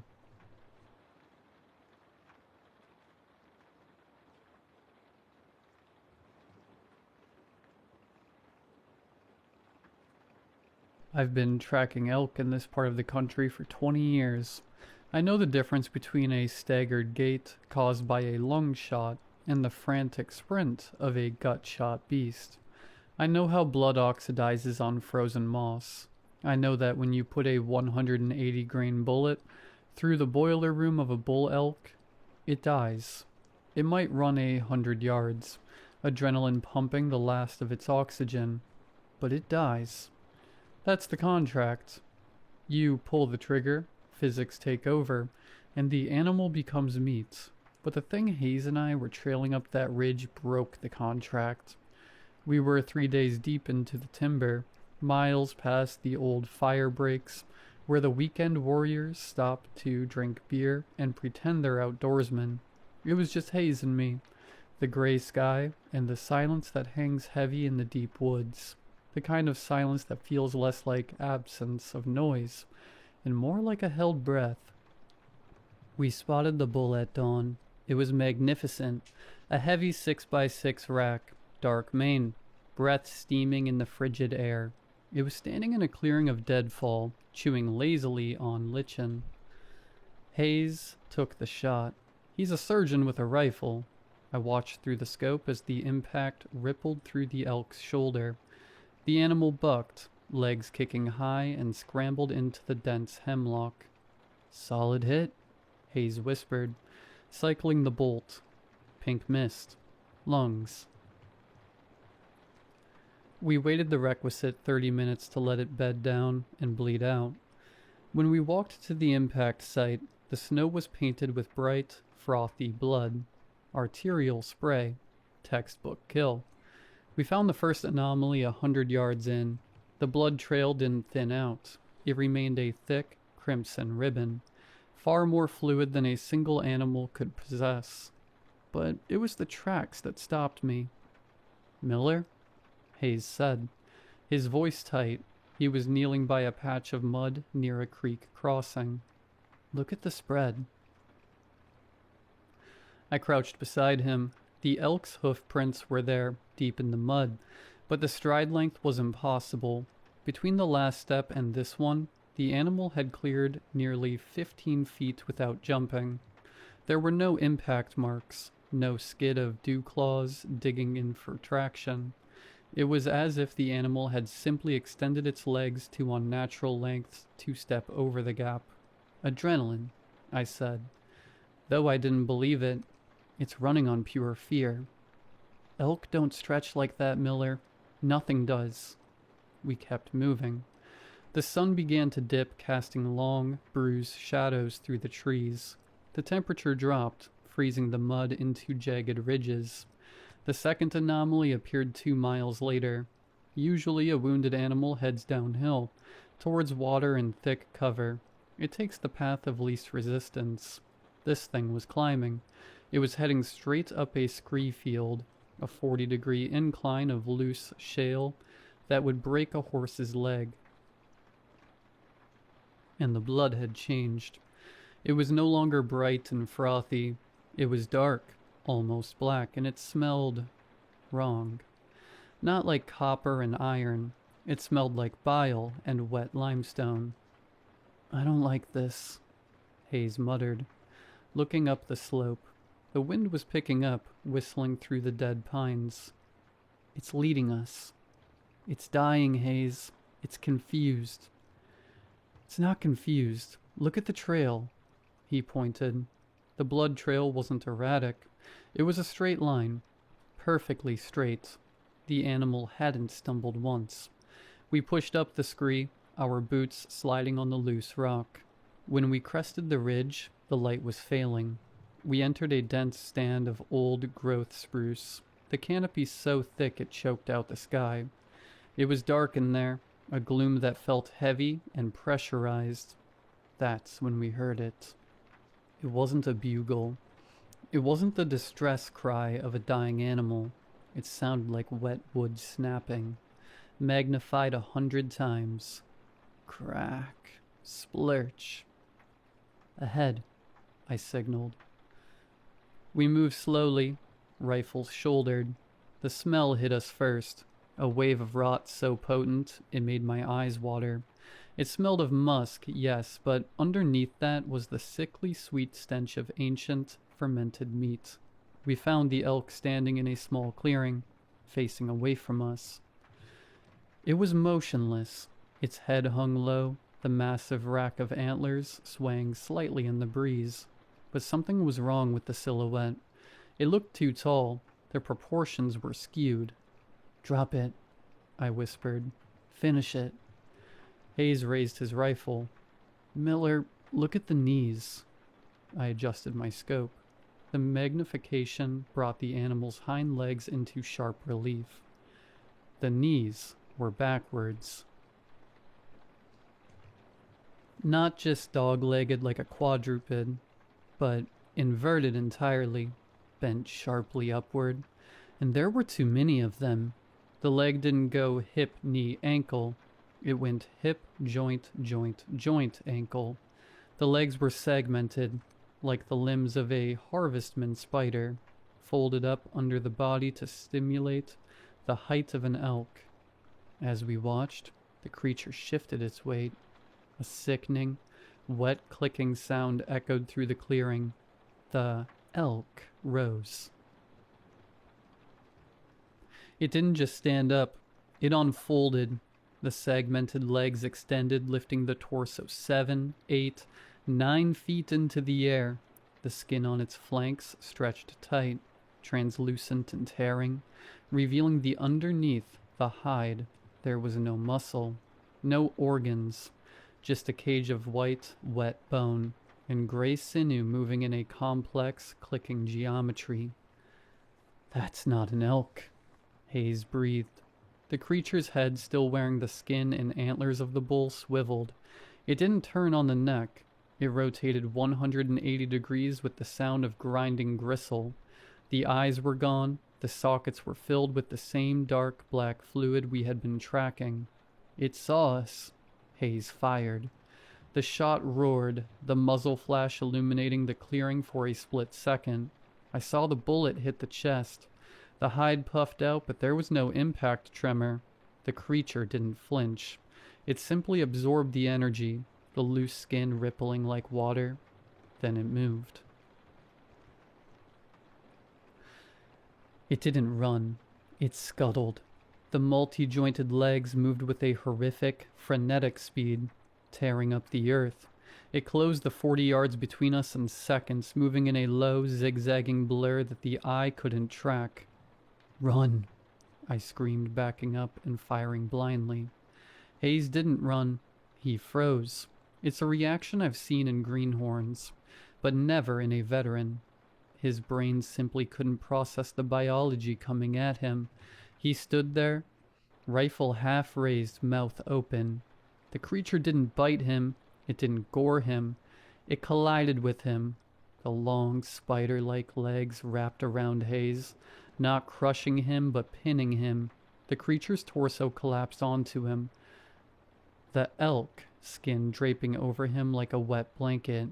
I heard Hayes scream, a sound that quickly turned into a wet gurgle.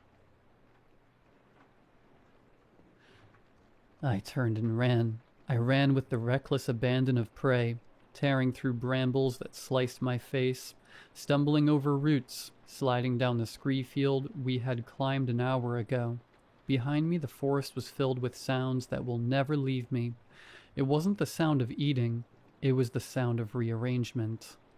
The wet snapping of bone, the popping of cartilage being forced into new angles, and underneath it all, a low chittering sound, like 1,000 insects vibrating in a hollow log. I made it to the tree line of the valley floor and collapsed, my lungs burning, my ankle twisted. I lay there in the dark, rifle pointed back at the ridge, shivering so hard the barrel rattled against my teeth. I waited for it to come for me. I waited for the clicking joints, the smell of rot. But it didn't come. Instead, silence reclaimed the woods. A heavy, absolute silence. Then, from high up on the ridge, I heard a bugle. It started as a normal elk call, a high-pitched whistle rising to a scream, but halfway through the timbre changed. The pitch dropped, gargling and warping. It shifted into a human voice, distorted and stretched, screaming a single, elongated syllable that echoed off the canyon walls. "Miller." It was Hayes' voice, but it sounded like it was being pushed through a throat made of PVC pipe and gravel. Then, silence again. I didn't sleep. I didn't move until the sun came up. I hiked out, 18 miles without stopping, without looking back. I left my gear, my pack, everything but the rifle. I reported it as a bear attack. I told the sheriff we got separated and I heard a commotion. They did a search. They found Hayes' rifle. They found his boots, laced tight, still standing upright in the mud. But they didn't find Hayes, or rather, they didn't find a body. They found tracks. The search and rescue lead, a guy I've known for years, pulled me aside at the trailhead a week later. He looked pale, shaken. He told me they found elk tracks leading away from the site where they found the boots. "But they were wrong, Miller," he whispered, looking over his shoulder. The tracks, the stride was huge, 20 feet between steps, and the weight, the depth of the prints suggested the animal weighed 2,000 pounds. He paused, swallowing hard. "And Miller?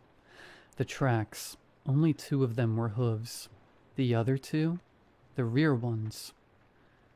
He didn't have to say it. I knew. "They looked like hands," he whispered. Big, splayed hands pressing into the mud. I stopped hunting. I sold my guns. I moved to the city where the only sounds are sirens and the traffic. But sometimes, when the wind blows right, coming off the mountains in the west, I can hear it. I can hear the clicking. And I know that somewhere up on that ridge, there is a stag with too many joints, walking through the timber on legs that shouldn't exist.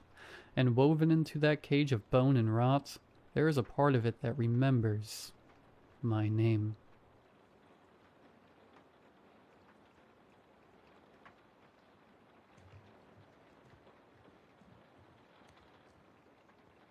Senior year of college. My previous roommate graduated and moved back home to save money. I kept dwelling on the idea of a new roommate taking his place. Someone I don't know, sharing my space.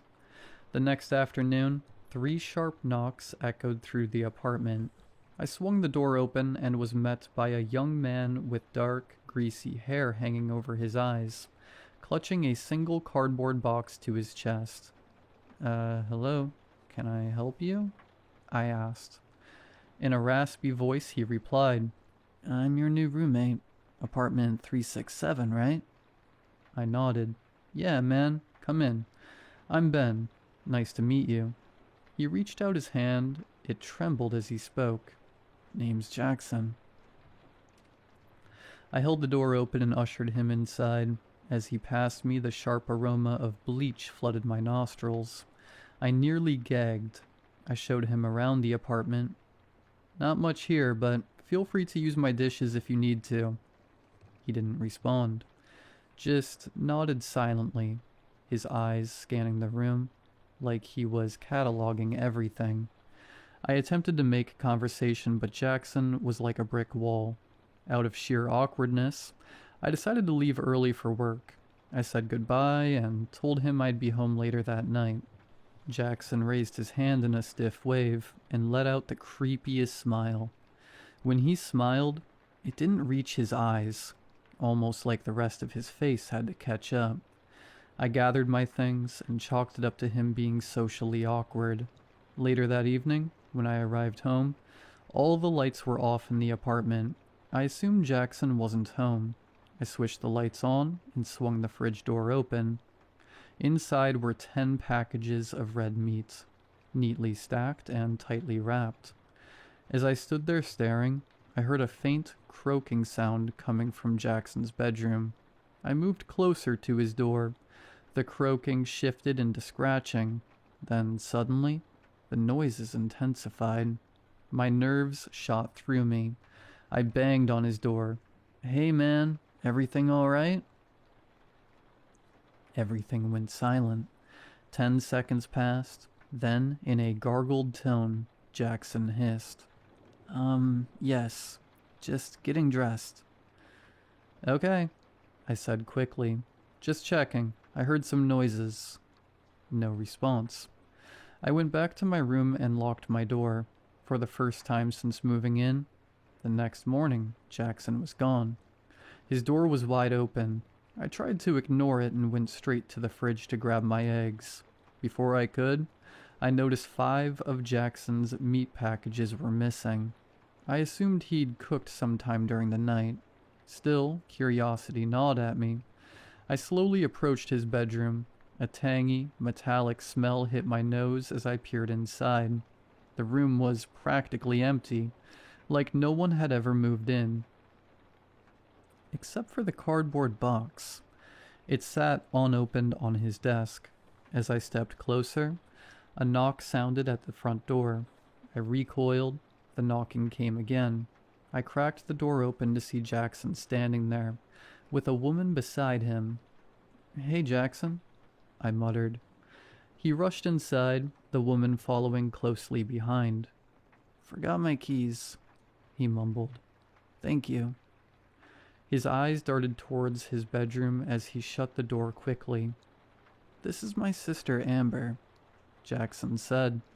Amber cocked her head to the side and raised her hand in a stiff, unnatural wave. She never spoke. "Nice to meet you," I said softly. "Are you helping Jackson move more stuff in?" Her eyes stayed glazed on me. Jackson hissed. "You didn't go in my room, Ben, right?" I would never intrude," I said quickly. He nodded and pulled Amber into his room. He stared at me the entire time. I left the apartment soon after. That night at work, I told my coworkers everything. Kelly was the most adamant. "Ben, this isn't a joke," she said, gripping my arm. "You're uncomfortable in your own home. This guy's a stranger. Who knows what he does?" I nodded. "Did you hear about the student who went missing?" she added. My stomach dropped. "Who?" "I don't remember his name," she said. "But I heard the FBI's involved. Just trust your gut." The next morning, I decided I'd request a roommate change. When I got home, I went straight to my room and locked the door. Jackson was inside his room, as usual. Knock, knock, knock. My heart sank. Jackson? "Can we talk, Ben?" he asked. I'm about to go to bed. Please, it won't take long." I opened the door. Jackson stood a few steps back, smiling. "What do you want?" I asked. He sat on the couch, stiff and deliberate. "What makes your life?" he asked. I stared at him. "My friends, my family." He stared at me, never breaking eye contact. Then Jackson said, "Is that normal for most humans?" I looked at him perplexed. "What the hell do you mean?" His smile grew wider. "To stay under the radar, you must have friends and family." I was taken aback. "All right, Jackson, I've got work in the morning. Good night."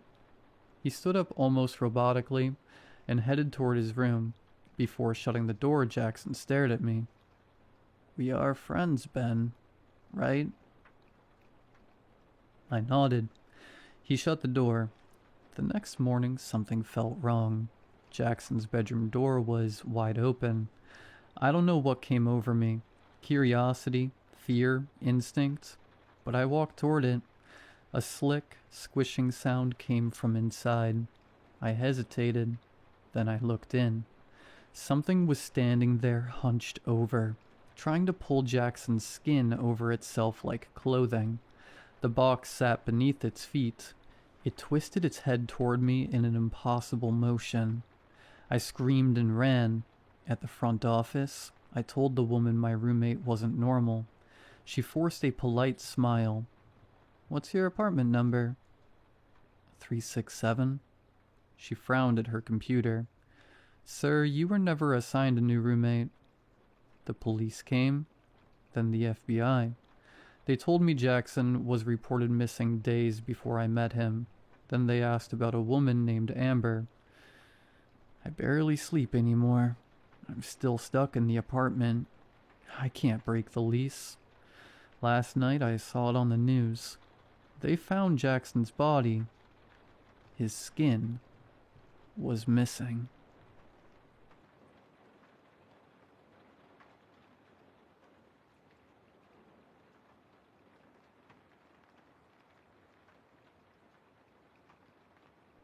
Every neighborhood has a place children are warned to never cross. A tunnel, A fence, a creek, sometimes just a street or an abandoned house. A line drawn in fear, and if you dare step past it, something bad will take you. In my town, the Forbidden Zone was a decommissioned storm drain at the edge of town. The story went that something lived inside it, something that might once have been a man. It would come out at night and prowl the nearby streets, searching for children. Once it found one, it would shove the child into a large burlap sack and drag it back into the bowels of the drain, where it would devour them whole, leaving barely anything behind. Sometimes a shoe, sometimes a tooth. Others, just a fingernail. As children, we believed every word of it. It became a common dare to see who was brave enough to approach the drain, or even step inside it. And truth be told, the kids who took that challenge too far tended to go missing. Everyone said they'd fallen victim to the bag man. Things got so bad that a curfew was issued, parents panicked, and eventually the drain was sealed off. After that, the disappearances stopped, and life returned to normal. Children were safe again. Of course, as adults, we told ourselves the truth was simpler and far less supernatural. Storm drains are dangerous places. Dark, slick, confusing mazes where a child could fall, get lost, drown, or break a neck without needing any monster at all. That was what I believed. That was what I told myself for years. Until I finally went in myself. It had been a long time since I'd come back home. Years since I'd even thought about the drain. I was standing on my parents' porch one evening, watching the sun sink behind the hills, when I noticed a faint glimmer in the distance, too far away to make out clearly, but I knew exactly where it was coming from. The drain. I stood there longer than I meant to, staring at that distant flicker of reflected light, chuckling to myself as I remembered the stories. That was when the worst idea I'd ever had crossed my mind. "Hey Hunter, want to do something cool?" I called into the house. A few seconds later, a smiling face appeared at the doorway. "What are we doing, Uncle Micah?" he asked, adjusting the Lakers cap perched on his head. "We're going on an adventure," I said, and his face lit up immediately. "But don't tell your mom. It's a secret." He nodded eagerly as I handed him my pinky, sealing the pact like it was sacred. I ran to the garage and rummaged around until I found 2 flashlights, a bolt cutter, and an old hard hat. I gave the helmet to Hunter, and he proudly set it over his cap like it was armor. At the time, I told myself this was about bonding, about making memories. I'd missed most of his childhood because of work, and despite being older than my sister, life hadn't blessed me with children of my own. It was a stupid decision. I know that now. We headed down the street toward the drain as dusk bled into night. The last of the daylight vanished behind the hills, leaving the area bathed in the sickly yellow glow of aging street lamps. Hunter skipped beside me, already flicking his flashlight over every crack in the pavement, narrating his discoveries with excitement. I smiled, even as something tight coiled in my stomach. The drain was blocked by a large wooden fence, mostly rotted through with age. I told Hunter to step back while I pried away a panel wide enough for us to slip through. As soon as we did, the stench hit us. Stale water, rust, and something sour beneath it. "Pew!" Hunter exclaimed. And I laughed, though the smell clung to the back of my throat. Beyond that was a second barrier, a rusted metal fence bolted directly over the mouth of the drain. Attached to it was a warning sign that had once been bright yellow, though now only a corner of paint remained. The word "danger" was still embossed in the metal, visible when my flashlight passed over it. I should have listened. While Hunter played with his light, I used the bolt cutter to carve out an opening.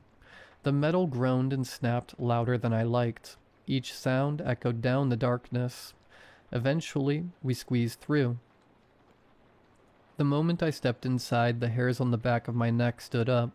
A strange buzzing filled my chest, like static just under my skin, and adrenaline flushed through me without reason.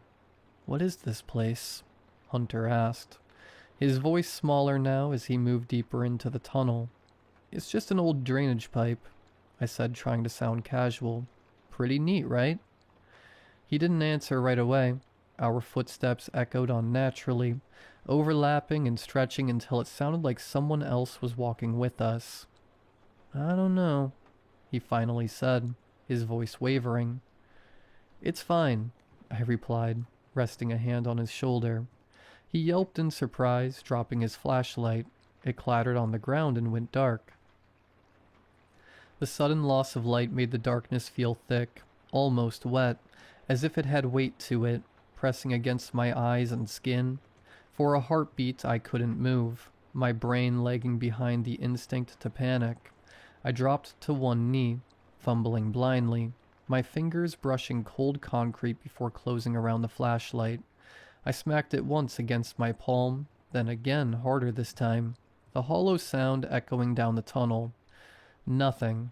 A third smack finally coaxed it back to life, the beam sputtering weakly before stabilizing. As the light returned, something deep within the tunnel shifted. It wasn't loud, it wasn't even clear, just a subtle displacement, like water disturbed far away, but it was enough to make my stomach clench. My mouth went dry, the taste of metal and ash coating my tongue, and I realized I'd stopped breathing.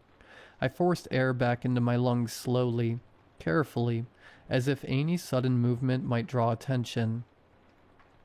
"Maybe that's enough adventure for today," I said, my voice higher than I meant it to be as I handed the flashlight back to Hunter. He didn't argue, he didn't joke. He just nodded, tight and quick, gripping the light with both hands like it was a lifeline. For a few seconds there was nothing but the drip of water and the echo of our breathing.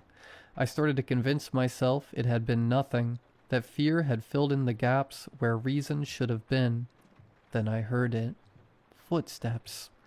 Not a scuffle, not a scrape. Measured, deliberate steps echoing from deep within the tunnel, each one landing with enough weight to carry through the concrete. They came slow at first, spaced far apart, like whatever was walking didn't need to hurry. Every nerve in my body screamed at once. "Run outside, now!" I shouted. Hunter didn't hesitate.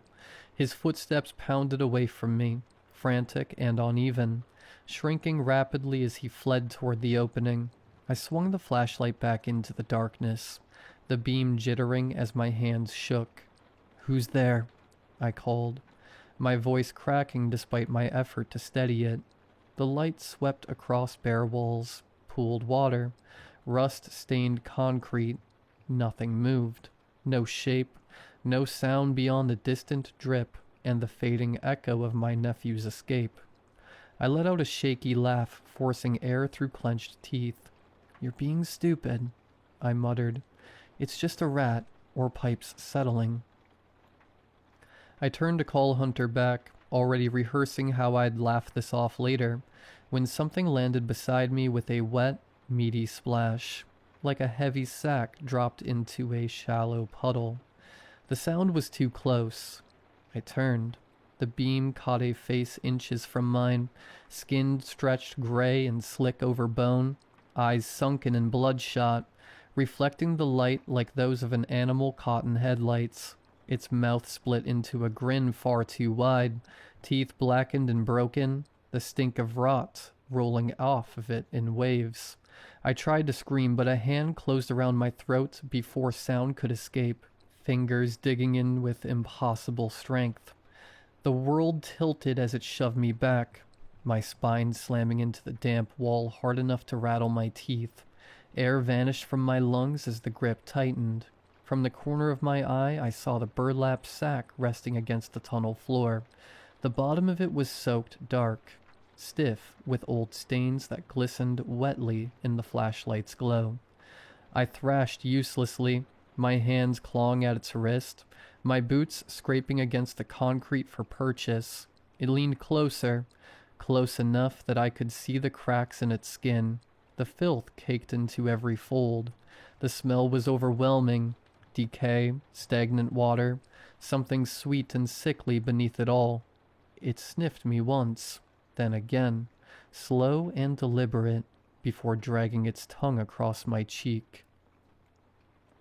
The touch was cold and slick. I gagged.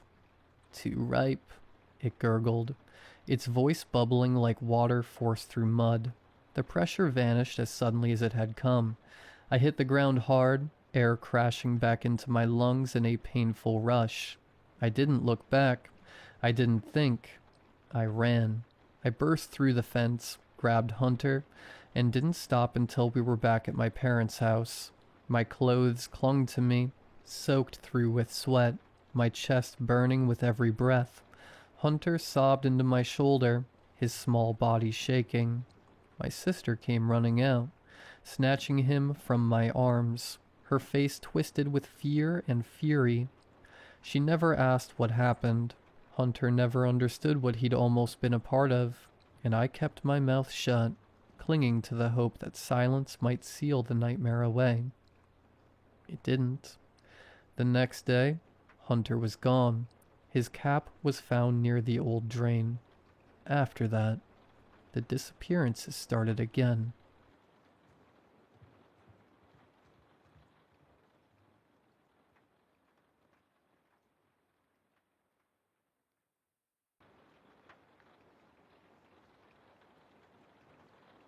There's two things I can tell. The first is that it's there.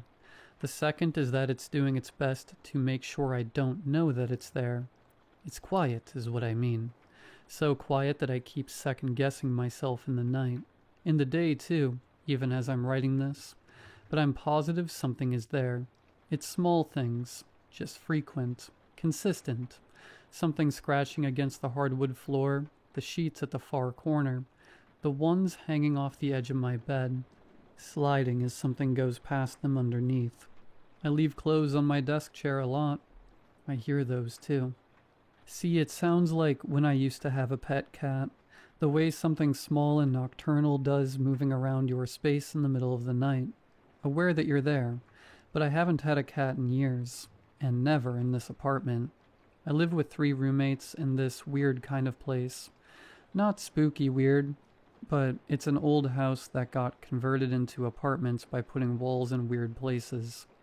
So I have this closet that's underneath the next door's apartment staircase. The ceiling of my closet is diagonal, and it stretches really far back once you go inside. We filled it up with boxes and extra things that didn't have a place yet when we moved in, and haven't gotten around to unpacking. So it's kind of a maze, right there in my bedroom. I'm pretty sure that's where it goes during the day. I haven't checked too deep since I'm honestly worried about finding it. You're asking why I don't sleep on the couch or move altogether. Last night was the first night I felt sure it was there. Like I said, it's so on the line of being nothing that I kept dismissing it. It's just the house settling. Winter heating causing expansion or something. You know when you throw a sweater on the back of a chair and it takes an hour to fall to the ground and make a noise, even though nothing's touching it? I kept dismissing it as that kind of thing. There's always a plausible explanation. Maybe that's how it gets by. The suspicion's been growing for a while. Last night made me sure. I've been having more trouble falling asleep. Usually fall asleep to a video playing, white noise, or something. Last night my phone died. My charger was across the room. I didn't feel like getting up since it was 1 a.m. or something. So I just lay there in the dark, eyes closed, trying to make myself fall asleep. I can't get to sleep, but I guess enough time went by that it seemed like I was sleeping. I start to hear it again, just barely. You know when you have to focus to hear something, otherwise you'll miss it? Tapping on the floor from my open closet door, softer padding when it gets to carpet. It brushed up against the blanket hanging off my bed. I could feel it there. I heard it breathing and that was it. It's low to the ground, which is why I was thinking of a pet or something earlier. Who knows? Maybe it's a rat or a rodent or something. That's a plausible explanation. But this sounded like human breathing. kind of high and wheezing. I could hear that its mouth was open. My eyes opened. I couldn't help it. Maybe my body tensed. I heard the breathing stop, like it could tell. For whatever reason, my instinct was to close my eyes and pretend I was asleep. You know how sometimes you'd be up late as a kid? You'd hear your parents and you'd know to pretend to be asleep a second before they walked in? I felt like that, except cold all over. I could hear it walking again, so softly and carefully. I could feel it get closer and closer to my face. I could feel the presence of it, even with my eyes closed. The sense that something was there. The body heat of it or something. I knew if I opened my eyes, I'd be face to face with it. Part of me wanted to just so that I could know, but I couldn't do it. The worst part was that it just stayed there, that close to me, unmoving, but breathing quietly. It didn't do anything, didn't touch me, didn't go anywhere else, but just stayed there for hours. And I mean hours. I didn't sleep the whole night. At some point, I felt it leave, and minutes later, I felt sunlight hitting my closed eyes. It was dawn, 7 in the morning. That was this morning. It's almost night again. I don't know what I'm going to do. I can't sleep here tonight, but I don't want to leave it alone with the people I live with, and I know I'm going to sound crazy if I try to explain what I experienced. But I know what I know. I know that it's there.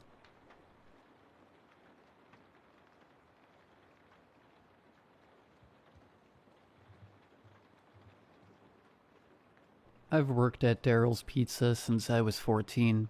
It's the only restaurant left open late into the night. It sits past the last streetlight on the edge of town.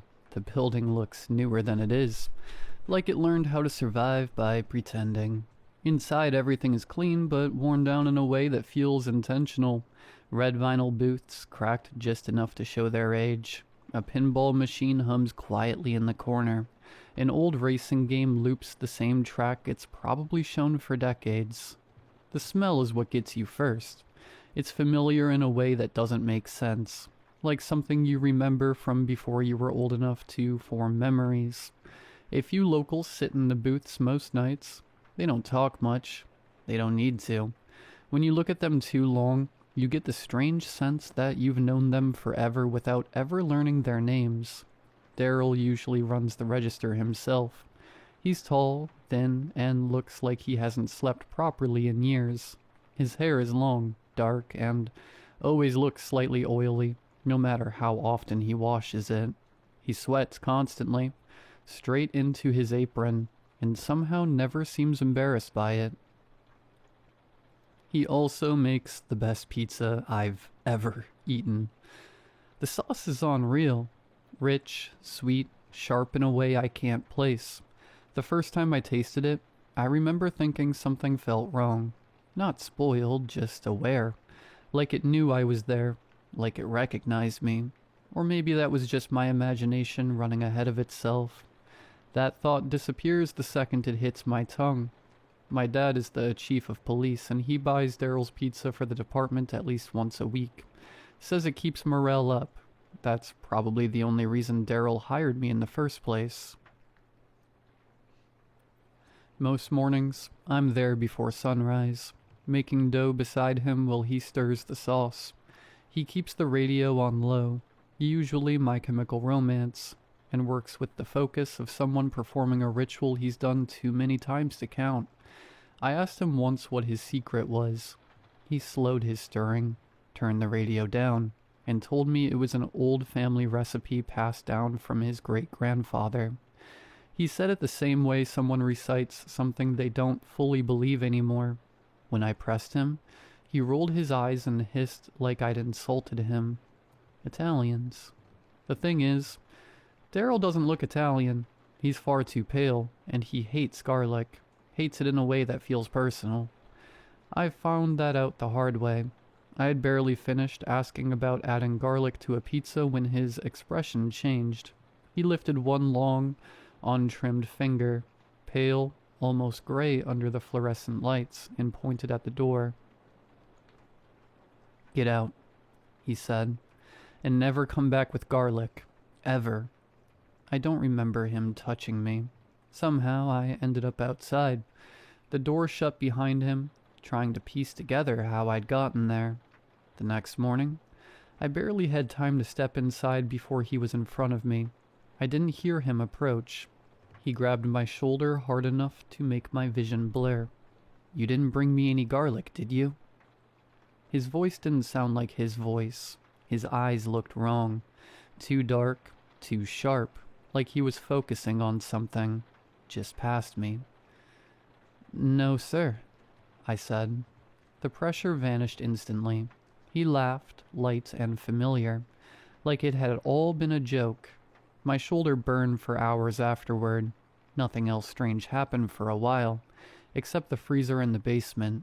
It lets out a loud sound I can only describe as screaming. I've told him more than once that it needs to be fixed. He says the noise somehow makes the sauce taste better. No one but Daryl is allowed in the basement. He says it's where he keeps the spices, the recipe, and the grinder he uses for the tomatoes. He also says there's no light down there, but that's fine because he's used to working without them. Sometimes when the noise gets too loud, he goes down and kicks the freezer until it quiets. I can hear him talking to it while he's down there. Low, teasing like he's joking with a person. He tells it he'll make sauce out of it if it doesn't behave. Sometimes I hear a softer sound right before he kicks it, something that almost sounds like whimpering. When he comes back upstairs, he's always smiling, wiping his hands on his apron. Once, early in the morning, we ran out of sauce. Daryl told me to mind the counter while he went downstairs. I heard the grinder start. A second later, the sound began, louder than I'd ever heard it. The shelves rattled. From the basement, Daryl cranked the radio. "This Is How I Disappear" blasted through the floorboards, the drums pounding hard enough to almost drown it out. I stayed where I was and stared at the front door. When he came back up, he carried 2 containers of fresh sauce. Thick, dark red. The smell hit me and made my mouth water before I could stop it. Sharp and metallic, like copper. "That's how you know it's fresh," he said, smiling at my reaction. For all his faults, Daryl calls me his friend. Daryl loves classic first-person shooters, older Call of Duty titles, Halo. He beats me every time, never rushing, never reacting too late. The strange part is how still he is while he plays. No blinking, no frustration, just a calm focus that makes me think he's spent far too long indoors, practicing while the rest of us were asleep. He lives in an apartment attached to the back of the shop. Inside, it's furnished like a tiny castle. Heavy wood furniture, thick curtains, everything built to last 100 years. He says it's an Italian thing. I don't argue. People with furniture like that usually know how to hide a potty. His wife and kids are polite to the point of being unsettling. They all look alike, pale, sickly, like they've never seen real sunlight. The kids are homeschooled and speak like adults who've had time to rehearse. Before I could drive, and when my dad was busy, my grandfather used to pick me up after my shifts. He hated Daryl. Every time his old Jeep pulled into the lot, Daryl would already be standing in the front window, framed perfectly by the headlights. They'd stare at each other without moving. No words, no blinking, just waiting. I asked my grandfather about it once, after we finally drove away. He only shrugged and muttered something about late payments, his voice low and final. An answer that wasn't meant to invite more questions. My grandfather was a farmer. Daryl came from one of those old Italian families that took pride in tradition, especially buying tomatoes and fresh vegetables locally, and Daryl bought his tomatoes from my grandfather. He always had. The thing was, my grandfather was one of the biggest garlic growers around. Acres of it, pungent, overpowering, impossible to ignore. and Daryl hated garlic. I think it infuriated him that my grandfather grew the one thing he couldn't stand, and that people bought it anyway, that he depended on the very hands of despised, that my grandfather didn't need him. Every time the headlights swept across the front window and caught Daryl standing there, I felt it again, that silent hatred settling between them like a loaded gun. It was a contest of will, held steady and unspoken. I always had the sense that one night, one of them would finally blink. The blink finally came at my grandfather's funeral, held on the farm. A small wooden platform had been built near the fields, his casket resting just below it. One by one, people stood to speak. Before retiring, my grandfather had been the county sheriff. Our family had been rooted in that land for as long as anyone could remember. They talked about what the town used to be, dirty, overrun with gangs and predators who moved openly. Fear treated like a fact of life. They spoke about my grandfather's actions, the choices he made, the lines he drew, how slowly but decisively the town changed. Crime withered, people slept easier, children grew up without learning which streets to avoid. What had once been lawless became quiet, safe, clean. The sun slipped beneath the horizon as the last speaker sat down. A few lights flickered on. A fire burned nearby, steady and low. I wasn't paying much attention until I looked up and saw the next man approaching the platform, moving slowly between the old wooden folding chairs. I froze. It was Daryl. He didn't so much walk as drift, as if the ground had loosened its hold on him. His feet barely seemed to touch the earth as he reached the steps and rose to the stand, carried upward by something unseen. When he arrived, Daryl blinked and brushed away a tear. The air shifted, then he spoke. He spoke of a great man and a great family. His voice calm, weighted with memories that no longer had a living owner. He told the story of his great-grandfather, who came to this country fleeing a place that despised him for his beliefs, and how my family had welcomed them with open arms, offering help when they needed it most. He chose his words carefully, letting each one settle before allowing the next. He spoke for a long time. No one interrupted him. No one looked away. It was as if everyone there had fallen under the same spell, breathing together, listening together, held in place by his voice.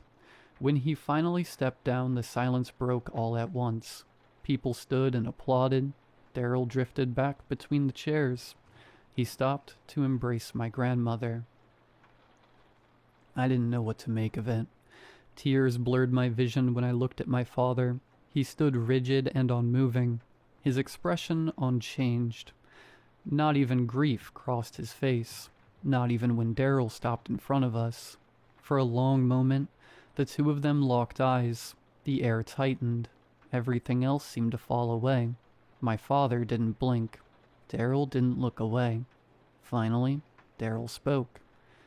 "I'm sorry for your loss." The words were gentle, almost kind, but something about them felt wrong, rehearsed, as if they had been spoken before, as if they would be spoken again. He extended his hand. My father took it. The shake was slow and deliberate. Neither of them looked down. When they released, my father's face remained unchanged, or perhaps too much had passed. Then Daryl turned to me and offered his hand. I took it. His skin was ice cold, sharp and unnatural, cutting through the warmth of the light. I felt it instantly, a shiver running through me, but I didn't pull away. Daryl nodded once, almost imperceptibly, and moved on. I walked away with my hand still cold, realizing I had just touched something I was never meant to feel. My father is different around Daryl. No jokes, no smiles. It's all business. He's still the chief of police. I've been helping run the farm, and I also work at Daryl's on Fridays and Saturdays, his busiest nights. I'm taking classes at the local community college, hoping to follow in my father's footsteps. A few days ago, I met Daryl's niece. She's my age. Pale skin, dark hair, dark eyes that linger a second too long, like she knows exactly what she's doing. Her smile is sharp, dangerous. It feels aimed directly at me. Daryl has never liked her, even before she arrived. He complained about the trouble she'd gotten into. He warned me not to fall under her spell. He was right. I just didn't expect how impossible it would feel to resist. I keep wondering if this is how it starts, and whether surviving the next encounter is something I should even be hoping for. That night, Daryl left me and her to clean up when he delivered. The last couple of pizzas I was mopping, when she caught my eyes and tilted her head. That same sharp, knowing smile lingering. Uncle Daryl said it would be okay. She whispered, I need help. Before I could think, she took my hand and led me toward the basement. I wanted to pull away, to stop, but my body wouldn't respond. It was like my hand wasn't mine. Step by step, she guided me down the stairs. The air grew colder with each step.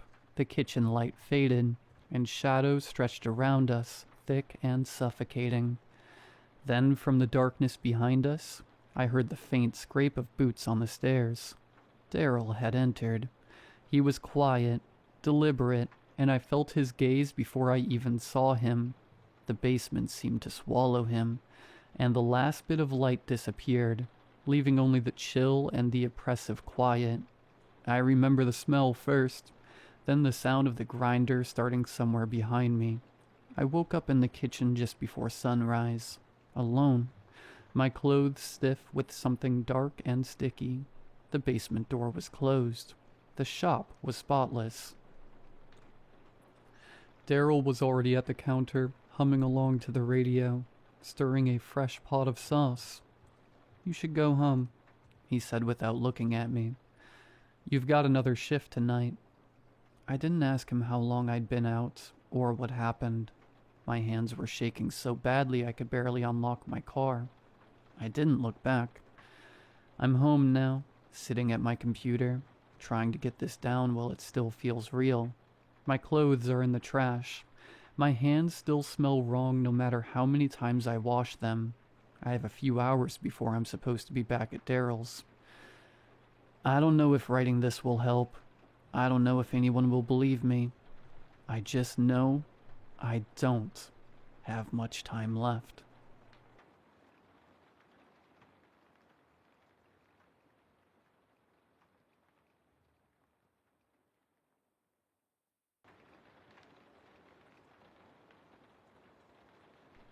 After 36 years of living in an apartment complex, I can confidently attest that a night owl is worst kind of neighbor. Being as lucky as I am, I had one of those moving into the apartment right above mine at the start of October. It was a lady who seemed to have an endless supply of worldly goods that all needed to be put into place the moment she moved in. Every single evening, at 9 p.m. exactly, she would start either hammering away, drilling the walls, or pushing furniture across her floor, always managing to reach the noise level of an angry bull in heat. I have always had quite sensitive ears. I am no stranger to being awake at night because of bothersome noises. There is always noise in the city, whether from drunkards singing at the top of their lungs or nocturnal critters running amok in the streets. Trust me, the sheer number of times I've been woken up by a possum knocking over a trash can outside my window is ridiculous. The thing is, these disturbances would always be occasional and brief. Whenever they occurred, I could easily fall back asleep afterwards. But ever since the day that lady moved in, the night has been filled with constant sounds of her mayhem. The cacophony upstairs would go on every evening for about 3 to 4 days in a row. Then, at some point, I would hear a large thudding sound, indicating that she had brought out yet another box full of stuff that needed to be set up. This routine sent me into a hellish cycle of exhaustion. I would fall asleep late and wake up exhausted in the morning. I would then have to drown myself in coffee and go to work, hoping that I could get some sleep later in the evening. Don't tell me that I just should have confronted her. I didn't want her to think that I was just some cranky old man. Besides, I don't like confronting people. I have always felt awful whenever I've had to reprimand someone. I also didn't know her name, which I felt would have made the interaction even more unbearable. I just sat on my couch, waiting for the commotion to stop. Suddenly, 3 weeks had passed, and she showed no signs of being finished unpacking. The seeds of chaos were planted as the clock struck 9 p.m. on an unusually hot evening late into October. An evening so hot that I had to have my windows open to be comfortable. The lady upstairs started toiling away, following her usual schedule. It was just as loud as all the other days. I twisted and turned in my bed, trying to cover my ears with my pillow as I had done so many nights before. But this night was different. The heat mixed with my drowsiness and the sounds from upstairs all compiled into a thundering migraine.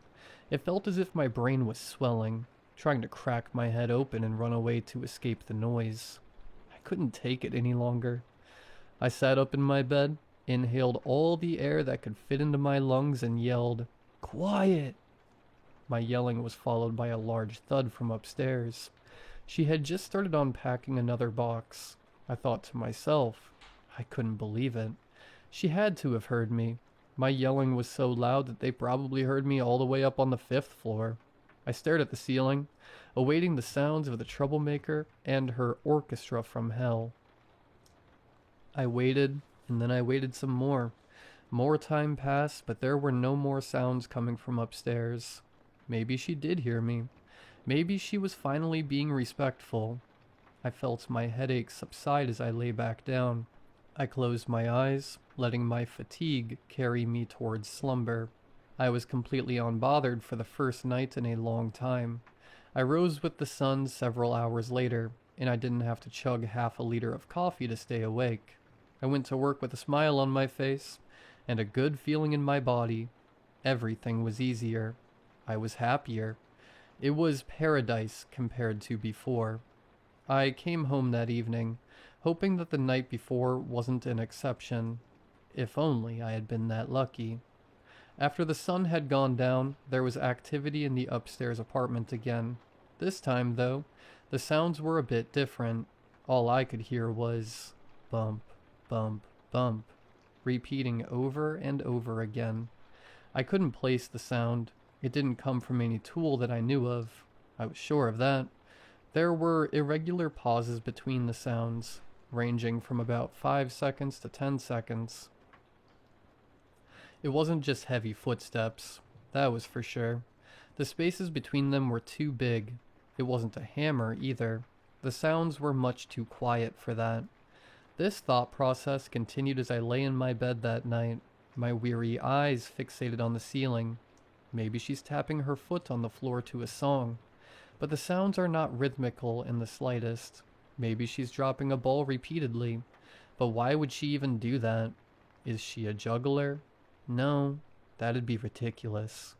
These were but some of the thoughts rushing through my head as the sounds kept resonating in the background. It was beyond the midnight hours before I fell asleep that night. When I woke up in the morning, the noises had stopped. I assumed that she had just started working on her apartment again. Throughout the whole day, at my work and when I went home, I silently prayed that I wouldn't hear those sounds from her apartment again. Even though they were less noisy than normal, there was something about not being able to identify them that just made them much more annoying. To my dismay, however, the noises had begun anew by the rising of the moon. Bump, bump, bump. Lying in my bed that night, I was gritting my teeth out of sheer annoyance. I covered my head with my pillow again, but it was no use. I could still hear the sounds no matter how much I tried to keep them out. They made me feel as if someone was constantly poking at my brain, molding it like a piece of clay. Maybe it was revenge. Maybe, just maybe, she was mad about my yelling and was doing this to get back at me. Maybe she just wanted to drive me nuts with her antics. I tried to fall asleep, but it wasn't happening. The sounds from upstairs echoed in my head, much louder than any of the sounds that had been there in the weeks before. It was pure agony. My heart skipped a beat as my phone started ringing. I cautiously picked it up, wondering who was calling in the middle of the night. "Hello?" I mumbled. "Peterson, where are you, man? We've been waiting for you for like 45 minutes. "Oh, hello, sir. I'm sorry, but my shift doesn't start till..." I looked towards my window. The rays of sunlight had already broken through and cast light onto my floor. Sorry, sir. I'll be there in 15 minutes. I said as I got out of bed and hung up the phone. What followed was one of the worst days I've ever had in my life. I was a walking corpse, with only one thing on my mind. What were those sounds? I eventually got home and I didn't care about relaxing. Relaxation wasn't even on my mind. All I wanted to do, and all I did, was await the sounds. I sat on my couch, staring at the ceiling, and like clockwork, the commotion started back up late into the evening. Bump, bump, bump. I couldn't take it another night. It was torture. I didn't care what she thought of me anymore. I didn't care about having to scold her. I stormed out the door and up the stairs and pounded on the door. "What is your problem?" The sound stopped, but I wasn't satisfied. They were going to start again. I wasn't fooled. I turned the door handle and walked inside. Her apartment was cold like night and as silent as a library. I walked into the living room, and that's where I found her.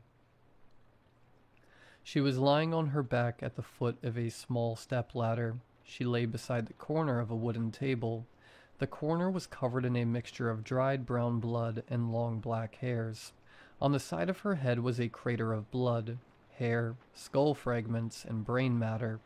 Both of her arms were mangled to the bone. A swarm of flies was nesting on her body.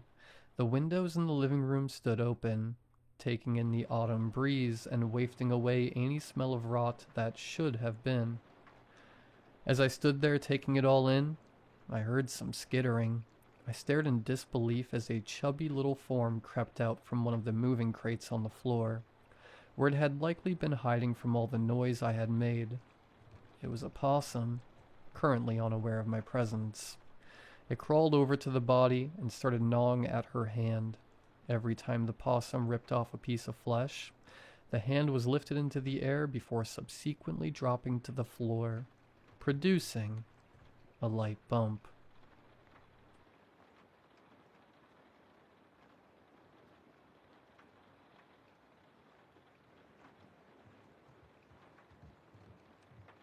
It's been 2 weeks since my van got totaled. I'm not gonna lie, that set me back. I'd been sleeping in the rear compartment. Don't feel sorry for me. I'm the idiot who crashed it. After the accident, I had nowhere to sleep. Motel rates were double what I could afford, so I bought a cheap tent from BFC and hitched back to the lot where I used to park. I ended up in a flat section of woods by the Tukey River, past the McDonald's on Ambridge Street. It felt private without being secluded. There were public restrooms a short walk away, a 24-hour 7-Eleven, and just enough light from the nearby car park to make me feel like I wasn't completely alone. 2 days in, dead in the middle of the night, I heard a shrill scream, like a hunter gutting a deer, only to find that it survived the initial buckshot. I wound up my hand-charged flashlight and exited the tent, aiming it from bushes to branches, and to the endless black that swallowed the gaps between the trees. The woods stayed silent after that. Even the buzz of mosquitoes disappeared, but I stayed awake in my tent for an hour or so, straining my ears to hear what sounded like leaves crackling underfoot. The next morning, as I was washing my work shirts in the Tukey River, a pink and gray sneaker washed ashore, caught in the reeds that lined the bank. I retrieved it and read the tag on the inside of the tongue. Woman's size 9. Lots of things washed up in the river. Shoes, clothes, cardboard boxes, and cartons of milk. I tossed the shoe back, thinking it was another piece of junk. Later that night, I was eating a Big Mac from the Ambridge Street McDonald's, hugging my knees to my chest and trying to keep warm. Outside, the leaves began crunching again. I thought maybe a deer had smelt my food or noticed my camping lights and came to investigate. I unzipped my tent and went walking into the woods following the sound. Whatever made the sound wasn't disturbed by my movement and kept creeping from tree to tree. My torchlight started to stutter, and I stopped to wind the lever and boost the charge. The light turned back on. Ahead of me, something ducked behind a tree. I froze, aiming the flashlight where I'd seen the face.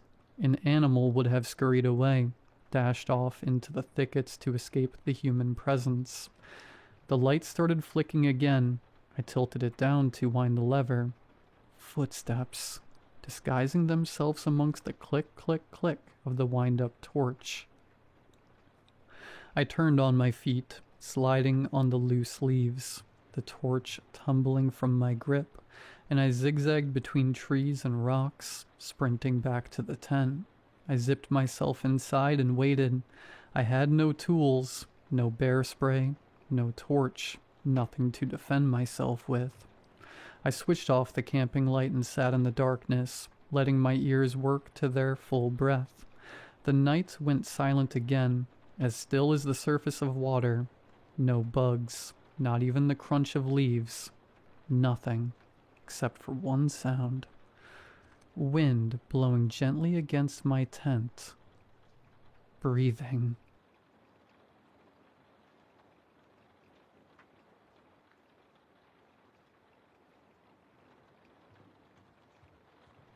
I worked for the county, not as a dispatcher, but as one of those people who cleaned up recordings afterward. Training material, legal review, that kind of thing.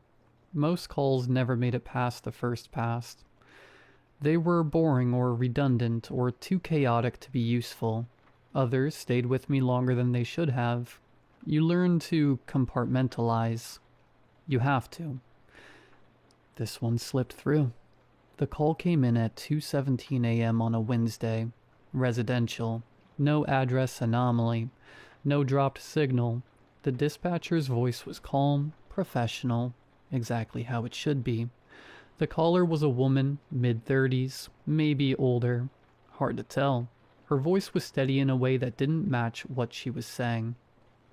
"There's someone in my house," she said.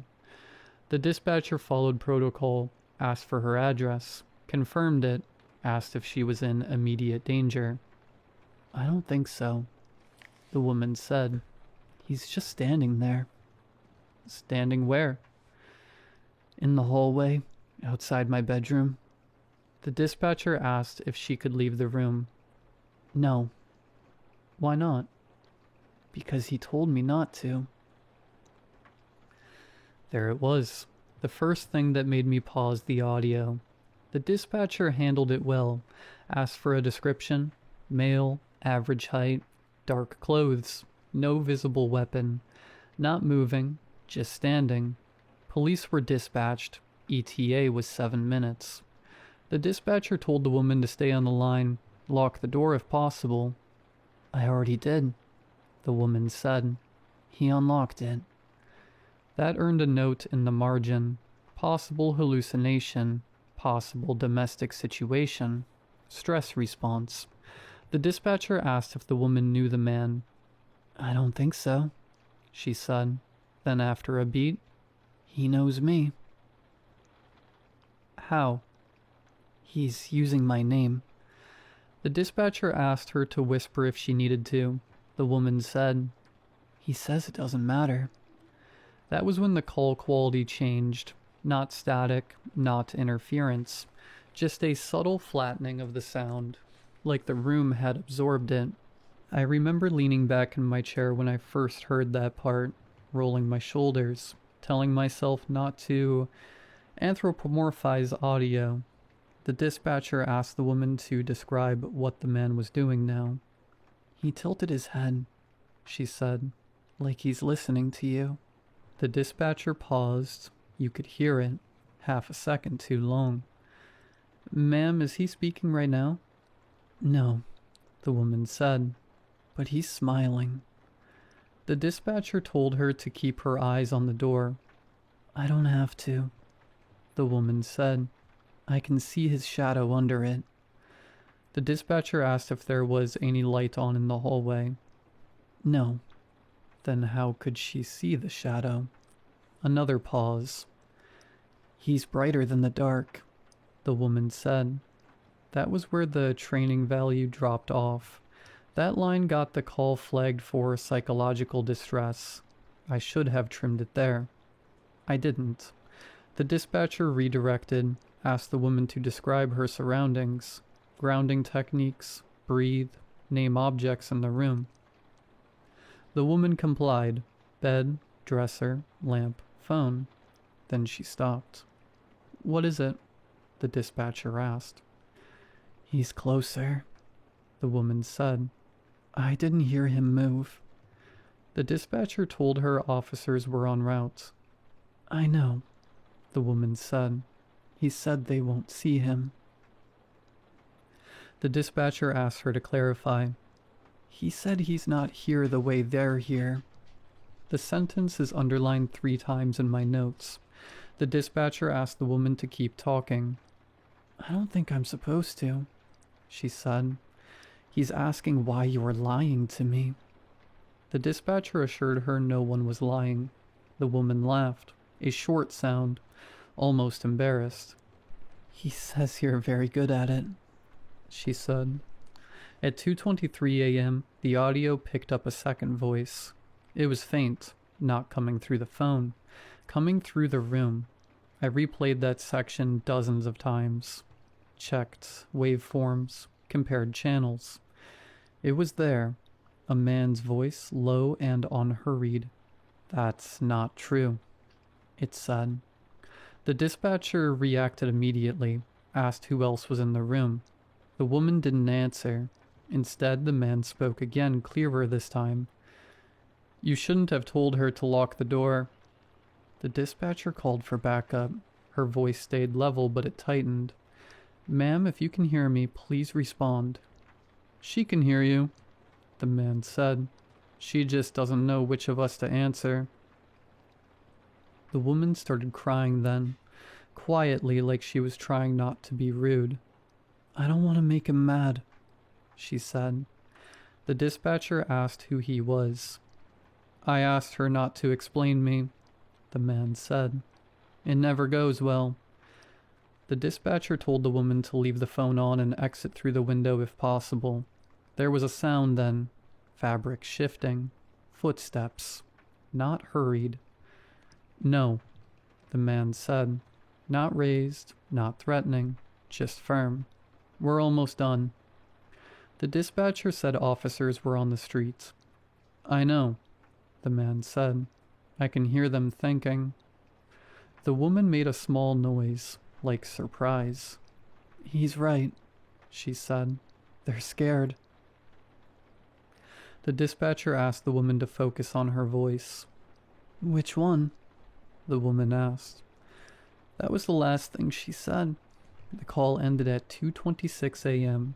Abrupt disconnect. No struggle sounds, no scream, just silence. The police report came in later that morning. Officers arrived to find the house empty, front door unlocked, bedroom undisturbed, phone on the bed, screen cracked from the inside. No signs of forced entry, no signs of exit. The woman had no history of mental illness, no domestic partner, no neighbors reported seeing anyone leave. The case was marked unresolved. I edited the call down to 6 minutes, removed the second voice, cut the stranger references, left it as a textbook example of a perceived intruder with dissociative features. That is what I told myself. 2 months later, I got a call from my supervisor, asked if I had worked on file 17-0426. I said yes. She asked why my name was spoken on the recording. I didn't understand. She played it for me, a version I had never heard. Same call, same timestamps, same voices. Except this time, when the man spoke for the first time, he said my name. Not shouted, not emphasized, like it was obvious. "That's not true, Esha," he said. I told my supervisor it must have been contamination, audio bleed, suggestibility. She nodded. She looked tired. She asked me to listen to one more thing. A new call taken that morning. Different dispatcher, different address. A man on the line this time. "There's someone in my house," he said. The dispatcher asked for his name. He gave it. Then he said, "He's telling me you already know this part."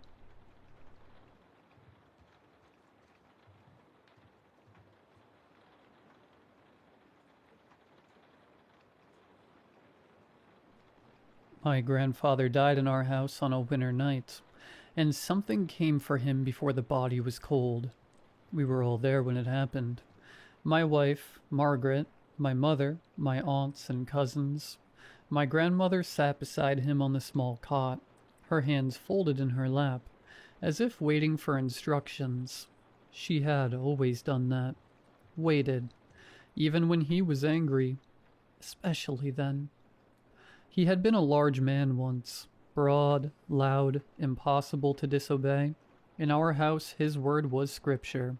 He had forbidden doctors, medicine, even prayers not spoken the proper way. When his breathing turned shallow and wet, no one argued. We were raised not to. The room changed long before he stopped breathing. Heavy, as if the walls were leaning in to listen. The fire burned hot, snapping and hissing. Outside, the fields were dark and pressed close to the windows. The house creaked and shifted with the wind, settling around us like a living thing. My grandmother never looked up.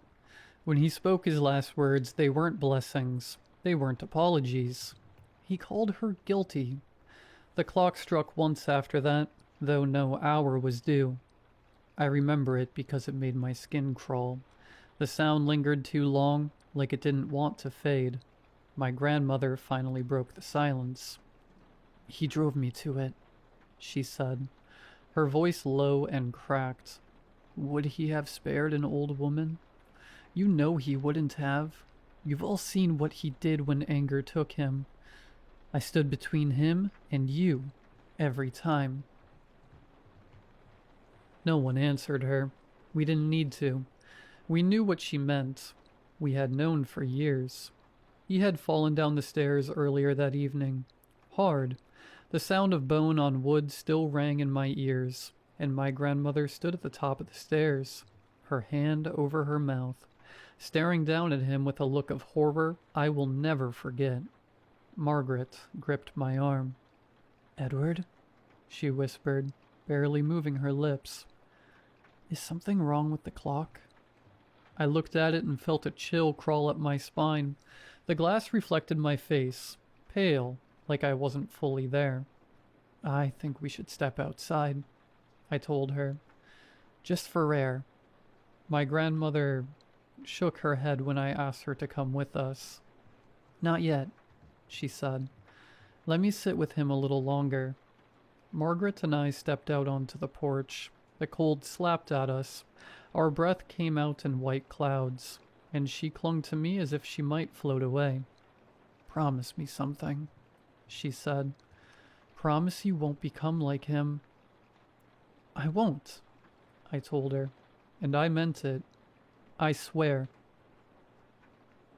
When we went back inside, the fire surged as if fed fresh wood, though no one had touched it. The room had gone quiet. Even the sobbing stopped. That was when I heard the sound. At first, it was distant, like an animal crying across the fields. Then it sharpened, stretched, became something else entirely, a scream that didn't belong to the living. It passed through the walls, through the fire, through us. My grandmother gasped and collapsed against the cot. My grandfather lay still beneath the blanket, his face finally peaceful. Then the footsteps began. They weren't footsteps exactly. It sounded as if the house itself were shifting. like weight pressing down from above. The air grew so cold it pinned us in place. I leaned down and whispered into Margaret's hair, "Whatever happens, don't look." She nodded, burying her face against my chest. The fire dimmed and something entered the room. I didn't see it. I swear I didn't. But I heard it breathe, a deep, hollow sound. Air dragged through broken reeds. Pain flared behind my eyes. My teeth ached. My bones felt too tight inside my skin. Then it spoke. The voice came from everywhere at once. "Who among you has been named?" No one answered. "Who has stolen from me?" My grandmother wailed.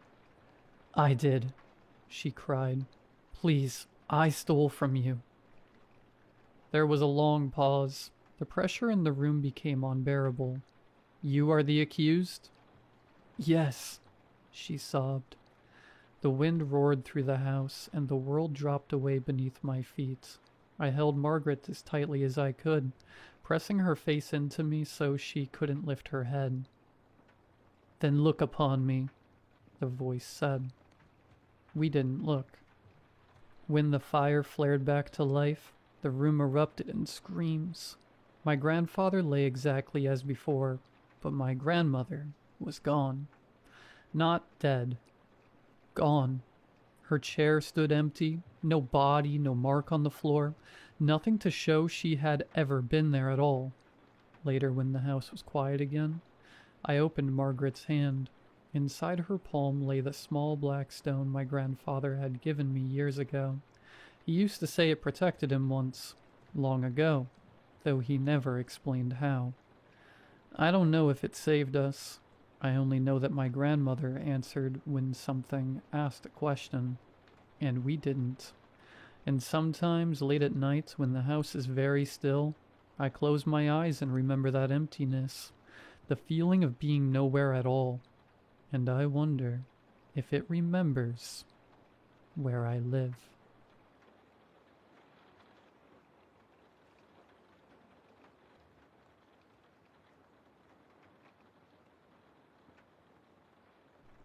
The siren started just after dinner, that long, wounded animal howl that makes your spine tighten even if you've heard it 100 times. I was washing the dishes at the sink. My wife, Karen, was wiping the table. The kids were arguing about who'd taken the last roll. "Cellar, now," I said. Not loud, just firm. We practice this. We live on the edge of town. South side, where the fields open up and the sky feels bigger than it should. Missouri's like that. The weather runs thick here. So does faith. I'd preached on storms before. How God sends rain on the just and unjust. How he's a refuge. I believed it. I still do. The cellar door groaned like it always did. The steps were damp. I flicked on the light and the bulb buzzed. We filed down, the kids first. Eli, 7, Ruth, 11, Caleb, 14, then Karen, then me, pulling the door closed. I latched it. I could feel the pressure change in my ears already. The radio crackled, tornado warning, rotation confirmed, take shelter immediately. Karen reached for my hand. I could feel her shaking. She leaned close so the kids wouldn't hear it in her voice. "Daryl, what do we do now?" I didn't hesitate. "We rest in God," I said with conviction. "Same as we always have." The wind started to thump against the house, low and heavy. Dust sifted from the joists. I glanced at the kids huddled on the bench, eyes wide. "Come here, guys." They huddled in, knees touching. "Let's pray." We bowed our heads. I asked God to cover our home, to put his hand between us and the storm. I said we trusted him. I meant it. The wind began to scream overhead. A freight train sound like the old folks say, only louder than any train I've ever heard. Something hit the house. The walls shuddered. Dirt sifted from the ceiling and dusted our shoulders. Ruth started to cry. I kept praying. I prayed louder. Then, as sudden as it came, the sound pulled away. The pressure eased. The radio said the cell had lifted, jogged east, spared the town center. By morning, we climbed out to broken branches and a torn-up fence. No roof gone, no walls down. Praise God. At church that Sunday, the sanctuary was packed. Folks cried and hugged. We sang louder than usual. The pastor said we'd been spared for a reason. I nodded. I thought of the prayer in the cellar and felt sure I'd been heard. It started with a rash on Eli's arm. Red, angry, like poison ivy but wetter. We tried calamine, then antibiotics from the urgent care. The skin broke open anyway. It smelled wrong, sweet and sour at the same time. Karen got a spot on her neck 2 days later, then Caleb's ankle. People around town started showing up with bandages, with scarves and warm weather. The ER filled up. The state called in help. Men with white hazmat suits started knocking on doors. A woman from the CDC took swabs. She didn't meet my eyes. "We're asking everyone to stay inside," she said. "This is temporary." It wasn't. Karen's skin darkened around the wound, sloughing like wet paper. She tried to joke. "Guess I won't be wearing my Sunday dress," she said. Then she cried when she thought I wasn't looking. They set up roadblocks. National Guard trucks idled at the exits. Phones buzzed with rumors. Bioterror. Judgment. I prayed more. I asked what lesson we were supposed to learn. They didn't gather us in person. Instead, everyone logged into a town-wide Zoom call. Faces boxed and jittery. Microphones muting and unmuting. A man with gray hair and tired eyes filled the main screen. The audio lagged for a second before he spoke. His voice flat and careful, like every word had been rehearsed. "We believe the tornado aerosolized topsoil from the agricultural area and dispersed mucorals, spores, present in it over the town." A woman unmuted herself. "What's that mean?" The scientist hesitated, fingers tight on the mic. "It's complicated." I pulled my phone out, thumbs clumsy. Mucor? Autocorrect fixed it. I clicked the first result and felt my throat tighten. I unmuted myself and read out loud. "Mucormycosis," I said. "A rare but serious fungal infection. Causes tissue death. Sometimes called," I swallowed, "flesh-eating black fungus." The call went very quiet. "There's no reason to be alarmed," the scientist tried to reassure us. "We're working on antifungals. Containment is critical." I thought of the prayer, of the storm turning away from the heart of town, like a finger lifted at the last second. Eli didn't last the week. The infection moved fast once it reached his shoulder. He tried to be brave.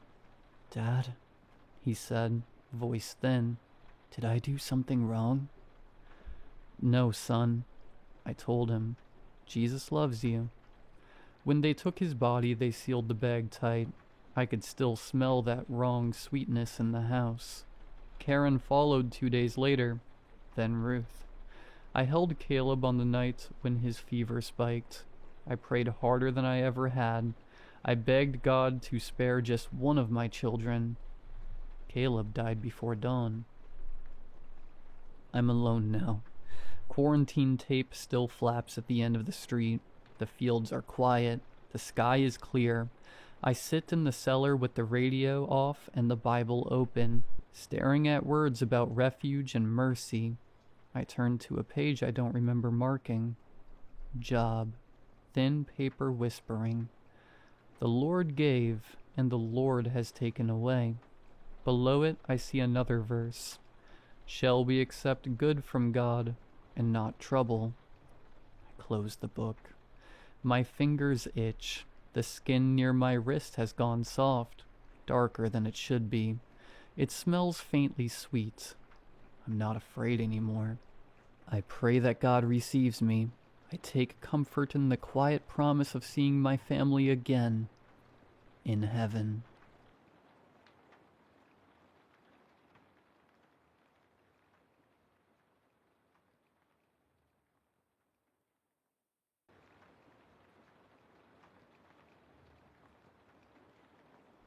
I don't really tell people this because it sounds insane, but this is something my family has lived with for years. My aunt lives alone in my grandparents' old wooden house. The house is quiet in the day, but at night it feels wrong, like the air is heavier. Family members visit her sometimes, but nobody ever stays long. You just don't feel safe there, even if nothing is happening. When I was a kid, I had sleep there whenever there's family gatherings. At night, I would hear her talking from the hallway. At first, I thought she was just praying, but then I realized she was having full conversations, whispering, arguing, sometimes laughing softly, when she would go suddenly quiet, like she was listening to someone answer. Then she would reply again, using words I didn't understand. Not Malay, not English, nothing I recognized. It didn't sound panicked either. It sounded familiar, like this wasn't new to her. I remember hiding under the blanket, sweating, just waiting for morning. I asked my dad once what was wrong with her. He didn't look at me. He just said, a jinn. Before all this, my aunt was normal. Actually, more than normal. She was really smart, top student, talented at drawing. Like, scary good. Everyone thought she would have a great future. She failed her college entrance exam. She took it really hard, rode her bicycle for hours every day to go to cram school. Rain, heat, didn't matter. She tried again. She failed again. After that, she changed completely. She would suddenly get angry and destroy things. Throw plates, smash glass, scream. One time she gathered every photo of herself as a young girl and burned them outside, slowly, calmly, like she was erasing proof she ever existed. The family brought Eustace to do Rugia many times. Some left early. One of them said the thing inside her had already settled in her heart, that it wasn't just attached anymore. Then one night she spoke in a voice that was not hers, lower, slower, very confident. She said there was a keris hidden in the house, and told them exactly where it was, a place nobody remembered. When they checked, it was there, exactly there. The Eustace said it was Shirik. My grandfather took the keris to a river at night and threw it away while praying. He thought that would end everything. It didn't. Later, my great-grandmother admitted something terrible. My great-grandfather had been feeding a jinn for years. Offerings, rituals. He wanted to pass it down to his sons. My grandfather refused, so it went to my aunt instead. They sent her to a mental hospital. Doctors checked her and said she was sane. She told them calmly, "I'm not crazy. The minister wants me. He wants to marry me." Even now, at night, you can hear her whispering prayers, crying, then stopping suddenly like she's listening, then answering back. Old people say during British rule some people made pacts with jinn for protection and power. They didn't understand you can't control something like that. You don't borrow power. You invite something to stay. My grandfather tried to break it by trusting only Allah. But that house is still not quiet at night, and whatever is there sounds like it's been there for a very long time. Edit. Right now, whatever it is seems tied to my aunt. She's old and very sick, and honestly, that's what scares the family. We don't know what happens after. No one knows who it would go to. or if it even follows normal rules. In our belief, these things exist around us all the time. You can't see them with human eyes. But that doesn't mean they aren't there.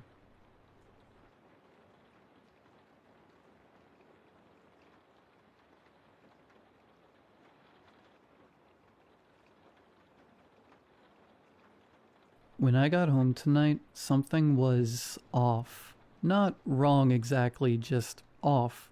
You know how sometimes you can walk into a room you've been in 1,000 times before and suddenly everything feels slightly tilted, like reality's holding its breath? That's what it was like. The air was too still. The lights seemed a bit duller, even though the bulbs were the same. I live alone, 1-bedroom apartment, 2nd floor. Nothing fancy. I jiggled the key, stepped inside, and immediately froze. It smelled different. My place normally smells faintly of coffee and dust, and the citrus cleaner I use on weekends. Tonight it smelled faintly sweet, like rotting fruit. I tried to brush it off. Maybe I'd forgotten to take the trash out, but when I closed the door, the sound was wrong. The latch clicked, but it sounded deeper, heavier, like the door was thicker than before. I remember thinking, this isn't my door. That's when I noticed the clock on the wall. It was the same model, cheap black plastic, but the hands were moving backwards. I laughed, actually laughed out loud, because that made no sense.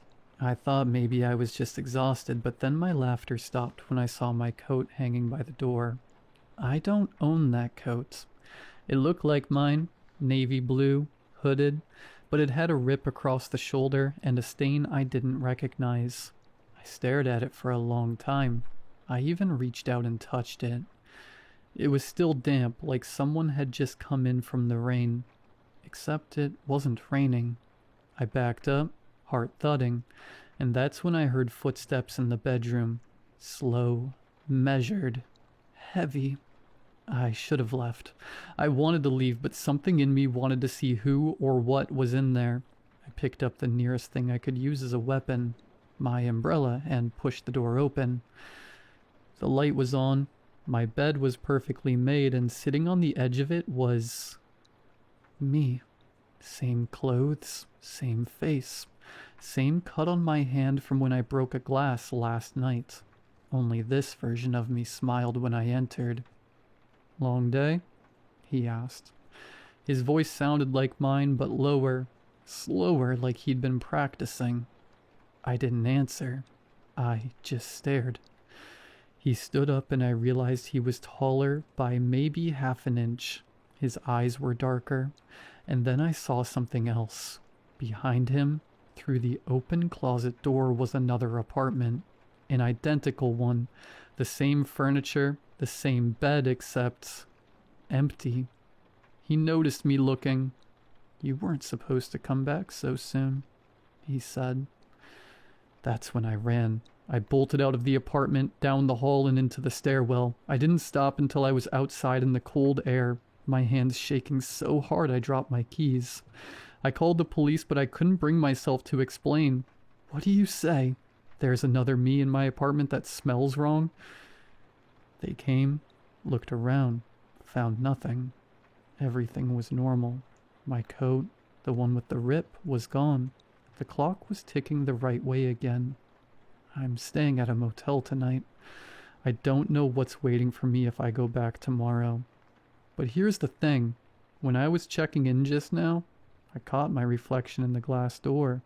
And for a split second, I swear, my reflection smiled before I did.